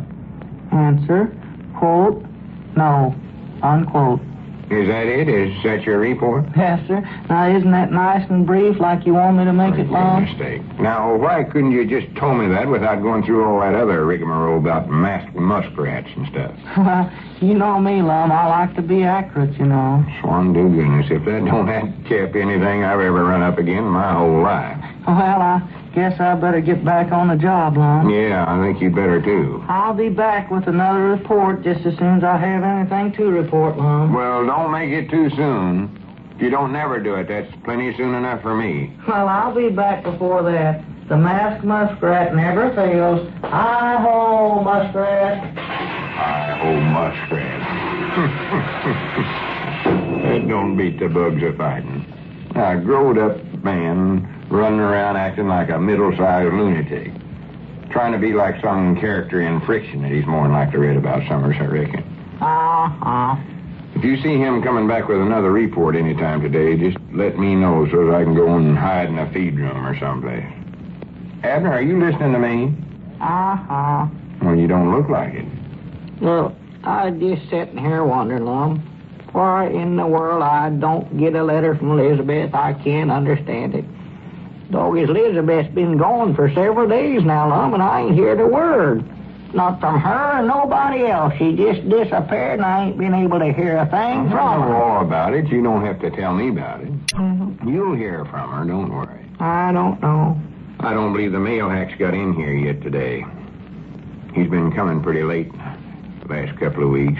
Well, he come early yesterday and the day before that, too. I was down there at the post office waiting for him. Well, I mean, some days he comes late. Oh. This is more than likely one of them. Well, I wish he'd hurry up and get here before I go plumb start raving mad crazy. Well, hello, Cedric. Wonderful world. Yeah, come on in, Cedric. Yeah, come on in. What can we do for you today? Oh, let's see now. What did I come over here for? Well, can't you recollect, Cedric? Oh, I'll get it. Just don't rush me. Let me study on it here a minute. Now, let's see now. What could you come over here for? What was it, some groceries or some kind you wanted? No, Mom, I don't believe it was groceries. Was it some horseshoes for your pa's blacksmith shop? No, Mom. No, I know it weren't that. Now, let's see. Was it sugar? Have you got your sugar rationing book with you? No. I believe you're getting warm, though. Seems like I brung something with me. Well, let's see. Just a minute, Cedric. It weren't a letter, was it? Letter? Oh, yes, Mom, that's it. Yep, that's it, all right, a letter. It's just what it is. A letter? Just it, Well, right all right, dog, here. Give it here quick, Cedric. I knowed I'd get one today. I knowed it. I just felt it all along, Mom. Whereabouts is it from, Cedric? Oh, I don't know. I never even looked. Here, you can find out for yourself. I got to go doing some more detective work. Well, here, you take the letter and read it to me, Lum. I'm too excited to even think. Yeah, I'll take it. Yeah, hurry up. I'll see you fellas later. I got to get on the job. I'm assistant to be a big detective now. Yeah? Who is he? Well, I can't tell. It's a secret. So long. Hi-ho, Muskrat. Hurry up, Lum. Hurry up. Read it, Lum. What does it say? What's it about? Oh, What's wait it till I about? finish getting it open here. Is it from Texas? Is it from Elizabeth's brother or from Elizabeth, Lum? Let's see here. Uh-huh. I know. This is from the Treasury Department. The Treasury Department? That's what it says here. Well, I do know. Has that woman of mine went clean to Washington? To Washington? Why, sure. Ain't that where the Treasury Department is at, is Washington? Ain't that where you said Elizabeth was writing a letter from? Well, the letter come from there, but Elizabeth never wrote it. She never, huh? Of course not. Well, who did then? Let me see here. Hurry up, Oh, Lum. here it is. The War Saving Staff of the Treasury Department. Was they the one that had seen Elizabeth there in Washington? No, they never seen Elizabeth. Well, how'd they find out she was there then? Abner, if you'll just let me explain, I'll tell you what this letter's all about. Yeah, go ahead. Tells about a big Retailers for Victory campaign. Is Elizabeth running a campaign now? No, the Giverman is. Huh? They've asked us to join up with this campaign and start selling war bonds and stamps right here in the store. Oh. Says here that all the big and little retailers all over the country is joining up. Well? Well, Granny, they can depend on us to do our share, too. We'll sell more than our quota. I can tell you that right now. Well, is there a profit in selling them bonds and stamps in the store here? Why, of course not. Yeah, there is, too, a profit. There is, huh? Every time we sell a war bond or a stamp, we earn ourselves a nice big dividend. Well? Only it ain't in money. It's in freedom. Freedom for the future. And that's worth a heap more than dollars and pennies. Well, I do know. Well, I reckon how Elizabeth learned all that so quick, Lum. She's a smart woman, I'll say that for her. Elizabeth? Why, sure. She must have been the one that got the government to write us. Nobody else in Washington knows us, do they? No, of course not. But the idea of this is that the you reckon Elizabeth has went and got herself into Congress? Congress? I bound you, that's just about what she did. Is sure to her. Well, bless her heart. you recollect how she wanted to join up with them women suffering not so long ago around here? Women suffragettes? Yeah, that's it. And how she always wanted to run for some office, and I had to keep telling her that a woman's place was in the home and chopping wood. Abner, this ain't got nothing to do with that. Huh? I doggy, I better go home and get packed up. Reckon how soon I can get a train for Washington, Lum? Abner, you ain't going to Washington. Can't you understand that this letter don't say nothing about Elizabeth? Oh, trying to keep it from me, huh? No. They just want us to start selling all the bonds and stamps we can and help win the war.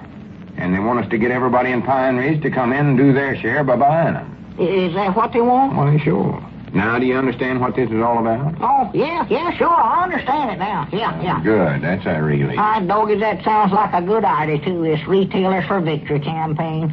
I'm just sorrowful that I won't be able to help you with it, Lum. Won't be able to help with it? No. Why won't you? Well, I've got to go to Washington and get Elizabeth. Oh, for goodness.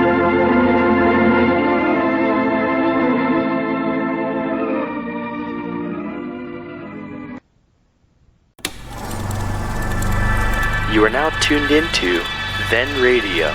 If you enjoy our videos, we ask that you consider joining our Patreon to support our channel. Don't forget to like and subscribe so that you never miss a new video. We hope you enjoyed today's episode, and as always, thank you for watching.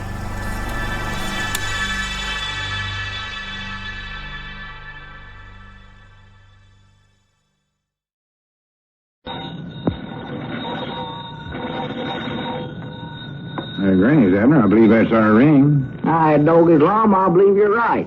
I'll see. Hello, jot 'em down, store. This is Lum and Abner.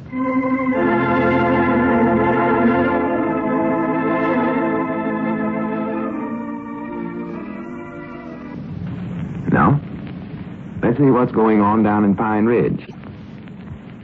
Well, all attempts to find Abner's missing wife and daughter have met with failure. And the old fellows are a little puzzled as to what steps to take next. Abner is in a pretty upset condition and is ready to go rushing off in search of Elizabeth on the slightest clue. And Lum has his hands full trying to restrain his worried and weary partner. As we look in on the little community today, we find Abner in the Jot 'em Down store, and Cedric is just entering. Listen. Wonderful world. Well, morning, Cedric. Good morning, Mr. Abner. What you got in the box there? Oh, I forgot what you call them. Mr. Lum told me to go around collecting them.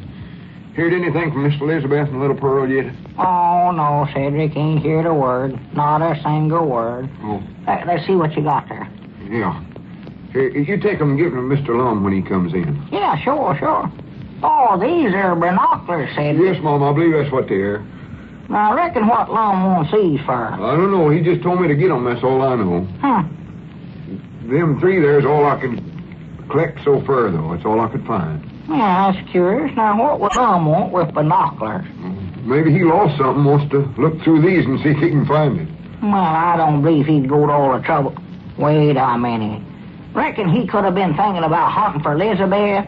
for Elizabeth. I bound you, that's what it is, Cedric. He must have heard that Elizabeth and Pearl was all heading up in the mountains or someplace, and he's getting up a searching party to go look for them. Is he sure enough? Why, sure, bless his heart. Well, I sure wish I could go along, boy. Well, you can, Cedric. Fact is, Lum's figuring on you going, I reckon. You got 3 pair of these binoculars here, ain't you? Yes, Mom. Well, there's one for Lum, one for me, and one for you. Oh, boy, one for me, too. Doggy's here, Cedric. We better start getting ready, then. We'll have to get a batch of victuals together, and, well, I know something else we ought to have, too. We ought to have some horses. Horses? Well, yeah, we can cover a heap more ground and do more searching on horseback. I reckon where we could get some horses right quick. Well, Papa's got some horses over at the blacksmith shop. Huh? He's shoeing them for Mr. Lunsford. Yes, huh? Oh, why don't you call your pop up and Cedric and see if we can borrow 3 of them? I know Mr. Lunsford wouldn't care, special for something like this. No, Mom, he wouldn't care. No. Papa can get them over here in about a half a minute, too, I bet you. Yeah, let's see now. I better start getting the victuals packed up. Gunny sack full ought to be enough, oughtn't it? Yes, Mom, I believe it. Hello? Hello, is that you, Papa? Well, this here's me. Yes, Mom, Cedric. Say, Papa, could you bring 3 of Mr. Lunsford's horses over here to the Jot 'em Down store? It's for a searching party. Yes, Mom. Going up in the mountains and hunt for Miss Elizabeth. Yes, Mom. Yes, Mom. Oh, all right, Papa. Goodbye. Is he going to do it, Cedric? Yes, Mom. He's going to get some other fellows, too, and they're all going to join the searching party. Well, good for them. He said they'd be right over in just a couple of minutes, as soon as he could get here. Hi, doggies, I know we'll find Elizabeth and little Pearl. Hurry up now, Cedric. Help me get these victuals packed. I reckon we ought to have another sack full, too, if them other fellas is going along. Yes, Mom. What do you want me to fill the sack with? Oh, just anything you see there on the shelves that's good to eat. Crackers and canned goods and pickles and cookies. Put in some of them fancy cookies for little Pearl. She just loves them. Wait a minute. I believe that's our ring. Yes, Mom. I love them, too. Hello? Jot 'em Down store's closed today, I think. Huh? Oh, hello, Miss Blevins. Yes, Mom, we're closed because we're going on a searching party to find Elizabeth. Yes, Mom, up in the mountains. Why, yes, we'd be proud to have him come along. Well, have him meet the others out in front of the store right away, then. All right, Miss Blevins. Goodbye. Don't did you hear that, Cedric? Mr. Blevins is coming along. He's going to get some other fellers, too. Well, I reckon we ought to have another sack of victuals in, oughtn't we? Yeah, better fill up another, Cedric. I believe I better hang up that store closed sign, too. Let's see now, where is that thing? Why don't you keep it in the same place all the time? That's what Mama tells me to do with everything. Well, I do, Cedric. I always keep it in the same place. I just never can recollect where that place is. Wait a minute, here it is. I got it. Yeah, morning, Abner. Morning, Lum. I was just fixing to put up the store closed sign. Store closed sign? Yeah, we'll have to close up till we get back from a searching party. Searching party? Oh, me, I hope we find Elizabeth and little Pearl awful quick, Lum. I hate to think of them up there in them mountains all by themselves. Here's another sack of victuals all packed, Mr. Evans. Yeah, well, good, Cedric. Now go out in front and keep an eye open for your pop on them other fellers. Yes, Mom. Tell them we'll be ready in just a few minutes. Wait a minute, Abner. What other fellers are you talking about? Oh, Caleb Weehunt and Mr. Blevins, might not half the fellers in town. They're all joining with the searching party. You don't care, do you? Of course not. Granny, if we're going up in the hills to look for Elizabeth, the more fellers we can get, the better. Why, sure. How soon are we going to start? Why, just as soon as we can. The fellers will be getting here any minute now. We got the victuals all packed in them gunny sacks there. Oh, yeah, that's good. But wait a minute, I believe we ought to take along more food than that, Abner. We had, huh? Yeah, no telling how long we might be up there searching. No. Might take a couple of days, we don't know. Yeah, that's right, ain't it? Yeah. And we'll need some food for Elizabeth and little Pearl, too. Oh, yeah. They'll be mighty nigh starved to death by the time we find them. Yeah, bless her heart. More than likely all they've ate for the last few days is them wild berries and roots and one thing and another. Oh, my goodness. Poor Elizabeth. Poor little Pearl. Well, now, don't start feeling sorrowful, Abner. This is the time for action. You pack up about 3 times that much victuals, and I'll see if I can find us a tent. A tent? Yeah, we'll pitch a tent up there at Clearwater Creek. That'll be a good place to camp. You reckon Elizabeth's around there, Summers? No, but that's a good place to camp. We can use that for our base, and the fishing's good along in there, too, in case our food don't hold out. Yeah, that's a good idea. Well, Grant Happy Spears has got a good tent, and I know he'll let us have it long. Yeah, that's right. Yeah, we get that from him. That's a good idea. Here, Mr. Abner, they're here. Well, good for them. Here, Cedric, you start toting these sacks out there and tell them to load them on the horses some way. Wait a minute, I believe I got a better idea. Huh? We'll never be able to tote all this food on horseback, Abner. We won't, huh? We'll have to get a truck for it. Cedric, go out and tell them fellas to go on ahead, and we'll catch up with them later in the truck. Yes, Mom? Tell them to head for Clearwater Creek, Cedric, and tell them to hurry. Clearwater Creek? That's where we're going? Yeah, that's the place right there. All right, I'll tell them. Whose truck can we get, Mom? How about the Macmillan boys? Yeah, that's big enough to haul the tent and all the other stuff we'll need. Yeah, we don't want to forget them binoculars, neither. Binoculars? Yeah, Cedric brought in 3 of them here a while ago, like you told him to do. They're sitting there in that box on the counter. Well, we can't take them, Abner. Them are for the Navy. The Navy? Yeah. Doggies, is the Navy joining our searching party, too? No, of course they ain't. Huh? The Navy's got a little searching party of its own to take care of. They've got to find enemy airplanes and submarines and such as that. Submarines? For the land's sakes, has somebody sold Elizabeth in a submarine? Well, no, of course not. Well, I was going to say, I don't see how a submarine'd ever get up there in them mountains. Them creeks is too shallow for anything as big as a submarine, Lum. I can tell them that right now. The submarines thereafter are out in the ocean, Abner. The ocean? Well, now, how in the world did Elizabeth get clean out there? Abner, this ain't got nothing to do with Elizabeth. Huh? The Navy needs these binoculars to spot submarines before they can get a chance to sink our merchant ships and all such as that. Both the Navy fellers on ships and on shore patrol needs them.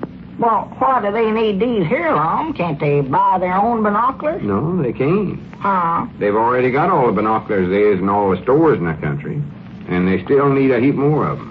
Well, why don't the factories just make up a big batch of them, then? They can't do that neither, because the factories is all changed over to where they're making other stuff for the government. So you see, there's just one place where the Navy can get binoculars now, and that's from the citizens of the United States. So everybody's got to pitch in and send their binoculars to the Navy. They need them bad, and they need them right away, too. Well, I reckon we ought to send these in to them, then. Well, fellas is on their way, heading up for the creek. Well, good. Well, we better get going ourselves. Yeah. I'll call Mr. Macmillan about borrowing his truck, and Cedric, you can go over to Grandpappy Spears and get that tent. What tent? Well, a tent we want to borrow from him, Cedric. Just tell him you want to borrow his tent. He'll know which one you're talking about. Yes, Mom. Wait a minute, though, Cedric. We can pick that up after we get the truck. You better help Abner finish packing the victuals. Yes, Mom. Boy, this is sort of fun, ain't it? Mom, I still think we ought to use them binoculars ourselves. Now, just forget that, Abner, because them are for the Navy.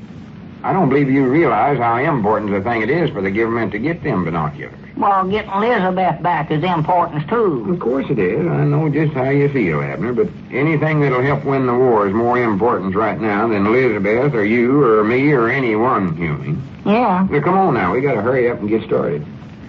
Wait a minute now, Lum. Which way are we going now? We going up in the mountains or to the ocean? To the ocean? Oh, for goodness sakes, Abner. Well, where was it that you heard Elizabeth was at? I never heard she was at no place. Why did you get up this searching party then? Me? I never got it up. You was the one that done that. Why, no, Lum. The first I heard about it was when Cedric come in here a while ago with them binoculars, and... Let's see now. Uh-oh. You know what I done? Don't try to tell me. I know exactly what you done. Huh? Cedric, go get in your car and try to head them fellers off. Tell them the whole thing was a mistake.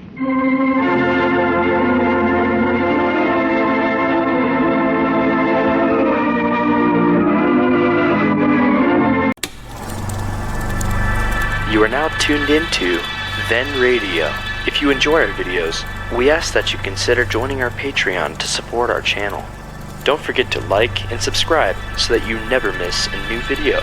We hope you enjoyed today's episode, and as always, thank you for watching.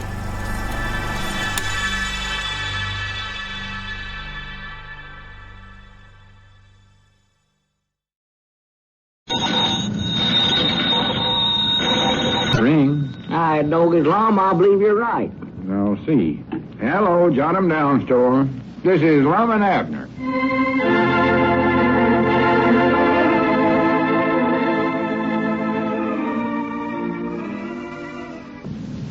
And now, let's see what's going on down in Pine Ridge.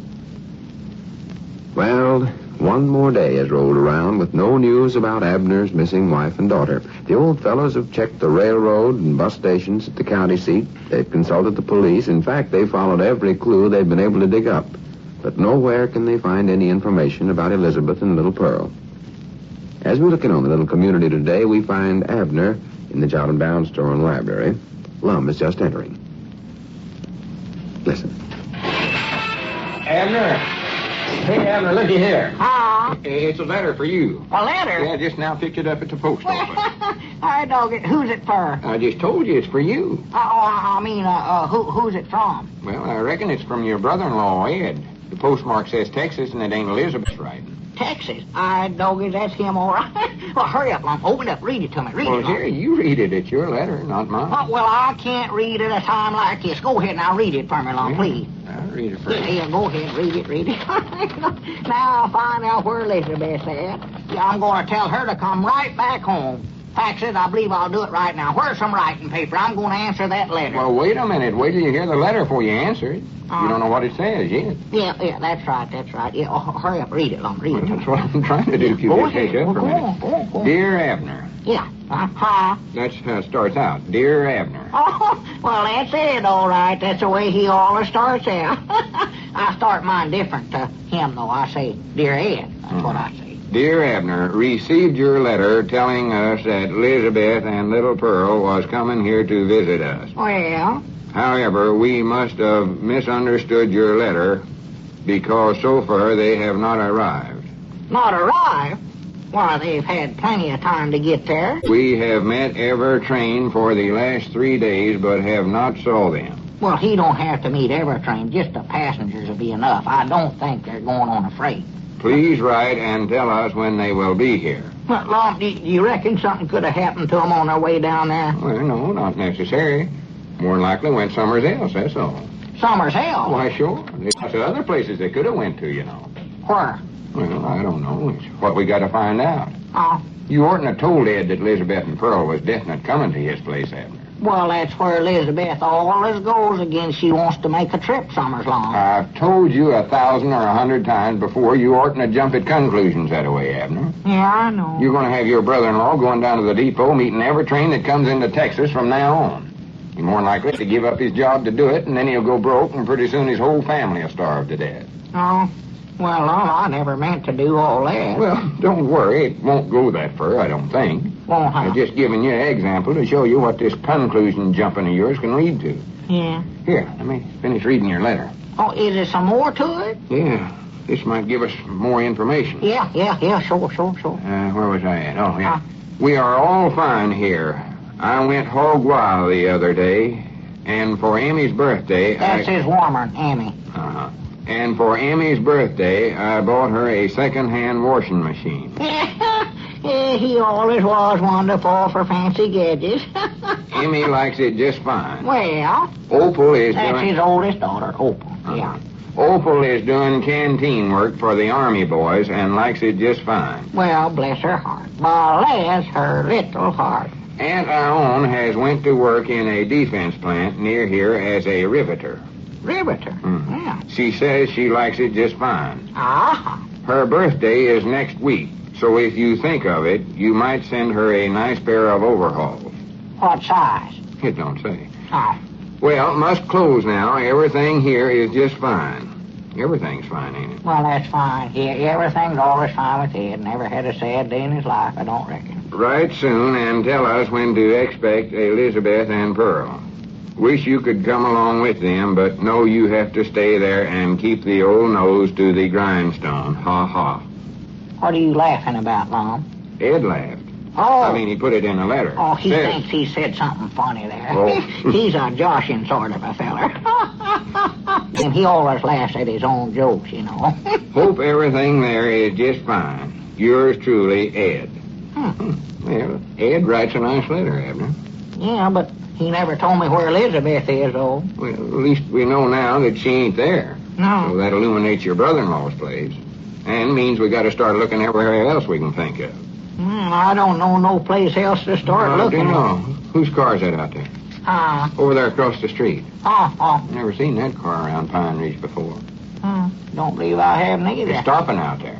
All right, Doggies, wait a minute. You don't reckon that's Elizabeth and she's went and bought herself an automobile, do you, Lum? Of course not. Where would she get the money to buy something like that? Well, maybe she earned it somewhere. I don't know. She might be a realtor like Anna Owen. Maybe Anna Owen got her in that defense plant down there in Texas. Oh, she couldn't have did that. She ain't even got her priorities. Man, you never can tell, though. I expect I better get Elizabeth a pair of them overalls, too, while I'm doing it. Let's see, I believe she'd take about, 30, 34 ought to fit her just about right. Wait a minute, Abner. Elizabeth couldn't be working in no defense plant in Texas because she ain't even in Texas. We know that for sure. Yeah, that's right. All right, Doggies, look there. Ain't that a woman getting out of the car there? Yeah, it is. Yeah, see, what'd I tell you? Wait a minute, though, Abner. That ain't Elizabeth. Oh, yes, it is. Look how she's dressed. Huh? Elizabeth ain't got no clothes like that, them furs, no. Well, more likely she might have bought herself some new ones, then, Lum. Elizabeth's coming back short of her. She's coming back, Lum. Abner, now, don't get yourself to work, because that ain't Elizabeth. Yes, it is. Yes, it is. I can see better than you can, and that ain't her. Just take a good look out there now. Yes. And, Doggy, you know, I don't believe that does much look like her, Lum. No. Look there, she's carrying a young'un in her arms. Oh, she is, ain't she? Well, I know that ain't little Pearl she's carrying, 'cause she's a heap bigger than that. Fact is, she can come closer to carrying Elizabeth than Elizabeth can to carrying her. Find out, Abner. Here she comes. Oh, yeah. Now, try to recollect your manners now and act polite. Yeah. Say how they do, ma'am, and please excuse me, please, Mom, and all. What if I did? Well, if you do something. Oh, I'll be polite. That's it. Well, how do you do, Mom? How do you do, ma'am? Hello. Goodness, I've had a hard time finding your place. Oh, was you looking for us, Mom? You are Mr. Edwards and Mr. Peabody, aren't you? Hey, Elizabeth never sent you, did she? I beg your pardon? Never mind him, miss. What was it you wanted to see us about? Why, I want to send a... No, darling, don't cry. Mama's right here with you. Sure, cute little feller you got there. Yeah. It's been so fussy today. It's awfully hard traveling with a baby. Yeah, I reckon it is.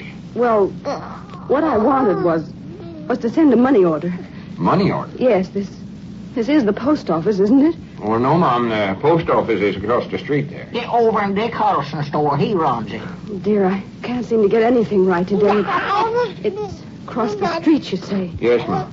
Well, I guess I better go over and... Oh, say, would you do me a favor? Why, sure. Be proud to do anything we can, Mom. Well, I hate to ask you this, but would you mind watching the baby for me? It'll just take me a second to get the money order. Well, we'd be more than glad to do that for Why, you. sure, yeah. Let me take the little feller. Getting so heavy I can hardly carry him anymore. Come here, you little rascal. Come here to your Uncle Lum. Now, don't start that. He won't cry much. I'll be right back. Well, just take your time. He'll be all right with us. You will take good care of him. Sure, don't you worry now. We know all about baby. Don't worry a minute. You better let me hold him, Mama. No more about this. No. Well, I can make him stop crying no longer. Handle him all right. See that little fella? Yes, I can. Yes, sir. Yes, sir. Look at that, Abby, smiling at me. You don't even know how to hold him. Look like you got a sack of potatoes there you're getting ready to weigh up. Oh, they cut down the old pine tree, and they... What kind of songs do you sing to that? You know so much about them. Go ahead. And they hold it away to to make a coffee and a pine for that sweetheart. Oh, look at him, Abner. He's laughing. He's just hysterical, that's all. Here, now, let me take him along. Now, he likes me. Oh, they cut down the old pine tree, and they hauled it away to the mill. He loves that. Look at him, look at him. You're going to drop it now if you ain't careful now. To make a coffee and a pine for that sweetheart of mine. I'm too good now. Uh-oh. What's the matter? Here, you want to hold him? Why, sure, yeah, give him here. Yeah, come here, little fella. I know how to hold you. Come here. Oh, they cut down the old pine. Uh-oh. Why didn't you tell me, Lum? You know more about babies than me. Well, here, now, you take him back. Look there, he's starting to cry again. He likes you better than me. No, now, you keep him. Well, I don't know what to do. Oh, wait a minute. I'll call his mom over at Dick Huddleston's and tell her to hurry back. Yeah, that's the thing to do. Tell her to hurry, though, Lum. Oh, yeah, Be quiet now. Be quiet. Kent. Be quiet now. Be quiet. Sing a song to him, Abner. You like that. Oh, they cut down the old pine tree. Hello? And Is they that hauled you, Dick? it away. Hello? Just a minute, Abner. Quiet down a little. This is Lum. Say, Dick, did I speak to that young lady over there, the one that's getting the money order? Are you sure, Dick? Tell her to hurry now. Yeah, that's the one. That's what she was wearing. You seen her do what? Well, she couldn't have. Her car's parked right over there across the ride you home. Wait a minute. Abner, look across the street there. The car's gone. Gone? Yeah, Dick said he seen her heading out of town. Oh, my goodness. Hello, Dick. I gotta hang up now, because me and Abner's just had a baby. I mean, that woman must have went right off and left him. Forgot it.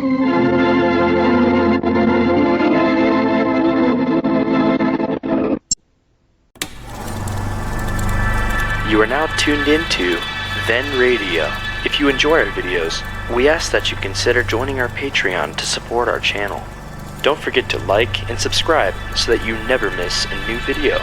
We hope you enjoyed today's episode, and as always, thank you for watching.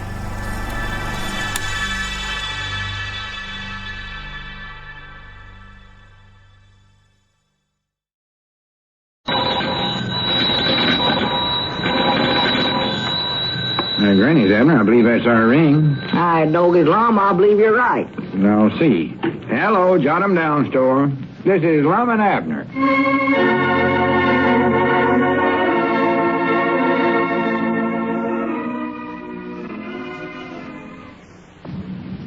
And now, let's see what's going on down in Pine Ridge.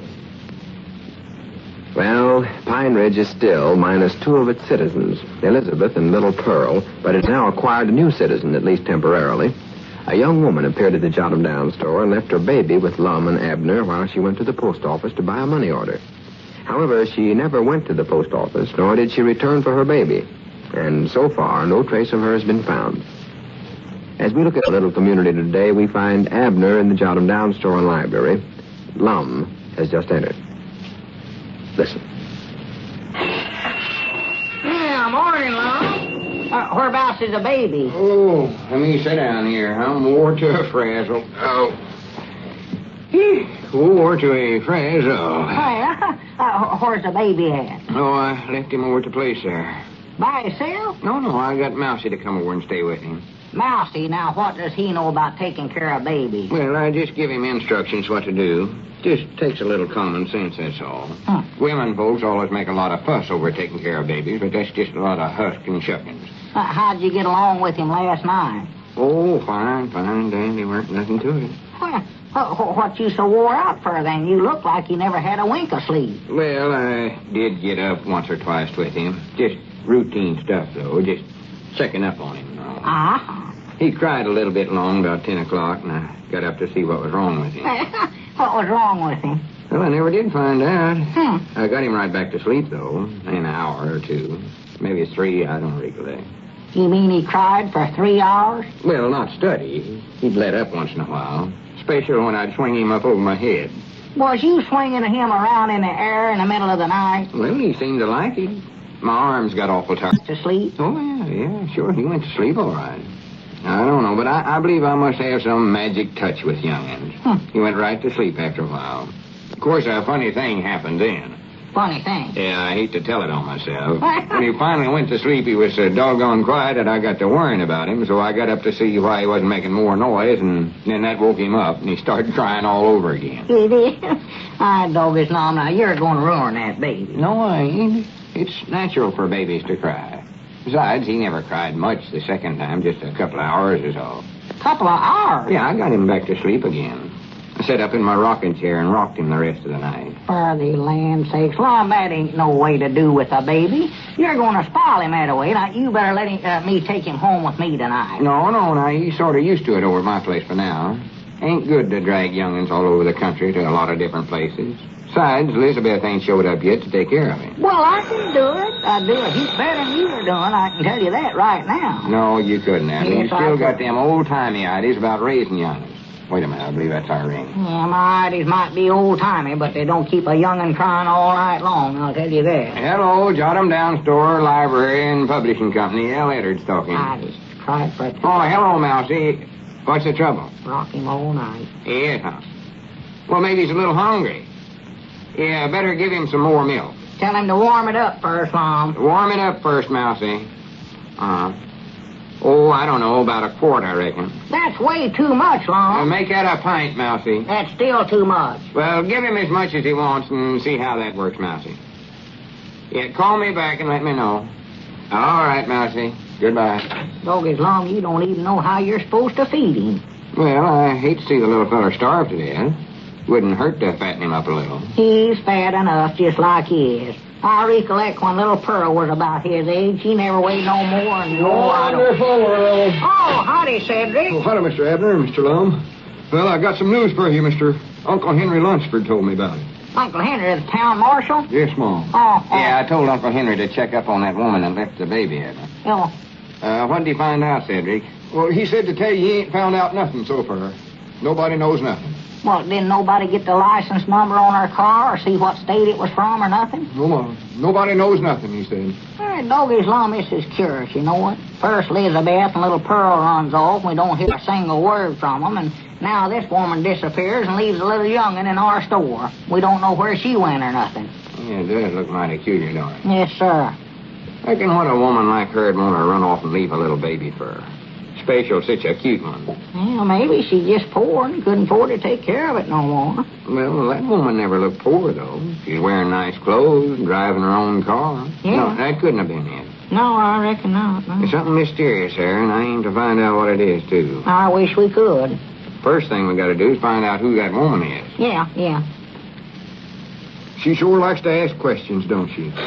Likes to ask questions. What do you mean by that, Cedric? Well, the other day she... Is that your ring there? Oh, yeah. Just a minute, I'll get it. Yeah. Hello, jot 'em down, store and library. Lum Eddards talking. Huh? Oh, what is it, Mousey? Wouldn't work, huh? Is he still crying? Yeah. What's that, Mousey? Well, I'd try something else this time. Give him some orange juice and tomato juice and anything else you see there. Well, don't give him too much, Lum. There's some buttermilk there, Mousey. Crumble a little cornbread up in it. One, two, goodness. Yeah, try that, Mousey, and if it don't work, call me back. All right, Mousey. Goodbye. That doggies, Lum, now you're going to feed him too much stuff. Oh, I ain't. The little feller's natural hungry, and got to have a lot to fill him up. When he gets his stomach full, he'll stop that crying. Well, maybe that ain't why he's crying, though. Maybe it's something else. Listen, Abner, I know what I'm doing. You just leave him up to me. What was you saying, Cedric? Mom? What'd you start to tell us about that woman asking questions? Oh, that, well, the other day she seen me crossing the road and stopped me and asked me a lot of questions, that's all. What was some of the questions, Cedric? Oh, I forget most of them now. Mostly she asked me about you fellers, I think. Us fellers? Yes, Mom. If you was making any money and if you was kind and gentle and, well, I don't know what all. Want to know if we was making money, huh? Doggies, Lum, you don't reckon she's one of them, what do you call them, blackmailers? No, I don't believe so, Abner. She never looked like that kind. No, nice-looking woman. Fact is, she looked like an awful nice lady. Yeah. Her voice sounded awful mysterious now that I think about it. Well, I believe it did anyway. Oh, you're just imagining that, Abner. Did you say she wanted to know if we was kind and gentle, Cedric? Yes, Mom, and generous, and whereabouts you lived at, and how you lived, and if you helped other folks, and a bunch of other stuff. Well? Yes.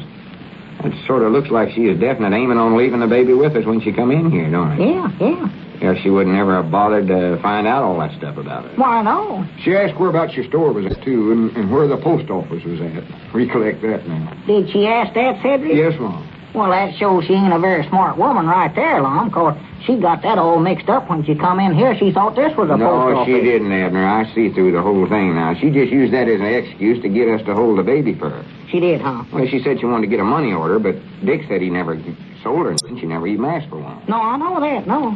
Just jumped in her car and got out of town as fast as she could. Yeah. Dick seen her leave. But, of course, he never knowed nothing about the baby, or he could have run out there and stopped her. Wait a minute, I believe I got the phone again. Oh, but I wish he had stopped her. I know that. Hello, jot 'em down. Oh, is that you again, Mousey? Oh, I'm taking care of the poor little fella. Orange juice and tomato juice never work neither, huh? Is he crying as loud as ever? Poor little fella. Well, maybe he needs some solid food. Uh-oh. Look in the icebox, Mousey, and you'll find some pancakes left over from breakfast. Give him a couple or three of them. Now, Lum, don't give him pancakes. And put some sorghum molasses on them. That'll make them taste good. Lum, you're going to kill him, sure as a word. What is in the kitchen safe there, Mousey? Oh, yeah. Well, give him one of them fried eggs and a cold pork chop. Oh, my. Yeah, see how that works, Mousey, and then call me back. All right, Mousey. Goodbye. You don't realize what you're doing now, Lum. I know what I'm doing. He needs that solid food. I know I'd be trying to do if all I got to eat was milk and orange juice. Oh. What else did she ask you, Cedric? Oh, I don't recollect nothing else, I don't believe. Well, anyways, we know now that it wasn't no accident that she left the baby with us. No. We know she done it on a purpose. But what that purpose is, I can't figure out. Well, now, what are we going to do about the baby, Lum? Well, there's just one thing to do, and that's turn him over to the police. Police? Well, he ain't stole nothing, has he? Oh, this might be a kidnapping case for all we know. Oh, he's too little to kidnap that woman, Lum. I think we'll wait another day before we do it, though. We'll wait till tomorrow, and then if the one ain't come back, why, we'll carry the baby into the county seat. Yeah, if he lasts that long, the way you're taking care of him. Listen, Abner, don't you worry about what I'm doing. I'm sort of a natural-born expert. Well, if anything happens, just recollect it. I don't want it. Just a minute. That's our ring. Oh, my. Hello, John. Oh, hello, Mousey. I hate to hear this. He did, huh? Well, what all did you give him? Poor little fella. Oh, my. The pork chop done it, huh? Oh, me. Oh, my goodness. Was there plenty of sorghum on it? Well, much obliged for letting me know right away, Mousey. Yeah, I'll drop over there at lunchtime. All right, Mousey. Goodbye. Is he awful sick, Lum? Is he having convulsions or anything? No, he's fine. Fine? Yeah. One pancake and one pork chop, and he stopped crying. Oh. Now he's as happy as a kitten. Mousey says he crawled over under the stove and went sound asleep. Aye, doggies, that's going too far. Feeding a young'un cold pork chops and pancakes and then letting him crawl under the stove to sleep. Now, what would that woman think of you treating her baby that way, Lum? Baby? I ain't talking about the baby. Huh? He's been sound asleep all morning. It's that little pup I got for him to play with that's giving Mousey the trouble.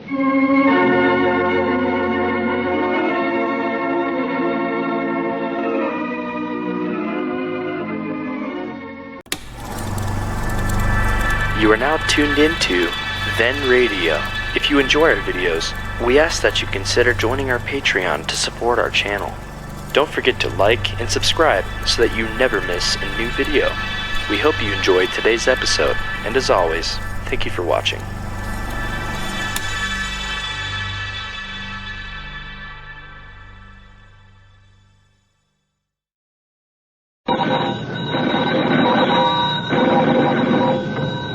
Granny's, Abner. I believe that's our ring. Aye, doggies, Lum, I believe you're right. I'll see. Hello, jot 'em down, store. This is Lum and Abner.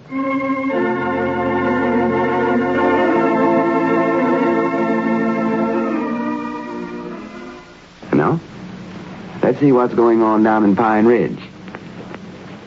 Well, another day has passed and nothing has been learned about the young woman who left her baby in Lum and Abner's care and then disappeared. The old fellows have decided that if she does not return today, they are going to take the baby to the county seat and place him in charge of the police. As we look in on the little community today, it is late in the day, and the old fellows are getting ready for their trip to the county seat. Listen. Hey, it's might nigh closing time, Abner. I reckon that woman ain't coming back to get her baby. No, I reckon not. Guess we better bundle the little feller up and carry him into the county seat. Let the police figure out what to do about him. Yeah, I suppose so. Maybe we ought to wait another 5 minutes so long, just in case she does turn up. Now, Abner, we both agree that if that woman never showed up by closing time, we'd carry the baby into the county seat and turn him over to the police. Yeah, I know. Oh, well, I reckon another 5 minutes wouldn't hurt nothing. No. Kind of hate to wake him up right now anyway. Yeah. It's taking us so long to get him to sleep and all. Oh, yeah, we oughtn't to wake him up right now. That'd be bad for him, I know it would. Yeah. I better go back to the feed room and see how he's getting along. Well, I'll go back, Lum. You sit down and rest now. You've been working awful hard today. No, I'll go back. Well, you've been back there might now all day, Lum. It's my turn now. Well, he's used to me by now, Abner. We don't want to upset him. I won't upset him. I know more about babies than you do now, Not so Lum. loud, Abner. Huh? You don't want to wake him up, do you? Oh, I won't wake him up. I know how to handle him. Well, let's not argue about it. All right. Why don't you call up Cedric and tell him to bring his car on over here, because we're just about ready to get started now. Well, Are you sure we want to start yet? We want to give that woman plenty of time to get back if she's coming back, Lum. Well, I don't reckon she is, Abner. She'd be here by now if she's aiming on coming back for her young'un. Better call Cedric. Take him a couple of minutes for him to get over here anyway. Yeah, all right. What's the ring over at their place? You know what it is. Huh? It's been the same for the last 30 years. Oh, yeah, well, I thought maybe they'd changed it today or something, I think. Oh, you stalling around, Abner. We may just as well get this over with.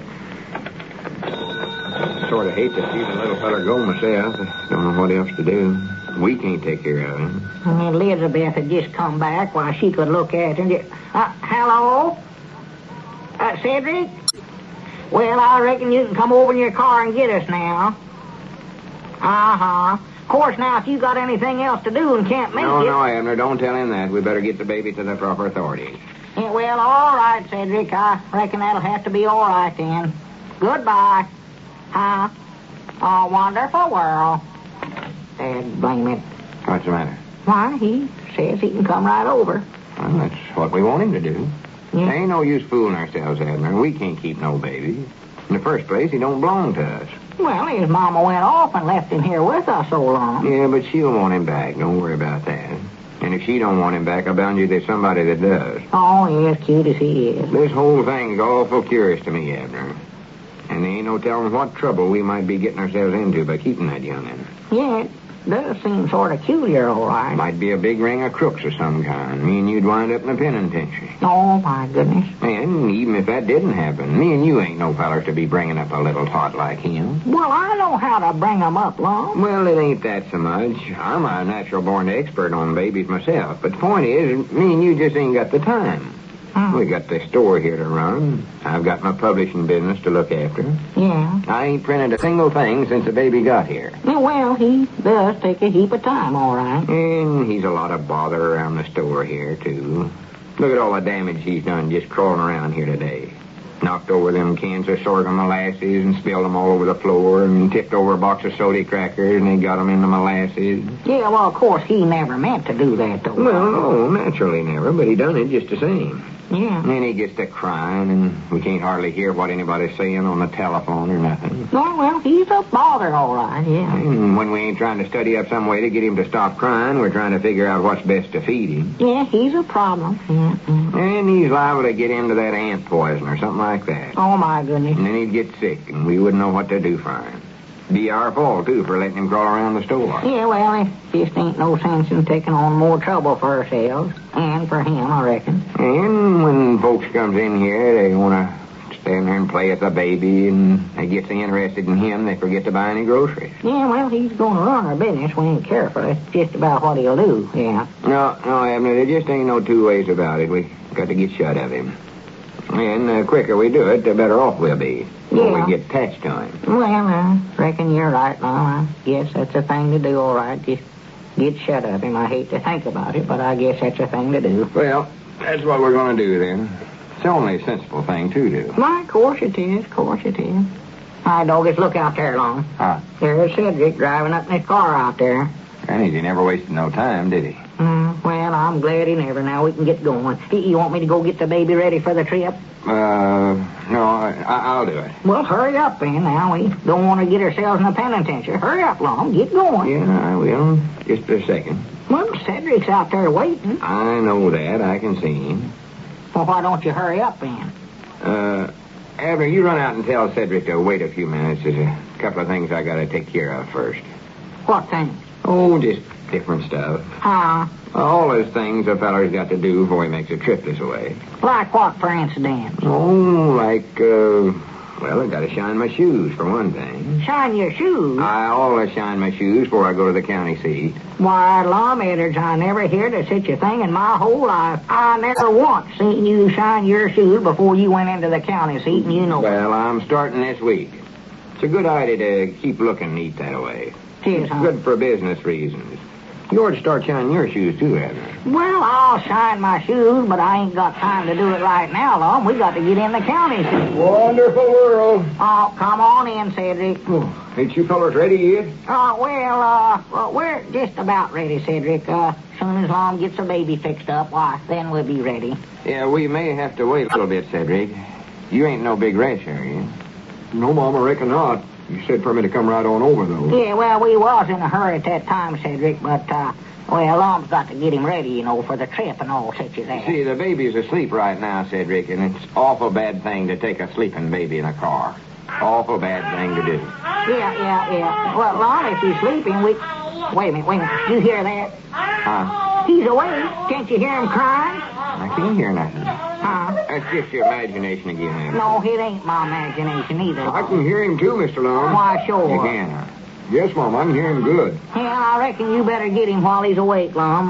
We'll get him to the county seat quick as we can before he goes to sleep again. Yeah, I reckon I better. I'll go and get him. Yeah, hurry up now. I will. You got enough gas in your car and everything, Cedric? Yes, Mom. They're plumb full. And at the time, we'll pay you for the gasoline you used going in there and back. Well, I got it marked down here on a piece of paper in my pocket somewhere. Well, we'll take care of it. I ain't got the money right now, but we'll pay you as soon as we get back. Don't worry about that. The tires ain't much good, though. Uh-huh. I say my tires ain't much good. Ain't, huh? I give my good ones to the government for the rubber drive. Oh. Well, they're good enough to get us in there and back, though, ain't they? Oh, yes, Mom. If we're lucky, they will, I believe. Maybe. They might. I think. Uh-huh. Have you heard anything about Elizabeth or Little Pearl yet, Mr. Abner? Oh, no, Cedric. No, I ain't heard a word. Not a single solitary word. Expect to hearing from 'em every day, but I was down the post office a while ago. No mail yet. Just making a Norris rack out of me. Norris rack's what it's doing. My warmer than my young and gone, Cedric. Bound you, it's awful lonesome over at your place with them gone, too, ain't it? Oh, it's worse than that. I can't even stand to stay over there no more. Well, the fact is, I've moved in with Grandpappy Spears temporary. Of course, that Grandpap, he wants to argue all the time, but he's better than going back to that empty house. Yes, Mom, I reckon it is, I reckon. One night I went home, it's so quiet there, I could just might not hear the mice talking to one. Well, yeah, there's your little feller. Hello there. Hello. Now, what's him crying for, huh? What's him crying No for? use, Abner. He won't stop crying. Well, And it's an awful bad thing to take a crying baby in a car. Awful bad thing to do. tis, huh? Oh, yeah. I just wouldn't want to take the chance. Well, you know best, Well, Lum. why is that such a bad thing to do, Mr. Lum? Why, Causes, well, you wouldn't understand about such things, Cedric. No, Cedric, you wouldn't understand. I believe Lum's right. Oughtn't to take a chance. No, I reckon we can't make the trip after all, Cedric. Well, I got the car already. It won't take long to get him in there. Yeah, we know, Cedric. If he'd stop crying, well, then we could go, but it just don't look like he ever will. A poor little thing. There. Oh, he stopped now. Well, I reckon we can go, can't we? Uh-huh. He'll start up again just a second. I know he will. Oh, yeah. Well, look at there. He's smiling and laughing. Oh, boy. Hello there, little feller. I sort of believe he likes me. I think he's looking right at me when he started smiling then. Hello, fella. Come on, let's get started. Yeah, reckon we better. Come on, Lum. Yeah, all right. I'm coming. You want me to lock the door for you, Mr. Lum? I guess so, Cedric. Well, I'll do it then. Yeah. Wait a minute. What's this here stuck on the screen for? Huh? This envelope here. Is that anything you fellas want to keep? What envelope? Listen here. What is it? Says only Mr. Eddards and Mr. Peabody. Important. Doggers, I never saw that before. Did you put that there, Lum? No, I never put it there. Open it up and see what it says, Cedric. Well, here, Mr. Lum, you better read it. Yeah, read it, Lum, read it. I reckon who could have stuck that envelope there? I never seen nobody do it. What does it say, Lum? What is it? Don't turn the baby over to the police. Don't even tell the police about it.